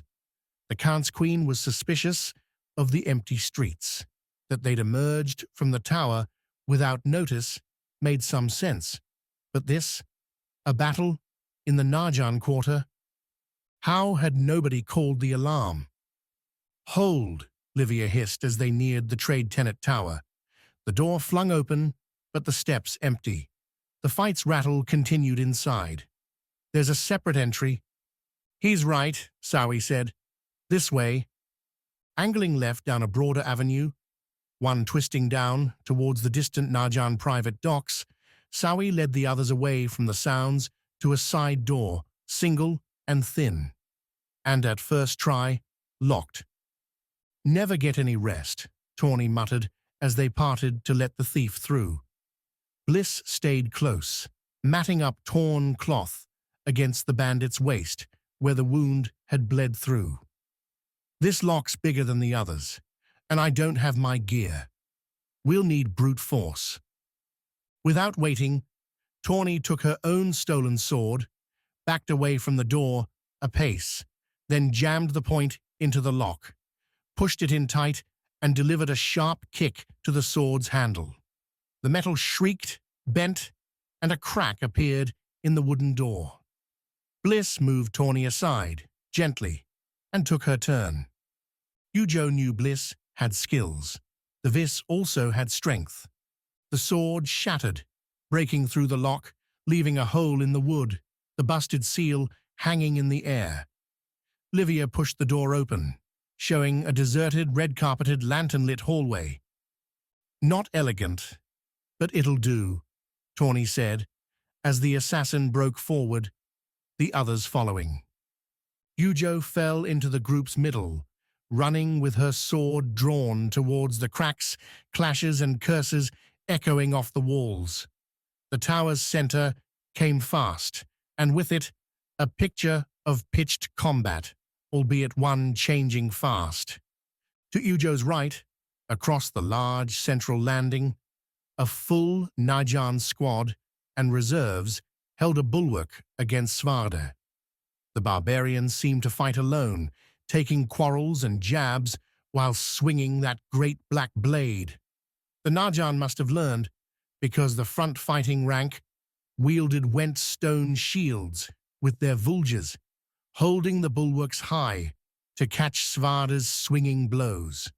Of Wax, Quick, and the others, Yujo couldn't tell, couldn't see beyond that line.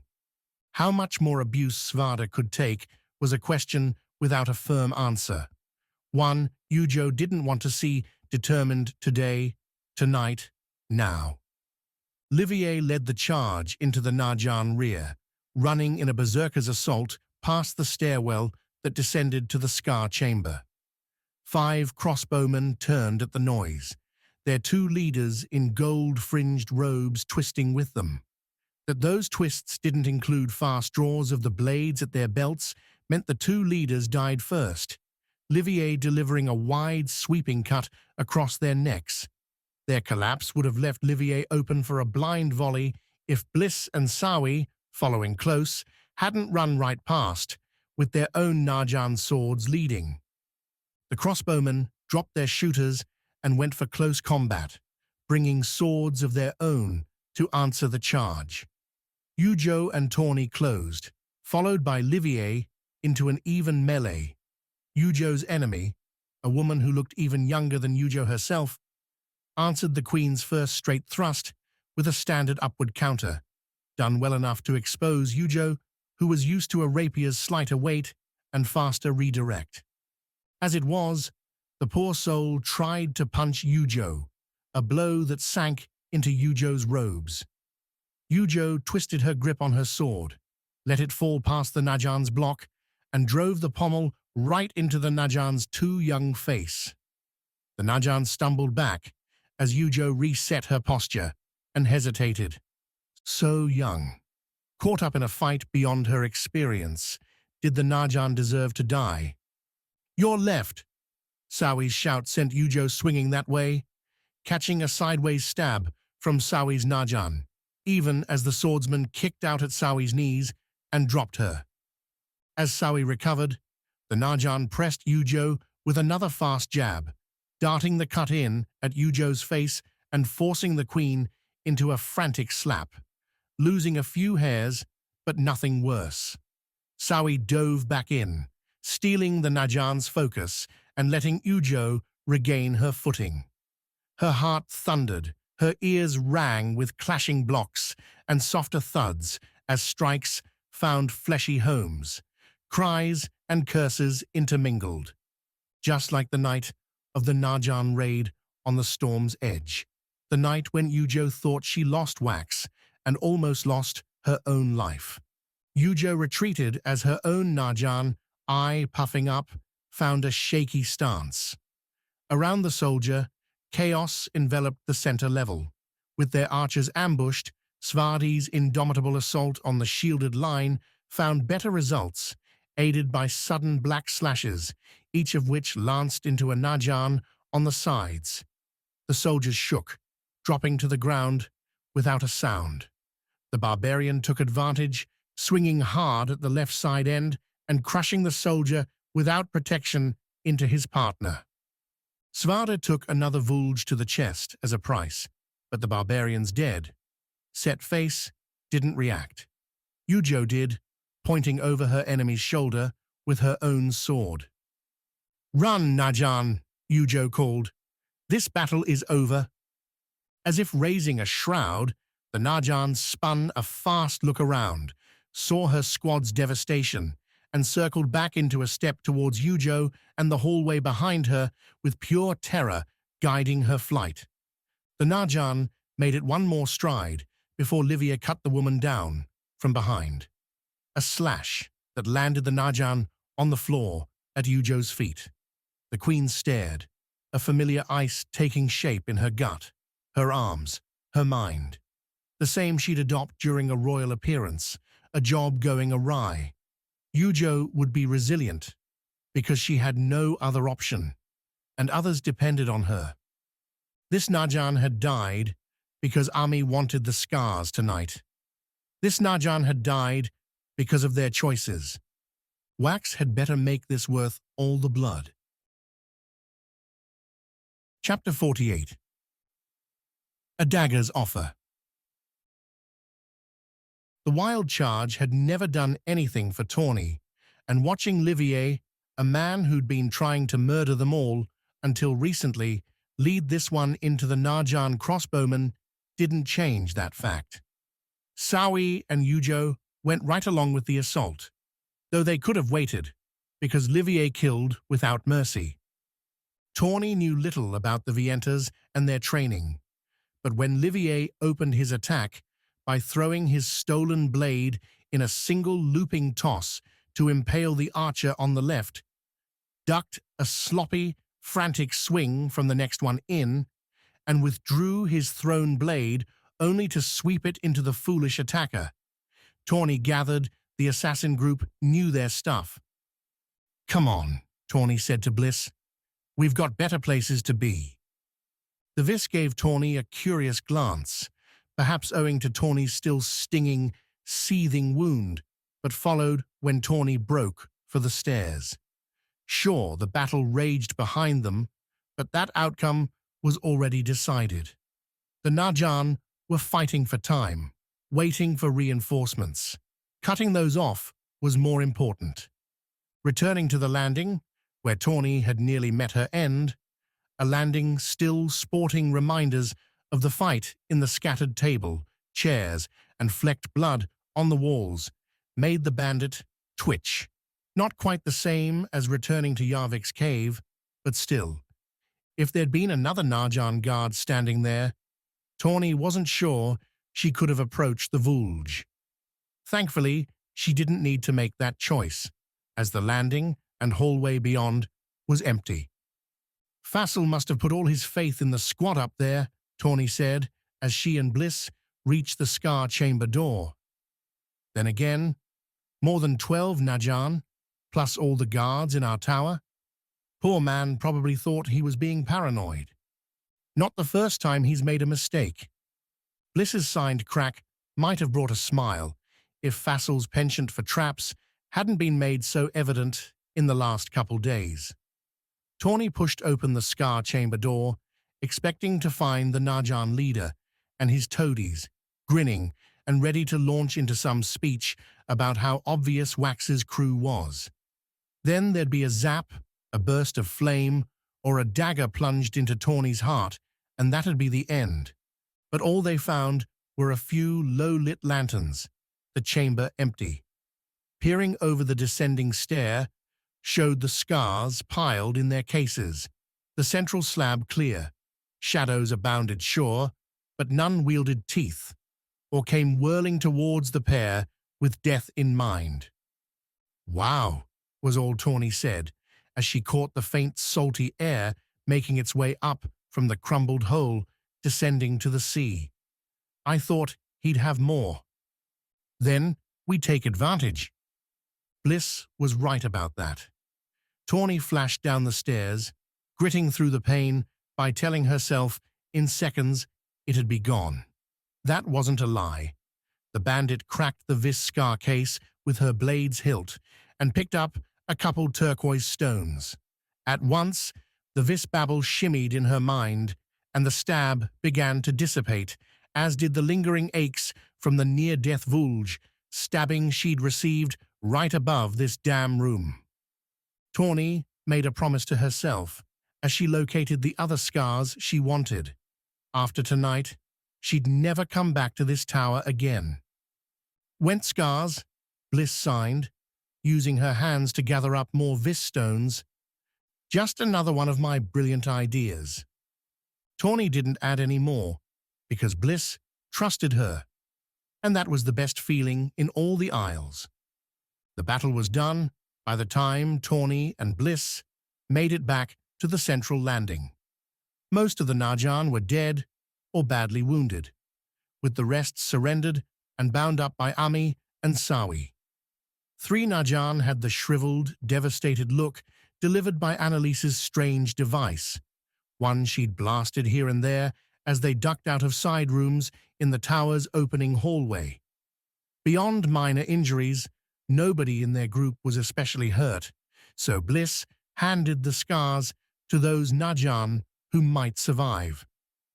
"We're not evil," the Vis signed to Livier, signals interpreted by Wax, who otherwise looked down the stairs as if they were the last steps he'd ever take. Tawny, at least, would give him time to take them. The Went Skars had joined their heavier thwacks to the Vis babble in her mind, and as Tawny's idea took shape, as she told the others to gather closer to the tower's middle, the 4 Went stones she held in her hand grew excited. Tawny felt them reaching out, pouring their essence through her fingers and into the tower, feeling out the mortar, the stable stacks, and where those stacks could be broken without collapsing the whole building. "Ready?" Tawny didn't so much ask as breathe, the Skars drawing her into their exercise as if she stood on a tall cliff about to jump. "Just don't kill us," Yujo said. "No avalanches." Tawny grinned and let the Skars loose. The stones, like animals freed from cages, burst. The trade tenant tower shivered, a tremble reaching up through Tawny's feet, legs, spine. The first crumbling happened before her, around the tower's front entry. The arched opening folded inward, the keystone dropping first, and the rest collapsing in a pile of broken wood and stone. Glistening wet shone through the gaps at the tops and sides, none large enough for a soldier to squeeze through. The Skars didn't stop to evaluate their efforts, but swung Tawny rightward towards the smaller hallway and the side door. Again, the tower trembled. The stone at the door's base buckled as if someone had scooped it with a shovel and flung it upward. The blocks slammed against the broken door and piled upon one another, the Skars massaging the separate chunks until they melded into an ugly, impermeable barrier. Where the hallway had been, now lay mortar and flattened earth. "One more," Tawny whispered, her heart flying.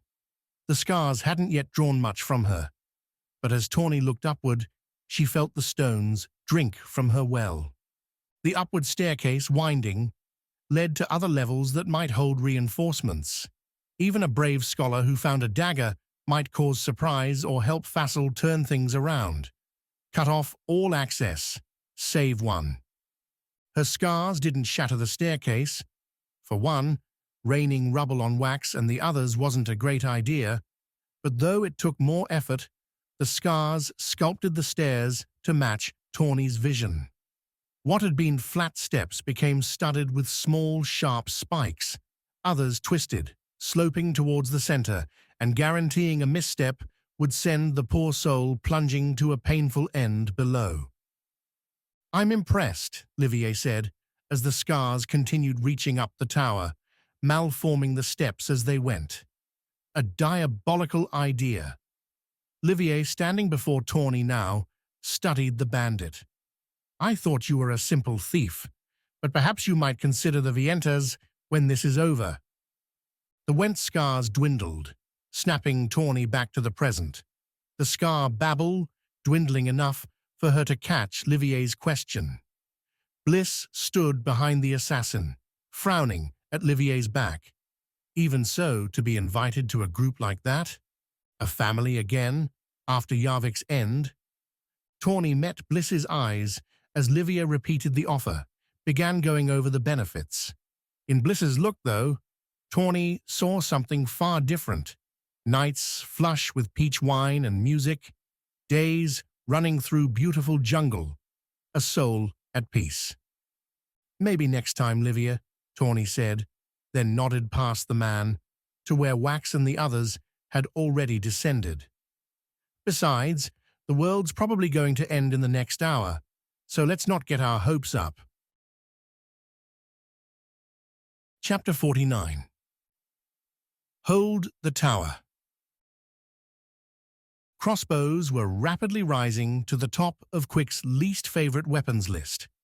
He'd taken a quarrel to the back, a wound that, despite 2 days of thorough Skar attention, continued to twinge with every move, and now found himself under a barrage of the same as he crouched in a side room not far into the tower. Kiwi had effected that simple cover, the ferret bashing through the locked door while Svarda sucked up the attention.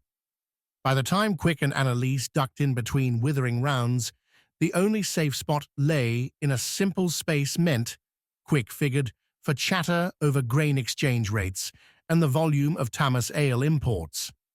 Svarda's indomitable defense consisted of hulking in the hallway's center and making a lumbering approach, one assaulted step at a time.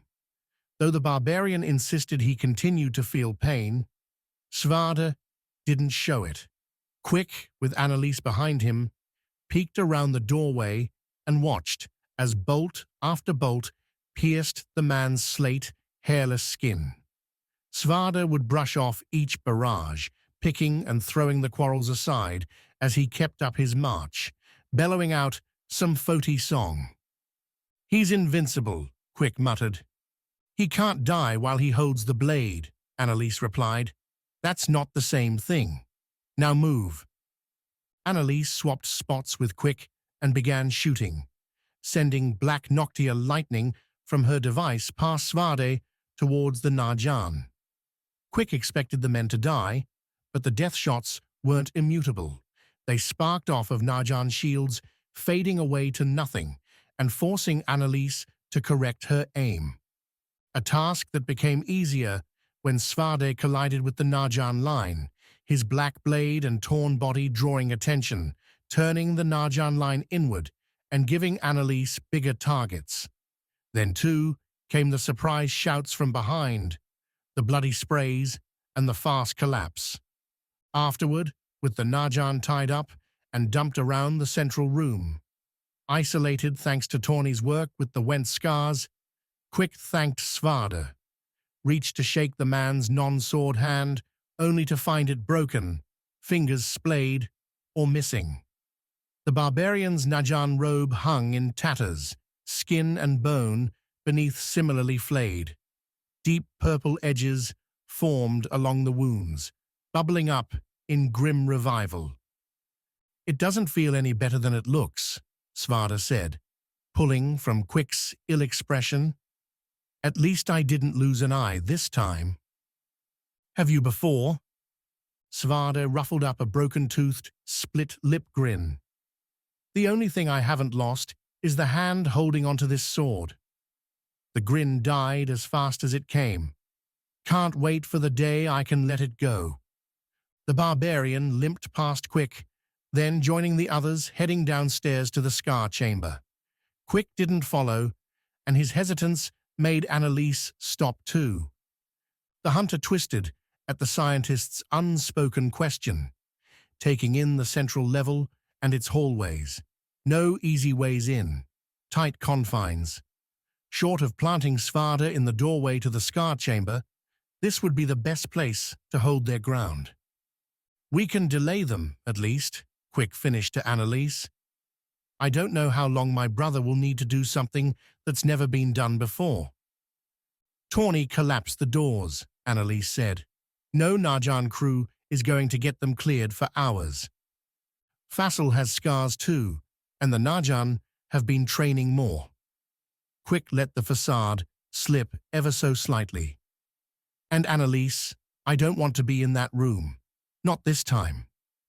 The groaning, cursing captives sapped the words of their gravity, but Quick's admission, to himself as much as Annalise, sank in nonetheless. "I don't understand." "I'm a hunter, Annalise. I act.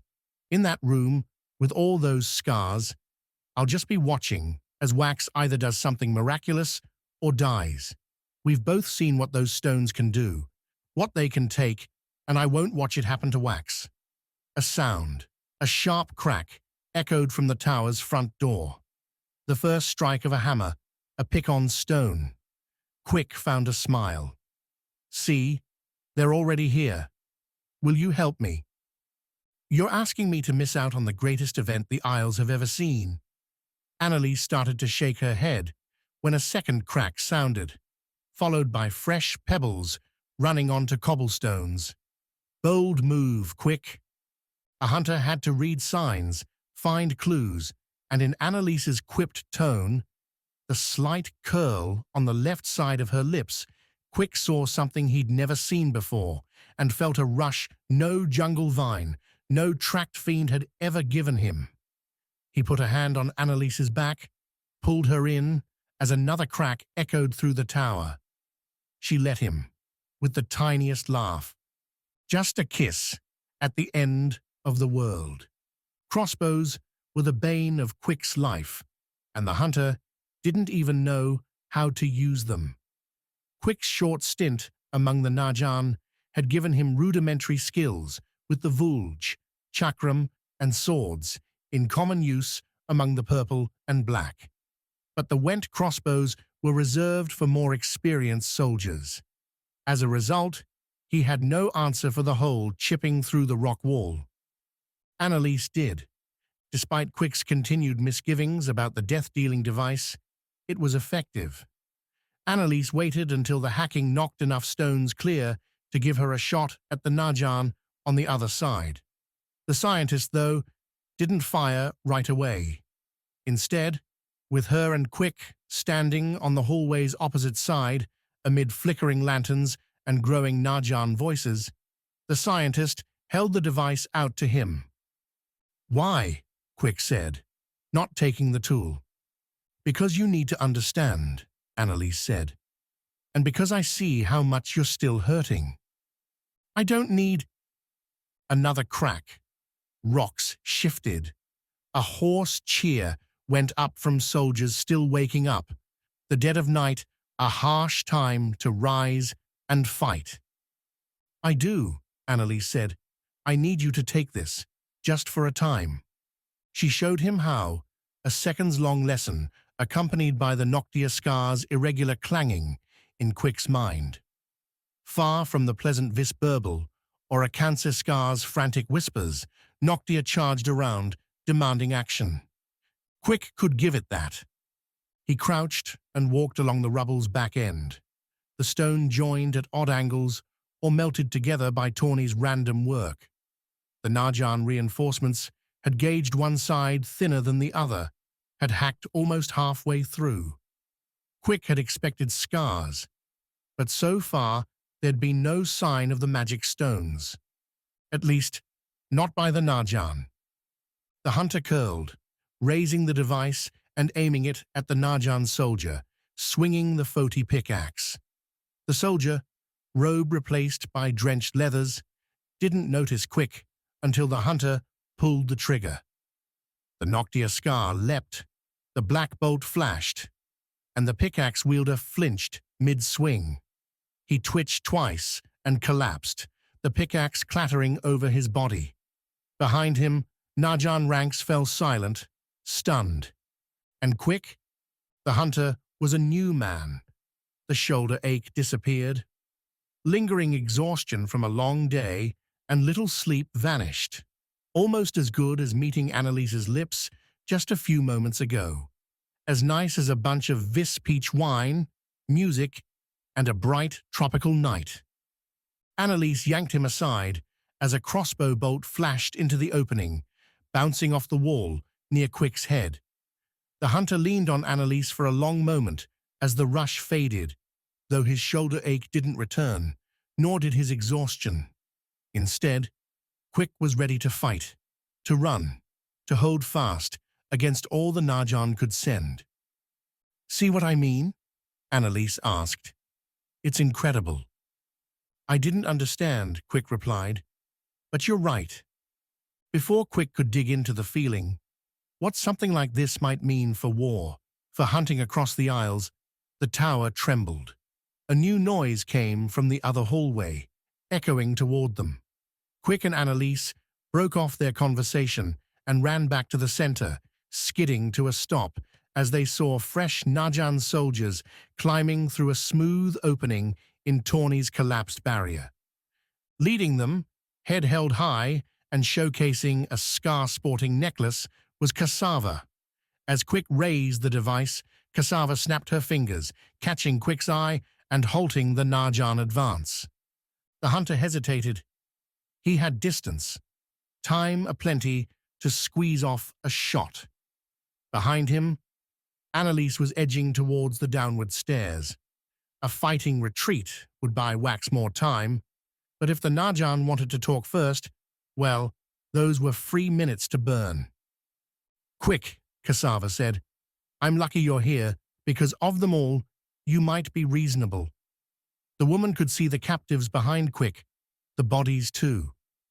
"I'm sorry to see that Fassel was right. He suspected you would all try something tonight." "Suspected," Quick replied, "or was told by the Tamas Skar." "Does it matter?" Cassava shook her head. "What does, Quick, is that you understand why we were never going to let your brother use the Skars." An obvious admission, given the Najan squad posted, and the words had Quick putting his finger back against the trigger. "The fiends are gone," she continued. "Aside from Kance, and Fassel would have honored that treaty, we could have peace among the Isles." Annalise started to speak up, a protest against the creatures left to die, but Cassava cut her off with a crisp denial. "It is not our fault the gods left their old worlds to die. Your brother risks this one. He would take the Skars and raise a whole new isle from nothing. Allow fiends to pour into this world? And that's in the best scenario?" Cassava took another step forward.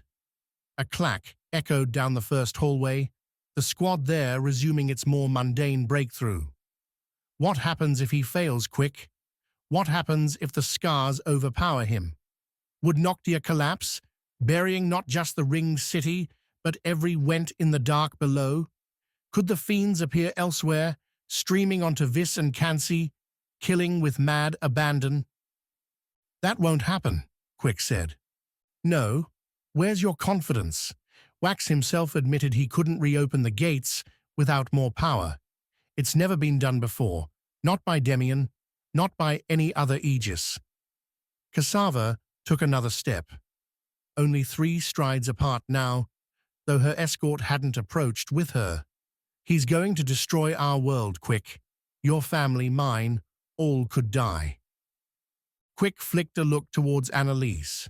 The promise held in their reunion. A promise made in a world Quick thought he knew. One on the brink of vanishing. "This doesn't have to happen," Cassava whispered, her words quiet, yet ringing Quick's every nerve. "Help me help your brother, Quick, and we can save the Isles together." Chapter 50. Skar Song. The Queen of Kance set 2 handfuls of her own Isle's Skars on the slab. Their flighty voices disappeared as Yujo let them go, the diamonds coming to rest in small piles near similar clusters of topaz, emeralds, sapphires, and opals. Bliss, Wax, and Sawi joined Yujo in grabbing the stones and bringing them to the one place in the chamber where Wax could, in a flash, grab more. The Vis wasn't sure, but he thought he might need all the Skars he could find. Their group's other members took up different tasks. Tawny, hurting and exhausted after her work with the Went stones, clutched several Vis Skars and sat off to the side, watching with half-closed eyes. Svada and Kivi, the loyal rock lizard, had disappeared down the stairs to the sandy caves below. They'd ensure no assassins awaited, would keep the grotto clear for the escape to follow. Du would be waiting. The Kance captain had sent a messenger after several silent days, one who'd been stunned to find his queen awaiting him. Yujo had dictated a signal would come tonight. One Du would understand if he saw it. If Wax could somehow bring up a continent and open the fiend gates in utter silence, then Yujo would just snag a Foti Skar and send up a fiery gout. The storm's edge would sail to their rescue, and by dawn, the whole group would be on their way back to Kansi. If that happened, if saving the fiends and breaking the Najan hold on the Isles was that easy, then Yujo would consider herself the luckiest woman alive. Ami and Livier stationed themselves on the stairs, leading back up to the tower's lower level. With Quick and Annalise taking up the outer defense, those 2 would hold the last line in. Nobody expected their strike to remain secret for long, and Fassel's waiting squad proved the circle figured on this, which... "Ready?" Wax asked her, and Yujo realized there were 7 glittering piles on the slab already. Bliss had backed over to Tawny's side, while Sawi held a Najan Vulge and stood near the downward stairs, either to listen if Svadi needed help or to put herself by a swift exit. "Yujo." "Run it by me again, fast," Yujo replied. "Okay." Wax nodded more to himself. which was why Yujo had asked the question. Attempting something new in the Isle's history, with all these stones, could bring disaster without real focus. First, I'm going to try and open the fiend gates. I close them, so I have some idea of how to at least affect them again. Wax drummed his fingers on the grey slab. Then, once that's done, I'll use the went Skars to rip up the ocean west of Foti and make a new isle. You make it sound so easy, Tawny laughed, her voice thin. With all these scars, I hope it is, Wax replied. But those are the easier parts. If all that works, then we get to the real crazy piece. I'm going to try and move the gates. From what I can tell, they're just scars, all linked together somehow, so if I can shove them through the ocean with these Rana scars here, then I can push the gates right next to the new isle. Then the fiends will be mostly contained, and we can run out of here. Wax glanced back at Yujo. When it's done, though, you might have to carry me. That cockiness belied the reality, where Wax's survival seemed unlikely. But that's why they'd piled so many scars on the slab. Each one had a little power of its own, and if Wax could keep swapping between the scars, Yujo and the others would shovel more scars from the room's stores as Wax ran through them. He might have a chance to keep his own energy untapped. As plans went, there were holes everywhere, filled with hope and guesswork. As plans went, Yujo didn't have a better one. She could, though, give Wax's hand a tight squeeze, his cheek a soft kiss, and a last look that promised a lifetime if the Vis could find his way through this. Ready, the Can's Queen said. Wax began with 7. A standard aegis set before him, swept into both hands. The Vis's eyes closed, and Yujo waited for something to begin, until the tower shook. A slight tremor, and one that had Bliss signing a question. No, Ami growled up on the stairs. That's not Wax. The Narjan are breaking through. Then we hold here, Livia replied, moving up to the wood door, shutting it, and sliding the lock. Whoa, Sawi called from near the slab. Quick and Annalise are still out there. And I hope they fight to the last. Fight to the last. They'll need to run. And they can run here, Sawi said, as she moved away from the downward stairs, jabbing the Vulge up towards Livier. Open that door. Wax, for his part, stood still, without a shiver, without a broken sweat. Yujo felt nothing, not a breeze, a tremor, a brush against her mind from a Tamas Skar. Wax would be questing now, reaching through the dark below to find those gates and tear them open, a much farther distance than when he closed them the first time. Possible? Who knew? But Yujo couldn't do anything about that. She could, though, keep her friends from fighting. Open the door, Livia, Yujo said, dropping iron into her tone. We're here to save lives. It's a risk, my queen. It's an order, Livier.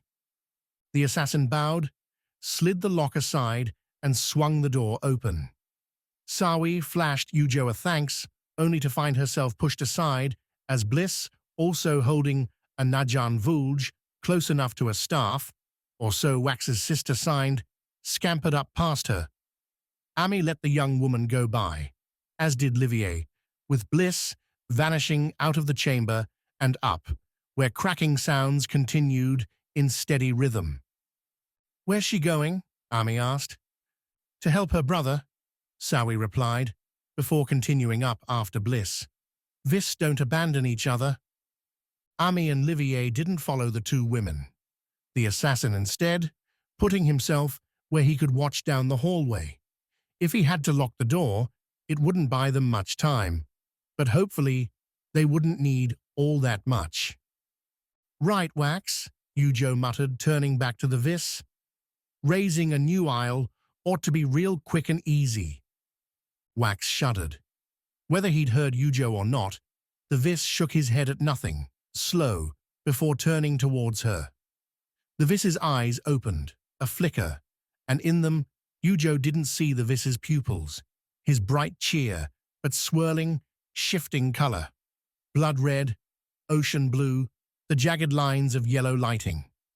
Ice flooded Yujo, and she said the Viss's name, came closer, reached for Wax's arm as those sightless eyes watched her, and the Viss grabbed Yujo's hand, the scars in Wax's palm mashing against Yujo's skin. Wax pressed down, plastering her right hand against the slab, though Yujo barely felt the pressure, because she'd left the Skar chamber far behind. Drink enough ale, eat the right mushroom, or smoke the right plant, and you could be transported. Yujo had experienced enough of that, more during her thieving days than under the regal lens, but nothing compared to the world-shifting sweep sending Yujo whirling away with Wax's touch.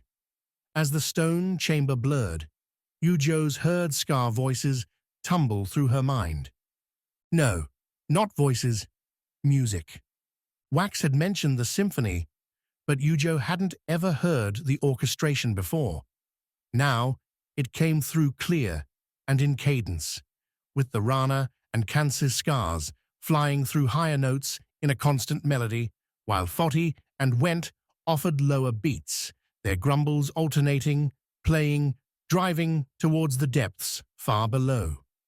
Yujo sank below the Skar tower, through rock and stone, without feeling a single block. They blurred by in phantom browns, greys, and glittering geodes. When Yujo tried to reach out, touch, she felt nothing.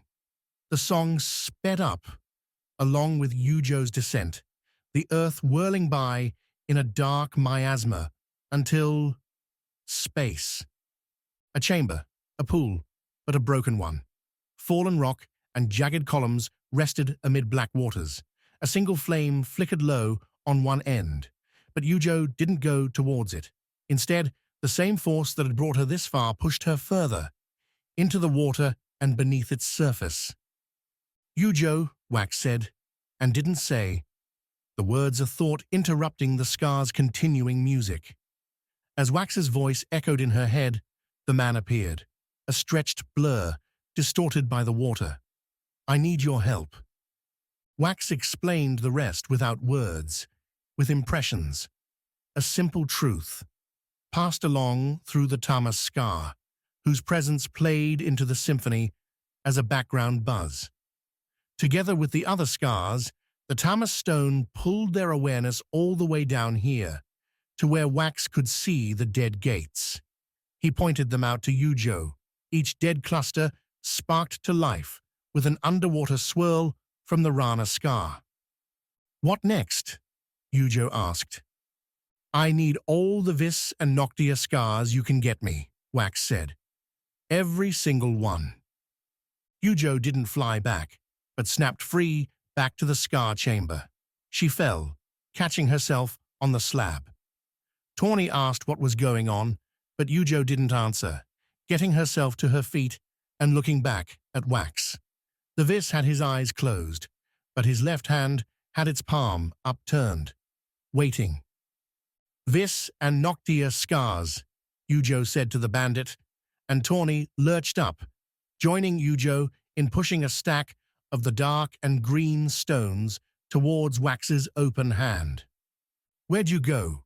Tawny asked as Yujo dumped as many Skars as she could of each into Wax's grip, the man shuddering again as the stones struck.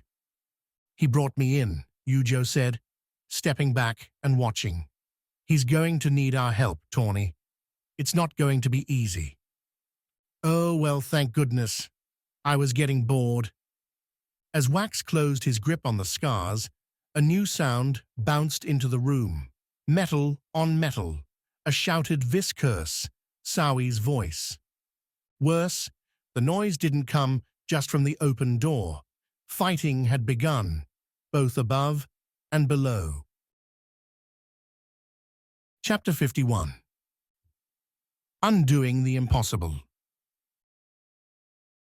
The fresh Viss and Noctia Skars threatened the balance Wax had going between his first 7. Shoving the stones into place had come easier this time, like putting on an outfit, and the initial symphony let Wax drift down into the dark below, riding the Noctia Skar's endless reach down past the dead city to the collapsed pool. Wax didn't so much feel that journey, instead picturing the destination, offering a vague direction to where he thought it would be, and letting the Noctia Skar extend those invisible, seemingly infinite tendrils out to find the closed gates. Those 7 portals waited still, their scars floating in settled waters. Their impressions flickered like stars in the night sky, as the stones retained their God-given energy, but no longer linked together, disparate pieces waiting to be chained again. And with their joining, the doors to old worlds again opened. But while the Noctia Skar had found the gates, the Death Goddess seemed unwilling to conduct that joining. As Wax urged the stone to play a bigger role in the careful music, the Noctia Skar refused, disinterested, until Wax oriented on a particular gate, the one belonging to Noctia herself. Then, like a person recognizing old friends, the Skar leaped into a blaring solo, throwing its energy at its sister Noctia Skars. Wax felt this from a far remove, as if he wiggled a toe and saw the blanket resting on top shift. The feedback came clear, though. The Noctia Skar's initial rush floundered, its blaring notes breaking rhythm and cluing Wax into what he needed next. More Skars. Yujo provided them. With the Noctia Skars in hand, Wax funneled the opal's dark energy into their buried brethren. Purple-black links fuzzed into form amid those watery deeps, binding each drifting Skar to the one next to it, siphoning away the needed energy from Wax's held stones back on the surface. Like a spider's web weaving, the Skars linked one by one, and as the last one joined, the Skars ceased being separate and found their old purpose. How? Wax wasn't sure. Perhaps some ancient pattern laid upon them by the gods, or maybe the Skars, as they often did, understood what Wax wanted and didn't need his express guidance to get them there. Either way, the stones began to move, glowing a deep purple, shining in the dark waters. A gate revived. If Wax was breathing fast, if his legs were weak, if he needed a drink or a day's rest, the Vis didn't know it. All he heard, felt, understood was the Skar symphony. He lurched the focus away from the Noctia gate and turned towards the Vis one, a choice made by the impressions in his mind, the sudden blooming of the Vis Skars in his hand as he pushed them towards their siblings. Again, the Skars coursed power from Wax's hand, riding the symphonic chain all the way through rock and stone, air and water to the chamber and the waiting gate. Leaf-green lines linked the Vis Skars, and soon the stones spun beneath the water. Another portal opened. With the path cleared, Wax brought himself back to the slab, the Skar chamber. He dropped the spent Vis and Noctia Skars, the stones bouncing off the slab to the floor, and asked a determined Yujo for Went and Rana next. Those went quick enough, as did Foti and Tamas after. Kansi came last, and with all the gates spinning alive, Wax shoved himself back up to the slab with a wide grin. "Congratulations," the Vis said as the symphony fell away, as he dumped the Skars back onto the slab. "The fiends are back. So are the Narjan." Yujo swerved, the queen's well-hidden humor far gone in her icy look. "Svade and Kiwi are getting pressed below, while your sister and Sawi are helping quick up above, so far as we can tell." Wax looked up and over his shoulder, saw Livier watching the door, while Ami positioned herself near the stairs base, ready to run to wherever she was needed. The flame-haired guardian with the golden face gave Wax a nod when he caught her eye, repeated his success with the gates. One promise I'll actually keep then, Ami said. Try to make it two, Vis. All he'd have to do is raise a new aisle from the ocean floor. Easy enough, right? Went Skars, Wax said to Yujo and Tawny. All of them. You're okay? Tawny asked, as she and Yujo shoveled the remaining golden stones towards Wax before dashing to the Went altar to grab more.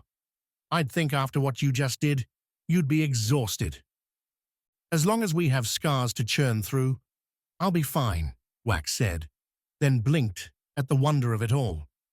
The Skars, they're doing most of it on their own. I'm saying what I want to happen, but it's the stones that know how to do it.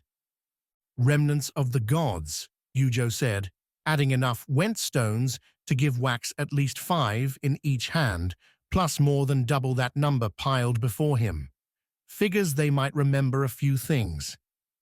Let's hope that includes building a new world, Wax said, the Went voices blaring hard and fast in his mind. Ditching the other Skars meant there'd be no ethereal symphony to conduct, no phantasmal travel through rock and stone to glimpse and connect with gates. Instead, Wax had a Went solo, and with it came the sense of every rock, boulder and block across the tower, Noctia, and the great floor beneath the ocean. As the Skars picked up on his idea, his dream of a new isle, the stones sped up their cadence, and Wax fell into the new song. His legs no longer ended with his feet, the sensation instead billowing out beneath the sea. The toe he wiggled beneath the blanket wasn't a Noctia Skar anymore, but Went, and the twitch rumbled the earth. Wax tracked the feel beyond the Noctia coast, less visual and more instinct, understanding that the toe beneath the blanket was really there, even if he couldn't see it. Wax told the Went Skar's father still, and the golden stones stretched. The Vis closed his eyes and traveled. He felt Foti's coursing lava, the thrumming volcanoes at the isle's core. Going further into the cool, endless ocean, Wax and the Skars arrived at their desolate dream, an empty expanse, ready to be riven. Here, Wax murmured, and the Skars listened. The Went stones sent their energy coursing through the seafloor, grappling with the edges, a great big circle, and began to drill, to split, to weaken. Wax fluttered his eyes open, reached, and pulled in more Went Skars. He hugged them now, pulling every single stone together. Their combined efforts, carving deep furrows in land, so very, very distant from here. The Skars were confident, they were assured, they were Went, and this is what they were made for, what their god could do, and they would build a new world together. Wax began sculpting, dashing in hopes for mountains, valleys, plains, and smooth beaches. Ideas delivered to the Skars to build, to act on. He focused on a particular peak, like the spires on Kant's, and as it began to funnel up from the ocean floor, Wax found himself grinning. This is what it was like to be a god. Until pain broke in. Sharp, instant, heavy. Wax fell into the Skars, his face buried in the Went stones. Yujo screamed, surprise and anger together. Hot wet ran down Wax's back, over his chest, onto the Went Skars, and the song shivered. The Skars grew confused, and Wax, gasping, falling into shock, lost control. Chapter 52. The Forbidden Stab. She would never go back to the Skar chamber, Tawny resolved. She'd seen too many awful things in that stone room, with its low-lit lanterns, glittering gems, and a stone slab last occupied by the one person she could have called a father. The impression wasn't helped by Wax, who appeared as if in a trance, shaking with the Went Skars close up around him. In another scene, another place, The vis might have looked like some wealthy man ecstatic over his own riches. Hard to see that, with sounds of fighting all around. Up above, where Bliss had gone, and where the stairs curled, came shouts and bangs, curses and clashes.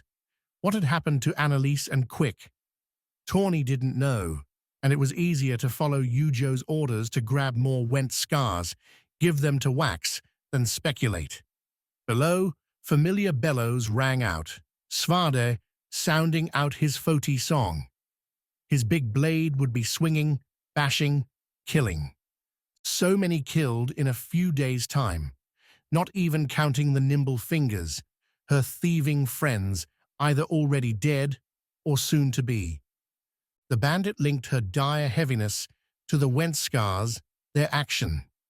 Yet, as she pushed a few more golden stones, just about the last of them, up against Wax's arms, she couldn't help but twitch towards the stairs. Bliss was up there, fighting for her life. Quick and Annalise too. Tawny could help. The tower shook, the went Skars kicking in.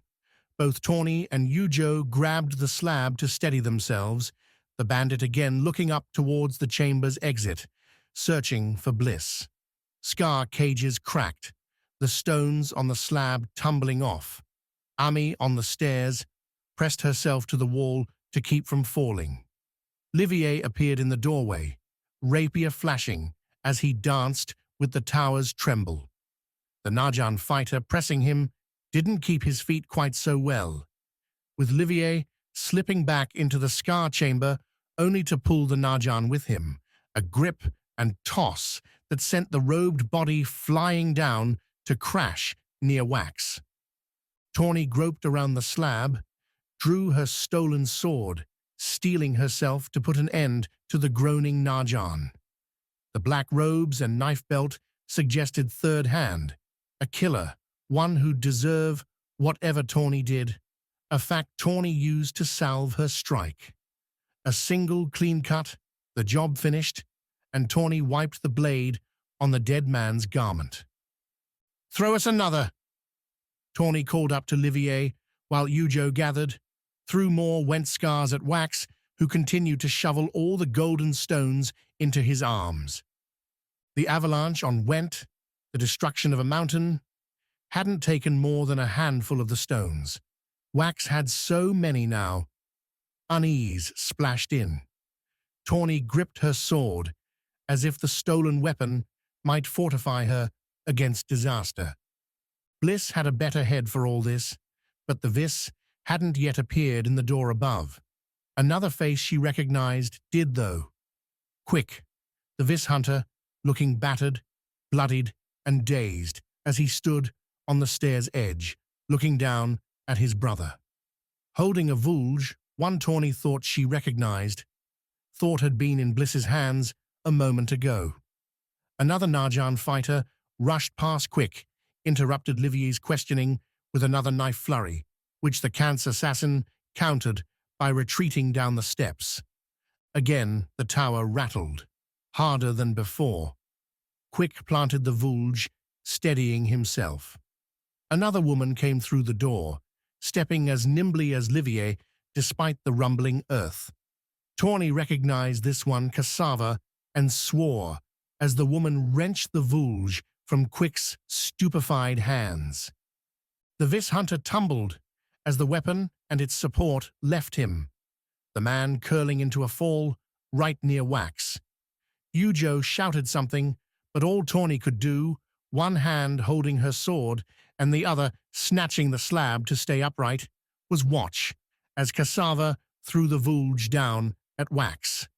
Curled, heavy and sharp, the vulge buried itself into Wax's back, slamming the vis into the slab, the Skars, and drawing a wrenching scream from the renewal. From the man Tawny was supposed to be protecting. Like a splash of cold water or a slap to the face, the vulge standing up from Wax's back broke Tawny's hesitation. The earth spasmed, a violent shove sending dust and stone crackling around them. The bandit darted around the falling blocks, swept past a descending Ami, a panicking Yujo, and a stunned Quick to hit the stairs. Livier had used the violent shake to outmaneuver his opponent, sweeping the unsteady killer's defense aside and plunging the rapier deep into the man's side. Tawny finished the job, sliding the sword across the killer's neck as she sprinted by, leaping up the steps with the precise alacrity of someone who'd spent a lifetime racing across the unfamiliar and unpredictable.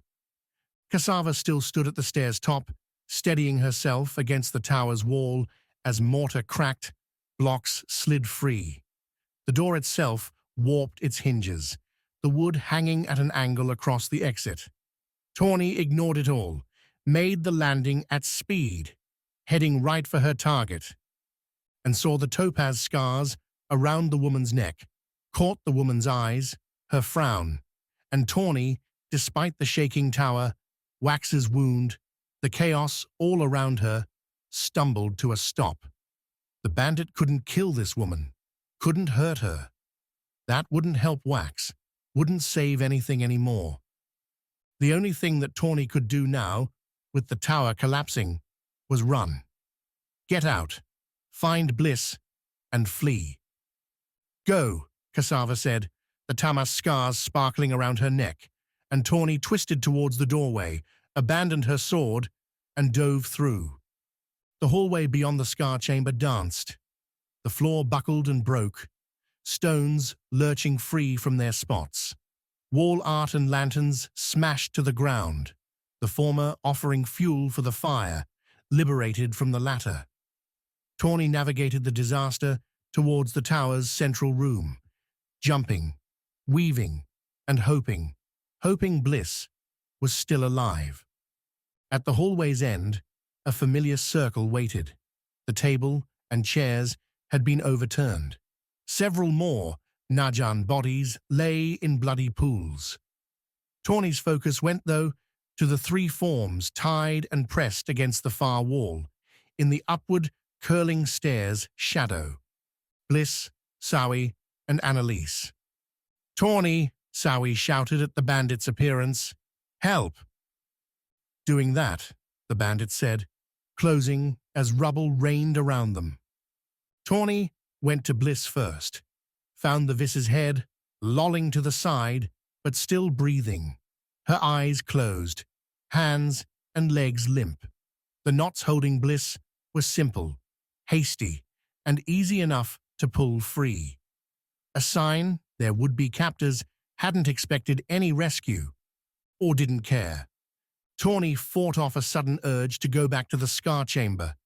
Like a slow waking, Tawny recognized why she'd come this way, why she'd left the third hand leader alive. Those Tamas scars. But with the tower seemingly collapsing, Tawny wouldn't be able to make it back to Wax anyway. The others would have to keep Wax alive, if he wasn't already dead. Bent Quick's mind, Tawny. Sawi, whose lip bled, whose arms bore knife cuts, was saying, I knocked out Annalise and Bliss handled the assassins, but Quick and the others overwhelmed us. They're going to stop. They already did, Tawny said, slipping off the last of the knots. Come on, we have to get out of here. With impeccable timing, the tower met Tawny's words with a crumbling wall, the stones falling in behind her and revealing the naked cliffside. Those natural boulders didn't look any better, spidering cracks promising a bad end if they waited any longer.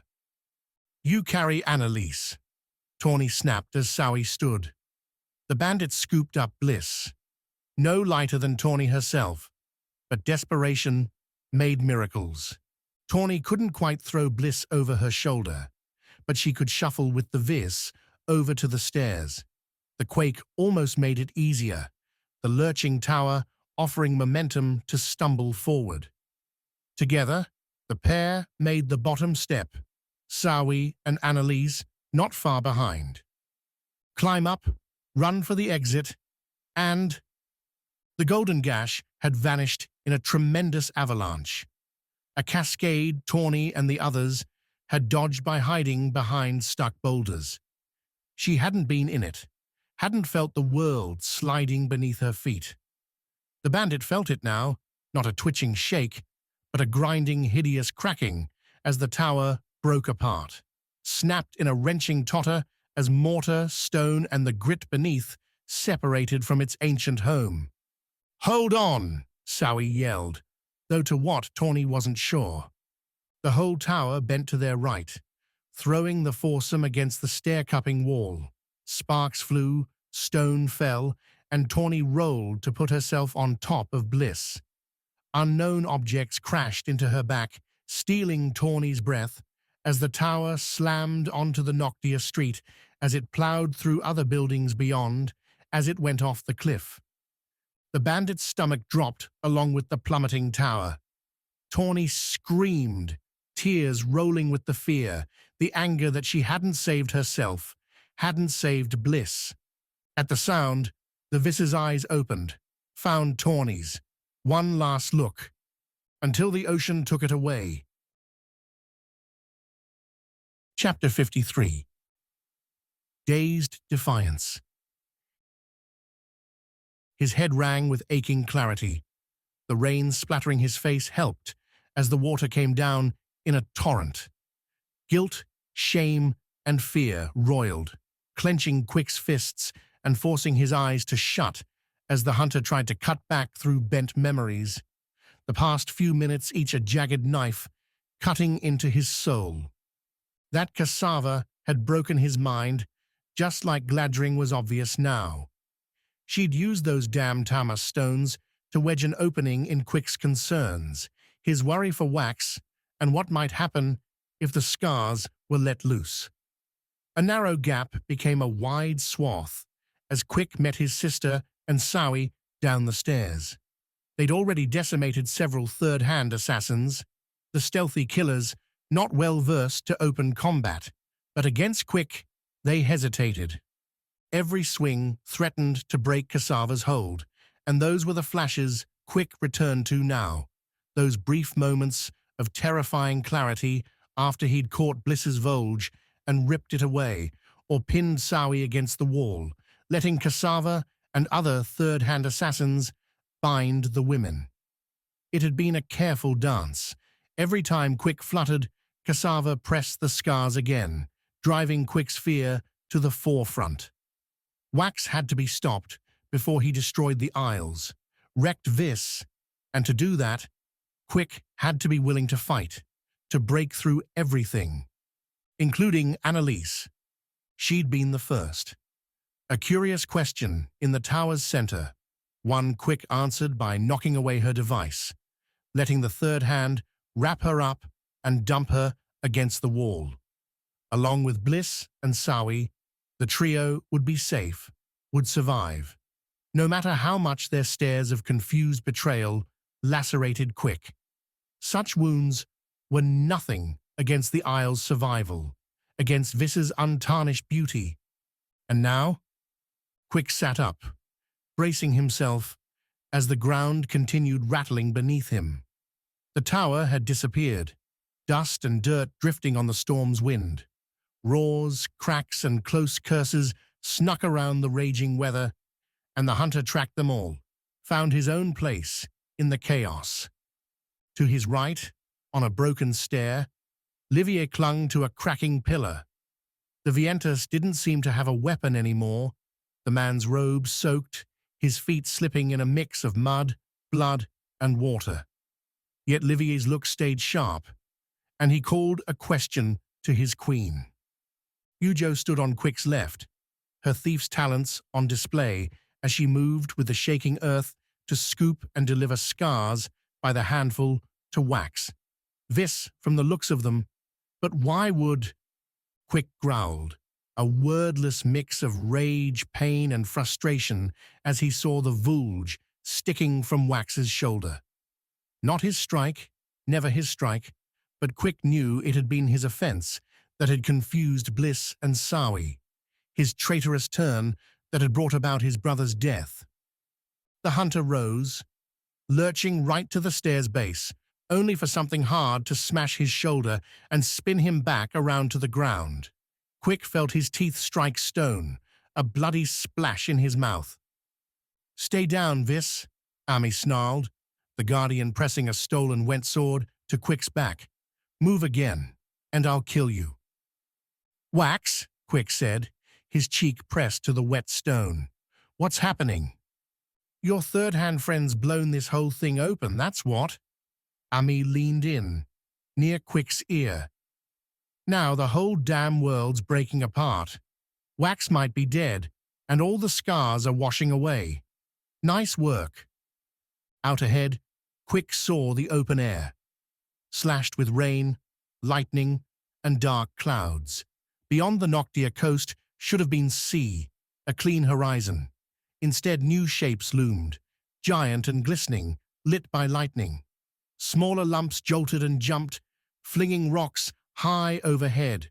Geysers spat from infinite depths, orange lava mingling with steaming water. Sulfuric scents, like Foti's lava wastes, came in waves. Quick didn't understand at first, but Ami answered the riddle for him. Noctia's not an island anymore, and it's not done. She dug the sword in deeper, ensuring any move Quick made would see him carved. The ringed cities falling into a sea that might not exist come morning. As she spoke, Ami's anger fell off, as if she was stupefied by the moment. Quick sure was. Tawny had told the story of the avalanche on Went, an accident caused by just a few Went Skars let loose. How, though, had Wax done this? Quick turned his head against the stone, looked back at the slab. He couldn't see much from his angle. Yujo wasn't grabbing Skars off the floor anymore, but stood next to Wax, who still had the vulge rising up from his shoulder. The Cant's Queen seemed to be hugging the Vis. "Morning?" "Don't let her focus," Ami yelled, a confusing comment until Quick realized it wasn't addressed to him. "She's using Tamas, Cassava, the one behind all this disaster." The tower wasn't there anymore. He'd left Bliss, Sawi, and Annalise, bound. If the tower collapsed into the sea or dashed along the cliffs, they wouldn't have a chance, any chance, all because... A stone caught Quick's focus, in between his ragged, rage-filled breaths. The silver stone ran along near his face, riding a rivulet between the choppy stones. Ami continued calling advice to... Livier? Quick couldn't be sure, couldn't let himself care, so long as the assassin didn't kill Cassava before the hunter had his chance. Ami's sword might have dug into Quick's back, but she had no weight on his right arm. Quick shot his hand out, splashed into a grip on the silver stone. The Skar's voice filled his head, and Quick let it loose, even as Ami cursed and shifted her stance, growled another pointless threat. Pointless because the Rana Skar had water everywhere, and it would get Quick free. The soaked robes around Quick sent their water to his back, putting Ami's sword point and her foot into a sudden gush. The Guardian fell, her chest hitting Quick's back before the Rana Skar swept that away too. As Quick pushed himself up, the Rana stone shoved Ami to the exposed cliff edge, a battered, toothy tower remnant. The Guardian dropped her sword, scrabbled for a handhold as the rushing waters, boosted by the growing puddles all around, shuttled Ami towards oblivion. "Stop." Quick ordered the Rana Skar to halt, but the Skars weren't muscles, weren't obedient. The stone sang with its victory, its carnal joy at the waters it moved, and Ami didn't even manage a curse before the waters ran her over the edge and away. The hunter stared at the flooding in a silent shock, any reflection at the chaos ruined by the continuing disaster, by another wrenching quake driving Quick to his knees. A called challenge drew Quick's eyes up to where Livier and Cassava danced amid the battered and broken stairway, lightning and crumbling buildings behind. The Cant's killer pulled a small dagger from somewhere and flipped it between his hands as he countered Cassava's swordbreakers. Both weaved with the shivering earth, but as Quick regained his feet, the third-hand tenet used her high ground, kicked through a puddle to splash Livier's eyes. The assassin back stepped onto slick stone, onto shaking earth, and his knee bent sideways. Cursing, Livier pushed himself off the stairs, slamming into the ground in front of Quick, groaning on the stone. Cassava descended, and Quick rose to meet her. Rain drenched them both, and Quick discarded the soaked robe as he climbed, leaving only a ragged shift beneath. Cold but light, and down 2 weapons to 0, Quick would need his dexterity. Cassava hesitated as he approached, 2 cracked steps between them. "Why?" Cassava hissed. "Can't you see the devastation your brother has already caused? You need to stop him. Now." The now familiar sensation coaxed Quick, marking the reason in Cassava's words.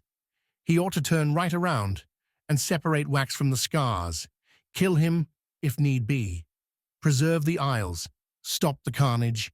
He ought to, and in another world, one in which his love, his sister, his life could still exist, perhaps Quick would have.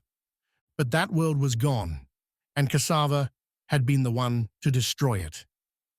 "You can't control me anymore," Quick said flat. Cassava pressed her lips together, tightened her eyes, and stabbed with her right hand, a heart-stopping shot towards Quick's neck. The Rana Skar beckoned, and Quick let it free. The wet stone beneath Cassava's feet swirled, throwing her stab left above Quick's shoulder. The same did not happen to Quick's counterpunch, low into Cassava's gut. She doubled over, gasping but still swinging with her left hand, the sword-breaker drawing a red line across Quick's chest. The hunter swept his hand lower, snagging Cassava's ankle and picking her up. The tenet cracked against the stone stair, her feet flying high. Quick grabbed her left heel, called again upon the Rana Skar, which wicked the stone at Quick's feet as dry as bone. The hunter braced as Cassava, stunned, tried to nick him. If she did, Quick didn't notice. If she called, screamed, or begged, as Quick threw her off the stairs, over the cliff, and into oblivion, he didn't notice that either. Vengeance had his full attention, and when it was done, the hunter turned back to the slab, to the Queen and his brother, and saw the Isle's end. Chapter 54. The Link. The Vis Skars said Wax lived.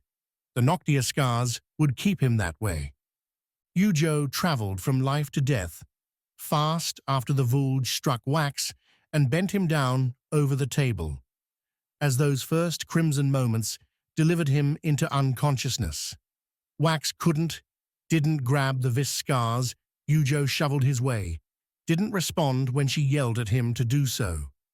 For a brief moment, Yujo tried tugging at the Vulge, but the weapon's weight, her angle, and Wax's scream when she tried had her leaving the weapon alone. With a Vis Skar handful, Yujo touched Wax, telling the Skars in their babbling curiosity to send their healing energies through her to him. The Skars responded with confusion, with limp attention to Yujo's chilled skin, the few leftover cuts and bruises from the travails to get here. A tower, with its upper length, ripped away, with wind, rain, and lightning lashing them all. Impossible, incredible, and overwhelming, unless she kept herself focused on the one thing that mattered. Yujo thought of Svarda. The barbarian had been gone this whole time, disappeared down below to secure their getaway and prevent an ambush. Metal clashes, curses, and Svarda's constant Foti songs had rang out ever since, but not a soul had emerged up those steps. She thought of him, but that's not where she focused. Instead, she believed in the blade, the Vis and Noctia coupling that let the barbarian survive any wound. Wax had mentioned the opal stones could reach out to another living thing and touch it, take from it. Yet, in the moments before the Vulge struck, Wax had said those same scars connected him back to the fiend gates, had opened them again. That hope had Yujo scrounging the black stones from puddles at her feet, then holding vis scars in her left hand, Noctia ones in her right. With fistfuls of both, she lunged at Wax's form, still hunched over the slab, and the went scars piled upon it. A different concert played this time. The Noctia scars led, their sharp notes responding to Yujo's request. She didn't see the dark tendrils Wax had described before, but she felt the bite as they found Wax. Yujo fought back the first desire, to drain what faint pulse still rested in Wax's body. The Queen gave herself to the vis scars then, pushing them to run through the link between herself and Wax. The babbling vis song seemed confused at first, but she did, as Wax had said, push the scars into a synchronized song with their Noctia partners. And for the second time in minutes, the breaking world around her fell away. As if Yujo's hands reached out across an infinite space, she felt life all around her. Wax, Quick, and Livia, yes, but also the spiders tucked away in the shattered tower's nooks, cowering in the remnants of their webs. Curious, but not what Yujo wanted, and she pushed the Noctia scars away from the critters, refined her desires. Only people, only humans, only those left behind by their gods. Down below, Yujo found more, the Noctia scars picking out fresh souls and sending their warm pulses back to the Queen. Bright orange blurs amid a deep blue nothing. One stuck out, colder than the rest, a strange blank spot against an otherwise warm canvas. Svada. The Noctia scars invited Yujo to pull on the links, to feed, and Yujo did. A slight press, like cracking a door. The vis scars joined with their Noctia sisters at the opening, following Yujo's guidance to siphon. What exactly? Wax kept calling it energy, the will to live, to move, to breathe, and perhaps that would suffice, because the essence flew from those souls into Wax. He gasped, jerked upright, only to fall back on the slab. She reversed the move, again hugged the vis to keep the chain intact. Quick and Livia choked out curses, falling to the ground, confusing Yujo. Surely Wax wouldn't need more than all this to stay alive. Surely the Noctia scars hadn't stopped.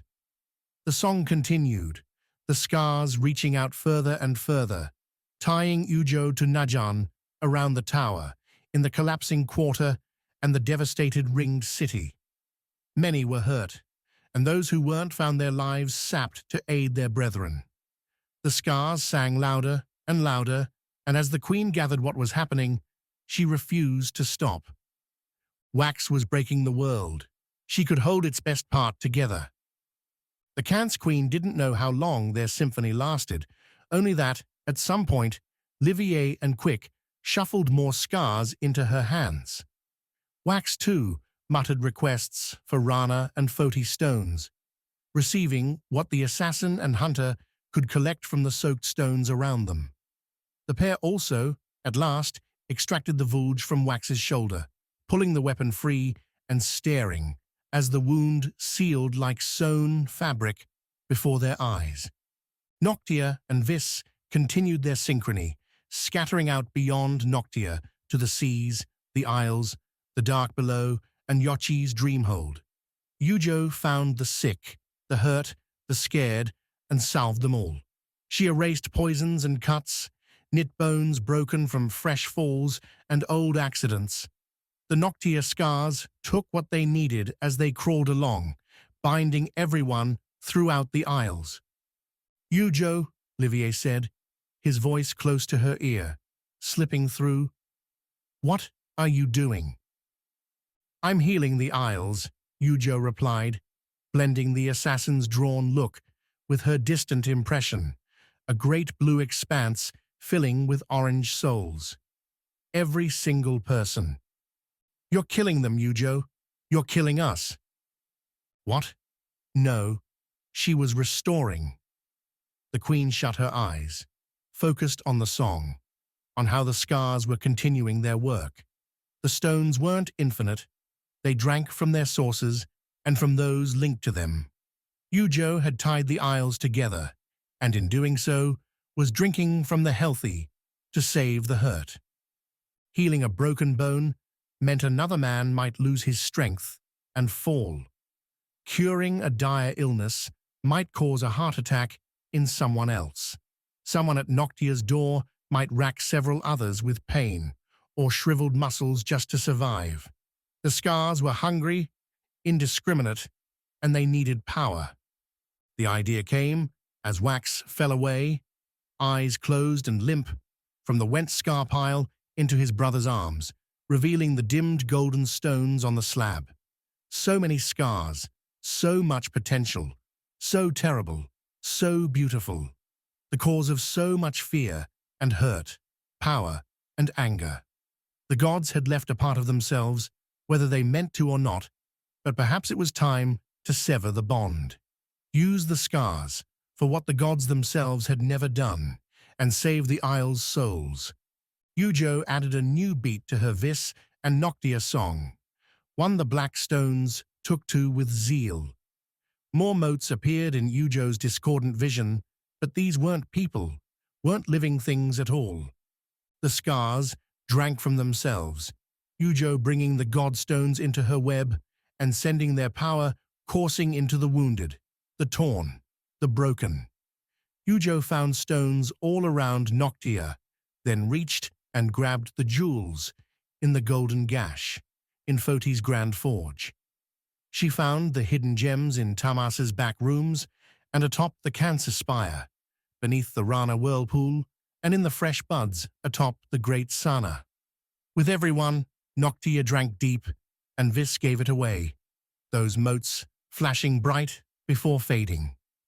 When the last light died, Yujo still felt people aplenty, with pain, sickness, fear, and worse. But as the Vis Skars turned back to others, back to her, to effect the healing, Yujo broke away.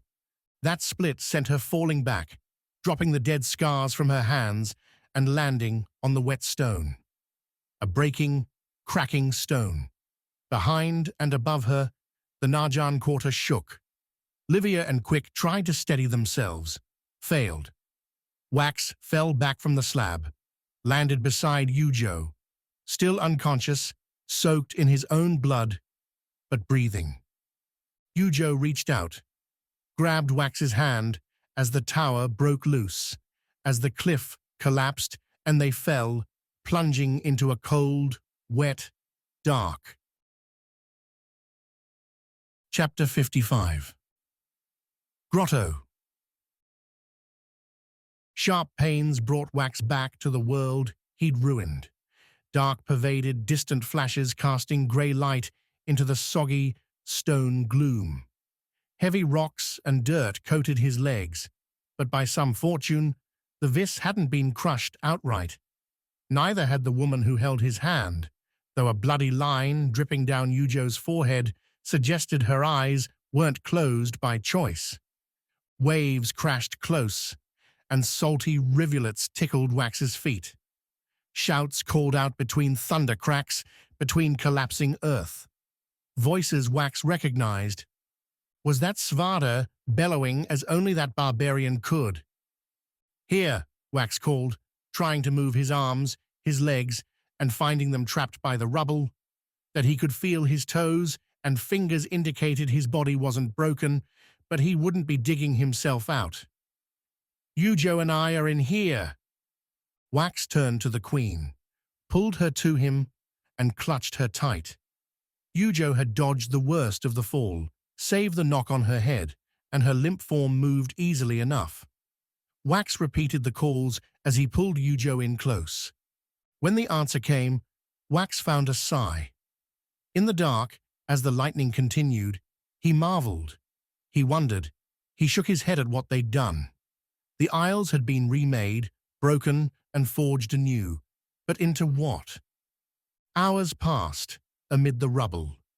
Dawn and clearing skies approached before the blocks covering wax were hefted away, Svarda's endless effort clearing the collapse away one heavy piece at a time. Kiwi helped too, the ferret enjoying a feast amid all the scattered stone. Livia sat, dazed and half asleep, on the stone-strewn sand. As for Quick, Wax saw no sign of him.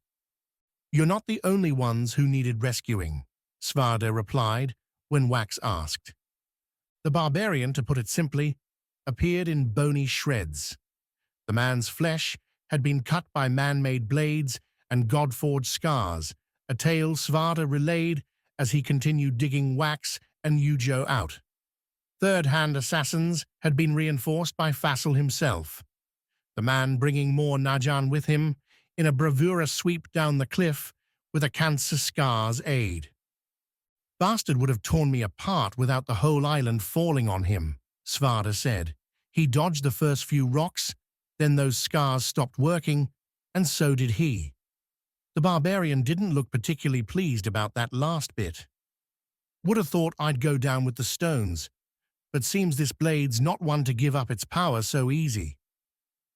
"I'm still not sure how Yujo did it," Wax said. "How she killed the Skars." Svardi didn't break his stone shuffle, but he gave Wax a curious dark look as his flayed arms lifted away more rock. "The way you're saying that makes me think it's more than the Skars in that tower you're wondering about." She kept muttering about keeping everyone alive. "I think she meant more than just me and Livier." "Hope so, because she didn't do a great job with you, or herself." When Wax wriggled himself free, when he and Svarda excavated Yujo from the landslide, the morning was nearer noon than dawn. Clear skies let the sunlight crash upon a changed world. One Wax took in, with an open mouth, while Svarda and Kiwi wandered off after other calls for help. The ring city, or what was left of it, had swept down the crater's slope all the way past the port. Buildings mingled with mud, sprawling where waves used to be, where a vast, sandy plain now stood. Ships large and small lay scattered about tan earth like toys tossed by a precocious child. Wax thought he saw the storm's edge among them, its brilliant silver sails marking its progress towards the planned pickup. Whether the ship would ever find water again seemed a good question, as Wax couldn't see or hear lapping waves. People clambered among the wreckage, groups already forming and digging. Robed Najan worked with bedraggled barkeeps and stunned sailors to move rubble away and free people trapped beneath.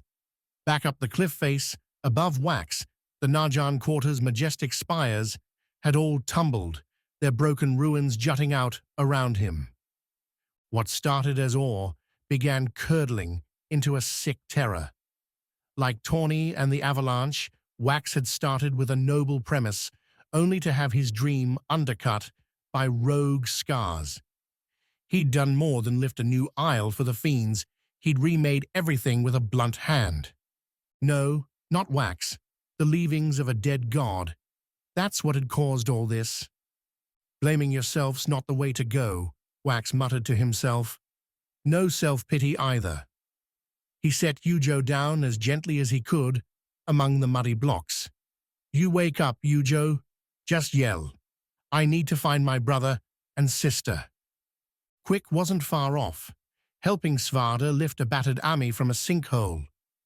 The Foti Guardian looked like some frightening beast, her every speck coated in brown and black. Her eyes were unfocused, her steps unsure, mouth a tight grimace. The reason was easy enough to spot, as both vis scars in her marred faceplate were dull and lifeless. Nevertheless, as she stood upon a narrow stretch of stone, with Quick on one side and Svarda on the other, Ami slugged Quick in the stomach. That's what you get for throwing me off a cliff, Ami coughed, then sat on the stone. My damn scars aren't working. When nobody evinced surprise, Ami swore again, then looked over at the devastated city. Hope there's still some ale in there, because I'll need some. You won't be the only one, Svada answered. Wax went past the guardian pair, following Quick back out to the mudflats. The landslides had buried most of the grotto beneath the trade tenant tower in deep mounds. Wax didn't have to think hard to figure what Quick was looking for out there, and to guess at the grim odds. Chapter 56. The Breaking World. A crumbling tower didn't number among the isle's watertight places. Tawny, holding Bliss as they plunged with Sawi, Annalise, and far too much stone into the sea, remembered to take a deep breath.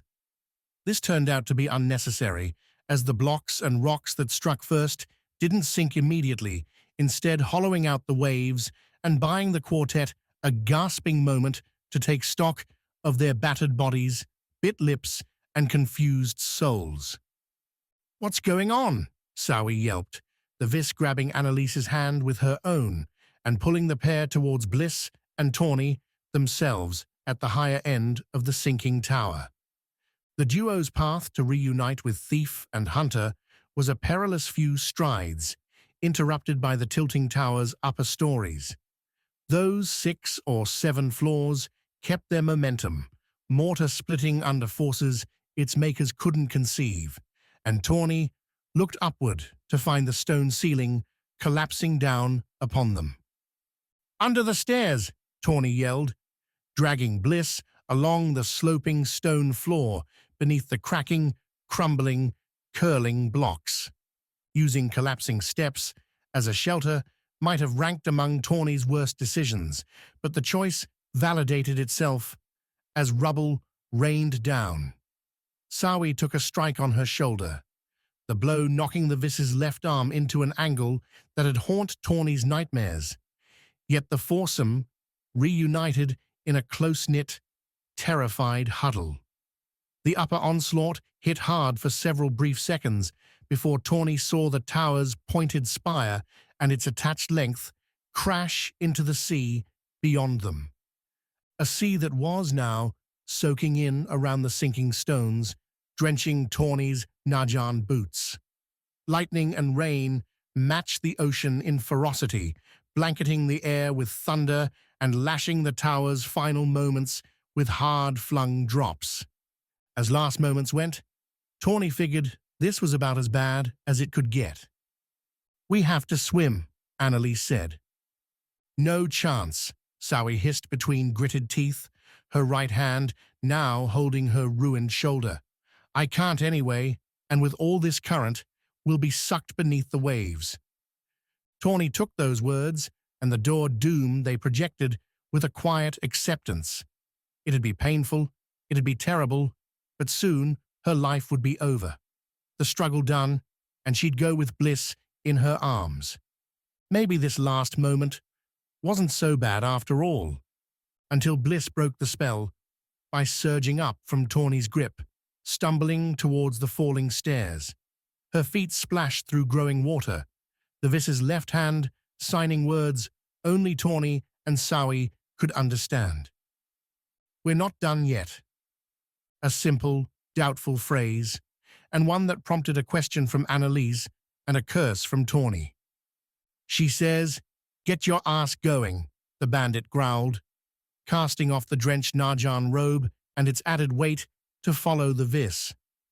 "Apparently, we're not allowed to die." "That's right," Bliss signed, then dove into the tower's middle, now well beneath the waves, and started to tread water. As Tawny half jumped, half fell into the roiling water, she sent off another thanks to Yarvik, who had ensured all of his nimble fingers could swim. Noctia was an isle surrounded by water. So said the bandit lord, and anyone who couldn't exploit the dark ocean to get away was useless. That Yarvik tended to dispose of bodies in the same ocean, linked the start and end of so many nimble fingers over the years. The current tugged at Tawny's legs as the tower sank beneath them, opening a whirlpool. Tawny kept her eyes on Bliss, and the two found each other, staying close and kicking like mad as the tower vanished. Yet the full collapse never came, the whirlpool dying as fast as it formed, the building crumbling to a sea floor not all that far below. Of course, they'd fallen off Noctia cliffs, but they weren't far from shore. In fact, as Tawny announced with giddy hope, the isle's wrecked coast lay only a few strokes away, a good thing for Sawi and Annalise. The scientist helped the Vis stay afloat, an effort Tawny and Bliss swam over to assist. The foursome bobbed amid the rollicking waves, finding grips and gathering breath. Beyond, Noctia and the ringed city continued to shudder and fall. Dust clouds rose to meet their more natural cousins. Fires broke out and disappeared amid the rain. Cries and calls drifted between thunderclaps. Ships in the port found themselves shoved up on the docks, while those farther out, or able to cast off fast, spun about or capsized in the mad sea. The waves worsened with every second, a realization that had the foursome pushing towards the collapsed grotto, its black rock legs still standing. The cliff beyond them, including the tower where Wax and the others had been, was gone, leaving a concave hole. The sight sent another nerved clutch at Tawny's heart. Had they gone through all this, destroyed so much, only to lose? While the grotto's only beach had its sands despoiled by fallen debris, the slope it offered worked well enough for them to climb free. Waves crashed their escape, rolling Tawny onto sharp rocks and broken furniture, ruptured picture frames, and flagons that had never hold ale again. Just a few more cuts and bruises added to her collection. Yet they hobbled up and over the mud, lurching with arms over shoulders, a miserable crew weaving with the shaking earth until they stopped, as one, before a hunched man, his back to a black rock wall.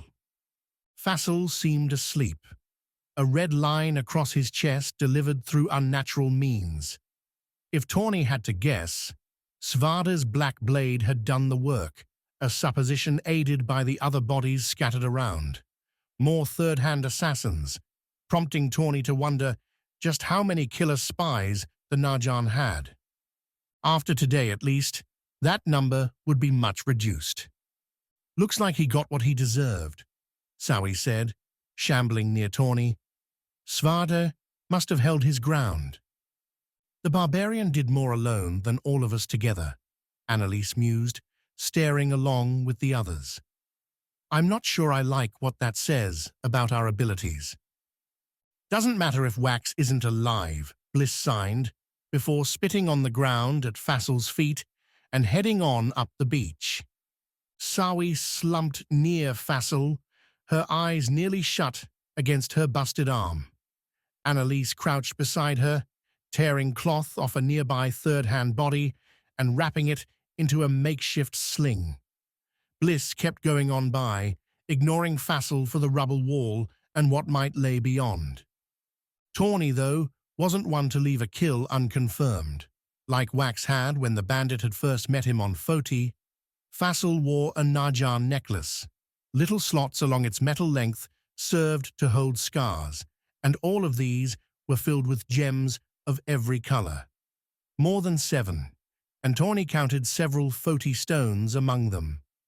The scars, though, seemed dull and dark, not glittering with the same pulsing energy Tawny remembered. Even so, better to get that necklace off. Take away the risk. The bandit reached for the chain at Fassel's neck, leaning in close, and froze.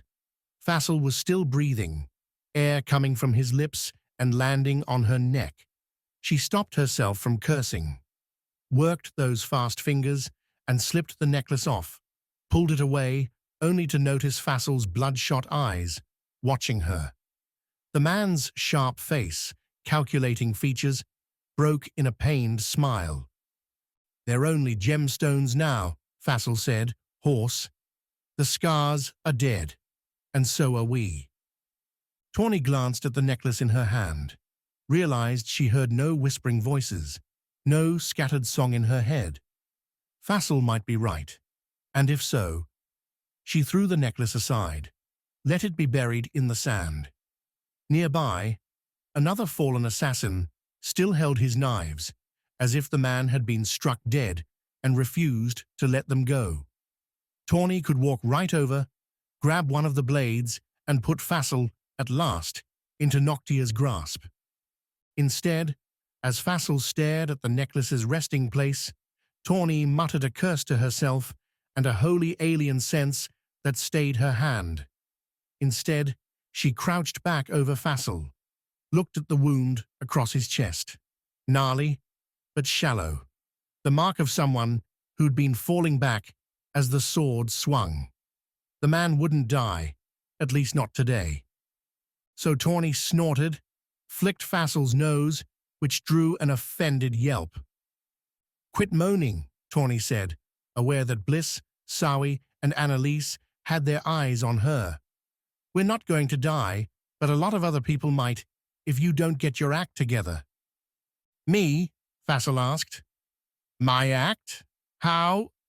Tawny folded her arms, delivered a glare she hoped matched the ones Yujo delivered whenever she wanted to wither someone's soul. "It's done. Whether Wax brought the fiends back, changed the world, destroyed the Skars, or all of the above, what matters now is all this." Tawny nodded at the rubble, then at the shoreline behind Fassel and the ruined city beyond. "You're still the Circle's leader. You keep talking about power. Here's your chance to actually use it for something good. So get up." "Who are you to order me around?" Tawny furrowed her eyebrows, deepened the menace. "It's not an order, it's an expectation. Who are you, Fassel? Someone who makes excuses, or someone who deserves the trust the Najan put in you?" "Where'd that come from?" Bliss signed later, when the rain had returned to a drizzle and the ocean had disappeared, shunted away into newfound salty lakes. The ships once atop its surface, now scattered across the sand. "Gave him the same stiff medicine I gave you back on Rana," Tawny replied. "There's no time to wallow in your feelings." The bandit frowned. "And think about it. Who else could get everyone left here to listen? It's not perfect, but I think Noctia needs its leader now." Quick had found them several hours ago, appearing like some apparition atop the muddy rubble at the beach's end to beckon them back. They'd joined up on the slope's other side on a dirty flat where Svada and Kiwi had finished freeing Wax and Yujo. On the whole, Tawny was stunned that they'd not lost a single life, though everyone bore wounds, some that might stick around for a long, long time without the Vis scars to heal them. Fassel, bandaged up by Annalise, had disappeared up the rubble with Kiwi as a guide, the man desperate after Tawny's admonition to find out what remained of his Najan and his beloved ringed city. Any talk of war, punishment, or finger-pointing never started, though Tawny wasn't naive enough to think blame and regret wouldn't have their day. Noctia had been devastated, and going by the scale, by what Wax was saying had happened, every isle might have suffered. Death, destruction, and all for what? The fiends? Not even Tawny could find any hope in that.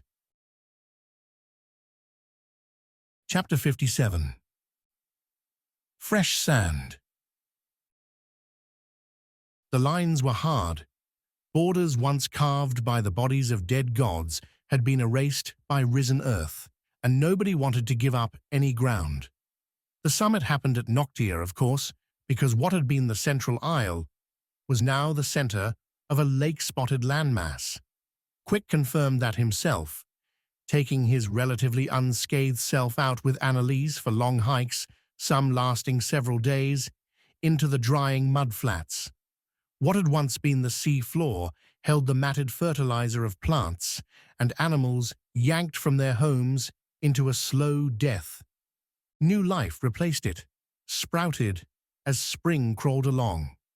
Noctia's slim, rainy season helped seedlings sprawl from Visrana and went onto empty land, and Annalise catalogued the shoots, claiming that her friends would want to know what plants were growing, what animals were prowling. "Why?" came the hunter's reply, wondering if Hanokos would start ranging out of Vis to prey on unsuspecting Noctia city dwellers. "Because all of this is ours," Annalise replied, casting her arms over the sandy expanse. Noctia and the ringed city, ever noisy with construction, excavation, rang at her back. Days ago, we had filled the isles and had nowhere else. Now, we can grow. The warping of the world had been confirmed when the first wanderers arrived from the other isles, brave souls, former sailors, trying to figure out what had happened. They'd walked for days on unbroken land bridges from Rana and Tamas, Foti and Vis. Even Naro, the Kant's navy captain, had arrived by glider, saying the oceans had been pushed back in all directions. Time blurred. Early days were spent working to rescue the trapped, an operation all over Noctia and the other former isles conducted in continual surprise at the lack of lives lost. Some, yes, had been buried too deep or destroyed when a ship broke upon a sudden mountain jutting from the sea. But many, even most, had found their wounds healed, their bones pieced back together, their health buttressed enough to wait for rescue. Wax and Yujo didn't bring up why that was, and nobody asked quick, so the hunter kept quiet. He'd had enough attention to last his whole damn life. Roles returned fast. Yujo dragged Wax into meeting after meeting, the latter telling Quick how jealous he was that the hunter could spend his days exploring. Ami, her faceplate removed and burns blunted, if not erased by creams and old-fashioned care, had marched off with Svade and Kivi to the wound. The deep hole and its connection to Dreamhold had been severed once again by the collapse, but the barbarians' endless efforts and newfound tunneling expertise had restored words, then trade and transit. Yoshi's messages confirmed the gates had been reopened, and fiends were once again climbing through, as desperate as ever, to escape. This time, though, the Went warlord had a better plan. His engineers were burrowing, bombing and breaking tunnels to the far western ocean, to the great new land Wax had brought up beyond Foti. It would take time, but with the Firewalker's help, an underground tunnel, ushering escaping fiends to a distant home, would be finished. That such a route would be paved with endless carnage as the fiends fought one another went acknowledged, left alone. Joki promised observers along the vast tunnel, with any intelligent fiends like the Firewalkers rescued and offered refuge, the extent of the Isle's mercy. Ami accepted it, and with her assent, the deal was done. "Are you sure about all this?" Annalise asked after she finished noting a nearby bird, its blue-spotted feathers a long way from their Rana home. "We could go, you know." "You don't want to." Sawi, Tawny, and Bliss were leaving tomorrow, with Sawi recovered enough to make the journey back to Vis. Tawny hadn't ever seen the jungle, and Bliss hadn't seen their parents for far too long. When the Narjan garrison, on orders from Fassel, gave up their hold on the isle, Deshiva had been the first one to arrive in Noctia. Her appearance had served as a catalyst to Quick's sister, reminding her of the isle she dearly missed. Annalise shook her head. "There's so much still to understand. The whole world's different now, Quick. It's all new." The sparkling excitement faded along with her voice, and the scientist looked away. "And what happened back there? I'm not sure I'm ready for it. Quick wrapped her up in a tight hug, planted his chin on her shoulder. The light Najan robes were warm, cozy, nicer, if Quick could admit it, than a dry, scratchy weave. We can go back when you're ready, Quick said. You're saying the whole world's changed, but I think you're wrong. I am? Feels familiar. The hunter pulled back, smiled as Annalise turned a curious eye his way. You, me, that charcoal pencil, and a whole lot to discover. Annalise laughed, as bright as the sunny spring breeze. This time I think we can leave the fiends out of it. Chapter 58. Queen of the New World. Endless debates replaced the silence left behind by the Skars. Yujo missed those voices as she spent one day after another at the seaside slab chosen by Fassel as the new seat of Najan power. What that meant, what any of it meant, in this new world, remained undefined. But Fassel did his best to hold on to the past. Yujo, alongside representatives from the other isles, none, thanks to Wax, still actually isles, countered Fassel's claims of dominion with calls for independence, for unity, for some reason in a world gone mad. Cities and towns alike had been devastated by earthquakes, while at the same time, those long sick or injured had found themselves restored. Deaths were few, the confused were many. The Kant's Queen and Vis Renewal kept quiet as to their part in both, and Fassel didn't bring it up. All three chalked it up to the gods' last mistake, the Skars, finding each other and rupturing over the world. As an explanation, it lacked detail, but the blur deflected scrutiny, and, as Livier advised, few leaders would bother investigating something that had brought them into power. You say that, but you never leave me alone, Wax teased late one night over ales shared in one of the few remaining Noctia bars. The rat's fang had endured due to its odd construction, deluged with mud, but otherwise unharmed. Without me, you'd... Finish that sentence, and I'll have Livia gut you. Yujo cracked back, then grinned. And I can't let you alone because you'd do something stupid, and then it'd reflect badly on me. Stupid? Like what? Yujo waved her flagon at the doorway, the ruinous mounds beyond. Okay, Wax said. Maybe I went a little overboard. The Vis, still clad in Najan robes like Yujo, fell into a more serious frown. I've been thinking about that moment, Yujo, and I'm not sure the Skars went wild on their own. Yujo knew Wax's patterns by now, gave him a moment by indulging in her drink. I was trying to build another isle to the west, but deeper than that, I just wanted all this to end. The fighting, the Skars, the killing. I think the Went Skars picked up on that, ran with it, when the Vulge hit me.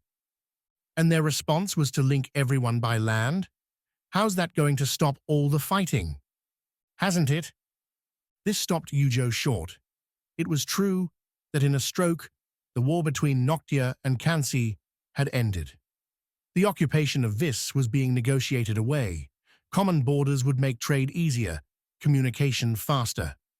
Every other former isle, nudged by Livia's missives, eyed Noctia with suspicion, and spines stiffened by solidarity. That small fights would break out over this, and that was inevitable. But wars? Wax, Yujo said.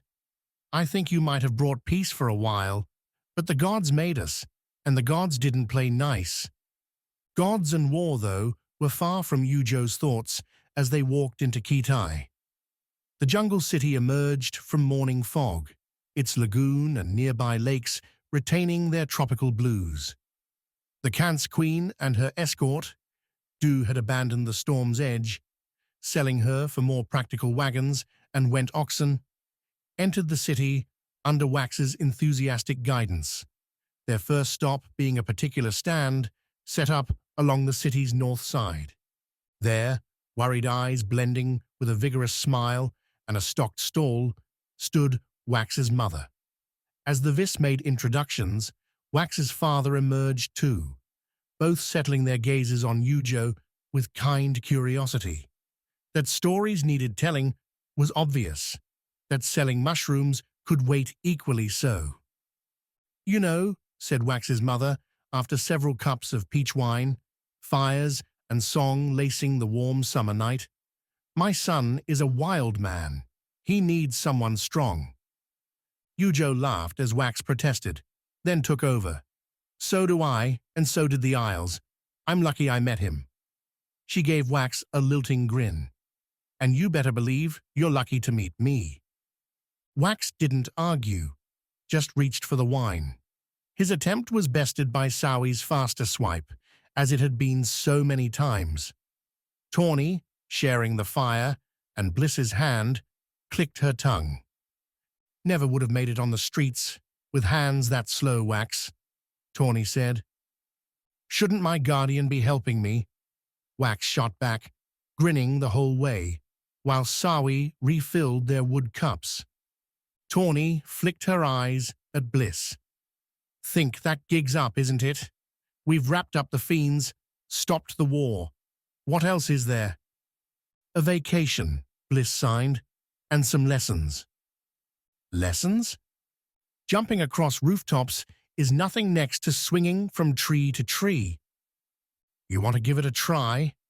Wax asked Yujo, and the Queen didn't hesitate to agree, but not right away. That they'd wind up back in Kance, in the Sky Palace, whose spire survived the shattering quakes, was a given. That they'd explore this new world together was a truth they both knew, shared. When Wax asked how Yujo would ever find the time, with Kance needing a leader to guide its recovery, the Queen had a ready answer. "Two queens, Wax," Yujo said. "It's about time we chose another, and then you and I are taking a long, long vacation." Chapter 59. Eternity's Hope. The barbarian lofted his blade and set his feet in motion, walking northward towards the surface. He and Kiwi were a long way now from Dreamhold, where Svada had left Ami with Yochi, the pair working hard to get the fiend's new tunnel in shape. Whether that chaos fount would hold, Svada couldn't say, and he figured the blade in his hand would pull him back to the fiends in due time. Unless he let it go. Deep in the underground, Svada could sit down and accept a quiet end. He'd been ravaged in the fight with Fassel and the man's third-hand killers. The skin and bone knit itself back together well enough, but Svada knew there were other costs, deeper cuts the Vis power couldn't heal. Which was why he walked to the one person who might help him find perspective.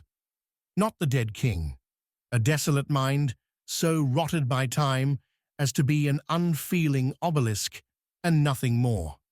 Svada had another goal, another person, and Yoki had given him direction. Behind him, Kiwi snorted, took a bite from a tasty rock. The ferrite, at least, was enjoying herself. The small village lay on Rana's north coast, well past the whirlpool. Despite Wax's rending, the ocean here remained intact, as did the grassy hills put to good use feeding sheep and layering into rice paddies. The people settling here had gone looking for refuge, and from what Svada could see, they'd found it. A small tavern hung off the town square, unassuming save for the laughter, the music, the bright lanterns glowing inside. Summer's sweet smell hung in air, lit by lightning bugs. Sichi's pink cast, mingling with a late sunset, beautiful enough to make Svade hesitate outside the door, at least until a hand hit his shoulder. Gnarled, bearded, yet looking more full of life than Svada had ever seen, Rasselbeck laughed at the barbarian's stare. "Don't you be judging me," Rasselbeck said, "'cause it's you who looks like he lost a battle with Noctia herself. Before Svarda could tell the man just how right he was, Rasselbeck pushed past the barbarian and shoved open the door. "Well, folks, we've a guest tonight, and despite his looks, I'd wager he could drink the lot of us under the table. Give the old guardian a greeting, you bastards." They did, the collection almost to a person coming from the crew Svarda had led into the dark below all those months ago. One by one, they welcomed the barbarian in, with jeers and shouts, clanks of cups, and promises of future kegs to be tapped. The last of them, though, watched from behind the bar itself, already filling Svardi's mug. She leaned her elbows on the counter as Svardi approached, her teal dress a match for the sea. "I'd ask you to leave the sword outside, but I guess that wouldn't fly, would it?" Mire said, that curled lip smile catching in the lantern light. "Not unless you want a dusty old corpse on your hands."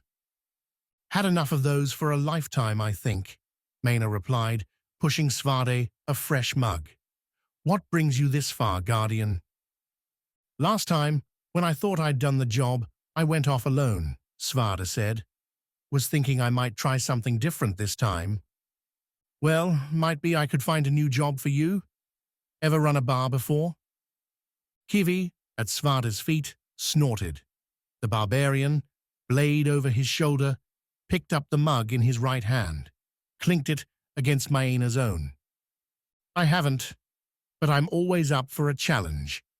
That night, for the first time in far too long, the ale tasted as Svarda remembered. The stories came carefree, and even when every other soul had drifted off to sleep or passed out on the floor, Svarda didn't feel alone. Instead, as he ventured out to watch the sun rise, Svarda figured he might hold on to that blade a little bit longer. Chapter 60. The End, the Beginning. Early fall had arrived by the time Wax made the Great Sana's gorgeous heights. Yujo's political games continued, but Kant's had its second queen, and they'd made their temporary escape. Wax avoided all that as much as he could, whiling away the days amid the wind, practicing his gliding, helping repair battered buildings, and making new ones. Yet he'd been marking the weeks until this moment, this day. The flower's majestic middle had regrown since the Najan put it to the torch, but one thing hadn't returned to the indigo center. No Skars glittered among the pollen. That matched word coming from all the former isles. The godstones hadn't returned since Yujo's desperate linking, sapping, and healing struggle back on Noctia. Yujo declared that a comfort. The stones and their power would otherwise be a magnet for anyone looking to cause harm. Wax wasn't so certain, but the Skars were gone, so the issue was moot. "Besides," Wax muttered, stepping onto one of the long petals. The afternoon sun shone over a windy jungle, birds lacing the skies. Fresh forest grew around the abandoned Najan outpost to the west. "I'm not here to worry. I'm here to tell you, Pan, that I kept your promise. We did it." The Vis reached into his satchel, pulled out a single shrive, one he'd gathered a few days earlier, part of a cross-Vis trip with Yujo, and a specimen Pan would have loved. Rubbing the mushroom between his hands, Wax watched as the wind grabbed the pieces and swirled them over the jungle Pan had loved so much. A hand found his, and Yujo, dressed in a Vis weave, fresh hunter's ink on her shoulders, shared his quiet vigil. After the last fragments vanished, Wax sighed, gave Yujo a wink. "First one down? Buys the rounds?" Yujo laughed. "You're on, Vis." Annalise didn't expect the summons from Fassel, nor did she expect the only other person in the room to be Cassava, the third hand's recovering tenet. The Najan's leader handed Annalise several sheets of starched paper, a rare resource to spend and a sign of the information's importance. Read it, Fassel said, nodding at the last empty chair around the table. The papers held names, ages, dates, and simple descriptions. All came in the last couple of months, and all noted phenomena. A child whose skinned knees healed in seconds. A street performer whose talents were lacking somehow always had her satchel stuffed with donations from adoring watchers. Minor earthquakes. Rushing water where there'd never been either before. Annalise set the sheets down and looked at the other two, drawing up ideas. She could see in their tight expressions that the pair had already formed conclusions. The Skars are gone, Annalise started, but the gods aren't done with us yet. How? Fassel asked. I can't say for sure, but if I had to guess, Yujo said she touched everyone when she tried to save them from the disaster. Perhaps she gave them more than their lives. Then why isn't the whole world erupting with these powers? Cassava asked. If everyone had a Skar's ability at their hands. Maybe they do, Annalise said, feeling her way through as she spoke. But not everyone could use a Skar. Some figured it out, others never could.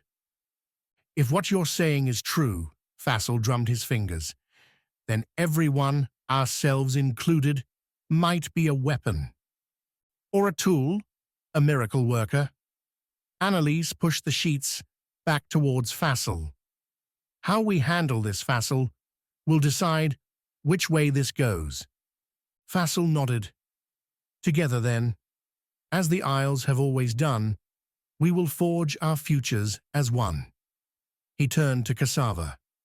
Gather the tenets. We have a new world to build. This is the end of The Chains of Hope, Book 7 in the Seven Isles series by A.R. Knight. To find more of our books, check out www.blackkeybooks.com. Thanks for listening.